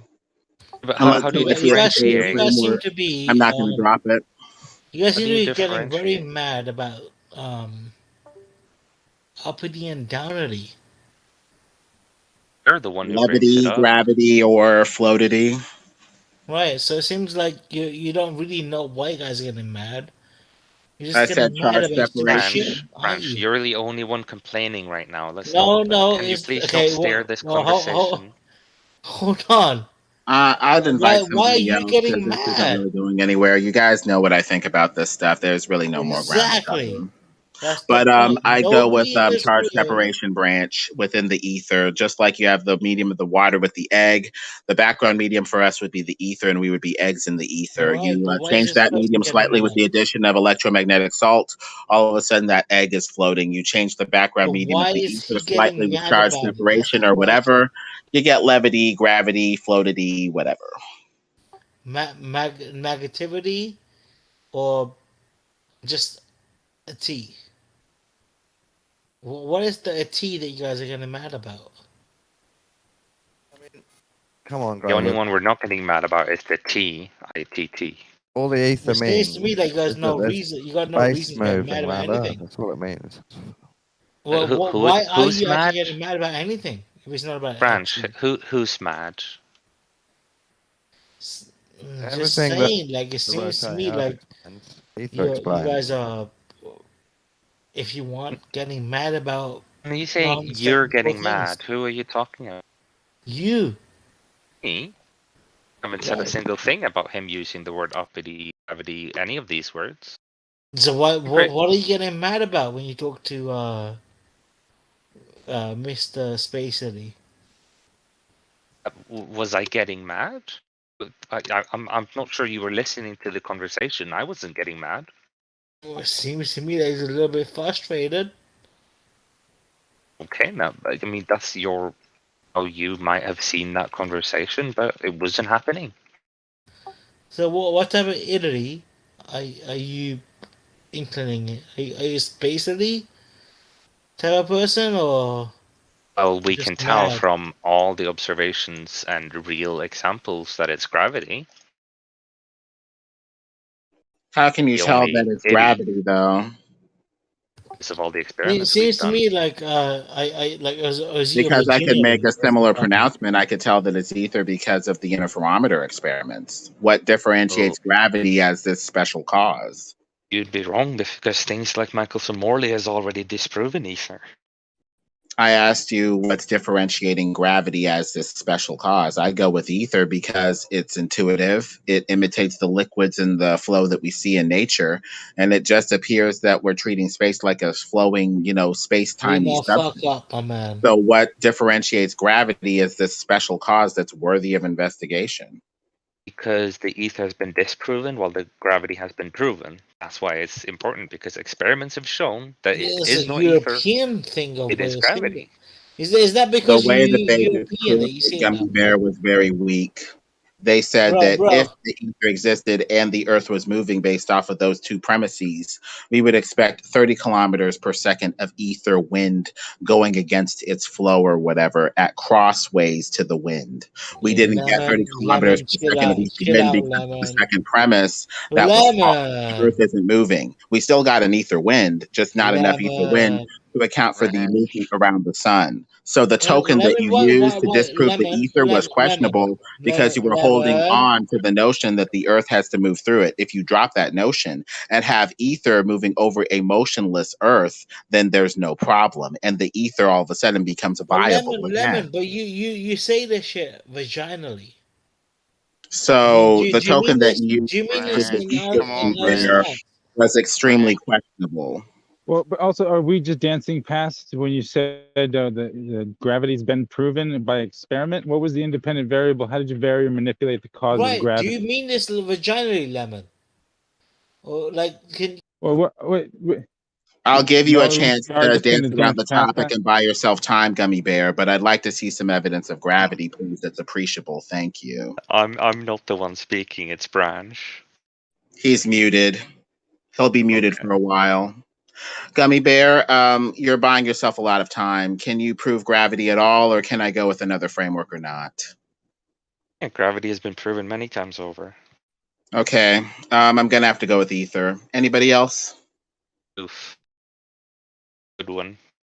Well, many times, where was the independent? What's the independent variable of one experiment of gravity? Mass. So the independent variable, how was that varied or manipulated to prove the cause of gravity? Mass was changed. That's apples to oranges, or you're talking about apples to apples. Like keep the same mass, No, it's vary apples or to a bigger manipulate. apple. That's changing apples. Oh, that's from an apple to a bigger apple. That's be like saying, okay, well, why does this apple float and this apple sinks, or why does this apple float and this bowling ball float sink? Like you're comparing two different objects. We're not switching objects, we're switching mass. Yeah, which is definitely two different objects, right? Would you say that a small apple and a big apple are different objects?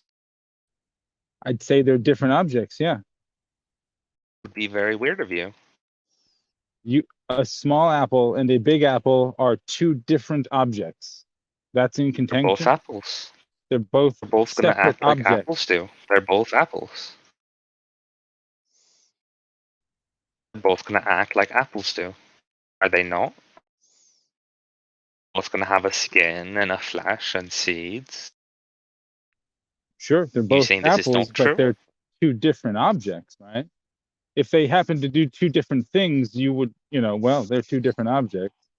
Well, yeah, so if they do two different things, wouldn't you agree that the only difference between them is that one is bigger than the other? All other variables are the same. The difference is the size. Sure, right. So size and different Exactly. and all of these other but it's two different objects. It is two different objects, but the only factor that is different is the size. Right. Okay. Point being is that we can take the same object and vary what it does based on its medium, demonstratively, all the time. Now you're switching to changing the medium. Now you're talking about a different variable. What I'm trying to say is, fine, then go ahead and then prove gravity. Well, I can if you don't hop from point to point. We're talking about changing the mass of an object, not changing the medium it's in. It's a completely different thing. Right, but you're changing the object. Yeah. So The only thing we're changing with the object is its size, rather its mass. And what happens? You're also changing its surface tension. You're changing its overall volume. You're changing, What's the surface bunch tension of of it. an apple? Well, but I'm just saying the point is that you're changing all different factors that can vary or manipulate what something does in a certain medium. That's all. You have to take the surface tension of an apple into account. No, my point is you have to take all variables into account when you're doing an experiment. Okay. So, yeah, if you're So doing what an other experiment, variable is there? well, you have. So if you're trying to prove gravity, you're trying to vary or manipulate it, right? We're trying to. What we're manipulating is a single variable at a time. But you're trying to prove overall the the existence of gravity and its cause and being able to manipulate that to have proof of it, right? And what we do is we use an independent variable. I gave you the one example, which was the mass. How is that? But how is that varying or manipulating the cause?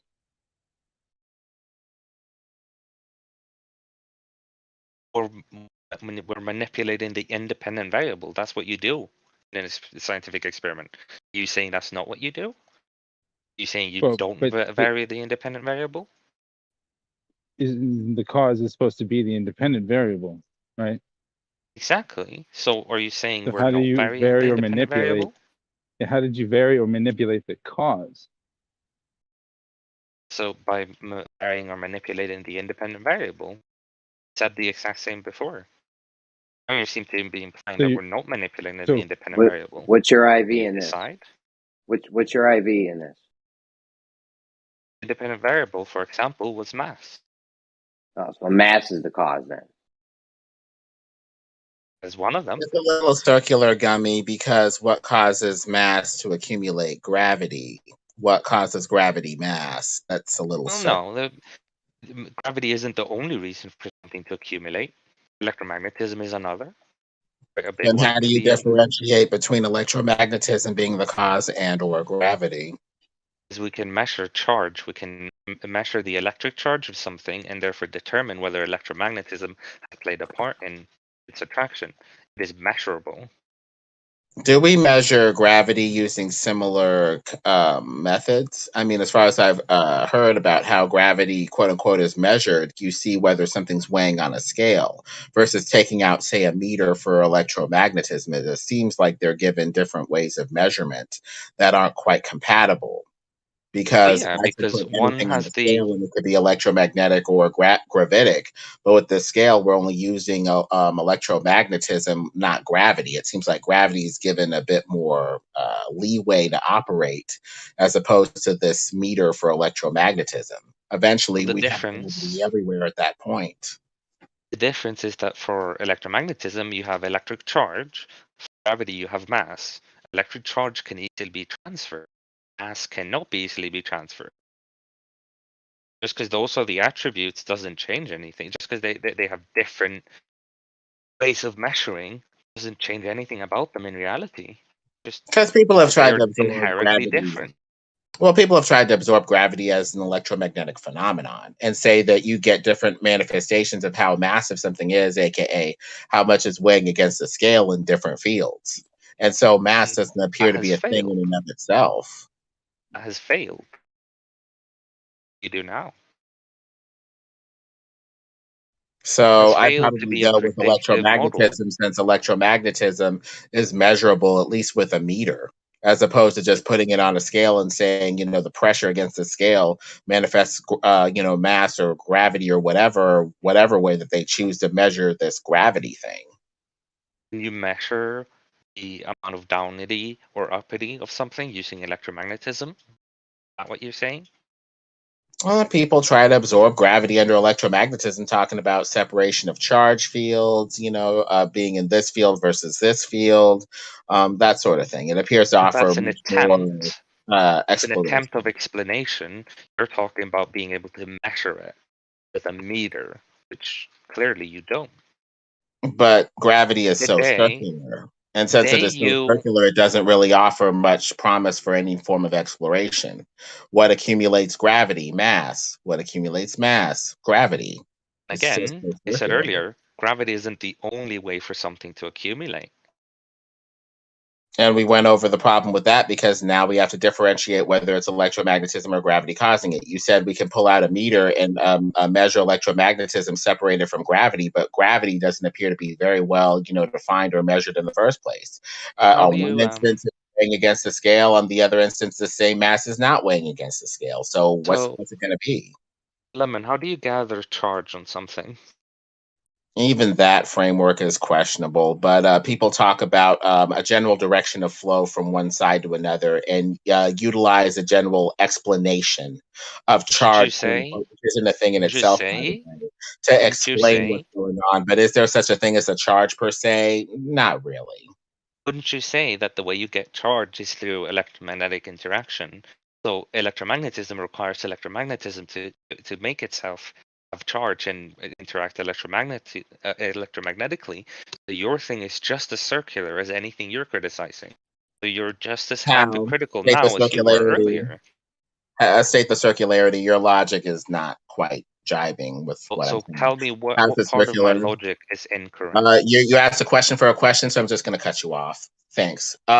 When we're talking about charge, we're talking about something that's flowing from one Made a side to another. claim that my That is logic all. was So inconsistent. I stated clearly that your formulation of gravity coming from accumulated mass and mass generating gravity is circular. I stated clearly what You the made a circularity is. claim that my logic just now was incorrect. And I asked Please tell you me in to what state way. the circularity, but you couldn't do that. You tried to use the In what question way to was my dodge argument the illogical? So I'm just going to power past what you're saying to get to the freaking point. Since gravity comes from a very circular formulation that really doesn't offer any additional knowledge Same outside way of electromagnetism is circular? I'm going to have to drop it for something that has more promise, something electromagnetic. Electromagnetism is just as circular. I just You showed you haven't that. stated the circularity. You avoided the need I to did. state the circularity by asking a question for a question. So I The just don't have time to circularity is listen to that what you're you talking require about anymore electromagnetism until you to state the get circularity. electromagnetism. One at a You time, haven't guys. stated the circularity. You tried to avoid stating the circularity with a question. Yeah, the circularity is the fact that you require electromagnetism to get electromagnetism. Again, just as circular as the way you I didn't describe state the gravity. circularity like that. I didn't say you need gravity to get gravity. I stated the circle being what generates gravity, mass. What generates mass, gravity. Okay. I had at least two sides of the circle. You only have like one thing. Yeah. What generates electromagnetism? Charge. What generates charge? Electromagnetism. Just as circular. The exact same thing. There you go. You're wrong. Just as circular. People don't define charge as just electromagnetism. There's ionic charge as well from chemical interactions that are not quite as electromagnetic. There's different ways to define charge that are non-circular. And also, when we call a thing a charge, we don't pick up a charge and say, hey, here's a charge. It's just a generalized framework to explain what's going on when one thing flows from one side to another. Space, the ether, the electromagnetic field, the charge, whatever. We see a general movement and a general flow from one direction to the other, and we infer charges from that. But do we pick up a charge? No. Probably similar to mass. We infer what mass is, but is mass a thing in and of itself? No, it appears to float. It appears to drop during different conditions. It doesn't appear to be a thing in and of itself. And the framework that allows us to explore that with the most openness and the most promise appears to be electromagnetism, not the dead weight of gravity.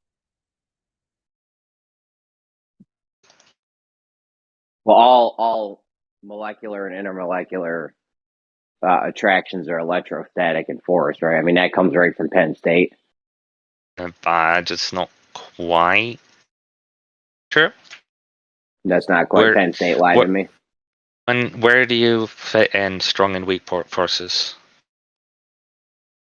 I don't know. Penn State said all molecular and intermolecular attractive forces are electrostatic by nature. I misheard what you Can you hear me? No, yeah, you're right. Yeah, no doubt.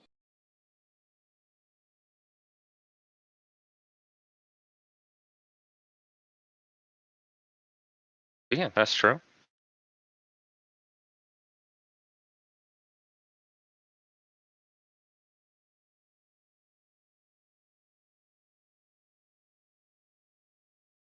Yeah, saying space time bends is a stretch. saying all mass attracts all other mass is a stretch. You may have some masses attract, would you do lead balls and bio did a chicken? What else? So are you saying that there are some masses that don't attract masses? Which are those? Observably, yes. Yeah, like which ones? Like gas. Okay. Is there a reason why that could be? Why gas doesn't attract gas? I don't know. It's mass and we don't see it, so. Okay. I have this one magnet and I'm holding it near this other magnet. They're not attracting. So can I say magnets never attract because these two magnets don't attract? Well, no, because these two magnets are too weak to interact with each other at this distance. Same I can say about gases. Gases have so little mass that the gravity between them is too weak to do anything really. Not that illogical, it's quite logical because it works just as well with magnetism as it does with gravity. Any question you have for how does this work with gravity? It has usually, not always, but usually has a very simple parallel in magnetism. And the fact that it's not always is why we know gravity is different than electromagnetism. They're similar in many ways, but they're different. Testably so. All right, were you talking to me that whole time? I'm just making statements. Oh.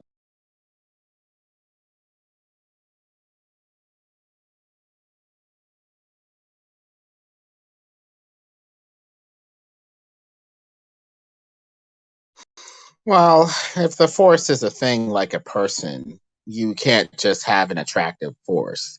You'd expect it to go in all directions, like a person can push or pull. You'd expect gravity, assuming it's a thing with an essence, to be able to push and pull. Yet we only talk about gravity pulling in a very paradoxical sort of formulation. Assuming gravity, whatever the heck it is a thing with an essence in and of itself, you should expect it to go in both ways and or all directions, not just be attractive in one direction. That doesn't make sense. It's almost like we've theorized of this substance called dark matter that does exactly that. It pushes instead of pulls.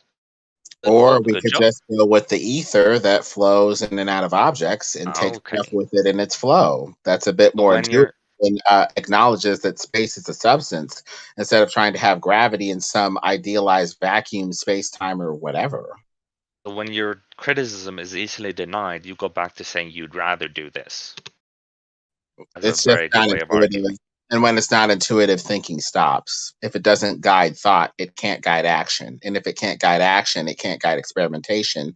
And science and experimentation stops. That's why gravity is dead weight that needs to be dropped for a much more intuitive framework like electromagnetism and or ether that opens up the mind, opens up the thoughts, opens up the actions, and opens up experimentation again.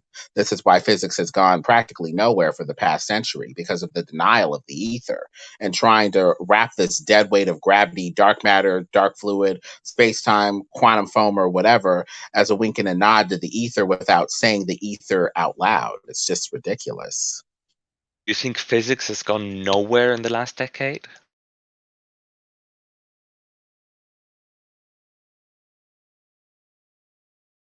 That's quite the claim. I know he left, but I'm just saying. Well, I mean, like, he's got a point. I mean, let's be honest. Like, if we take a look at like the pinnacle or the climax of what physics has to offer, what are they doing? These large hadron colliders, these things that they've said, these large hadron colliders have done nothing. They've been in use for like almost half a century now. They've been using LHCs. The recent LHC that they've been the biggest one, I think it's like the greater part of 10 years now. This thing is like this thing is heralded as like the pinnacle of like the cutting edge of like what physics has to offer. And what is it really? They're just smashing particles together at really high speeds. What has any of this done? It's provided so absolutely nothing. No, it's not provided absolutely nothing in the field of physics at all. And what's even funnier is they're now saying the LHC is not only outdated, then they're trying to get funding to do an even bigger and better LHC. And wow, the one that they're using is obsolete. They need a bigger and better one. And this is the what science physicians will tell you is that they just need more funding and whatever. It's so is the only part of physics is particle physics? Is that what you're trying to imply right now? No, I'm just saying that this is heralded as. I mean, I'm just sort of. And even then, we relatively recently, within the last 10 years, found the Higgs boson in one of the accelerators. Yeah, but that's done nothing. Again, that's advanced. No theories at all. It's just still as incomplete as any other theory. Still, and I'm just trying to illustrate the point. I'm trying to steal Lemon's point on that. Saying it hasn't advanced theories is not true. Saying it hasn't advanced like a new word be like a new invention or things like that. That would be true, but the theory has been advanced due to it. Yeah, but that gives us nothing. That's great. I can give you like an advancing theory on anything, and I can give you an updated advancing theory on a complete open nonsense story, and that would just be as good as what they've provided. All I'm trying to do is illustrate the point that what Lemon said is actually true, and that physics is sort of like hitting its head on a wall. And no, I'm not reducing the physics to just particle physics. I'm saying that the LHC is heralded as sort of the top pinnacle of what physics and science is like doing at this point. This sort of machine is like sort of like the holy grail of what physics and science and stuff. And again, I'm just going to tell you, it's granted us and given us absolutely fuck all. And they're already needing to build a bigger one. They need to do funding for a bigger LHC. And after that one's done, they're going to need to do another one and corral your whole attention. It's all just nonsense, dude. It's literally nonsense. What about, if, for example, China doing their fission reactors? What about those? Are they not advanced at all in the last decade? Is that what you're trying to say? That's not true. They've definitely advanced quite far last decade. We have other things like for example, quantum computers. They've advanced quite heavily recently. There's a lot of different things that are advancing all the time about physics. It's because they're not as heralded as being like groundbreaking as like the hadron colliders and stuff. Doesn't mean they're not there. We're improving in physics every year. Are you calling quantum computers part of physics, man? I'm sorry, I didn't hear what you said. Am I calling what part of physics? Quantum computers into the field of physics. Yes, quantum computers are made through knowledge in physics, specifically quantum mechanics. Yes. I would say that is physics. I mean, if you don't want to, then I'm to argue about that. I don't see the point in arguing about it. Good.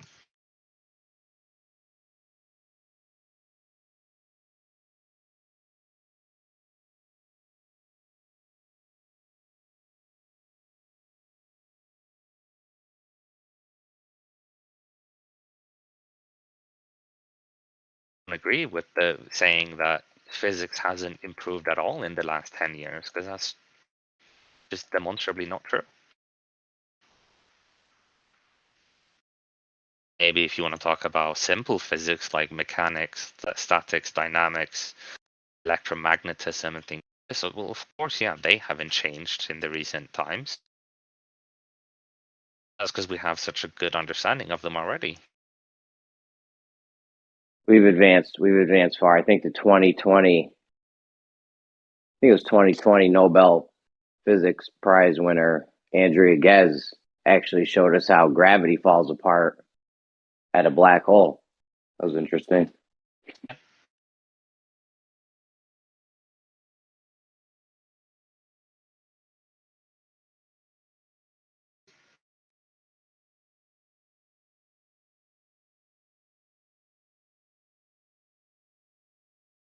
And I feel like you guys act like we don't, like we're trying to treasure gravity, like we don't want it disproven in any way, or blah, blah, blah, blah, blah. That's not true.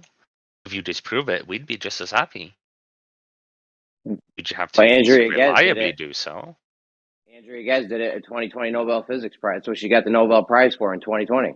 Physics. Yeah. Andrea Ghez. He didn't disprove gravity. He showed an extreme where it breaks down. The law of gravity. Yeah, doesn't work. Breaks down, doesn't work. In other words, it's incomplete, but that's not First of all, disproving it. it was a There's she. big set. But wouldn't you agree that showing that something is not complete is completely different than disproving something? No, she showed that it doesn't work. In that scenario, correct.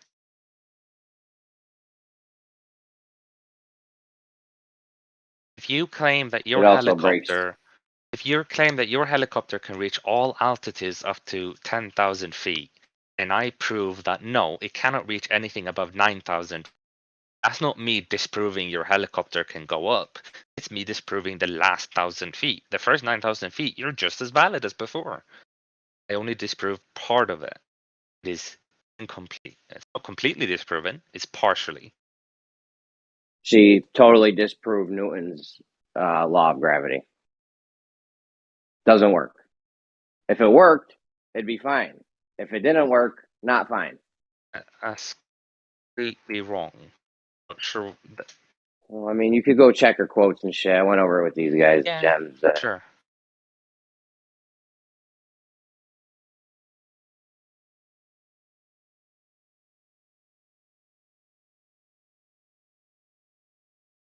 You do know that Newton's laws aren't why it happened. They only describe what happens. It does have its limitations, which we've known forever. I don't see how you think that she suddenly disproved Newton's laws. It's just not logical.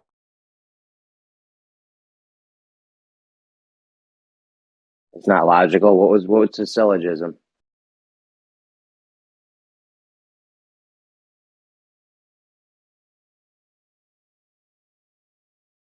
What's the logic? But I just gave it to you that Newton's laws aren't why it happens, it explains what happens, and we know when that is correct. We've known that for a long time. It's not like she suddenly came and disproved it. It's just that's not how it works. She showed that it doesn't work. She showed that Newton's law of gravity doesn't work. When does it not work? In reality, when we're in reality. So you're saying that it is never an accurate representation or an accurate calculation of what happens? I don't know. She said that laws are supposed to work everywhere, and since they don't, there's a real fucking problem here. Right? Laws don't work everywhere. They're supposed to, though. That's why they're laws. If it doesn't work everywhere, it's... No, that's incorrect. They work within their, I don't know the weird word to use, but within their constraints. Every law works within the constraints. The constraint of a law is reality. In reality. Do you think is conservation of momentum a law?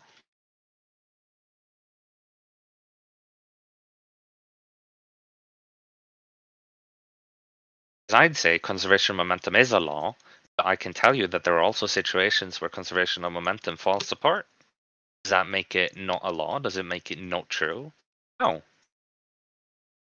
It's not how physics works. Well, Andrea Ghez seems to think that laws should work everywhere.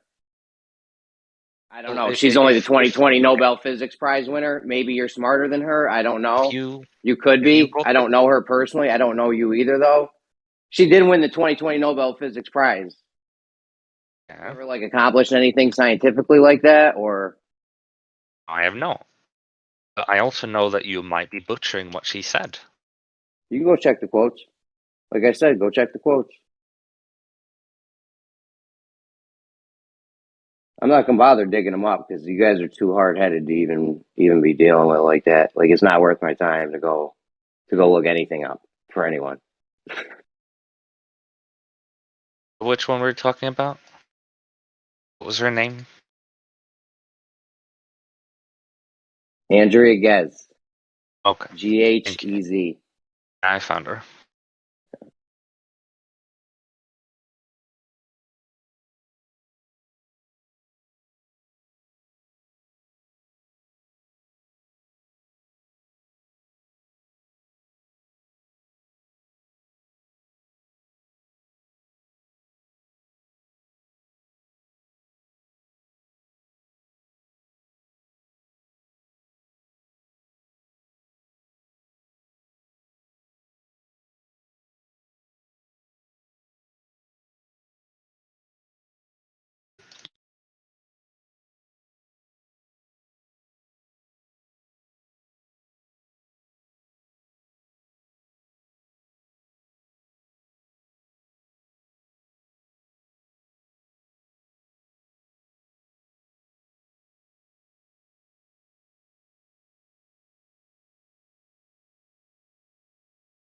She won the Nobel Prize?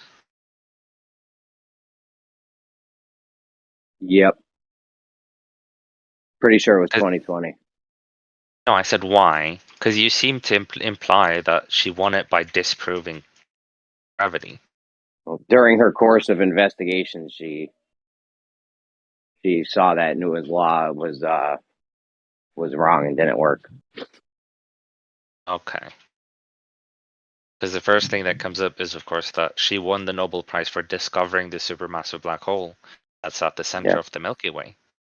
Which is where she specifically she got the black hole thing, which is where she specifically describes Newton laws not working and goes on to exclaim how laws should work everywhere. Like I We've said, she's already only known 2020. that Like I said, Newton's she's law only don't work.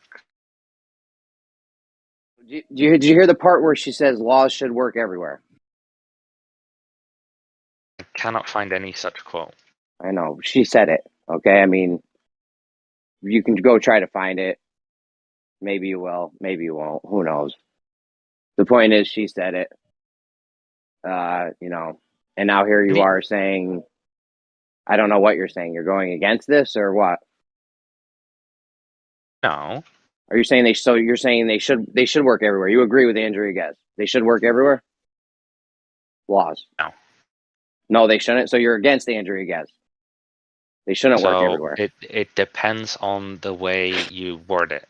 They should work everywhere, as in the place in space shouldn't change, but it still has to work within its constraints.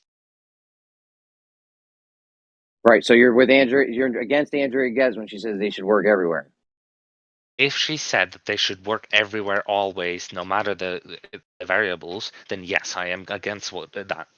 I do not believe that's what she claimed. You added a lot of extra shit on, but saying they should work everywhere means everywhere, and not like some places it doesn't. No, it can be interpreted two different ways. Either it means that it's always, no matter where you are, or it means that your place in space should not be determining whether the law works or not. Yes, your place. Everywhere you are, this should work. There's places we go where it doesn't work.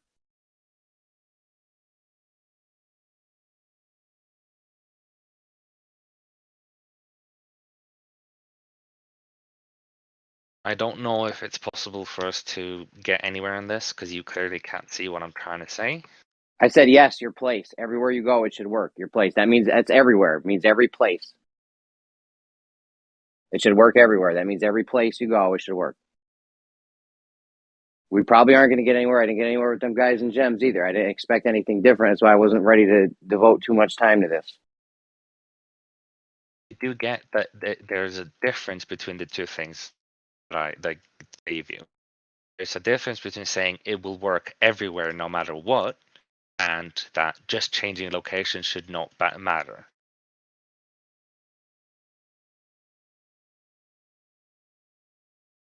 You get that these two are different.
I wonder if any physicist can prove that there is any relation between the Earth and the Sun to do with their so-called gravity.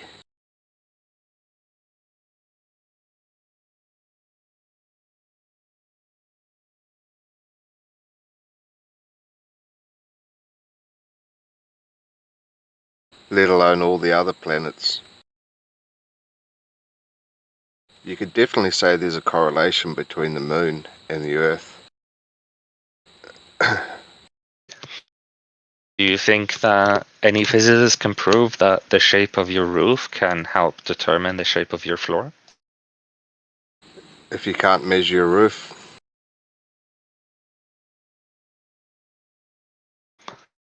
Do you believe you can't measure your roof visually? well, if you're only guessing how high it is, There's not guessing. We're using tools to do so. yeah, so once you establish like an agreed on height for one of those points, then you just extrapolate to make all the others fit into that measurement program. Well, if you know that one part of the roof is a specific distance from you, and then you know how far the other part of the roof is in a distance to that one, the first point, you can use logic to figure out how far it is from you. What if the roof isn't solid, right? What do you mean? What if the roof isn't solid? What do you mean? What Yeah, else? like Like if it was liquid? if I knew the distance from the floor to a light bulb in the roof, then yeah, I could work out how far away the other light bulb is at the end of the room. But if the roof doesn't have there's no physical attributes to the roof, then how are you going to be able to measure how far the other light bulb is? Well, I wouldn't believe that there are anything that is non-physical and yet we can still see it. So I'd first want anyone who suggests that that's a thing to show that that can even happen. Something Yeah, that's non-physical and yet you can still see it. So that's where science has gone wrong. They're just assuming that everything above your head is physical. Can you show me anything that's non-physical and yet you can see it? Just because you can see it, it doesn't mean it's physical. I'm asking you to show the contrapositive, and if you can't do that, well then I'm going to stick to what we know. So, can you repeat that question? I said, if you want us to believe that just because you see it doesn't mean it's physical, then I need you to show any example of something that's non-physical and you can still see it. Something that's physical, that's non-physical, which you can see. Yeah. Other than the stuff in the sky, because that would be circular logic. Okay, what's a shadow?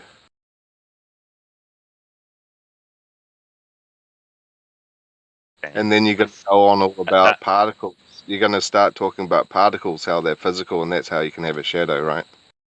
Well, no. What I would say is, you couldn't see the shadow unless it was cast on something physical, like the floor. If the floor wasn't there, you wouldn't see the shadow. I've seen shadows in the sky. Shadows in the sky. So the shadow itself, though, the shadow itself isn't physical yet. We still see it, right?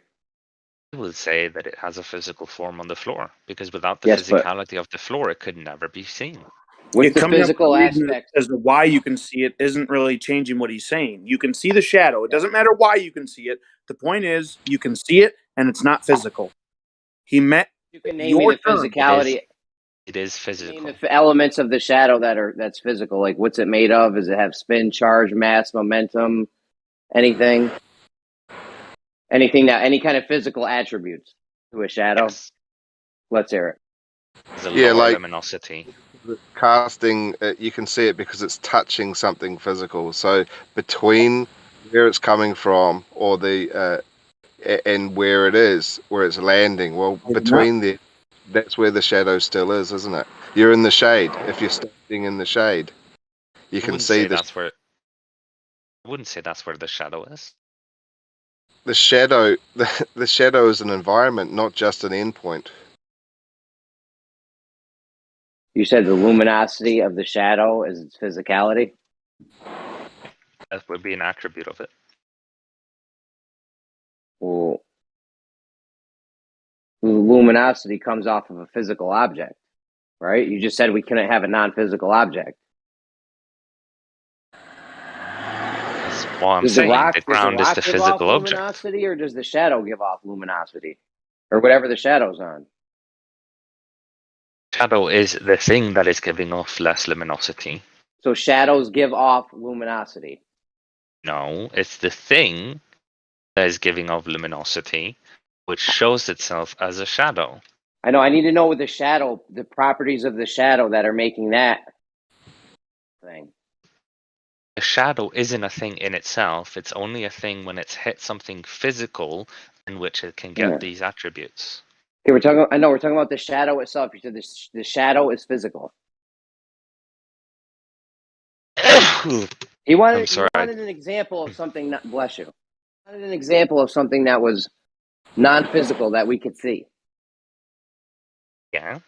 We could see a shadow. And my contention is, can only see the shadow if it's on something physical. If it never hits something physical, how will you ever see the shadow? Okay, but the shadow itself isn't physical, right? But you never see a shadow unless it's physical. The shadow itself is not physical, right? It has no physicality, no physical properties to a shadow, right? This should be easy to agree to. There's no physical properties of a shadow, right? Yeah, but you can't see it then. We can see shadows on its own. Well, we can see shadows. Why did you have that extra something thing? Physical. A shadow has no physical attributes, right? And that's why you cannot see it unless it hits something physical, so it gets physical properties. Okay, so the shadow itself has no physical properties, right? Fine. What? Do you agree with that? Sure. Yeah, sure. Yeah. Okay. Then we could see a shadow. So there's your example of some non-physical shit that we could see. We can't see the shadow. We can only see it if it hits a physical object. Well, I can tell you something physical that you can't see. Okay. Doesn't quite prove what we need to prove, but okay, it's still interesting. The core of the Earth. Is it that we can't see it because we can't get there, or is it because it can't be seen currently? Well, you cannot see it, so therefore it does not exist.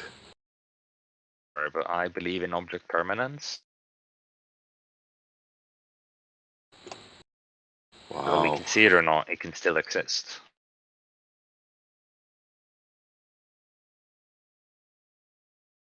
So science is allowed to pick and choose, but if you go against pseudoscience, then you're wrong. No, it's not science that's picking and choosing. This is logic.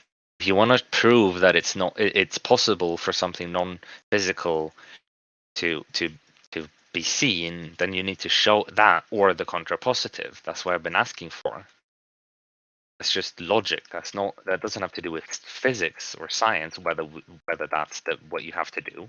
It's logic. Do you agree that logic is debatable? No. I believe that the axioms of logic could be, or depending on the framework, logic once you have the given axioms of logic, it is objective. It is not debatable.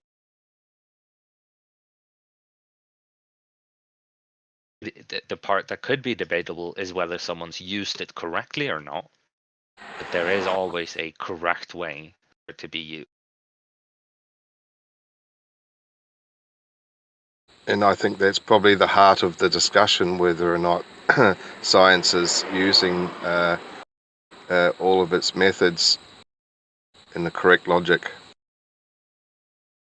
Okay, that's a fair criticism. But what thing would they not be using? Well, just presuming that there is a curvature to the oceans. That's just not true. It never presumes it unless it's been shown before.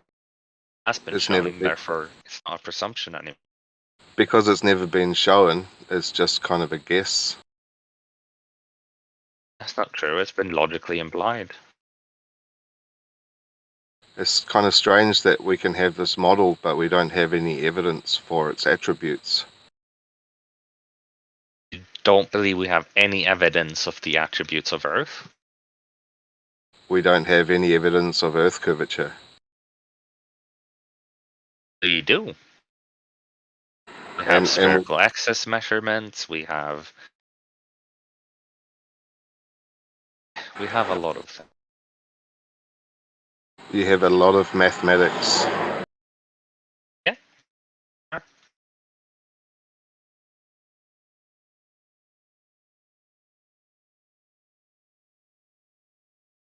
Saying that just because it's mathematics, it's not real? Math's all in your head, man. Okay. Well, math is abstract by definition, right?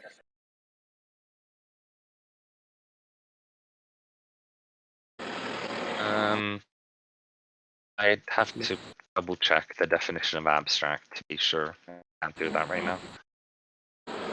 Double check. I'm pretty sure math is abstract.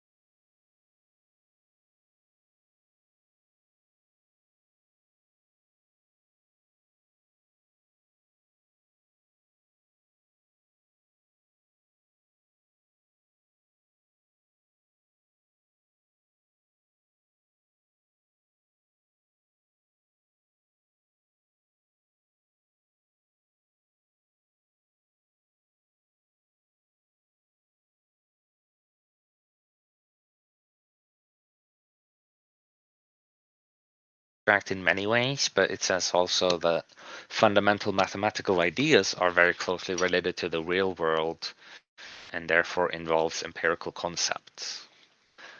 Sure, So, but it is yeah, abstract, though, right? Pretty abstract, yeah.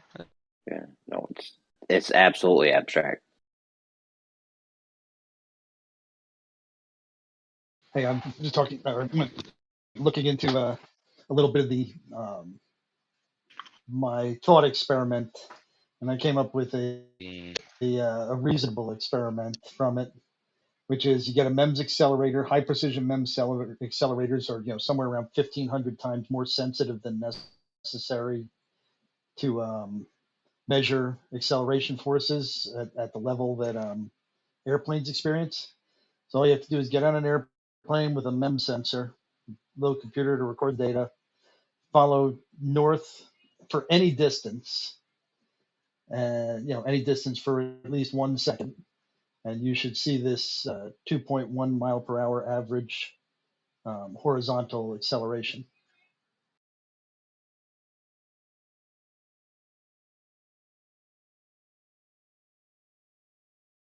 What you need to do is put a presentation together with those triangles.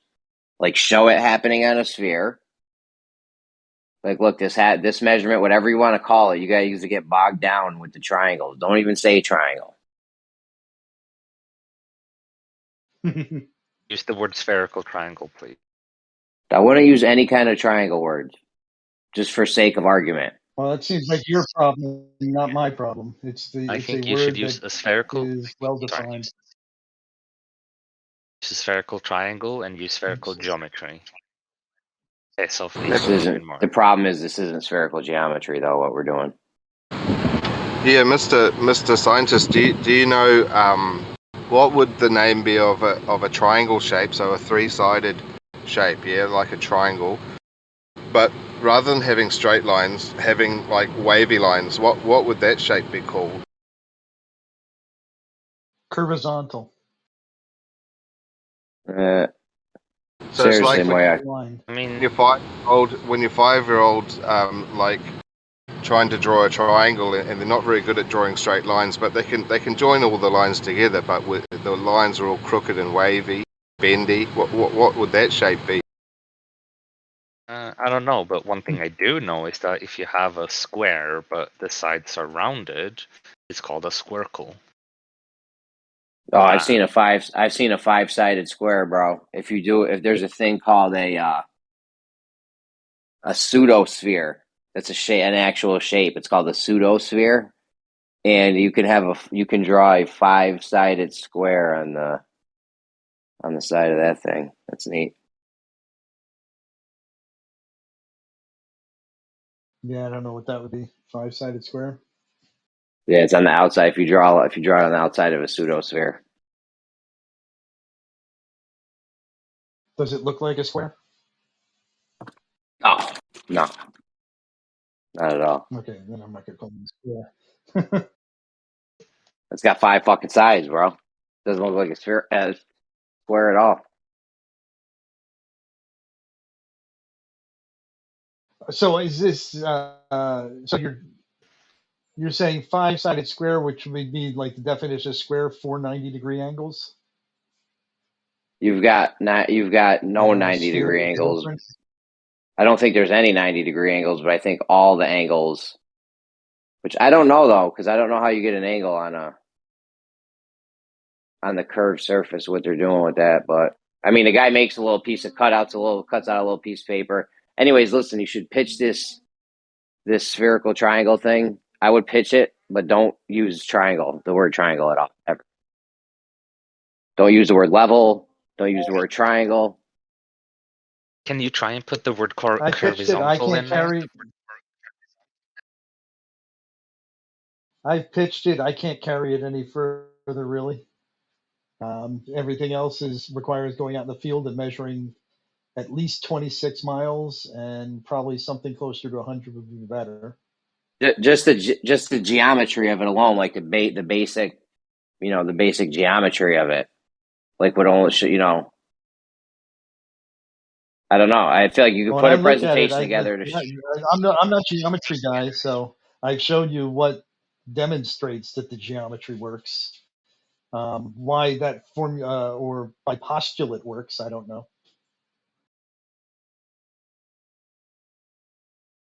Yeah, we're gonna have to believe that math works for your things to work. I believe math is completely abstract. I don't believe anything you just said.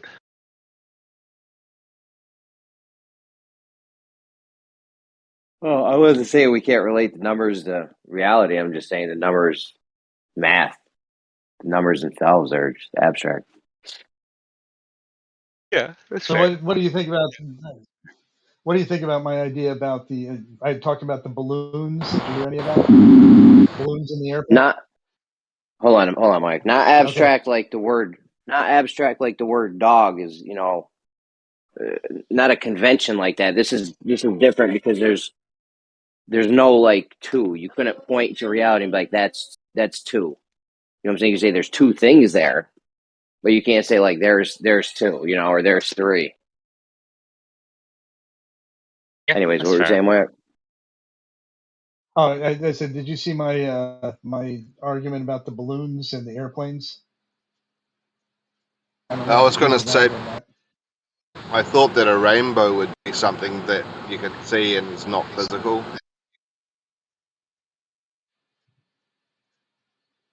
Did I have to hear it and ask a third time, or did you get it, Jeremy?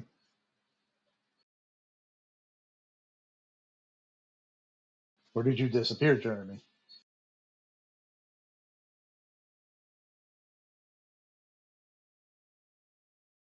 Did everybody disappear? No, I'm still here.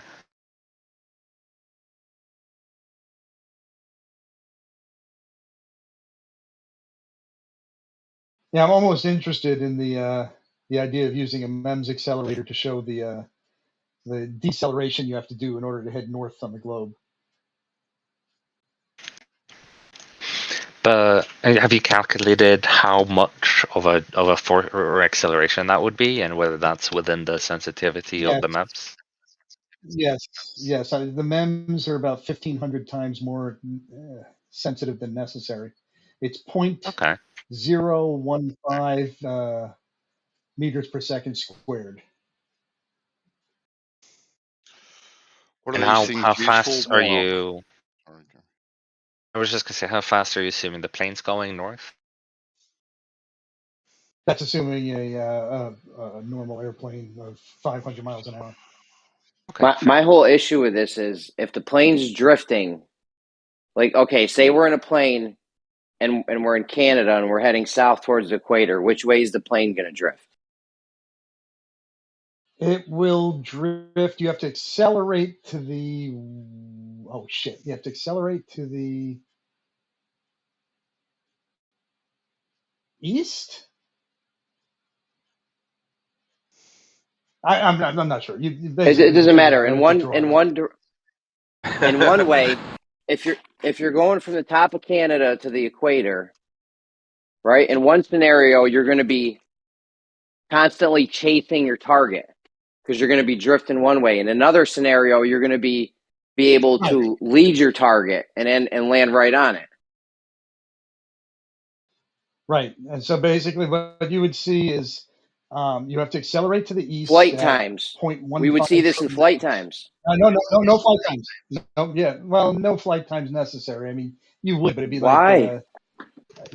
like both directions. You're going to have to account for 2 miles an hour of drift. So one's going Yeah, to but be in one drifting one way, case, and one's going to be drifting the other. I know, but in one case, you're going to be constantly trying to catch up to the city you're trying to fly to, and in another case, you'll be able to just lead it. Like the plane can fly into the city essentially, whereas in one scenario, the plane's going to be constantly trying to play catch up. Well, in this case, all of that stuff goes away, not necessary. All you do is you hook up the MEMS in there. You set it to just do horizontal, not horizontal, to do lateral motion. And now you fly your plane up north. And after about 1 second, you can tell how much drift there is. And any duration that you want. You can go 10 seconds, 20, an hour. I feel like you need to average it over a little bit of a longer time just to make sure it's not yes, right.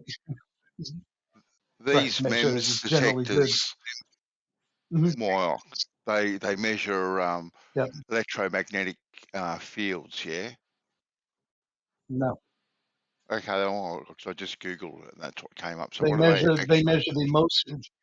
They measure the motion of internal masses as they move back and forth. Okay, hold on. I want to put the wrong thing in Google. I put in MEMS, a MEMS sensor. Is that not what it is? MEMS accelerometer. I'm not sure if there's other MEMS. Okay, What then does hold MEMS on. stand for? Uh, Now, if you want to go to the internal workings of it, how it determines that, well, the mass moves left to right, and it either changes a resistance or a capacitance based upon that motion.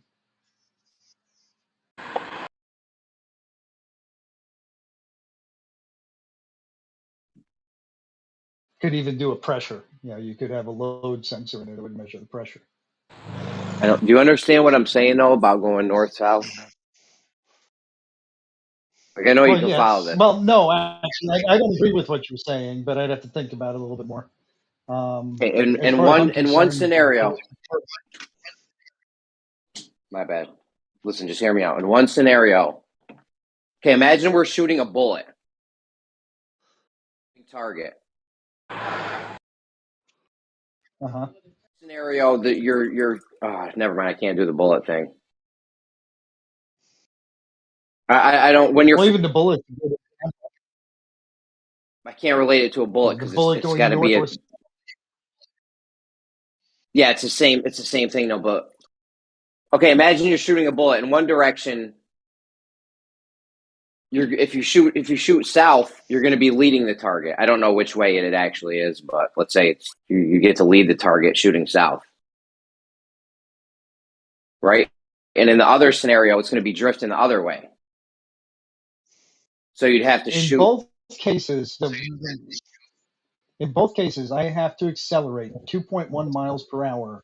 Or I should say, I have to change speed by 2.1 miles per hour per minute. So I'm going to be either changing it east to west and west to east. It's still both directions. You're going to have to do that acceleration because you're going to have to get the plane up to 1,000 miles an hour or down from 1,000 miles an hour, depending on the direction you're going. So it's going to be either an acceleration or deceleration. I'll figure it out and I'll put it Both of down those will be because this is synonymous. the. I'll figure it out and I'll put it down because this is actually a good argument because flight time should be different on a north-south basis due to the fact that one of them the plane's chasing the target, another one you can leave There the is target. no real chasing the target. There's no real chasing the target. It's Well, if I'm constantly drifting,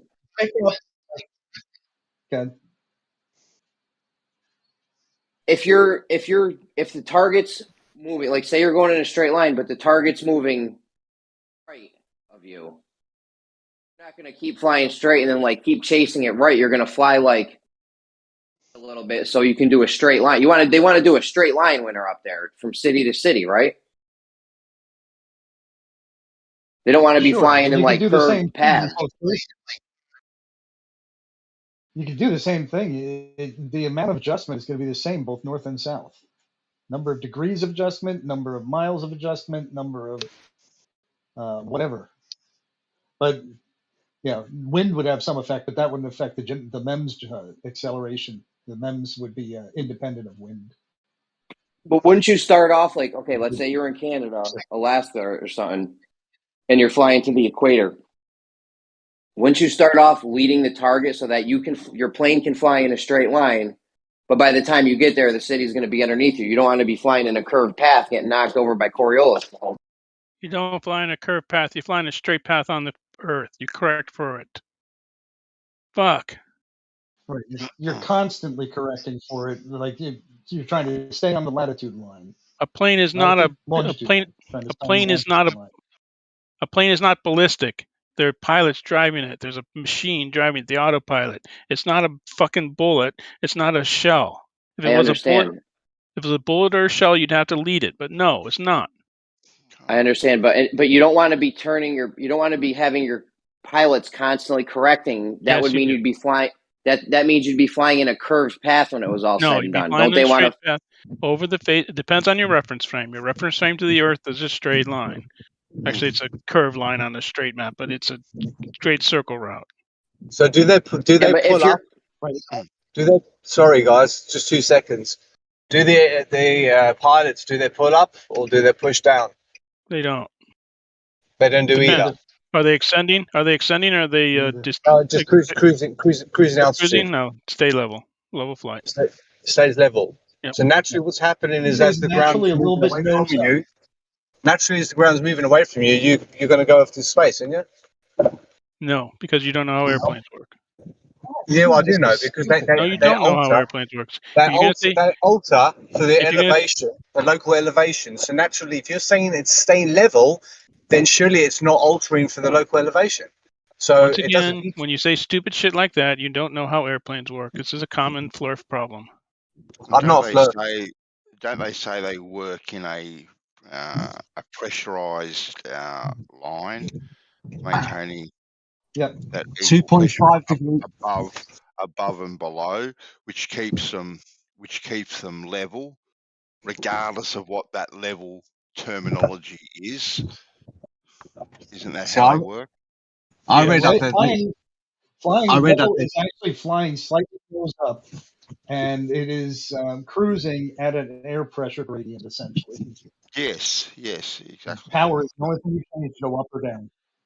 And it doesn't really matter what especially these airliners are designed to be so the cabin is level at cruising altitude, so the wings are somewhat canted to the fuselage. So it's not the fuselage that matters; it's the wings. So I read up they like tilt up 2.5 degrees, but someone said it somewhere, but I don't know how over what distance because that sounds ridiculous anyway. You know, you'd be having to Anyway, but they definitely don't tilt up. They go according to elevation, but elevation is going to change. They know they don't need to adjust. But this 2.5 degree tilt up. Concorde. What was was Concorde the same? Well, they've got to slightly tilt up because otherwise they'd be constantly falling out of the sky, wouldn't they? No, because of the curvature going down. There's your lift. You don't need to do anything. No. They're flying in a pressure zone. That's how they fly. They're in a zone, apparently. Flight is a balancing act. But naturally, if it's curving down, then the waves and the pressure and all that's sorted out for you, innit? But you have to adjust a bit more. On the globe model, that pressure zone would be consistent all the way around the globe, wouldn't it? Yeah. But even give or take a few hundred feet. Right. The same with your concave Earth. The pressure zone would be consistent all the way around on the inside. Yeah, there'd be different layers of it. I know the equator, the atmosphere is closer to the equator, like stratosphere, ionosphere. They're closer. No, it's the other way around. They're further away. Further away at the equator, they're closer at the poles. No, magnetic equator. How about that? Magnetic equator. What the fuck is that? Oh, I've got to go, man. I don't know. It sounds like something you made up. Do you have any evidence? Anything shows it? I mean, I could. The fact that they tilt up, is that proof of concave Earth?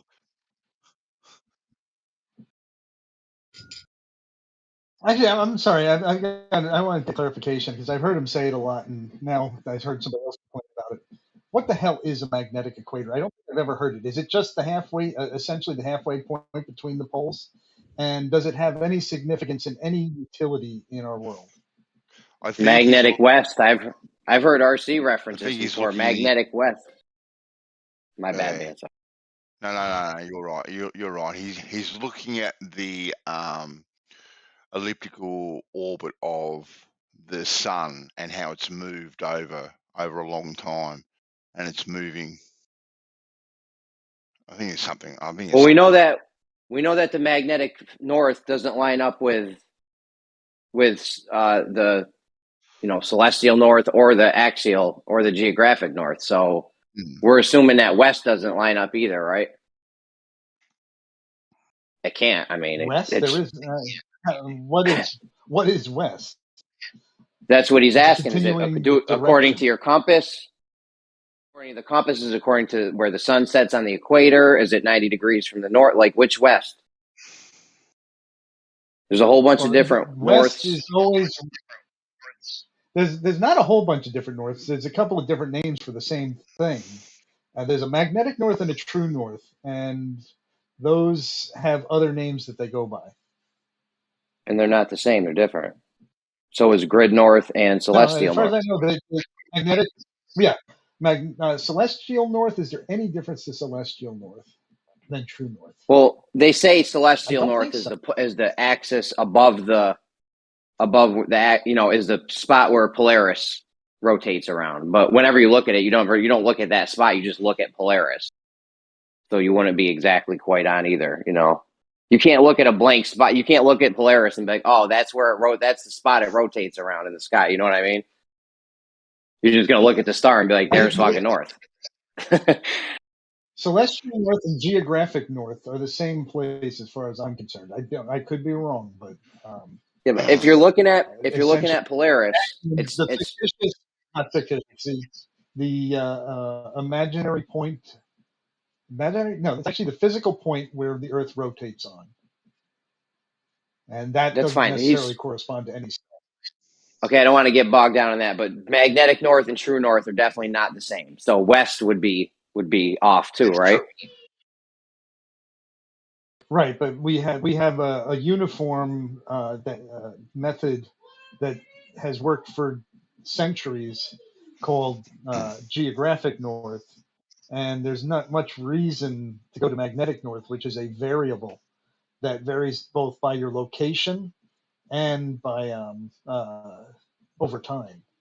So it's just this thing that wanders all over the place. It's kind of a pointless thing to use as a standard. Oh, that's what the realm was trying to figure out. Are you using a compass to figure this out, or like what were you using? That's like using the wind to determine, I normally get a north wind, so I'm going to use the wind to determine my direction. So realm, they weren't today using. It wasn't coming from the north. So you weren't using. So you're using the 90 degrees from north when you said west. 90 degrees from 90 degrees from geographic north. Yes, you mirrored realm. I don't know. I was just trying to clear. I don't even remember what you guys were talking about at this point. Yeah, no. What I would call west, the most uniform place to call west would be 90 degrees from geographic north. Yeah, there you go, realm. He's not here anymore. And it only applies on one line of longitude. It changes between as you go. I'm telling you, I'm pretty sure flight time should be different from a northern to southern flight than a southern to northern flight, as long as you stay on one side of the equator, bro. It would have to be in the global if they're constantly adjusting. Like I don't see how, because essentially well, let's see. I could see fuel use might be different. Let me think about that. Well, one of them. Yes, you're going to want to accelerate in the. No, they're both perceived as accelerations. So I can't see anything. You've got to make up going between 40 and 50 degrees longitude. You have to make up, I think 148. Yeah, 148 miles per hour in an hour.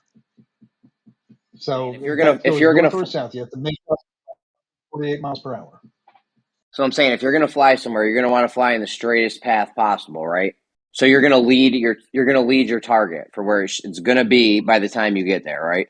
They got this all figured out. All you do is essentially, I mean, outside of wind and stuff, if I just parked on the latitude line, just aim there, and I turn my rudder, a couple of degrees, a half a degree, a quarter degree, whatever. Now I can follow that line all the way down without making any other adjustments. So you're saying there's no Coriolis if you follow a latitude line, bro? That's crazy. No, I'm not saying there's no Coriolis. You have to adjust your rudder. You adjust your rudder. Okay, listen to me. The longitude line. Listen to me. If you're flying a plane, you want to be flying in a straight line path to your destination, right? So you're not gonna let Hawaii or whatever city you're shooting for from Canada. You're not gonna let it keep going in front of you, in front to the right of you, and just keep curving your path and just be chasing it. You're gonna be flying in the straight line so that when you get to your point, it's under you, right? They're not going to just fly from Canada to. They're not going to just fly from Canada to Hawaii, facing Hawaii the whole time if that's the direction that the thing's happening in. They're going to shoot. They're going to. Let's use my wind analogy. Let's use my wind analogy on flat Earth. Okay, I've got wind. I've got a 2 mile an hour crosswind, and I want to go straight between two cities, north and south. Right? What do I do with my airplane? Do I aim way ahead of the city, or do I just turn the plane to account for the 2 miles per hour? You would aim your plane. They want to sort of sideways. You would aim your plane for where Hawaii is going to be. You do all the math, account for the Coriolis and shit, and you would make sure that when you fly in a straight line, it's going to be under you when you reach that point. You want to be flying in a straight line. You don't want to be flying curved paths all over the place, chasing shit. That's unnecessary. You just want to be going in a straight line.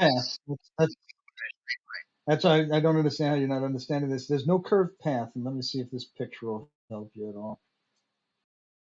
If you go out on a plane and you start flying towards, say you're in Canada and you start flying towards Hawaii, you're either going to be, which direction it is. If you're going north, would you be leading it, or south, or whatever? Which way is the drift if you're going south? Is it clockwise is it clockwise in the north or counterclockwise? I have to think about it every single time. So Just which way do hurricanes and shit spin in the northern hemisphere? Is it clockwise or counterclockwise? I think Jeremy's trying to say, like, if you're going in a straight line, why do you have to keep turning on the same direction? If you're doing that constantly, it's not a straight path. Yeah, if there was actually Coriolis, you would be flying at a crazy angle towards your city. People would be like, "Yo, why are we flying in this direction?" You'd be like, "Don't worry, we gotta lead our target because we're trying to fly in a straight line, and by the time we get there, the Coriolis effect will make it so that Hawaii's underneath us because there's drift." Like you would see this happening in planes if you took a northern to southern flight. You're not going to just be chasing Hawaii the whole time. Jeremy, look at the picture I just posted. I've got a wind coming from the west, blowing east. My airplane, in order to fly on that straight line and to stay on that straight line, will just turn itself with the rudder slightly you didn't post to the anything. west. You I'm didn't post sorry. anything. Okay, I'm sorry. Oh God, you always got these Okay, crazy. let me say that Okay, again. what are we looking at? Yeah, but just Okay, I suppose got there an was no. airplane. What about if Airplane there is was no? flying north, and I've got a wind, which, for lack of a better term, that's what we're talking about. We have to accelerate in a direction. In order to follow that straight path, I am going to turn the plane diagonally to counteract that wind in order to fly in a straight line. Wouldn't it be better to just fly in a straight line? You could calculate where the wind's going to take you, and you could just fly in a straight. I mean, this is a predictable wind. This is the ether. Does it blow you where you're going? This is the Coriolis wind you're Essentially, talking about, right? that would be long. That would be a long. No, I'm talking about this just a physical wind on flat Earth. If you're flying in a plane and you have a force on your airplane blowing it off course, you counteract that by turning the plane slightly into that to counteract it. Okay. That's the shortest distance. Otherwise, what you're going to do is you want to do some kind of weird zigzag thing where I fly way, and they seem very similar actually, but you think about it. The plane is pointing off course, but it's flying straight. Doesn't it make more sense to be actually flying straight than to be like fighting a diagonal wind, like flying diagonal to counteract this other force? That's like, I don't understand why they wouldn't just So you use want me this to to their go fly advantage. extra miles? You want me to fly? If I do it your way, which I'm not sure what your way really is, but if I do it your way, kind of like, and I fly west, and I actually cover ground more to the west, like I actually physically go west instead of following this straight line, I'm going to cover more miles. It's going to form like a triangle or an arc. Instead of having to adjust In and this fly case, I fly diagonal. straight. Instead of flying diagonally or having the pilots have to correct, or the automatic pilot having to correct nonstop, which would make your path curving at the end of it. If you're constantly correcting for the Coriolis effect, you're going to end up with a curved path. There would be no curve. There would be no curve at all. It's a dead straight path that you fly by just turning into the wind to counteract the wind. You actually see that effect at times when planes are landing, when they've got a big crosswind. On a runway, you yeah. see them, you see them coming in at a diagonal, but they're actually going dead straight down the runway. And as far as adjusting, you're constantly adjusting. This would be like a single adjustment.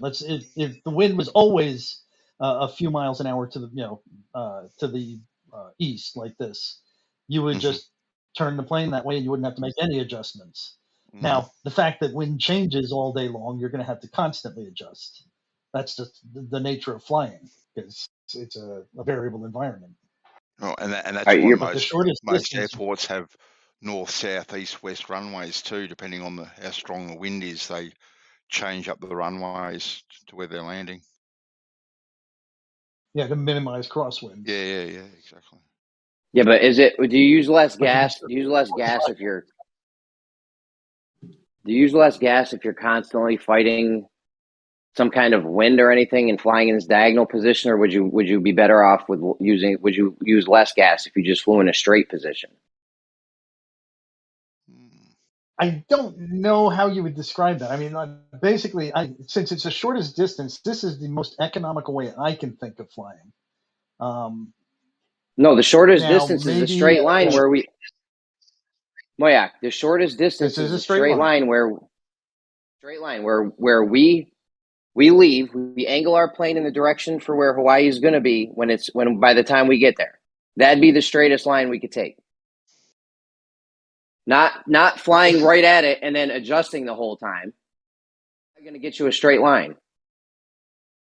That does get you a straight line. You look at my image. My image shows that plane flying on a straight line. I see the You thing, have but it going. your whole have it flying line off to moves with Hawaii though. No, because my Hawaii's reference moving. to the ground. We're all moving at 1,000 miles an hour. We're always in the atmosphere. The atmosphere is locked, loosely locked to the Earth, viscously coupled to the Earth. I don't know. I feel like Coriolis if you could lead a target, if you could use. I'm just saying that those will all appear as as wind. As far as like the aircraft is concerned, you'll treat all Coriolis things and everything, I think, as wind. So that in conjunction with the wind makes your path, and so you're going to have the same thing. I'm going to choose a path that's as straight as possible by just turning my rudder a little bit.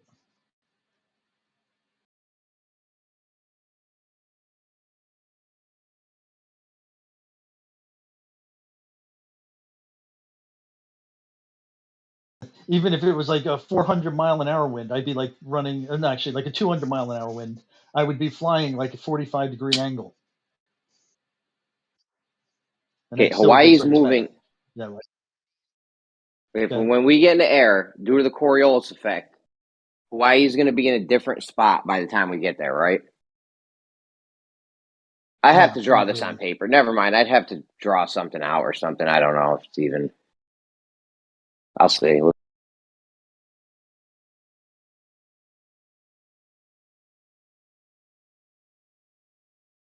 I just feel like it'd be better to fly in an actual straight line than to have to fly diagonally against some force. Like, I feel like that's not going to be like you'd always want to just fly in the straight line where your plane's actually straight. I mean, I see this on boats. Like if I have a current or something, I still go straight, but my bow isn't pointing where I'm going. It's I just aim until I see the shore no longer moving. So I'm going a straight line, but my bow may be pointing upriver, several degrees. I know. What do you think would use less gas if you were actually doing just this? Had your whole boat facing the thing, or you're doing this sideways thing where you're fighting this other force? No strike. I think the shortest definitely. path would straight, no matter how you slice it. I mean, if I do something weird like you're saying, where I drive upwind and then let the wind blow me back, I've got a longer path to travel, and I've still had to apply energy. I still had to fight that wind. Now I'm just heading more directly into it, so I didn't get rid of that wind effect. So all I've done is add miles to my trip.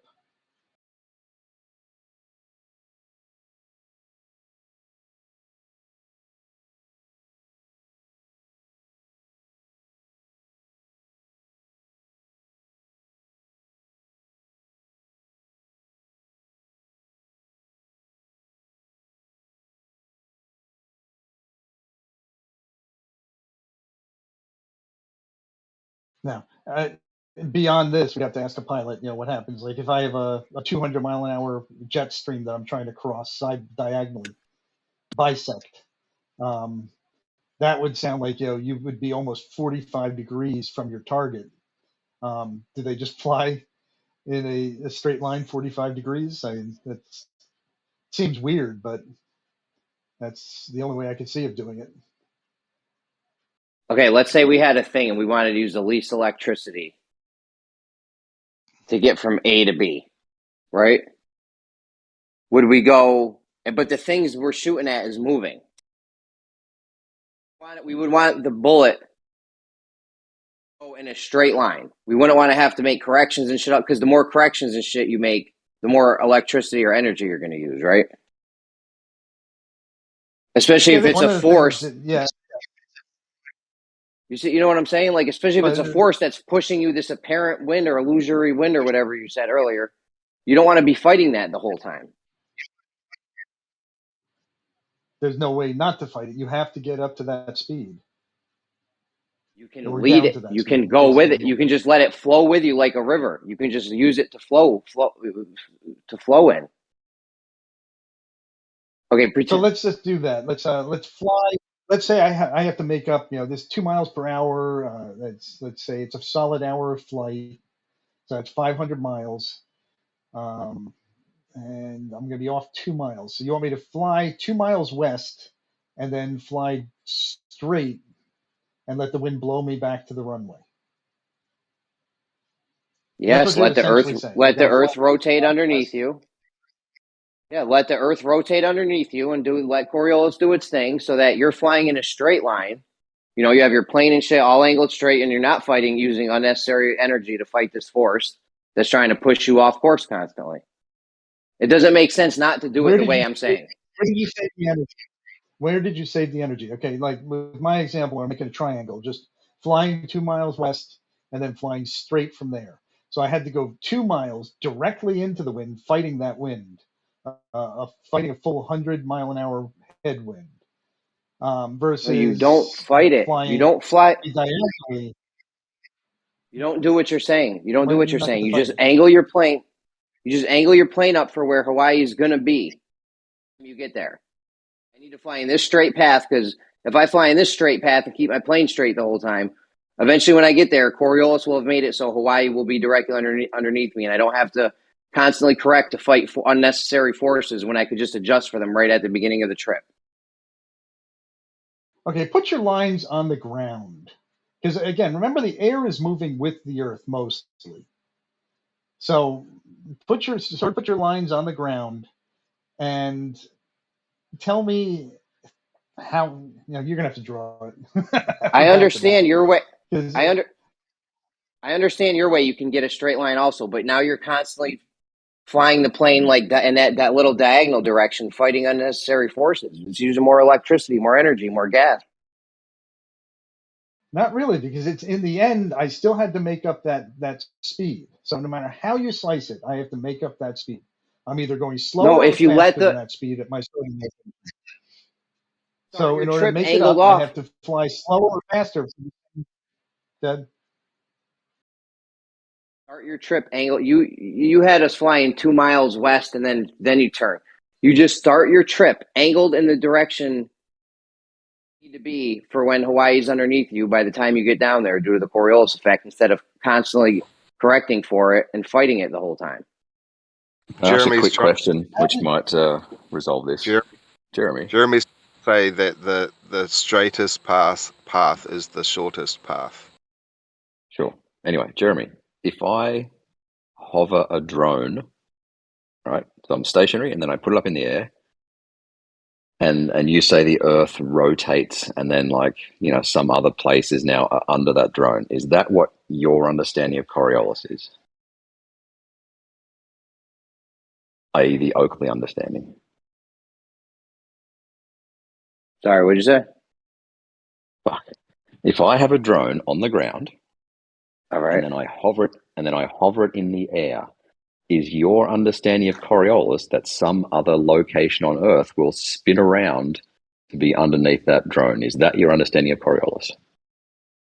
Well, Earth-based Coriolis, no, because you have the atmosphere moving in lockstep with the Earth, surface of Earth. So ignore the atmosphere. Just ignore the atmosphere.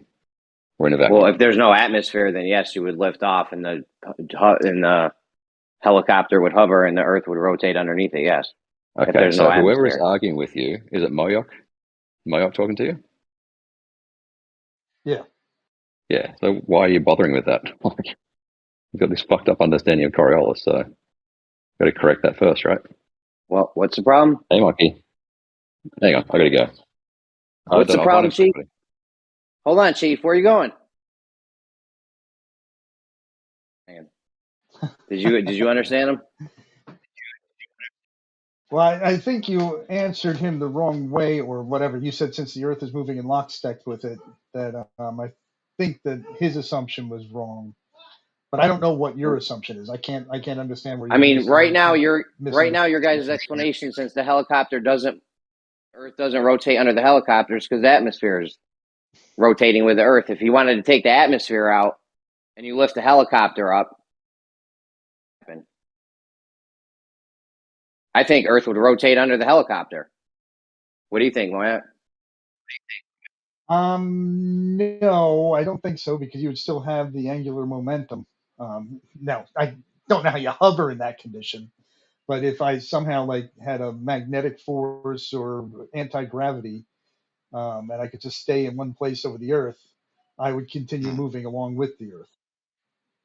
Oh, So you think if we hovered so if I threw a ball, let's say I just threw a ball up in the air. It's going down and up. Check the chat, Jeremy.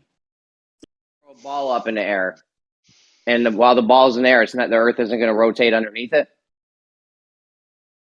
There's nothing to carry it along. There's no atmosphere in this scenario.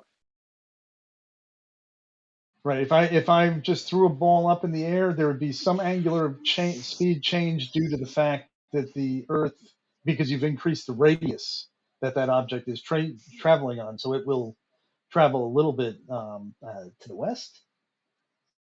Let's see, it's up higher. Yeah, it would go to the, I think, to the west. So it would go to west a couple, say I threw it 300 meters in the air in a vacuum chamber. I think you get like, 3 inches of movement to the west.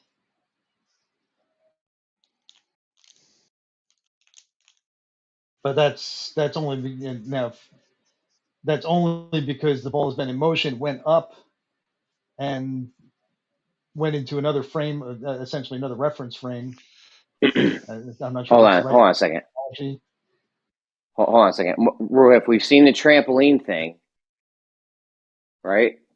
And if you were to hover that guy up there with a helicopter, but the truck keeps moving underneath it, what do you think's going to happen?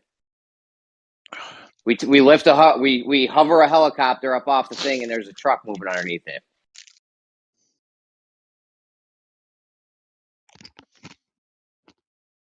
He's getting the kids I ready. think a better example would be inside a box.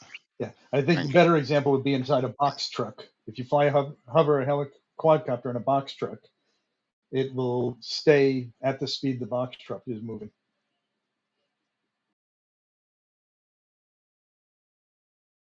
Yep. It would definitely do that. Yeah. So you think if we could hover a helicopter with no air, the helicopter would just still stay with the Earth and not?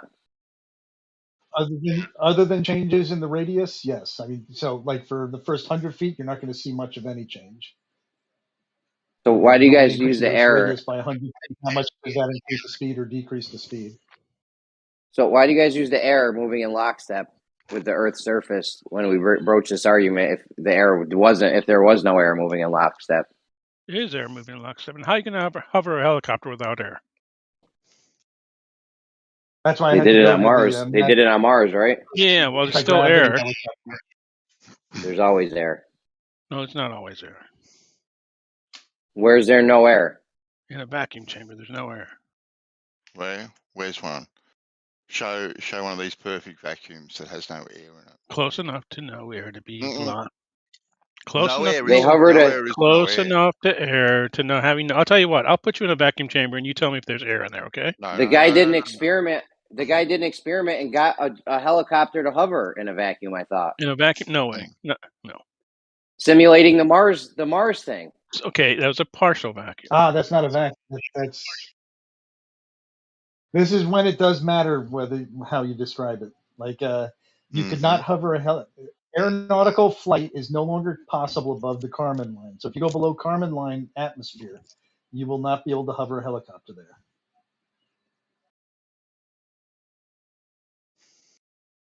You can fly a helicopter to, specially outfitted one to 14,000 feet. And Mars helicopter, you can fly to 200,000 feet. If we had the same gravity, well, that's a bad phrase, but it would fly in the equivalent of our 200,000 feet, I think. So you're on a ball. It's spinning 1,000 miles an hour. You throw a ball up in the air, stand there, and it's just going to come right back down to you. If there's no How gas. fast is the ball moving? You're on a ball and you're on a ball spinning at 1,000 miles an hour. You're holding that ball up in the air. How fast is that In a ball vacuum. traveling? We're in a vacuum And doesn't on a matter how fast is the bicycle. ball traveling. Doesn't matter. Doesn't matter. You're standing on the surface of the Earth in your spacesuit, and the atmosphere got sucked off yesterday. So now you're holding this ball in your hand. How fast is that ball moving? 1,000 miles. We're at the 1,000 equator. miles It's an hour. 1,000 miles an hour. Yeah. So if I throw it up in the air, how fast is that ball moving horizontally?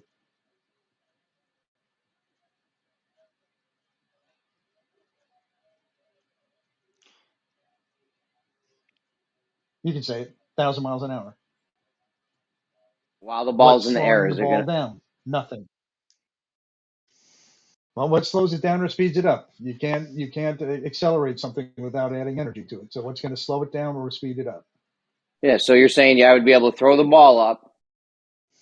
No matter how high I threw it, it would always just come back down to me. Thereabouts, yeah. Other than the increased radius of your throw. Well, it reverses on the way back down, so you get a Coriolis drift on the way up, but then you get the exact opposite drift on the Coriolis drift on the way back down, so it cancels out. So if it's just Coriolis you were worried about, not an issue. Well, Ruhif is going to be here in an hour, Jeremy, to explain to you, I'm gathering, frames of reference. Oh boy. I can't wait. I'm fucking thrilled. All right. I can't wait, Bandsaw. I'm getting my fucking. I'm getting all antsy in my pantsy. I reckon so. No, I think it's going to all be in one direction. It doesn't cancel out per se. Now that I think about Yes, it, the I'm Coriolis. kind of Listen, when you get a drift, when you go up, you get the drift one way. When it's coming back down, you get the drift in the exact opposite direction. It cancel the Coriolis can't the up and down Coriolis. What's up? It just returns to the normal speed of the ground.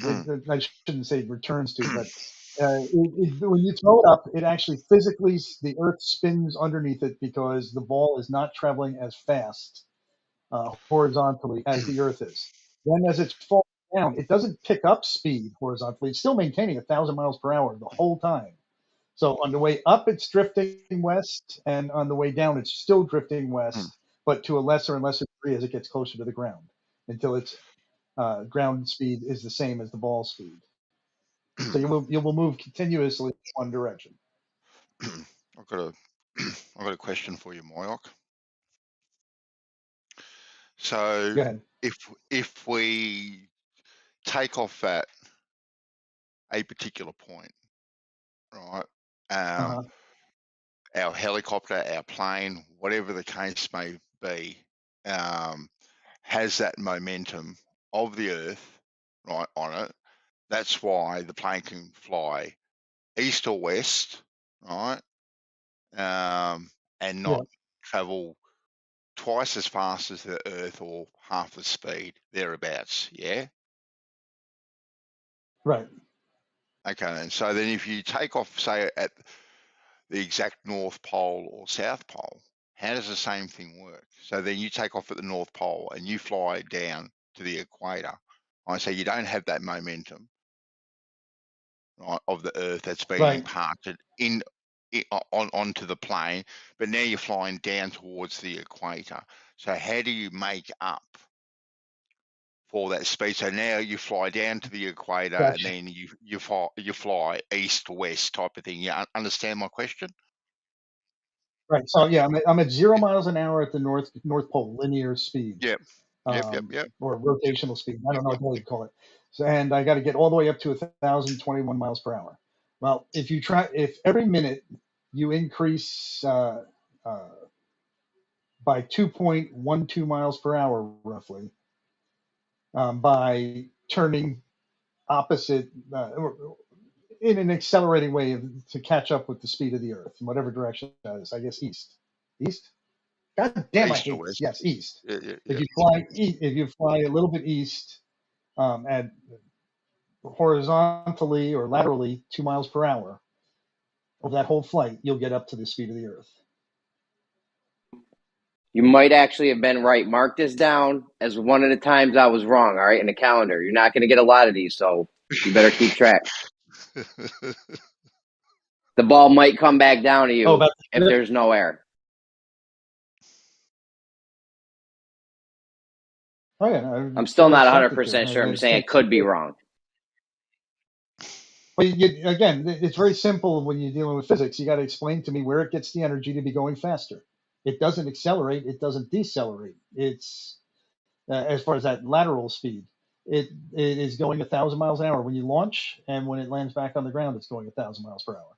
But during that time, Earth's surface relative to that, because you're on a longer path at the higher elevation.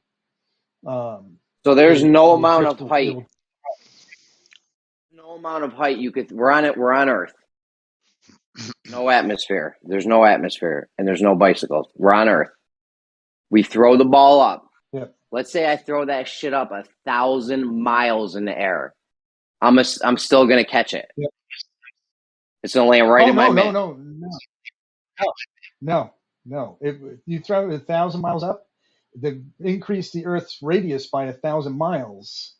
That ball is going to start traveling, and I'm going to lie to you and just give you a bogus number. It's going to be traveling essentially a greater path, so it's going to drift behind the Earth by say 25% over that flight. So it's going to go good distance behind you. Okay, so I wasn't wrong. Scratch that off your calendars. Scratch that thing. Remember when I said I might be wrong today? Mark it down. Just forget that part.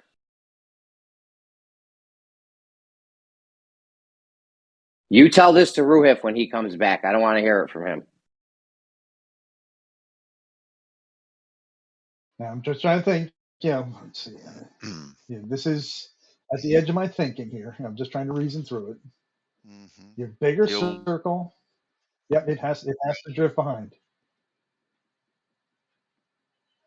Rui will get you on vectors. Oh boy, yeah, we're gonna have beef with Ruhif when he comes back. Me and you, Moyak. You ready to do this or what? You got a punching bag. Start doing some do some shadow boxing or something. I don't think Ruhif will disagree with me or you. Do some that was stated. You better do some push-ups, bro. Do some sit-ups, some push-ups, dips, crunches, whatever you got. And don't dip no chicken nuggets. I know how you do. You start dipping chicken nuggets on me. Talking about I'm doing dips. Talking actual calisthenics and get ready for Ruhif.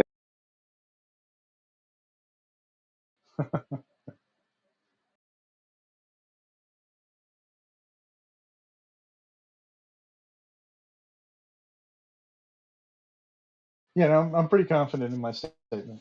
Yep. I'm glad you are. I'm with you on this. Let's fucking go. Let's fucking go. We're gonna show this chief. That's a lot different than going up. Like even a helicopter. If I go up in a helicopter and I just go up 1,000 feet and somehow without making any adjustments for air currents, would it drift? I think, basically the atmosphere as you go up starts to drift behind typically. There's some places. No, they say it goes faster. In the Earth, they say it goes faster. The opposite of what you would see. There is a place that is a place where it does that. Yeah, as you get higher, the place higher. No, not as you go higher. It's a specific layer of the atmosphere that does. Yes, higher up. Yeah, that doesn't mean higher. I mean, like if I go up with a balloon and I let it go, and all things being equal, it will tend to drift behind, lag the Earth. No, there will get to a point where it's going faster. There comes a point where it's going faster. Yeah. Yes. And I've heard that. I don't know into what layer of the atmosphere that is, and I don't know the reason for that. And I don't necessarily have a problem with it because fluid dynamics are a bitch.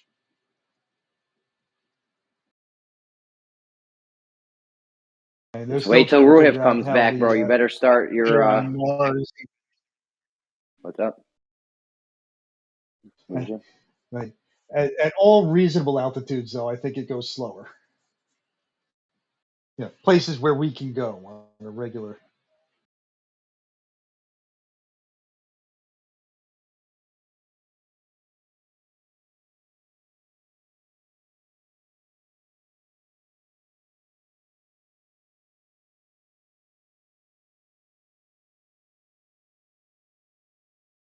But what do you think about the MEMS accelerometer experiment, though? Would that be I telling don't. to you? What are you gonna do with that? Okay, I went and researched a couple of MEMS accelerometers, and they seem like they're perfectly capable of doing what I want them to. So, what you do is you take a MEMS accelerometer, you put it on your airplane to measure only lateral forces, and now you go up in your airplane and you fly north. You should experience a 1.5 meter, sorry, a 0.15. Got to move it one more decimal place. 0.015 meter per second acceleration when you're flying at about 500 miles an hour north. Now, that will reverse when you're going south. Now, if I In the flew northern, north when you're and I flying north found that in my the northern hemisphere. yes. Yeah. In fact, hell, we can start from the South Pole and watch it do all the things it's supposed to just to verify it. But with the So MEMS that's what I'm saying. accelerometer, If you there's can this. tell. My bad. Go ahead. You can measure this force. It's a actual physical, not a physical force. Goddamn, it's a fictitious force that is measurable. Yeah. So And you, but so you're, so the I should planes. my plane. Yeah, go ahead. What'd you say? Oh, okay. The plane will have to do this, 2 miles per hour per minute of acceleration in order to maintain its ground, the line, the longitude line on Earth. Yeah. So the And planes so that should be fighting. measurable. Listen, It's hear not me even out. wind that it's fighting. This is actually a physical acceleration of the plane with reference to lateral forces. I know. So the plane's trying to fight this force the whole time to go in a straight line, right? Yeah. Yes. Wouldn't it make more sense? So it's using more gas. It has to use more gas because it has to fight this force that's trying to push it off straight, and the plane's trying to stay straight. You're trying to stay on course. If you tried another course, it would still push you to the direction. I mean, it's That's why you would just incorporate this into your initial no, it's heading. not ballistics. We're not a ballistic flight. You would incorporate this drift. You wouldn't want to fight it the whole time. You would want to use it to your advantage. You're going to fight it the whole time, no matter what. Unless you use it to your advantage. If you could get a bullet, we're not a using bullet. ballistics, if you wanted to get bullets to go the most efficient route to the target, you would actually have them go in a straight line and steer their nose slightly into the wind. That would be the most efficient flight to the target. The most efficient But flight instead, would we be have to leave the target. What's up? You just want to make sure I- your shit's going in your plane's flying straight and you're not fighting any forces. And your planes, you want to let the force blow you. This You Coriolis don't force, want to fight it the whole time. You want to let the force just blow you into it. this Coriolis force is extremely small, or especially over a long flight. It's hardly noticeable. It's like a half degree of bank or something compared to the winds that you're normally fighting or going with. It doesn't matter. I mean, it's a very small thing. You guys don't understand scale. You think this thing is some sort of guy, like, I don't know, some sort of gorilla pushing you around.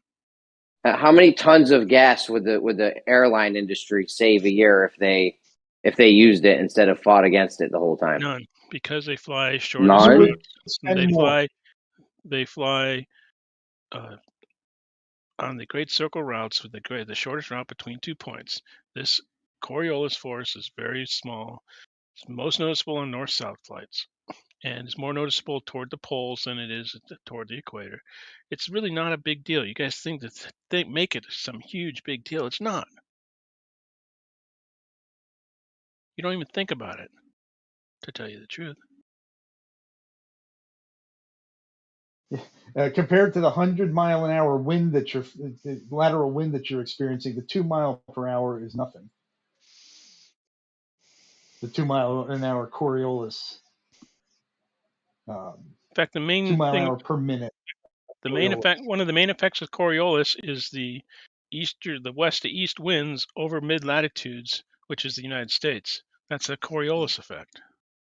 Okay, let's pretend we have this massively wide empty parking lot. Okay, giant wide empty parking lot. I'm on one side of the parking lot, and there's a fucking moving target with a bullseye on it on the other side of the parking lot. I'm facing it. It's moving from my left to my right. Okay, am I gonna fly straight at this target and I'm sorry, not fly. Am I going to drive or walk or ride? You're on a bicycle. Am I going to ride my bicycle straight at this target and be chasing it the whole time and constantly correcting for it? Or am I going to figure out where the target's going to be by the time I get over there and just go in a straight line and boom, let the target hit me, basically? I think that's a good example. And I'm going to just carry it a little further. I like your story. If I'm in a slanted, that's a good story, right? Just yeah.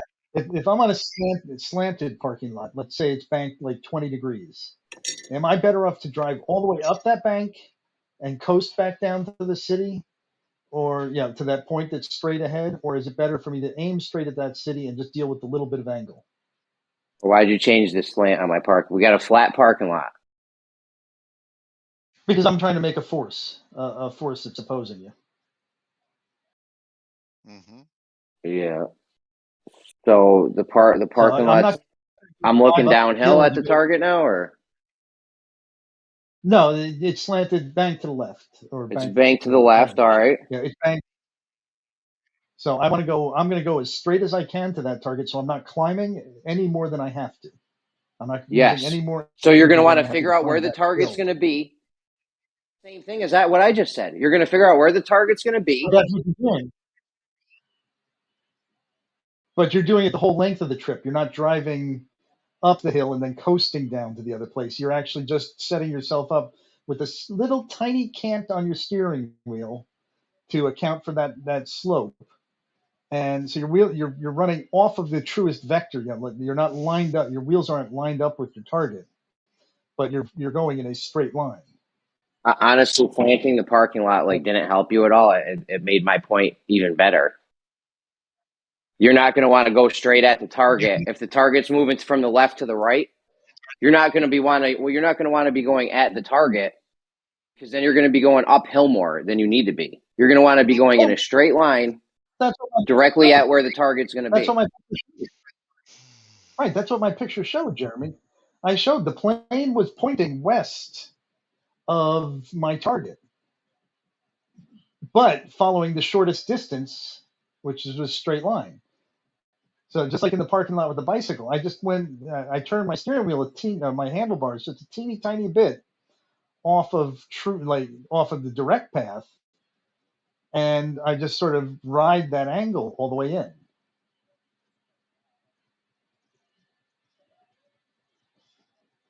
No matter what the case is, you're always going to want to. Whenever you have the chance, you're always going to want to lead your target so that you're not, fighting on any unnecessary forces. You don't want to. If the target's moving, you don't want to go straight at the target. You're going to be going up more hill than you need to be. You know what I'm saying? Does that make sense? Or I'll go back to the least amount of adjustment is what I did with that airplane. I just posted it again. That is the least amount of adjustment. Of course, that would be only like 1 degree instead of like the 20 degrees I had the plane turned. It would be just like 1 degree off of the path just to make up for the acceleration I need to get there. I don't understand. We lead everything. We always lead everything when we do shit like when you shoot a bullet at a moving target, you lead it. You don't fucking. I mean, I understand the bullet can't correct, but the plane would be the same thing. Right. You would still want to. I think if you had a self-correcting bullet, the best way you would do it is you would aim right at it and you would slightly cant that bullet to account for. Oh shit! Man, see, remember that movie from the Where did it '80s where accelerate like then? the bullets had people's names on them, and it would like follow them around corners and shit. Yeah. Not Wanted with Angelina Jolie. What the That hell was was some other awesome shit. No, that was with Gene Simmons. Gene Simmons. It was Gene Simmons in it. Remember the bullets used to Yeah, I like go think so. I around think he was corners and shit. It was awesome. I think I had a couple movies that did that, but Gene Simmons was like I think the first one where I saw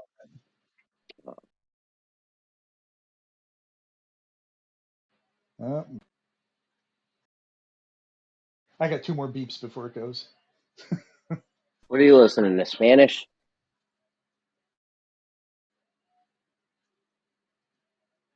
Spanish. You talking to your kids? Yeah. Okay.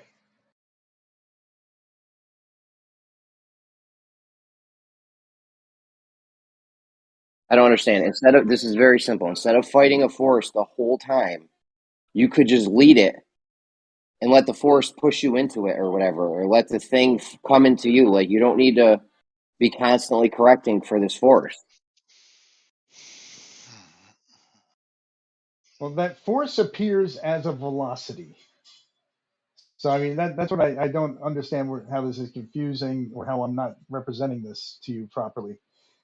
You have to increase your tangential velocity by 1,000 miles an hour going from the pole.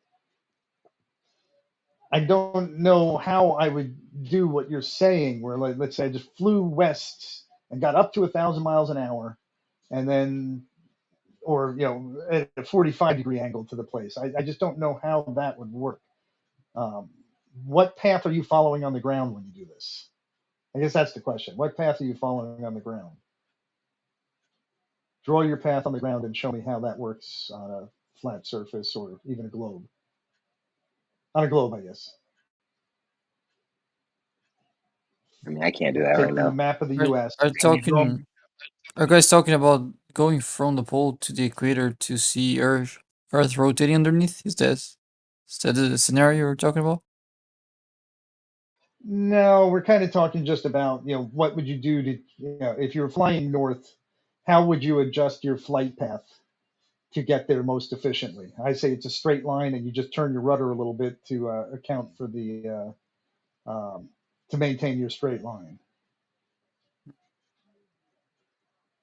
And Jeremy is saying something else, but I don't really know what his path looks like.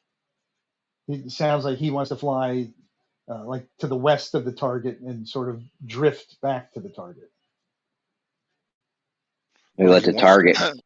He wants to use the force to its advantage. Star Wars, Yoda shit. Use the force. So you want to follow the Coriolis acceleration? To try to use Coriolis acceleration to get there with, let's say, less fuel consumption? Is that the idea? You got to use the force. You got to use the force. Absolutely. Right. So Coriolis is really. Sorry, go ahead. Well, you were in the middle. I thought you were good. I thought you were done talking, and I stopped, and you weren't done, and so I stopped. So go ahead. All right. Yeah. I'm just gonna add that you have to take into account the atmosphere because that's what planes use to stay out of the ground. And if that's rotating with Earth, and you just try to follow the inertial path, that's not gonna work very well because if you actually do follow your inertial path, you're gonna find stronger and wind to the opposite side. So that's yeah, I'm done. Go on. I think that crosswinds, especially going from the equator to the North Pole, wouldn't crosswinds, especially the jet stream, have a bigger effect on your flight path than the Coriolis? I mean, I don't know. I'm It's a assuming you'd have combination. to It's account. like it's an addition to or subtracted from the crosswind. So it's 2 miles an hour. Yes, the crosswind is going to be, let's say, 100 miles an hour is going to be much more of an impact than the little puny little 2 mile an hour that you need to adjust for Coriolis per minute.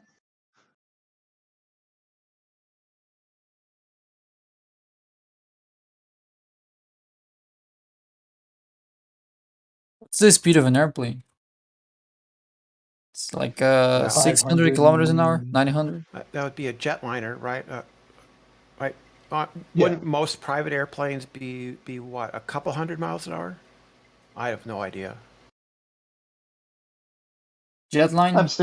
I stick with the airliners because they do nice 560 miles an hour. 560? I just get into my sports. I just get in my sport model. I just get into my sport model UFO. I got a special edition that's just for planetary hopping around on the planet, right? And so it isn't for long trips like back to Alpha Centauri, where I came from, right? It's just for scooting around here on Earth. Cool. Yeah, 737's yeah. cruising. 737's cruise speed is 590. Yeah, bandsaw. The mothership, I've got that parked out behind the moon, dark side of the moon.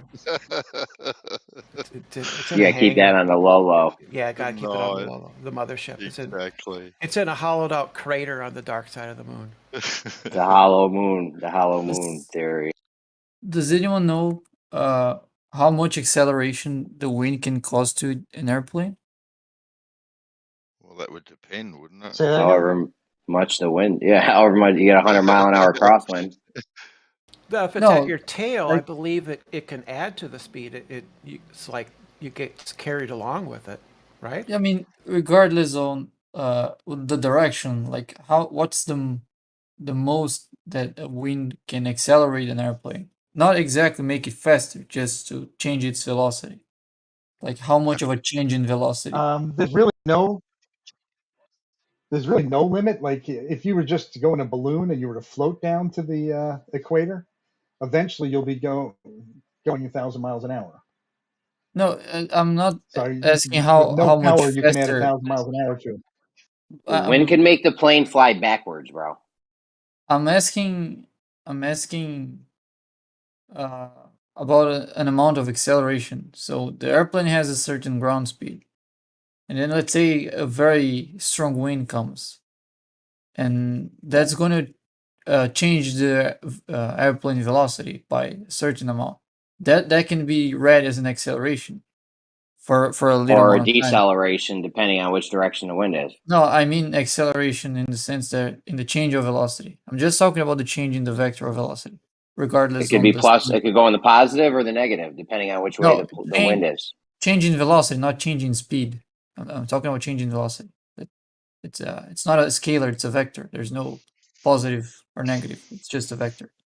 So if we can have that change of acceleration, I mean that change in velocity, we can get an acceleration of the wind, and then we can compare that to the Coriolis acceleration, which is 0.02, roughly 0.02 meters per second squared.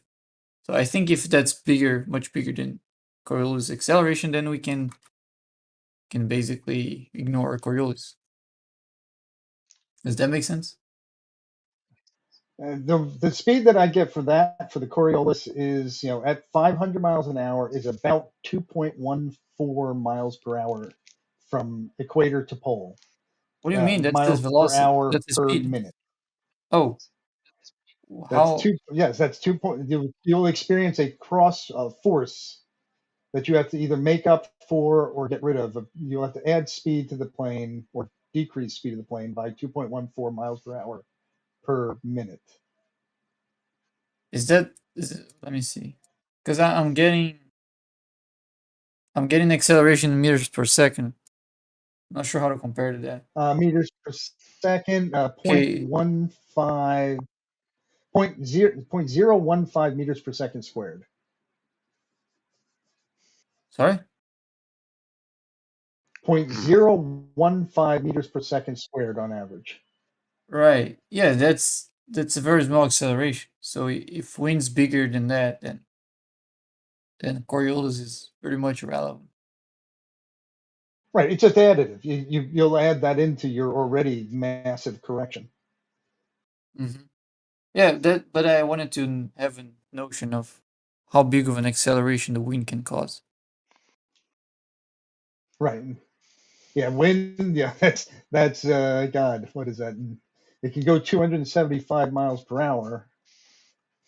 So jet streams could be. If you could be fighting, what does that work out to? Meters per second. God. What if I'm in the A atmosphere lot. of Jupiter?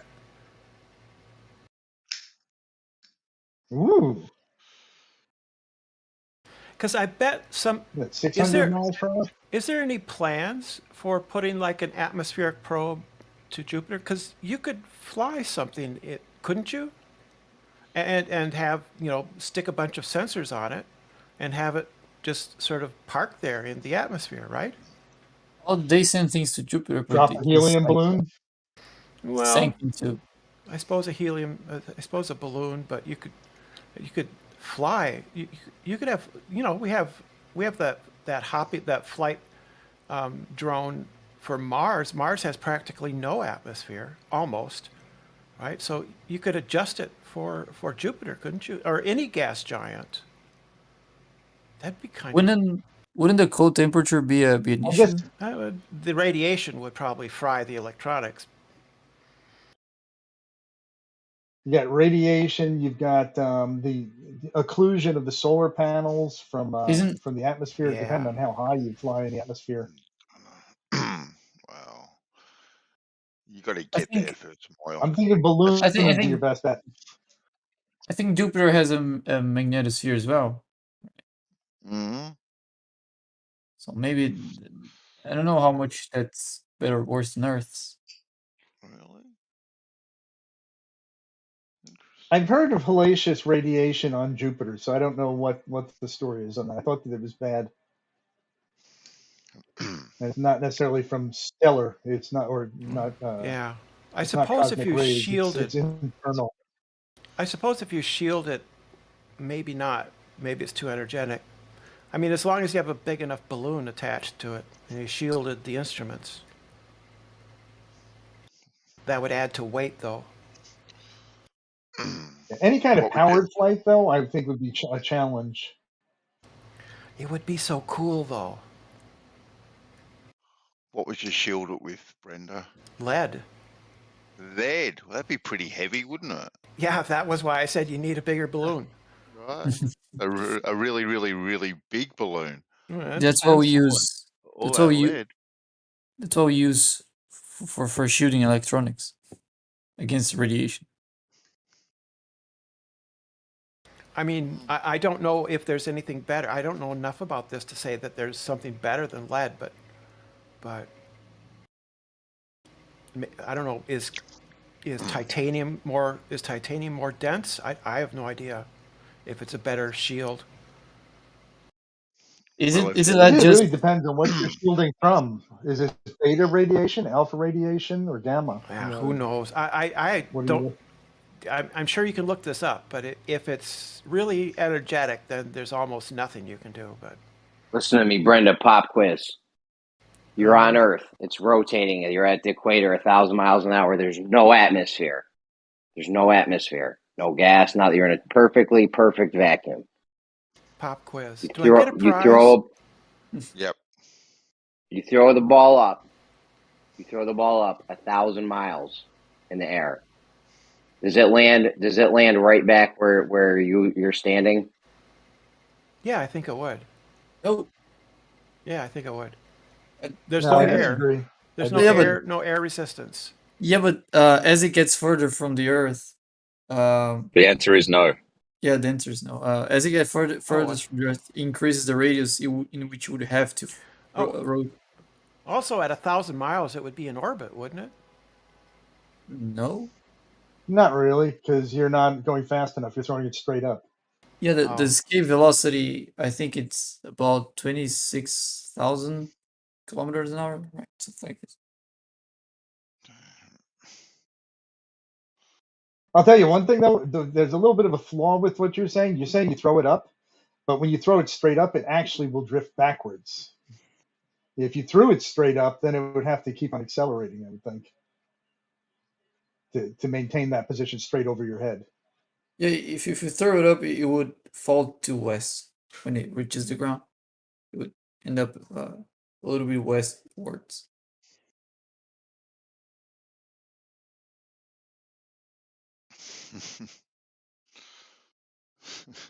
Well, why the question, Jeremy? Or it's just a random question? Well, I just want to see we were playing pretend games on what would happen with no atmosphere on Earth. Yeah. Well, if you didn't throw it 1,000 miles up, but you just tossed it up, as much as humanly possible, right? Which is only maybe couple hundred feet or so, it would come pretty much straight down, wouldn't it? Yeah, I think it will be something like 2 centimeters difference. I remember having calculated for things being dropped from top of buildings and getting like 2 centimeters. All right, what if we had pretend we could fly a helicopter? There's still no air at all, zero air, but pretend we can fly a helicopter and just hover it above the can't. And just pretend you can. Play along. Play along. You're on a bicycle. You got a drone. You hover it above the surface of Earth at the equator, spinning 1,000 miles an hour. Does the helicopter stay with you, or does the Earth rotate underneath the helicopter? If the helicopter just goes up a little bit, it's going to start to move west very slowly. Depends on how high it goes. Like it goes up 2 inches. It goes 2 inches off the ground, and Earth's spinning at 1,000 miles an hour. Oh right, so I think it would take some hours for you to see a difference if it's that short. So you would start to see deviation. Yes, the rate in which it deviates would be constant. It would not accelerate towards west. It would just keep going west in a constant speed, consistently. But that would be a very, very small speed. Interesting. It's not that hard to calculate. You catch that, Chief? I thought I heard Ruhif. He's here. He spoke. Yeah, you heard that, Chief? Yeah. Correct. You guys are all wrong, according to Riff. You don't understand vectors. Bacon's got it. Bacon's got it. All right, so Saying the same shit I basically said. at the apogee of your throw, Jeremy, when you threw it 1,000 miles up, the ball will be moving 287 miles per hour slower than the rotation of the Earth. What? Jeremy, ask Ruhif your question. Snap quiz. Oh, Ruhif thinks the helicopter would just stay with Earth and there would be no Coriolis. I thought that's what he was getting at earlier. He acted like I was wrong or something. Why don't you tell him, Chief?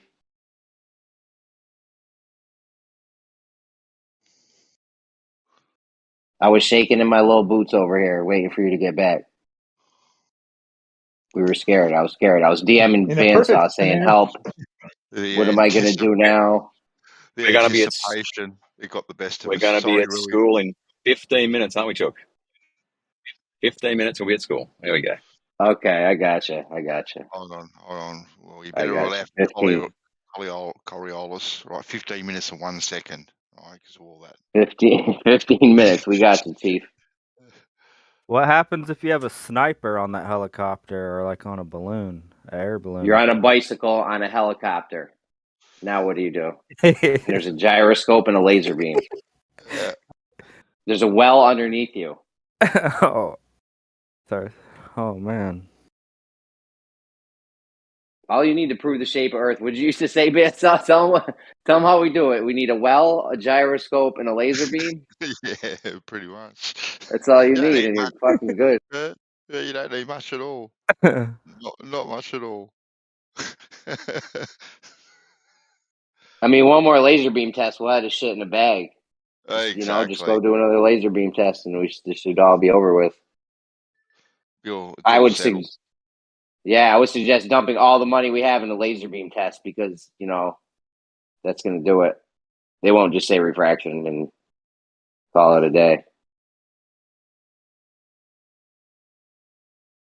Yeah, it's crazy though. If they came out on CNN and said it was flat though, and then published a couple articles in the New York Times and had a couple papers come out, then ironically everyone would switch to it. Oh, trouble is, though, these days, Zed, if it came out on CNN, no one would believe it. Yeah. What's that? Some kind of premonition in your room. I thought I heard a lock pop. They'll have their group on Twitter will believe it, but then now the rest of the world don't believe them. Oh, that's bullshit. Yeah. What's their motto? The trusted voice in news or something? What's that? Hey, command. God, what's he say? You've been in here all day. There's mail. Okay.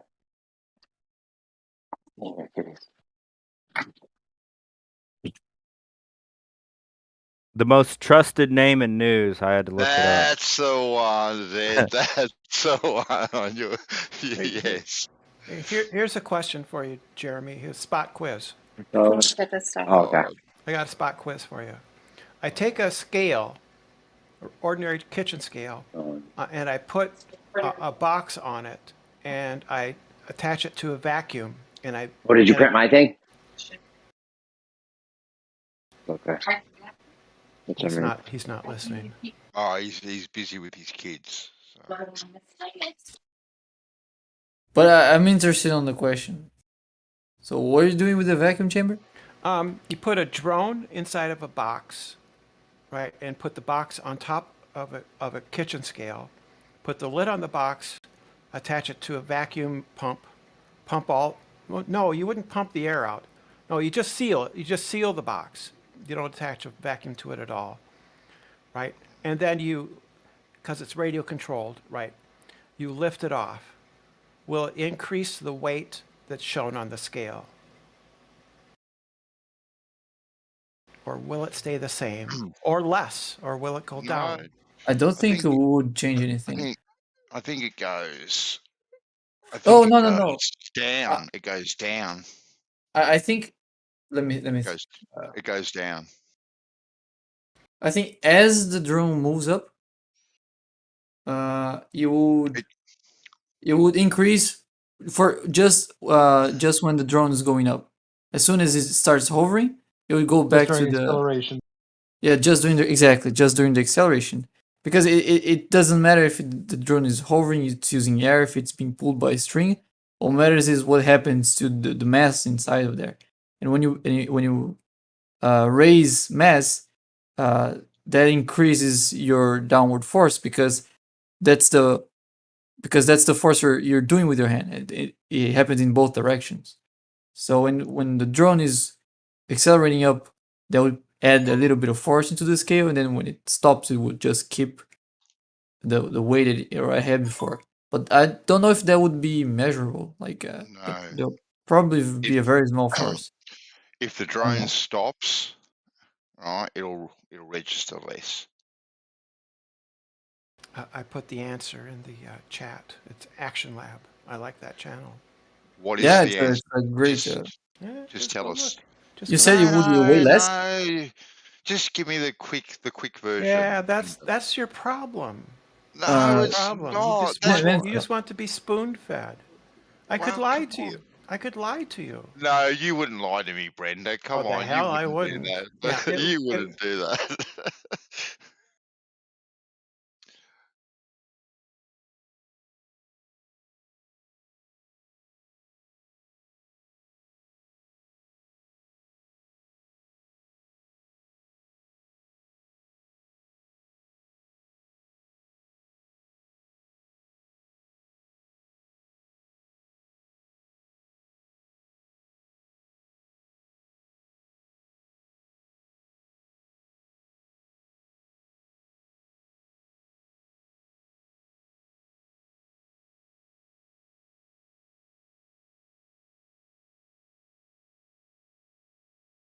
It's nice to see the fluctuation in the value. Like sometimes you measure a little bit of negative, sometimes a little bit of positive.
What do you guys work with? If anyone wants to answer that.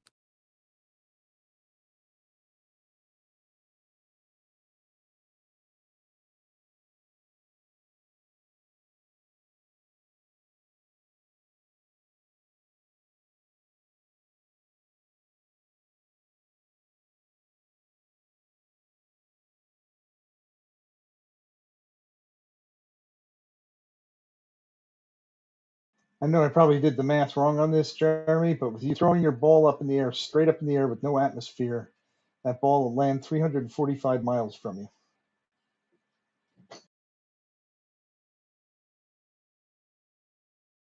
Don't you have to know how long did it? Oh, he said how high it went, right? Yeah. So from that you can know how long. Yeah. Did you use some derivatives to do that? I did it completely bullshit. I did it just a rough guesstimation using a travel, 1,000-mile-an-hour velocity going up and 1,000-mile-an-hour velocity coming back. So 2 hours of flight time. And then I just took a series of radiuses of Earth in 100-mile increments and just sort of came up with a rough guesstimate. Probably wouldn't be right because there'd be deceleration in there and it would spend longer times at given speeds. Yeah, as it would spend like a little bit of hang time up at the maximum differential, like up at 5,000 at a 5,000-mile radius, it would be like 287 miles an hour slower than the Earth. And like I said, it's just a rough guesstimate. I'm sure it's not accurate, but it kind of shows the scale of the problem. It'll only be worse for reality.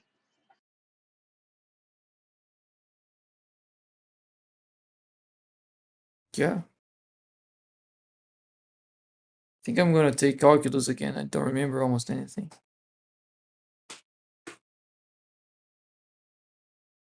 I'd have to take calculus for the first time. Oh, you never took? No. But do you know like the essence of calculus? The idea, whole idea of limits, derivatives, No. integrals. No, I gotta say, I really don't even know the purpose of calculus. Right. So it's like it's just brilliant math. It allows you to do so much with like very very easily. With variable numbers. Yeah. Yes. With variable scale numbers. It's just But that's as far as I know. So for example, let's say you have a variant velocity. So you have a function that describes the velocity of something. And then I ask you, it's a function that describes the velocity in terms of the time. So like if I input 7 as like 7 seconds, it's going to tell me how fast it's moving 7 seconds later. So that's like a function for the velocity in terms of the time. Then I ask you, like, how can I get the distance it traveled based from the time? It sounds like a very hard question to do, mainly if your function for velocity is wobbly and it's not like just a line, it's like a wave function or something like that. It becomes very hard to try to come up with an answer just by, like, if you don't know calculus. But if you do know calculus, it's very easy. You just get the area below the function that gives you exactly the distance it traveled. No, I'm sorry, it's magic. Yeah, and the opposite, like the opposite would be getting the slope of the function at a certain time. So if now, instead of giving you a vector of velocity, I give a function for velocity, I give you the function for distance, and then I ask you what's the velocity. Instead of using the area, now you use the slope, and that is going to give you back that initial function. Like, it doesn't even sound like it makes sense for this to work, but it actually does. And if you look to the essence of it, it makes a lot of sense. Anyway, there's a lot of things that I can't do because I don't know. Sorry? I was saying that it would be a challenge for me to get to the point where I could do that. Well, I mean, at least first, I guess, one semester of calculus, it doesn't get complicated, and it already allows you to do that for certain functions, like the easiest ones, like polynomials. In like a week or two, you can definitely do integrals and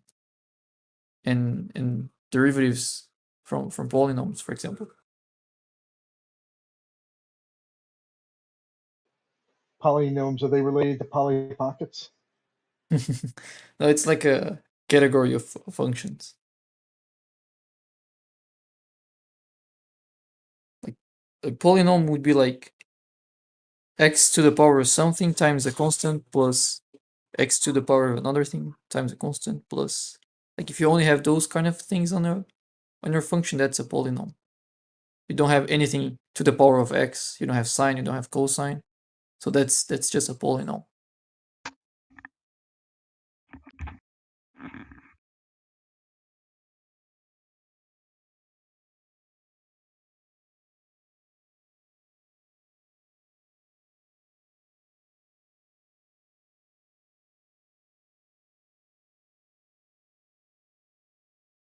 Sorry, the wife came in, was chatting with me. Sorry? I said the wife came in the room and she was chatting with me, so I had to drift off for a minute. Oh, no problem. But no, what I would do for any kind of calculus is I would look somebody else's formula up and I would use it. I believe in it. I believe it works, but to that's actually the come up with thing. my own would be a challenge. But the thing is, calculus isn't about formulas. That's the problem. It's about finding formulas. Like, it teaches you the mechanism that you can use to find formulas. Like, it doesn't give you formulas. It's not like physics. Right. But if I wanted to do a function, like if I wanted to find out the actual speed of a projectile I was throwing up into the air, and the amount that it would differ from the surface of the Earth and how far it would cover in that distance, I would have to look that up. I wouldn't Right. attempt to try and come up with it. I do not have the tools to do so. Mm-hmm. I'd wiki it. Yeah, that's what I do now. Like, whenever I need to solve something that requires calculus, either I look it up or I use some numerical method to do it, which doesn't give you the exact result. It gives you something very close. But sometimes that was kind of like what I started to do, but I didn't spend a lot of effort doing it. It's just I just wanted to get a ballpark of how much do I think this would be. But most of my formulas would always be iterative, where I would go in and just break it down to a small time element and or distance element, and I would just run it out in a spreadsheet. Right. Yeah, that's actually the basic idea. So let's say if you decide to break down a function into like 10 steps instead of, because you can't solve it for the whole thing at once, so you break it down into 10 steps. If you did break down in 20 steps, they'll be more precise, right? So if you keep increasing the amount of steps you're doing, it gets more and more precise. It just takes more and more effort, right? Right. So the thing that Newton figured out is that you can't just say, well, what happens if I break down into infinite steps? How can I solve for this? And then he came up with a mechanism that allows you to do that. So instead of doing infinite steps, you just get a new formula that gives you exactly the answer. Yeah, calculus is fucking genius. Yes, like it's like once you learn how to do it, it's just like magic. I can still differentiate polynomial from. I'm proud of that. Like I learned it like, I don't know, 25 years ago or something. I would probably do three All right, so Jeremy. principles. So Jeremy, you're gonna wreck Ruhif and show him how he agrees with or he does how he doesn't agree with us. Bacon's got it covered. Yeah. Bacon had it covered with the hovering drone.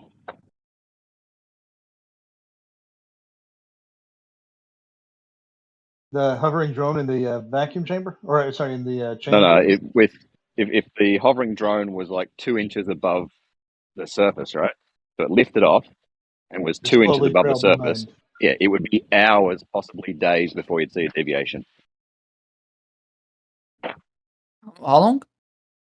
I don't know. So, like I said, we would see deviation, and it wouldn't just stay at the same point above the surface of Earth. Right, but my question to you, hang on, let me jump in the car and get sorted. 1 sec. So I was right. Hang on 1 second. Hang on 1 second. Mark that down, Vance. Me being wrong. Hang on 1 second.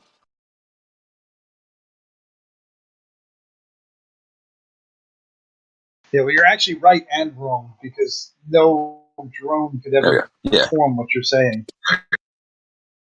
Yeah, but that's just assume it's not a drone. It's something that just create a repulsion to the surface, regardless of the method. Like let's say it's using electromagnetism or something that gives you no horizontal bias. Keeps you away from the surface. My question to Jeremy was, do you subscribe to the whole Nathan Oakley flight from Charlotte, North Carolina to LA being shortened from 4 hours to like 1 hour or so, whatever it is, whatever his fucking claim is? Do you subscribe to that?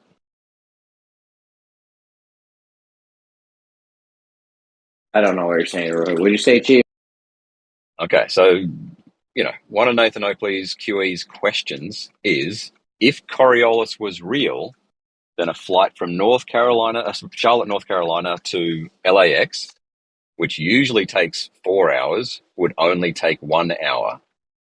Because as you lift off, the Earth rotates underneath you, and then you would land in LAX. Do you subscribe to that idea of Coriolis?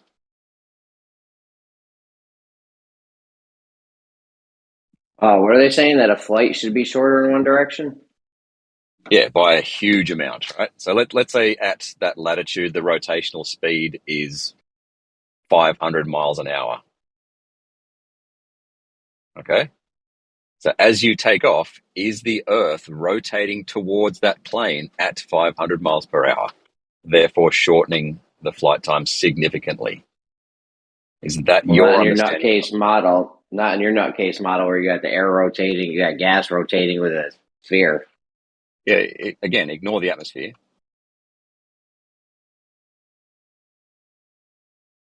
That's another Ignore the situation where flat atmosphere. earthers get. Yeah, that's another situation where flat earthers get confused about Coriolis. They think like the Earth is the rotating reference frame and the atmosphere is therefore stationary, right? That's fucked in the head.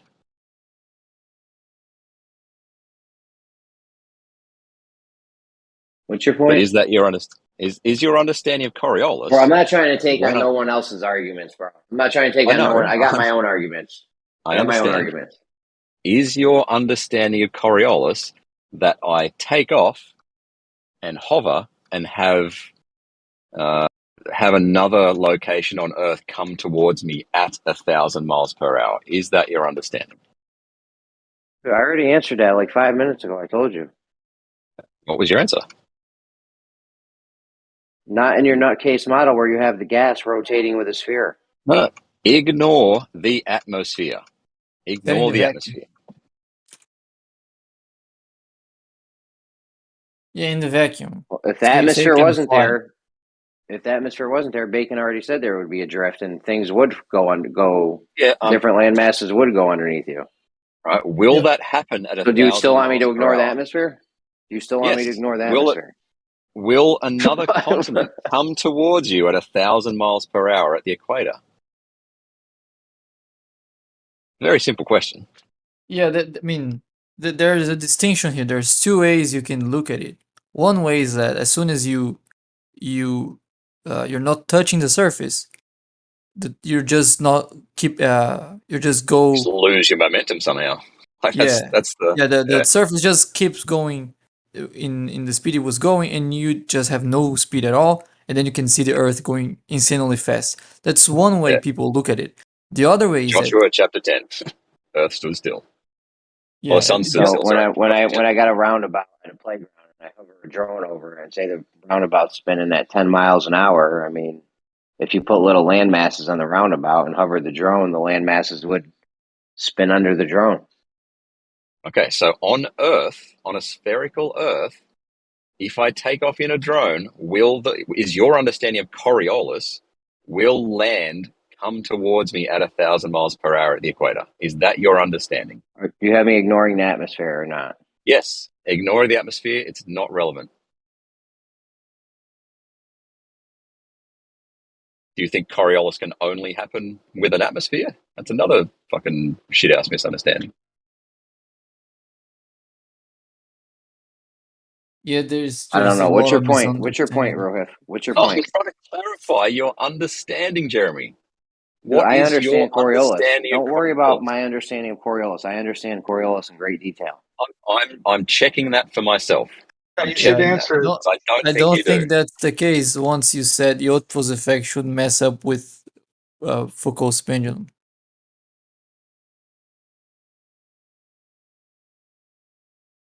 Just trying to clarify your understanding of what you think Coriolis is.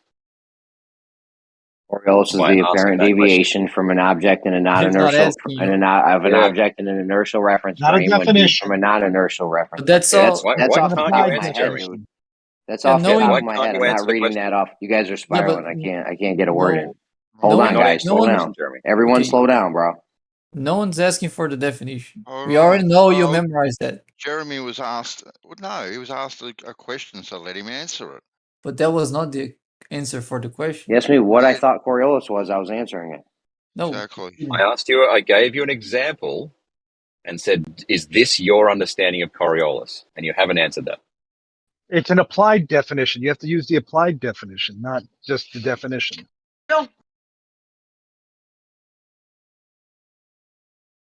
So on a roundabout in a playground, when I hover a drone over the roundabout and the roundabout rotates underneath it. Jeremy. Specifically in relation to a spherical Earth, if I lift off in a drone or a helicopter or whatever, should the land come towards me at 1,000 miles per hour at the equator? Is that your understanding of Coriolis? On Earth, no. Good. Because you have the atmosphere rotating with the line Ignore the atmosphere, Jeremy. Ignore the atmosphere. Pretend we don't have an atmosphere. Pretend we can hover in a helicopter without an atmosphere.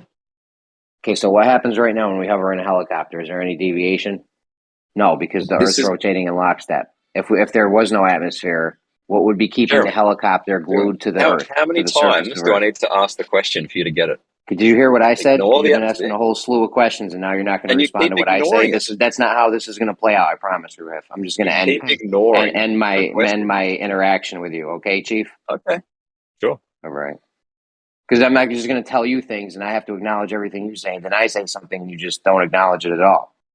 That doesn't make sense. Everyone else in this room knows how clear the question is. It's not a way to have a discussion. Ruhif, we can use Jeremy's example. I think that would be like in Jeremy's example when he asked me like if you hover 2 inches above the surface, if there would be deviation, and I said, well, it would take hours for you to be able to see that. So that's a very slow deviation. There's the understanding that as soon as it hovers 2 inches above the surface would move compared to the hovering helicopter 1,000 miles an hour. So I think Rohit wants to know from you, between those two scenarios, which ones do you think should happen? I've Would it actually take got a better hours? scenario. Sorry? I've got a better scenario where you have a drone on the surface but sitting on a trapdoor. Okay? And then the trapdoor opens and the drone just somehow stays suspended in the air. Will that deviate? As opposed to a drone hovering 2 inches in the air. Will that deviate? On the globe model. On the globe, yes. With no atmosphere. So there's no change in radius, obviously, with the trapdoor example. I think I've asked my question about the plane, several times, very clearly, and Jeremy's just dodging. I think everyone in the room can see that. I don't think everyone. I'm not dodging anything. I tried to answer you several times and make my own points that you won't acknowledge. So I don't know what you want me to do here. You're having like a one-way conversation. You can have that with somebody else. I'm not going to do it. What's your point, Jeremy? What was the point you made? Well, Ruhif, it seems a little bit less like a conversation and more like prying, like you're kind of prying at them rather than like trying to get something going, like a good combo. So if you're trying to make a point, maybe like lay it out, make a point, and then maybe ask them what they think, like an actual conversation. Well, that's what he I did. asked He him a asked you question. what he That's part of a thinks. conversation. I mean, you said you should. Okay, you said that he should ask what he thinks. That's exactly what he did. He created a scenario and asked Jeremy what he thinks would happen. And he refused to answer. I answered it several times, tried to answer it a third time more in depth. You guys were like spiraling and wouldn't let me talk. I mean, what do you want? No, your in-depth was just a different scenario. He asked a question. Will it come towards me at 1,000 miles an hour? Yes or no? Oh, sorry. Is that Coriolis if it did come towards me at 1,000 an hour? Are you asking a question? Yes. Is your understanding of Coriolis okay? For the what, 6th or 7th time, if I hover a drone in the air or a helicopter or whatever, right? Is your understanding of Coriolis? Is your understanding of Coriolis that land will travel towards me at 1,000 miles per hour at the equator? And I've already answered this 3 times. For the 4th time, not in the globe model, no. Because you have the air rotating with atmosphere. No. On the case of shut up, I'm not done. Ignore the atmosphere. I'm not done. The 5th time. In the case of the roundabout on the playground, where we don't have the air rotating with the surface, then you spin it at 1,000 miles. And if you spun the roundabout at 1,000 miles an hour, the obviously different parts of the roundabout would be underneath the drone or the helicopter. Okay, now to clarify, ignore the atmosphere. Ignore the atmosphere. We have no atmosphere in a vacuum. Is your understanding of Coriolis that if you hover in a drone, land will come towards you at 1,000 miles an hour? I've already answered this. You said no in the globe model because of air, while in the question itself, he said Like in the 3 times you said that, he answered ignore atmosphere, and that was Ignore the your same atmosphere. answer again. Like I know this is getting tedious, but I don't think Ruhif's question was answered. Like if you don't want to answer, just say you don't want to answer. But Of course he doesn't want to. So on Earth, when you have hover in a helicopter, no, I don't think the land would rotate underneath you. Excellent. Because Earth isn't moving. Earth's not rotating. That's why. For fuck's sake. On a rotating, for fuck's sake, Jeremy, seriously. on the globe model. Yeah. A rotating Every other globe. rotating No object, atmosphere. we hover something over. The thing rotates underneath the object. Yeah. Are you going to answer or not, Jeremy? I just did. You know the question. No, you haven't. I'm You not just sure what said your Earth question is, Ruhif. I mean, if you have a I've asked the question 7 times, Gio, sorry.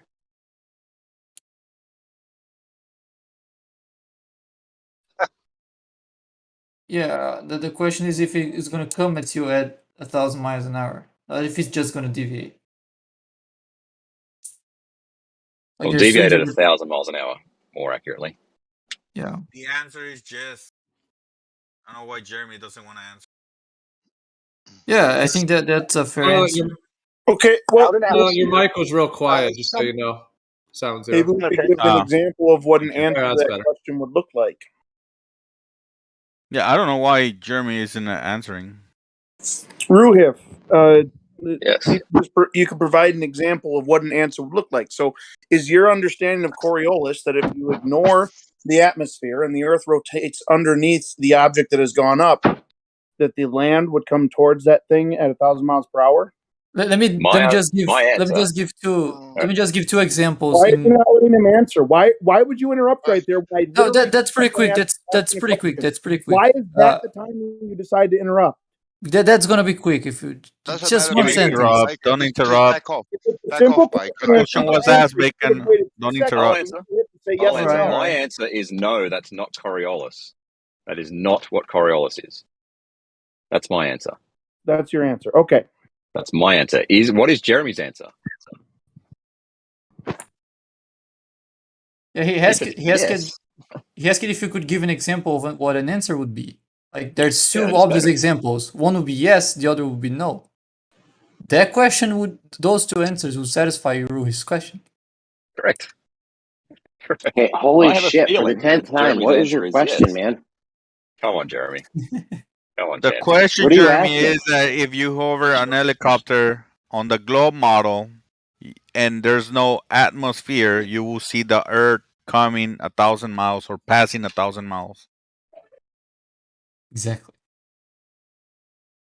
The answer is So yes. there's no Jeremy. atmosphere. There's no atmosphere. Yeah, so it'd obvious. be like the round. Yeah. It'd be like the roundabout example where we hover the Yeah, or helicopter up. Or like a ball, if you leave it, like if you put it set it on a place and then you hover a little, a little. Yeah, is that a yes? Yeah, like take a little pass- helicopter and then you spin the ball. And the ball is gonna be spinning. The helicopter is not gonna move. Yeah. Right, or if you take like Is a that a basketball yes? with a little Lego man or something, you take Exactly. a basketball, you pick the Lego man 1 inch off the ball and keep spinning the ball. Of course, the ball is going to be spinning underneath the dude. Exactly. Is that Coriolis to you? Well, yeah. The little guy. The little guy will see. The little guy will see everything, moving. Right. Well, that's not Deviating from him. Coriolis. No, it's not. That is not what they claim the Coriolis effect is. That's just what would happen on a ball if there was no atmosphere and it was spinning, et cetera, et cetera. That's what Coriolis is. Well, Coriolis, that's a factor of Coriolis, but Coriolis is the perceived deviation of objects in relation to that. It's not necessarily just the fact that something's spinning under you. That's why I clarified, Gio. I said you will see the little guy will see everything deviating from him. Yeah, right. Then that would be Coriolis at that point. Yeah. Yeah. So you can have the effect like that. And it's just confirmed for me that none of you have any idea what Coriolis is. Well, you're talking about your Coriolis, right? Where we're moving from the globe model from south to north, and then because we're moving from the faster axis to the slower axis, then we're gonna see the deviation, right? Yeah. Yes. We understand your fucking Coriolis. Yeah, we know what it is, dude. Fucking man. Holy shit! You've answered my question. You've answered my question. Well done. Yeah. Well, I mean, it's just like It only third took grade. I fucking mean, 20 minutes. we've known this for our whole lives. I don't get what you're. Okay, so why didn't Jeremy answer? Because he didn't want it. I don't know. I think he knew a gotcha was coming, so I think he was kind of skating around the gotcha attempt. No, I was trying to clarify if it better, was like my Ruhev? roundabout example. I was trying to clarify if it was like the roundabout where the roundabout spinning and then you lift a drone off the roundabout. There's It's not roundabout spins analogous. underneath. It's not analogous. Why to is the it not roundabout. analogous? Why? Because the roundabout is spinning horizontally. In the example of Earth, it's spinning like let's say vertically compared to your direction. And because it's hovering, it means the forces are in equilibrium. So that force would keep you rotating around the Earth, which it's a complete different scenario than the roundabout. It's not Coriolis requires. Okay, then put the helicopter right on the North Pole, and then lift it up That's a there. different scenario. Oh, now it's different. And now it's different. It's different when it's a roundabout, but it's different when it's on the North Pole. You can't have your cake and eat it too. Can't have your cake and eat it too. Benzo. An helicopter on the poles would be very different from a helicopter in the equator. And the question Ruhif was asking was about the equator, because that's a different scenario than the poles. I think on the poles it's pretty easy. No one would disagree. And the answer from Jeremy would be analogous to the pole, not to the equator. That's why I'm pointing that out, because Ruhif was asking about the situation at the equator. And the answer from the poles doesn't answer it. Oh, I mean, why shouldn't I point out then that's a different thing when it's a different thing and not getting your objection?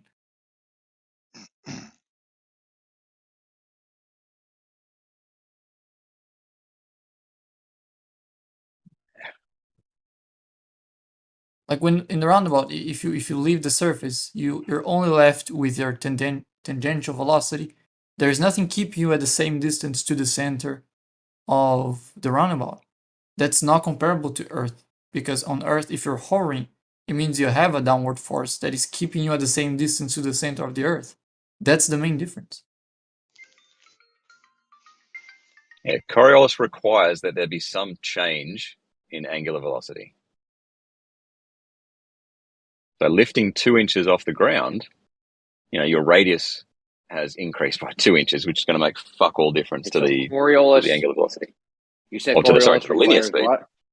You said Coriolis requires what? A change in velocity. Okay, so when we hover the drone over the roundabout, is there a change in velocity? Hang on, I got to think about that. Yeah, think about it, Ruhif. Go think about it. Yeah, no, there'll be Coriolis, right? Because you're watching something rotating.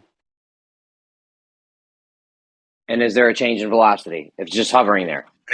Yeah, when it is an easy one, Ruhif, easy one. I know you don't want to answer it because it contradicts what you just said. That in the Coriolis process requires. of answering, I know you don't want to answer and it. Keep talking. Okay, go ahead. So when you lift off from a roundabout, you have the momentum of that rotation. But when you start hovering, you have somehow changed your velocity, right? Because you're now hovering. You have done something to change your velocity. Okay, so I'm just hovering, and there's no velocity changing. Okay, so I'm just hovering, and there's no. Okay, but now I'm just hovering, and there's no velocity change. I'm just sitting still in the air. There has been a velocity change because you. This is dumb, There has been a velocity change because you did have the momentum of the roundabout, and then now you're saying that you don't. Okay, the helicopter is just sitting there. There's no velocity changing. Am I experiencing? There's already been a velocity change. Okay, and now there's not. Now there's no velocity change. It's just sitting there, not changing its velocity. Am I experiencing Coriolis? No, you just got a fucking hovering thing. I just got a hovering thing with the roundabout spinning underneath it.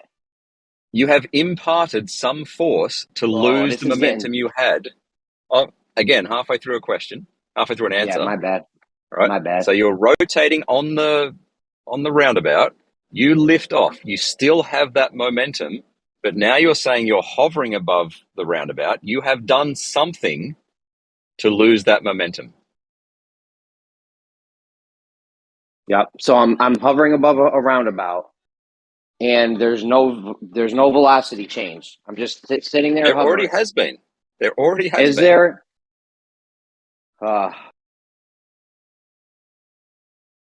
If you start with your scenario as just as a drone hovering above a roundabout, that drone was not on the roundabout, then no, that's not Coriolis. That's just a fucking drone hovering over something that's rotating. I mean, you'll see the thing go in circles.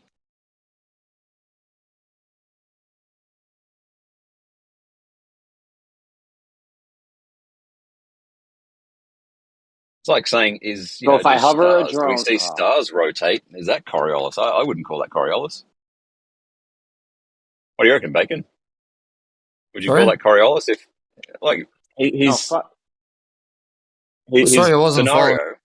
Oh, sorry. So his scenario was you've got a drone on a rotating roundabout, and then it lifts off and it's hovering above the roundabout, stationary with respect to the surroundings. All right. So when it's lifted off from the roundabout, it has the momentum of the roundabout, but then at some point later, it's hovering stationary. So there must have been some actual change in momentum there, right? Sure. So it doesn't have to change momentum. It just has to recalibrate itself with the stationary medium that you were saying. By doing what, changing Gio? momentum, aka By doing changing what? momentum, slowing down and stopping. Yeah, by change of velocity. Very well done. aka changing momentum. Yeah, but then he's asking, if we just enter that scenario without the drone being on the roundabout, we just see the scenario as a drone hovering above a rotating roundabout. I wouldn't call that Coriolis. Like, I wouldn't call what we see the stars do as Coriolis. Yeah, this whole thing is so convoluted because, like, okay, what I would say is this: in reality, we have the medium. Let's just say I'm the home, by the way. ether, the atmosphere, whatever we want to call it. We have the actual medium that we're within, and it is actually really stationary, and then the Earth is stationary. So just is what it is. And then you have the sun and moon and stars moving. What you guys are doing is taking that whole stationary system and then doing this whole, in my opinion, very convoluted. That's not an attack on anyone. I'm just saying it's convoluted in my mind to take this thing. It's a ball, the gravity, and then you got this atmosphere that's like kind of clung to the ball, but not fully clung to the ball. So you get this little bit of Coriolis.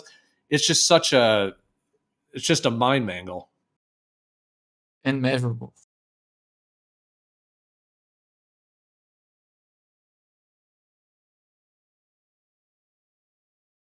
It isn't reality. It's just a fabricated structure in order to bolster the assumptive model of the globe Earth. Oh, still measurable. What's measurable? Coriolis force, centrifugal force. Of what? The Earth moving? Yep. Okay, so you measured the Earth moving. I measure centrifugal force, yeah. Oh, well, you're the first to do it. Could you present it to us all? You Actually, did. that's how you measure the Coriolis force. Oh, well, a lot let's of people hear it. did it. All right. Yeah. You measured it. Oh, could you present it to all of us? You measured the Earth movement. You've been the first in the history of the entire world to do it. So go ahead. Let's hear it. That's just a straw man. It didn't say the Earth moving. Oh, So they so you measured- don't have you, so it's not measurable. It is measurable. It's just Oh, not it is that- measurable. Can you let me finish the sentence? So it's measurable, but it's not the way you phrase it. You just phrase it as something else that I didn't measure. I didn't measure the movement. I measured the centrifugal force of the rotation. And that wasn't the first to do it. Lots of people did it. It's one of the easiest experiments you can make.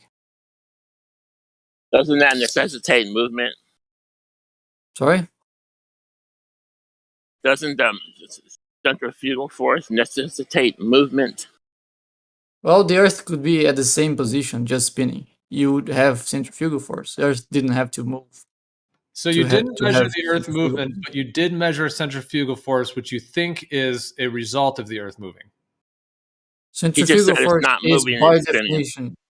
Okay, so force where did you created- measure that centrifugal force that you're claiming? With a bullet that is veering, is what you're claiming? With a scale.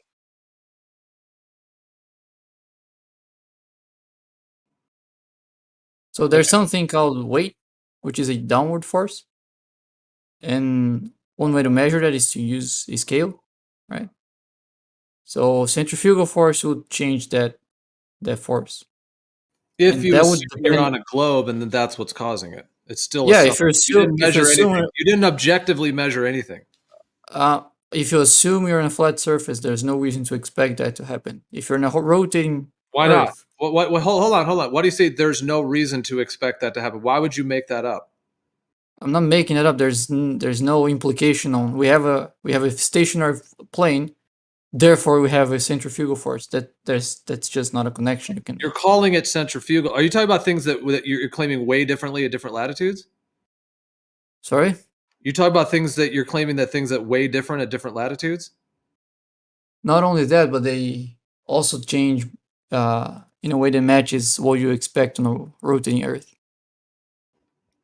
Okay. Well, from some ad hoc system. I'm asking, is that what you're talking about? When you said you measured the movement of the Earth, you're talking about the things way different at different latitudes. I already said I didn't measure the movement or measure the rotation. It's asking you, holy moly, man. Yeah, but that's again, okay, I'm gonna say it again. Like I measured the centrifugal force, which is the difference in local gravity in different latitudes. Right. So you're making up a story of gravity that's clinging things to a ball, and then making up the idea that the ball's moving, and then ad hocing all of that to say that the reason things weigh differently is because of those things. Which No, I'm not you making up. first didn't validate those things to begin with. So that's really no different than saying, well, I know it's unicorns that are pushing down on it. Absolutely. Because the unicorns all, have different forces at different latitudes. So of course, that's what I'm measuring. It's not what you're measuring. No, that's pretty different. If I tell you the Earth is rotating, that sets you with how much centrifugal force you should expect to read. It's not just whatever random difference. That doesn't matter. That would be like if I said, I tell you how much unicorns push down on it. It's still just an ad hoc system. I wasn't finished. So it's not an ad hoc system because they're not giving just an explanation that would fit any observation. That's actually giving a unique set of observation you can make. So if instead of getting lower weight, I got a higher, bigger weight, that would contradict the rotation of Earth. If you're just saying, well, unicorns can make weight differ, so any difference in weight would match that. If I'm telling you Earth's rotating, and then you would measure a weight difference, it's not any weight difference. There's a precise way to tell how much weight difference you should measure. It takes exactly what I measured. It matches exactly the prediction from Earth rotating. Okay, you're just pushing dark magic deception. If you need to keep doing this every day to satisfy some dark demon that you're doing, I guess do what you need. But you do this every day, and it absolutely is ad hoc and assumptive, and you're not isolating anything. Why don't you address? No, but explain. We've addressed it every day. Explain We to do him. this every day with you, and you come back pushing the same stuff every It single sounds like time. you're just calling it dark We've magic. shattered it and broke it apart. You want to do it again? Let's do it again. I'll shatter it and break it apart if that's what you need to do. Explain to him why. He's saying because it matches prediction, it must be true. Let's start with that. No, I didn't say it must be true. I said I You just measured. said it matches prediction. Yeah, and then I didn't say it must be true, did I? So it's not true, possibly. Then it's just what? It's not I true. didn't say that. It's still strong evidence. Whether or not it's definite It's strong evidence. evidence. Yep. It's strong. Let's go with that. It's strong evidence because it matches prediction and you measured it. Yep. It matches a prediction that you couldn't make without it.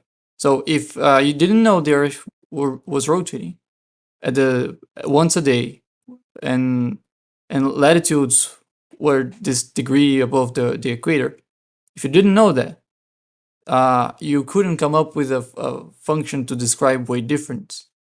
But because this idea gives you a function that describes this weight difference, and then you can go and measure that, see if that actually matches reality, and it does.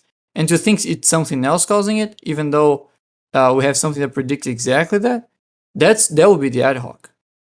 That's It an doesn't ad match hoc. anything. It's completely ad hoc. You're I think that's fabricating a story and then claiming that this observation of an effect fits your story. It's just the same thing you do with the Cavendish. It's No, all you're doing. testing a hypothesis. Hang on, you're observing an effect. You're saying, okay, this weighs differently here, this weighs differently there. There's literally 15,000 million bajillion reasons as to why that could be happening. It could have to do with electromagnetics, could have to do with the field of the Earth, could have to do with the thing that we call gravity. It could be all kinds of different things. But you're claiming that, no, it's this one thing, and you're observing this effect, and then you're ad hocing a system, a model on top of that, and then asserting it. That's why it's black magic, dark magic. You're asserting it as if it's reality, claiming that because it fits that prediction of the assumption that you made in the first place, it was just completely ad hoc, that you're then pushing it to people and claiming that you've isolated something when you haven't done that at all. Okay, first thing you said there was it's called pseudoscience. This is the definition of pseudoscience. You tell me when you're finished, so because I can answer. All right. So you said a bunch of stuff, and the first one is that I made this observation, and then I attributed it to Earth rotating. That's just that's not true. That's just false. That's exactly what I did. You haven't isolated the Earth rotating at all. I wasn't finished. So I didn't measure it and then attribute it to Earth rotation. I got to the calculation for Earth rotation to predict how much should I measure. That's very different from then just attributing anything that I measure and say that's Earth rotating. I cannot do that if I already have an expectation from how much I should measure before I measure. And that's what I did. I got the calculation before I did the measurement, and it matched exactly what I measured.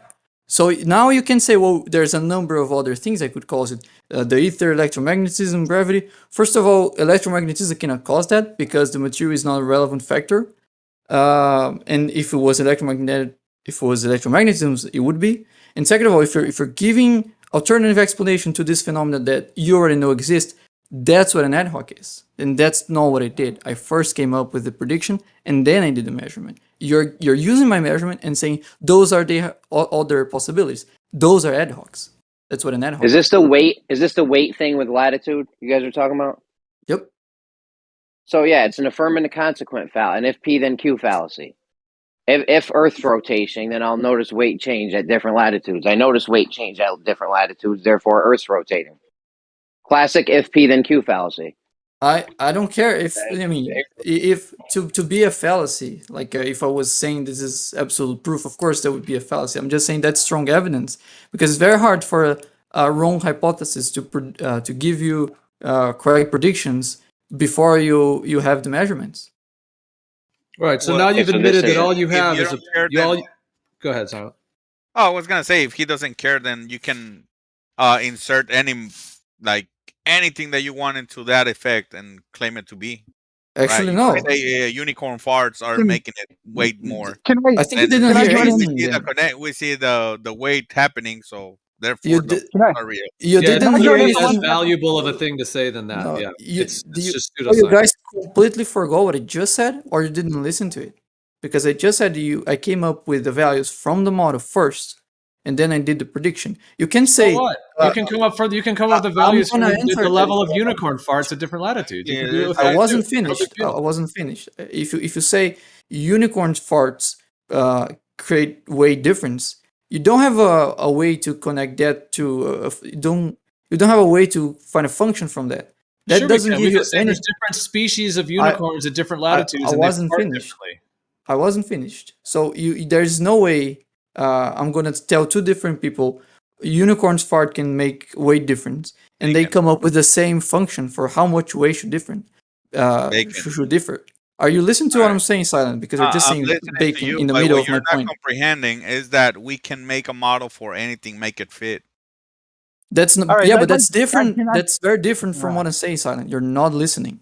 But go on, Mark. Can I join for 1 second? Sure, I'd like to ask. Okay, now I came up with a test that I think would work, which was talking about flying an airplane north and south on Earth. Now, I don't know if anybody having done this before, but I have a prediction of it, which is that if I put a MEMS accelerometer in an aircraft and I fly it due north, I will see an average of 2.1 miles per hour lateral motion. Hold on, hey, you got a hot mic, Jeremy. Broccoli meals for the Chinese restaurant. Jeremy, I will. Now I will see. Hold on, Mike. You got to start over. Okay, no problem. I have a hypothesis. It's based on what I know of the model, and if I flew in an airplane with a MEMS accelerometer set to only show lateral motion, and I get in that airplane and I fly at 590 miles per hour north, I will see a 2.1 mile per hour crosswind on average, not crosswind, a lateral force. Now, with flat Earth, can you make that prediction? Now, this hasn't been tested yet, but could you do something with flat Earth to decide how much lateral force you should expect at these speeds flying north? And I think it's well within the capability of a MEMS accelerometer to do this. So I'm Sure. making a prediction ahead of time, and I have meat to it, which is here's why I think it'll happen, and I suspect I'll be right. Now, Yeah, you if you I can am right, is that not a prediction? you can attribute that to flat Earth. You just use globe formula and say it's ether. No, It the works. globe is using the ether It works formula like a in the charm. first place. The globe already reverse engineered how the ether functions, so you've got it backwards already. Oh, It's already been reverse engineered from what reality actually is into this ad hoc model that's like 100 years old that they've been pushing. No, first of all, okay, I think that would also answer what Silent was trying to object to, that anything, you can make a model to fit anything. So the model tells you the Earth spins once a day, right? And it gives you a radius. From that, from the radius and from how fast a rotation takes, the centrifugal force cannot be adjusted from that. You can only get a certain amount of centrifugal force. You cannot get any different value from that. So if I went from one latitude to another and I measured the opposite, that would not fit the model. If I got no difference, that would not fit the model. If I got the twice as difference, that would not fit the model. If I got something different than that prediction, that wouldn't fit the model. So that's very different from saying anything could fit your model. No, actually, I already have the model. Now, only what fits the model will fit the model. Okay, so let me get your. What you're saying there is that in. Oh, sorry, Jeremy. Go ahead. Go ahead. No, you ain't been here in a while. Go No, ahead. I was bro. gonna say that. So pretty much, you can create a model right now, and then in a couple years, we already have that model, and it's gonna be true. I think when they created this model you're talking about, Bacon, they had to start from somewhere, right? Not like it appeared out of nowhere. But they didn't start from centrifugal force. I mean, the rotation of the Earth was just like, well, the stars are moving. No, actually, it's the Earth rotating. Done. So you already have a speed of rotation, right? And then you have the radius of the Earth. You can just use sticks and get a circumference out of that. You can do spherical axis. There's a multiple different ways you can get the radius. None of them come from centrifugal force. None of those came from centrifugal force. Now, once you have a radius and a speed of rotation, there's no running out of that. Centrifugal force now is it can be changed. If experiments don't fit that, there's nothing they can do. They can't say, well, actually Earth's bigger. Actually, Earth rotates faster, because we already have a radius for the Earth. We already have the rotation of the Earth. That comes way before we can measure centrifugal force. Now we can, because now we have scale. We have precise ways to weigh things, and then you can measure it, and that still fits the model. So that's not reverse engineered. When it doesn't fit the model, right? When we go to a latitude and your prediction and shit doesn't work out, then what? Like when? And you guys use the excuse of, oh, there must be, well, if it didn't matter, if my prediction didn't work, there must be a different density underneath you, which is causing the weight change. So even you guys have a different. No, that's very minute. Yeah, that's you guys very have a minute. different ad hoc explanation for weight change. No, because that's supposed to be shit.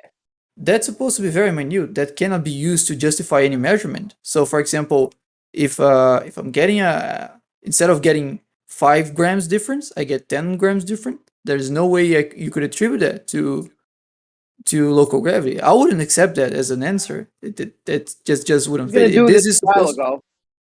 Sorry? This a while ago, and they said, well, if he doesn't get the weight that he should, that you guys predict, it's a different density of medium underneath him. And we find it is by doing digging and mining and stuff like that. So we find that's verified. Like the Russia borehole, like the Russia borehole, the one they got wrong almost the whole way down. So actually, they didn't. So that's a load of horseshit. Got a lot of stuff wrong. That's a game that you guys play. They didn't. It's that's not a what game. You they got the whole shit wrong. That's not what you predict with these measurements. They got the density wrong for the Russian borehole. Did they? What density do they have? Yes. The exact numbers, they got the density wrong, dude. Look, come on, man. Wrong by what? How much? By how much? By Wrong. not being able to keep digging, and they quit him. No. Like them They quitting stopped the digging job. because the temperatures were too high. We Yeah, don't they got measure everything wrong. We don't measure temperatures with with the methods that we have. So that wasn't something that was tested for. Don't they have the model? Well, the thing is, Well, I if mean, you're if if they know you're that there's molten lava in the center of, how come they don't know what is fucking 15 miles away from? We gotta get SE Montreal in here. He knows all about that Russian koala borehole or whatever it is. all right, but if you're going from very different latitudes, that becomes the whatever local density you have. That's negligible if you're going from, let's say, the equator to 45 degrees. That's a very big difference in latitude. There's no. So in your mind, that wouldn't be a valid I'll- excuse. In your mind, yeah, that wouldn't be a valid excuse for if somebody did or didn't see a weight or didn't match your prediction of weight change for latitude. That wouldn't even be a yeah. valid If excuse. they were off by a significant amount, then yeah, that would not account for it. So in 1960, you're saying the measurements that were taken in the 40s and 50s with archaic methodology, they got those numbers wrong. How do those numbers stack up today? You can't go and compare, what they find, with the ancient technologies they were using today.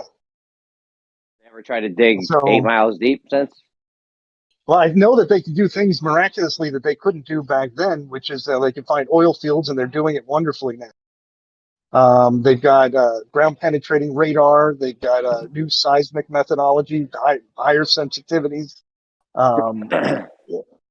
better computer models. So yeah, you're going to actually improve things as time goes on.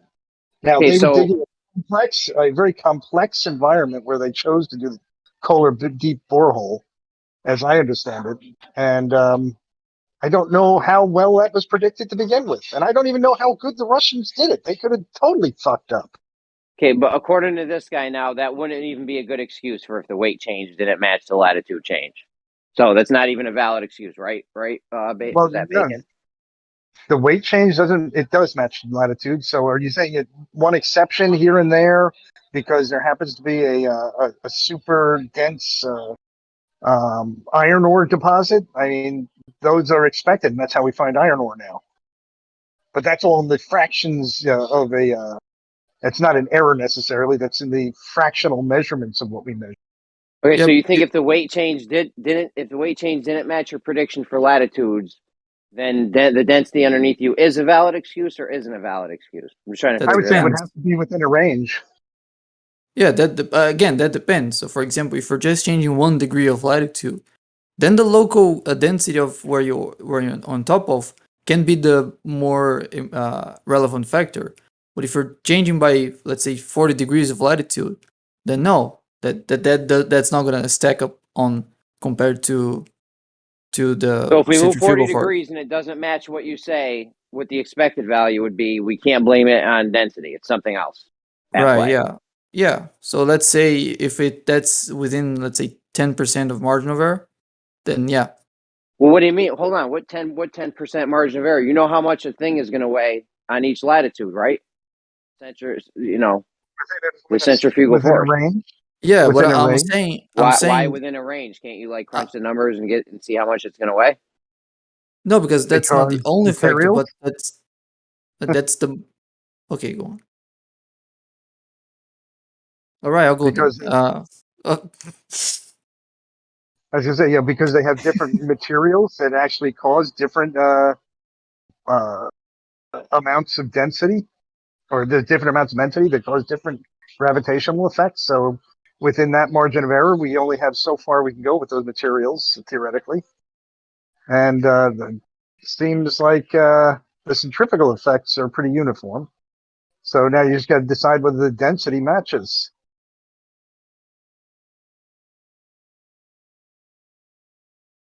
Okay, so answering Jeremy, like the local density of Earth, it is a factor, It's a very small factor.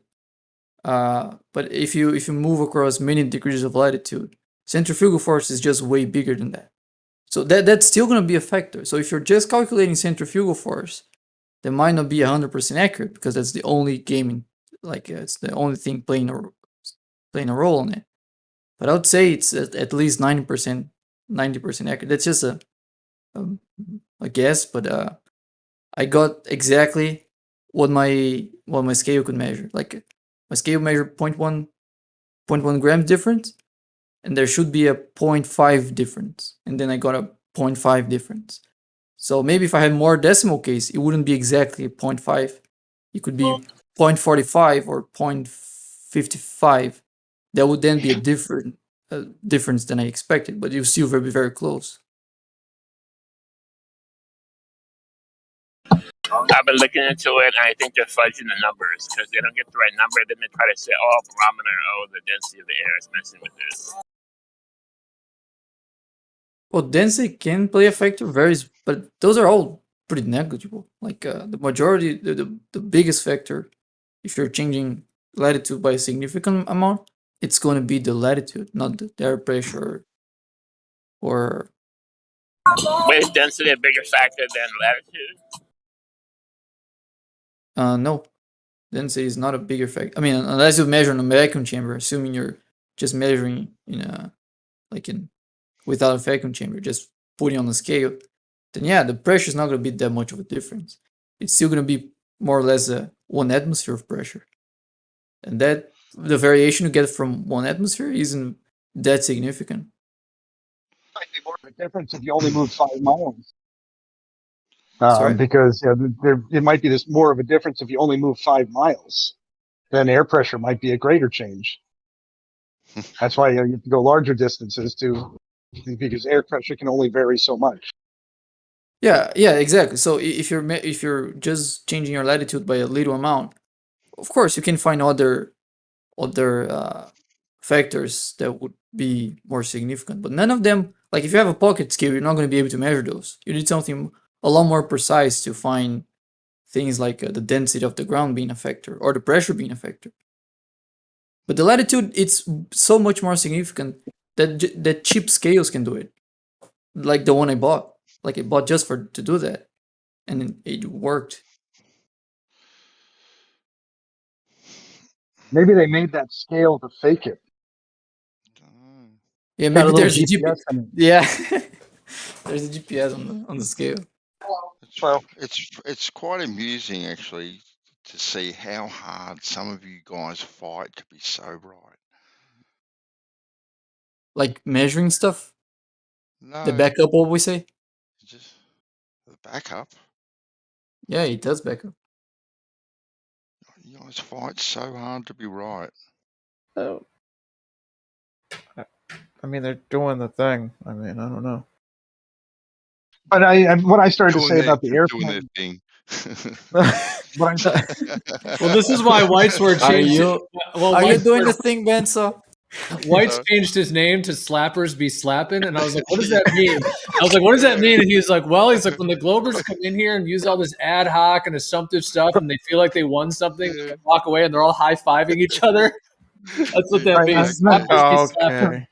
A question So for the room. if I was right in my analysis, my understanding of the model, and I was to take this new test and fly the airplane with the MEMS accelerometer, and I found this 2.1 mile per hour difference. You don't think that that's a very telling thing?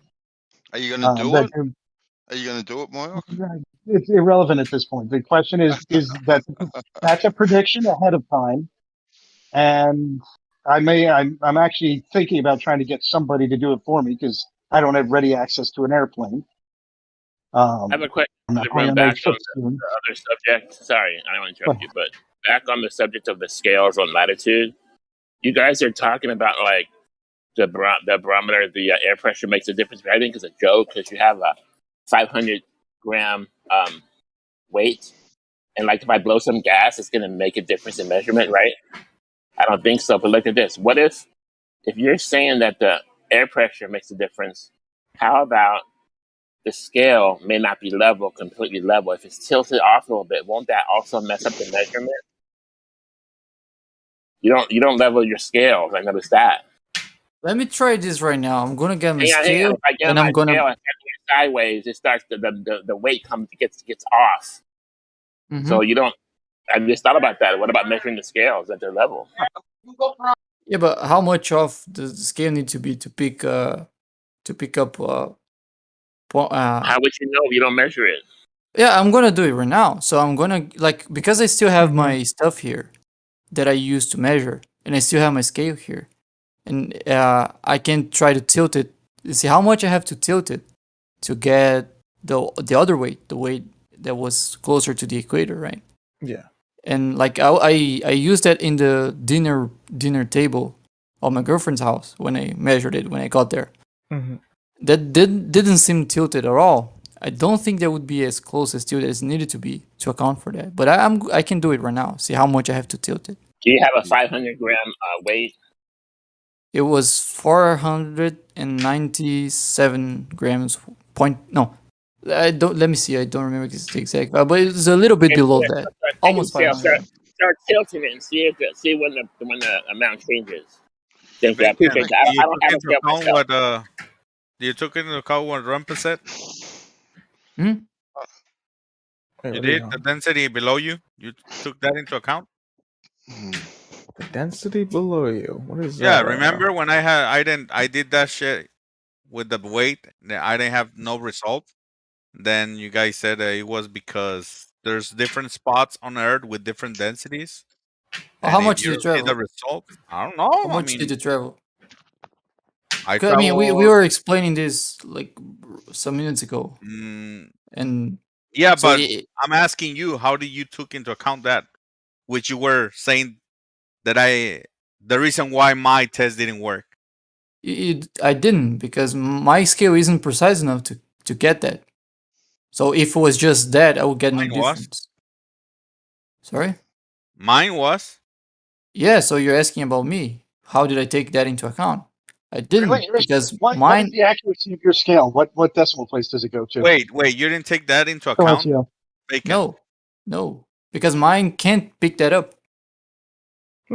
What is the accuracy of yours, Silencio, or whoever it is?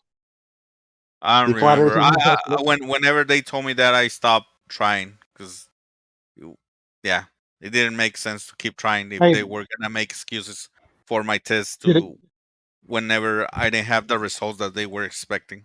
So You went from which latitude to which latitude? I told so many people, right? I told biodiesel, then Yeah, you told me Rumpus, one. and I told you, and Yeah, but you never, didn't tell me you say you were gonna give me because you didn't give me all the numbers. data. I told you, I give you addresses, Bacon. Yeah, but I you only give addresses. one. I need This address two. to this address from Laredo, Texas to Michigan. No, you only I gave don't the want to first get into one. that shit. You Whatever. didn't give the destination. You Yeah, only yeah, gave yeah. the Okay, I starting didn't point. give. Yeah, I mean, go to our DMs and check if you give me two to address. You only gave me one. I mean, to On get a live, difference. Bacon. I didn't send you the DM for the addresses. I give you on live. We were speaking. I give you, and I thought you were typing the addresses, but it seems that you didn't do it. Okay, Texas to Michigan. What were your I weights? don't remember that. What was the amount of mass? Was it a 500 gram or was it a 100 gram?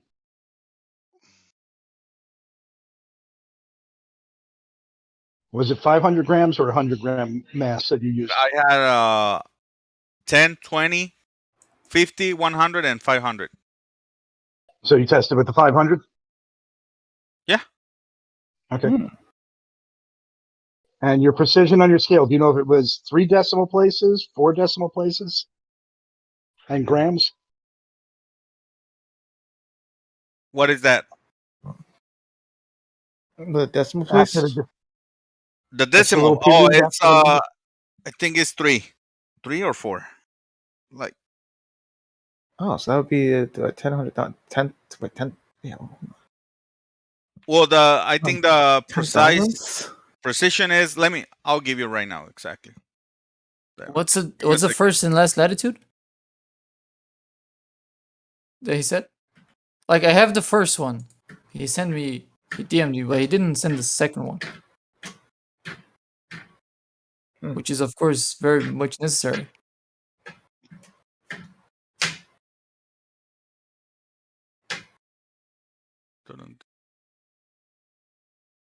And finally, what was the calibration process? Just empty the scale and compare? Laredo.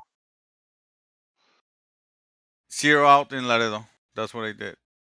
Zeroed out with nothing on it? I mean, with all 3 weights. Well, I mean, with all 5 weights, 10, 20, 50, 100, and 500.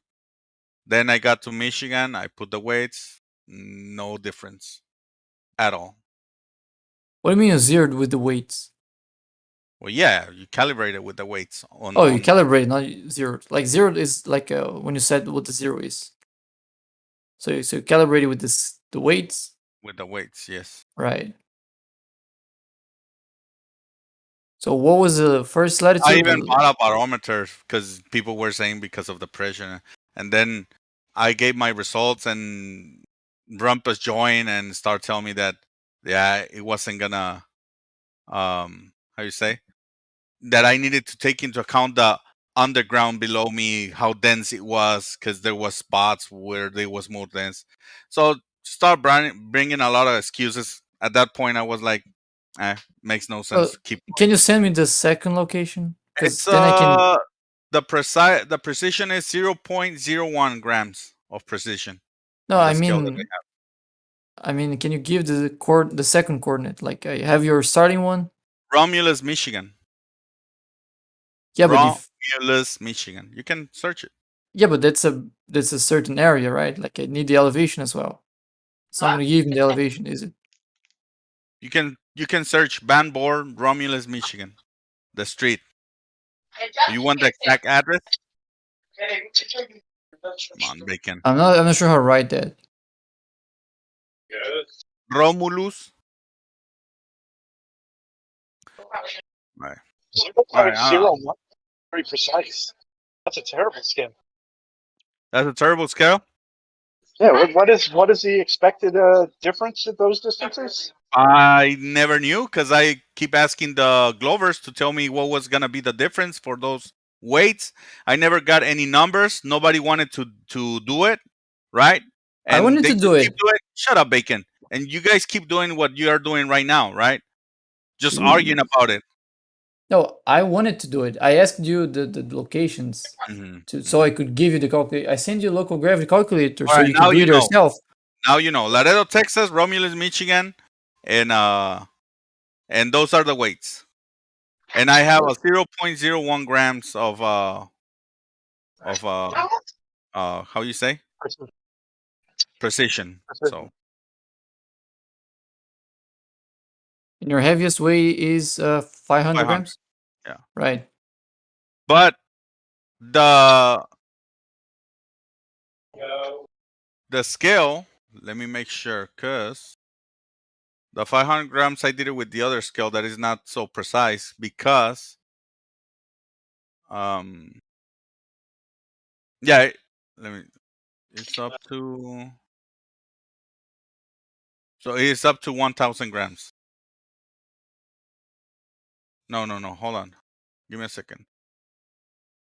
Yeah, so the most weight I can put on the scale is 100 grams. 100 grams? Yeah. It's 100 grams and 0.001. 0.01.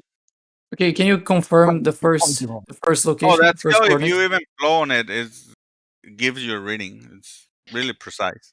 Can you confirm the first coordinates? I DM'd you.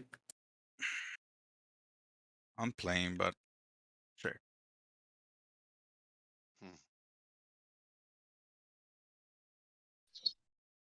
Yeah, you sent them before. I gave you those coordinates. Yeah, exactly. That's the starting point.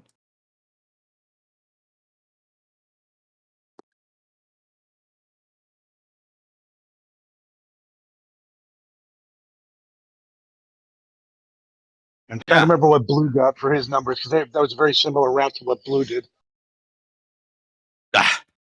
He didn't take into account anything, bro. That shit makes Yeah, means whoopee. absolutely nothing. Yeah, well, the atmospheric pressure has absolutely shit to do with it. So. Well, you never know if you don't take into account or measure it, right? How you No, gonna you know do. if something is You know affected? that How we you know gonna the know something extremes is of affecting something we if you're know the not extremes of that. measuring? We know the extremes of atmospheric Oh, density now you know. and how Okay. much we know the extremes of atmospheric density and how far they can go. And at Say with any range, conviction, Moyak. at any All right, we come at believe me. it. Oh, fuck you.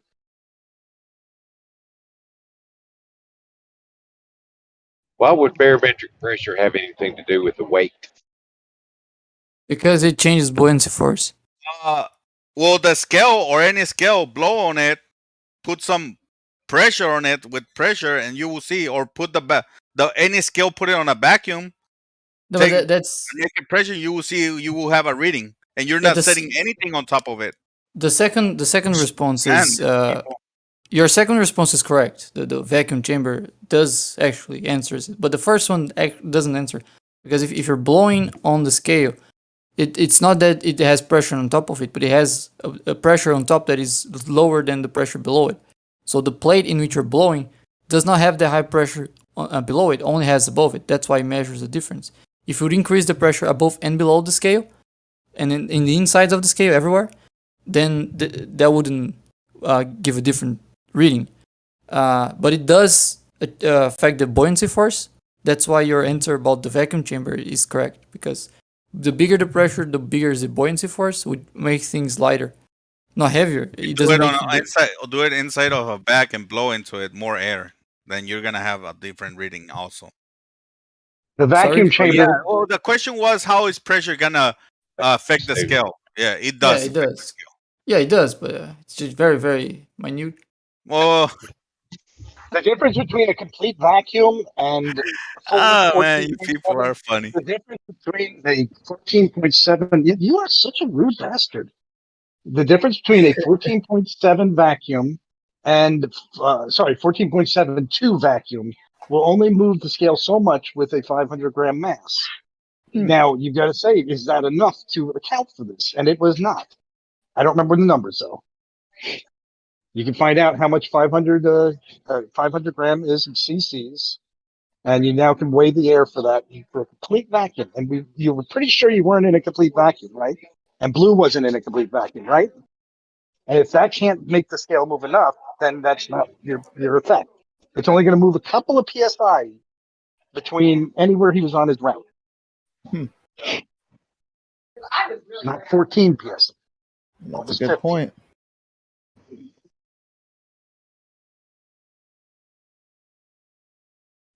That's a good point.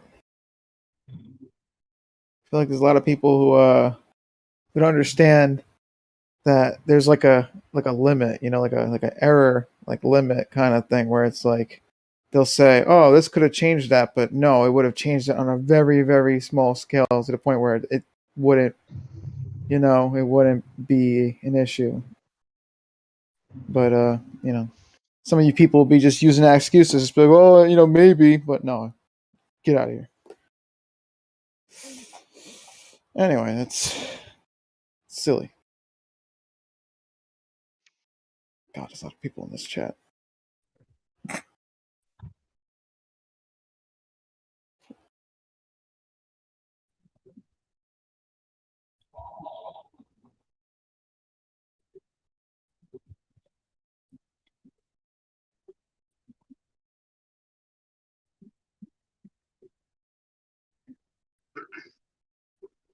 Bacon, did you ever get the 2 latitudes that you were looking for? Oh, Were you going to calculate? I had to guess the second one because I'm not getting anything. I just, I got just the name of the city. I'm not sure how precise that's going to be. Oh my god. Oh, shouldn't it be more precise if I had the exact location? Because then I can get also the elevation, which is a part of the calculation. The further you are from Earth, the less weak your gravity gets.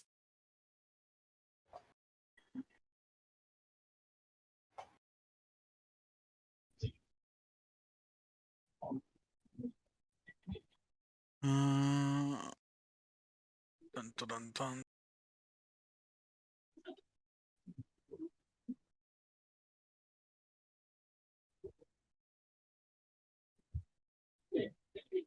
There, bacon. There. Precise in Michigan. Thank There it you. is. Thank you. Thank you.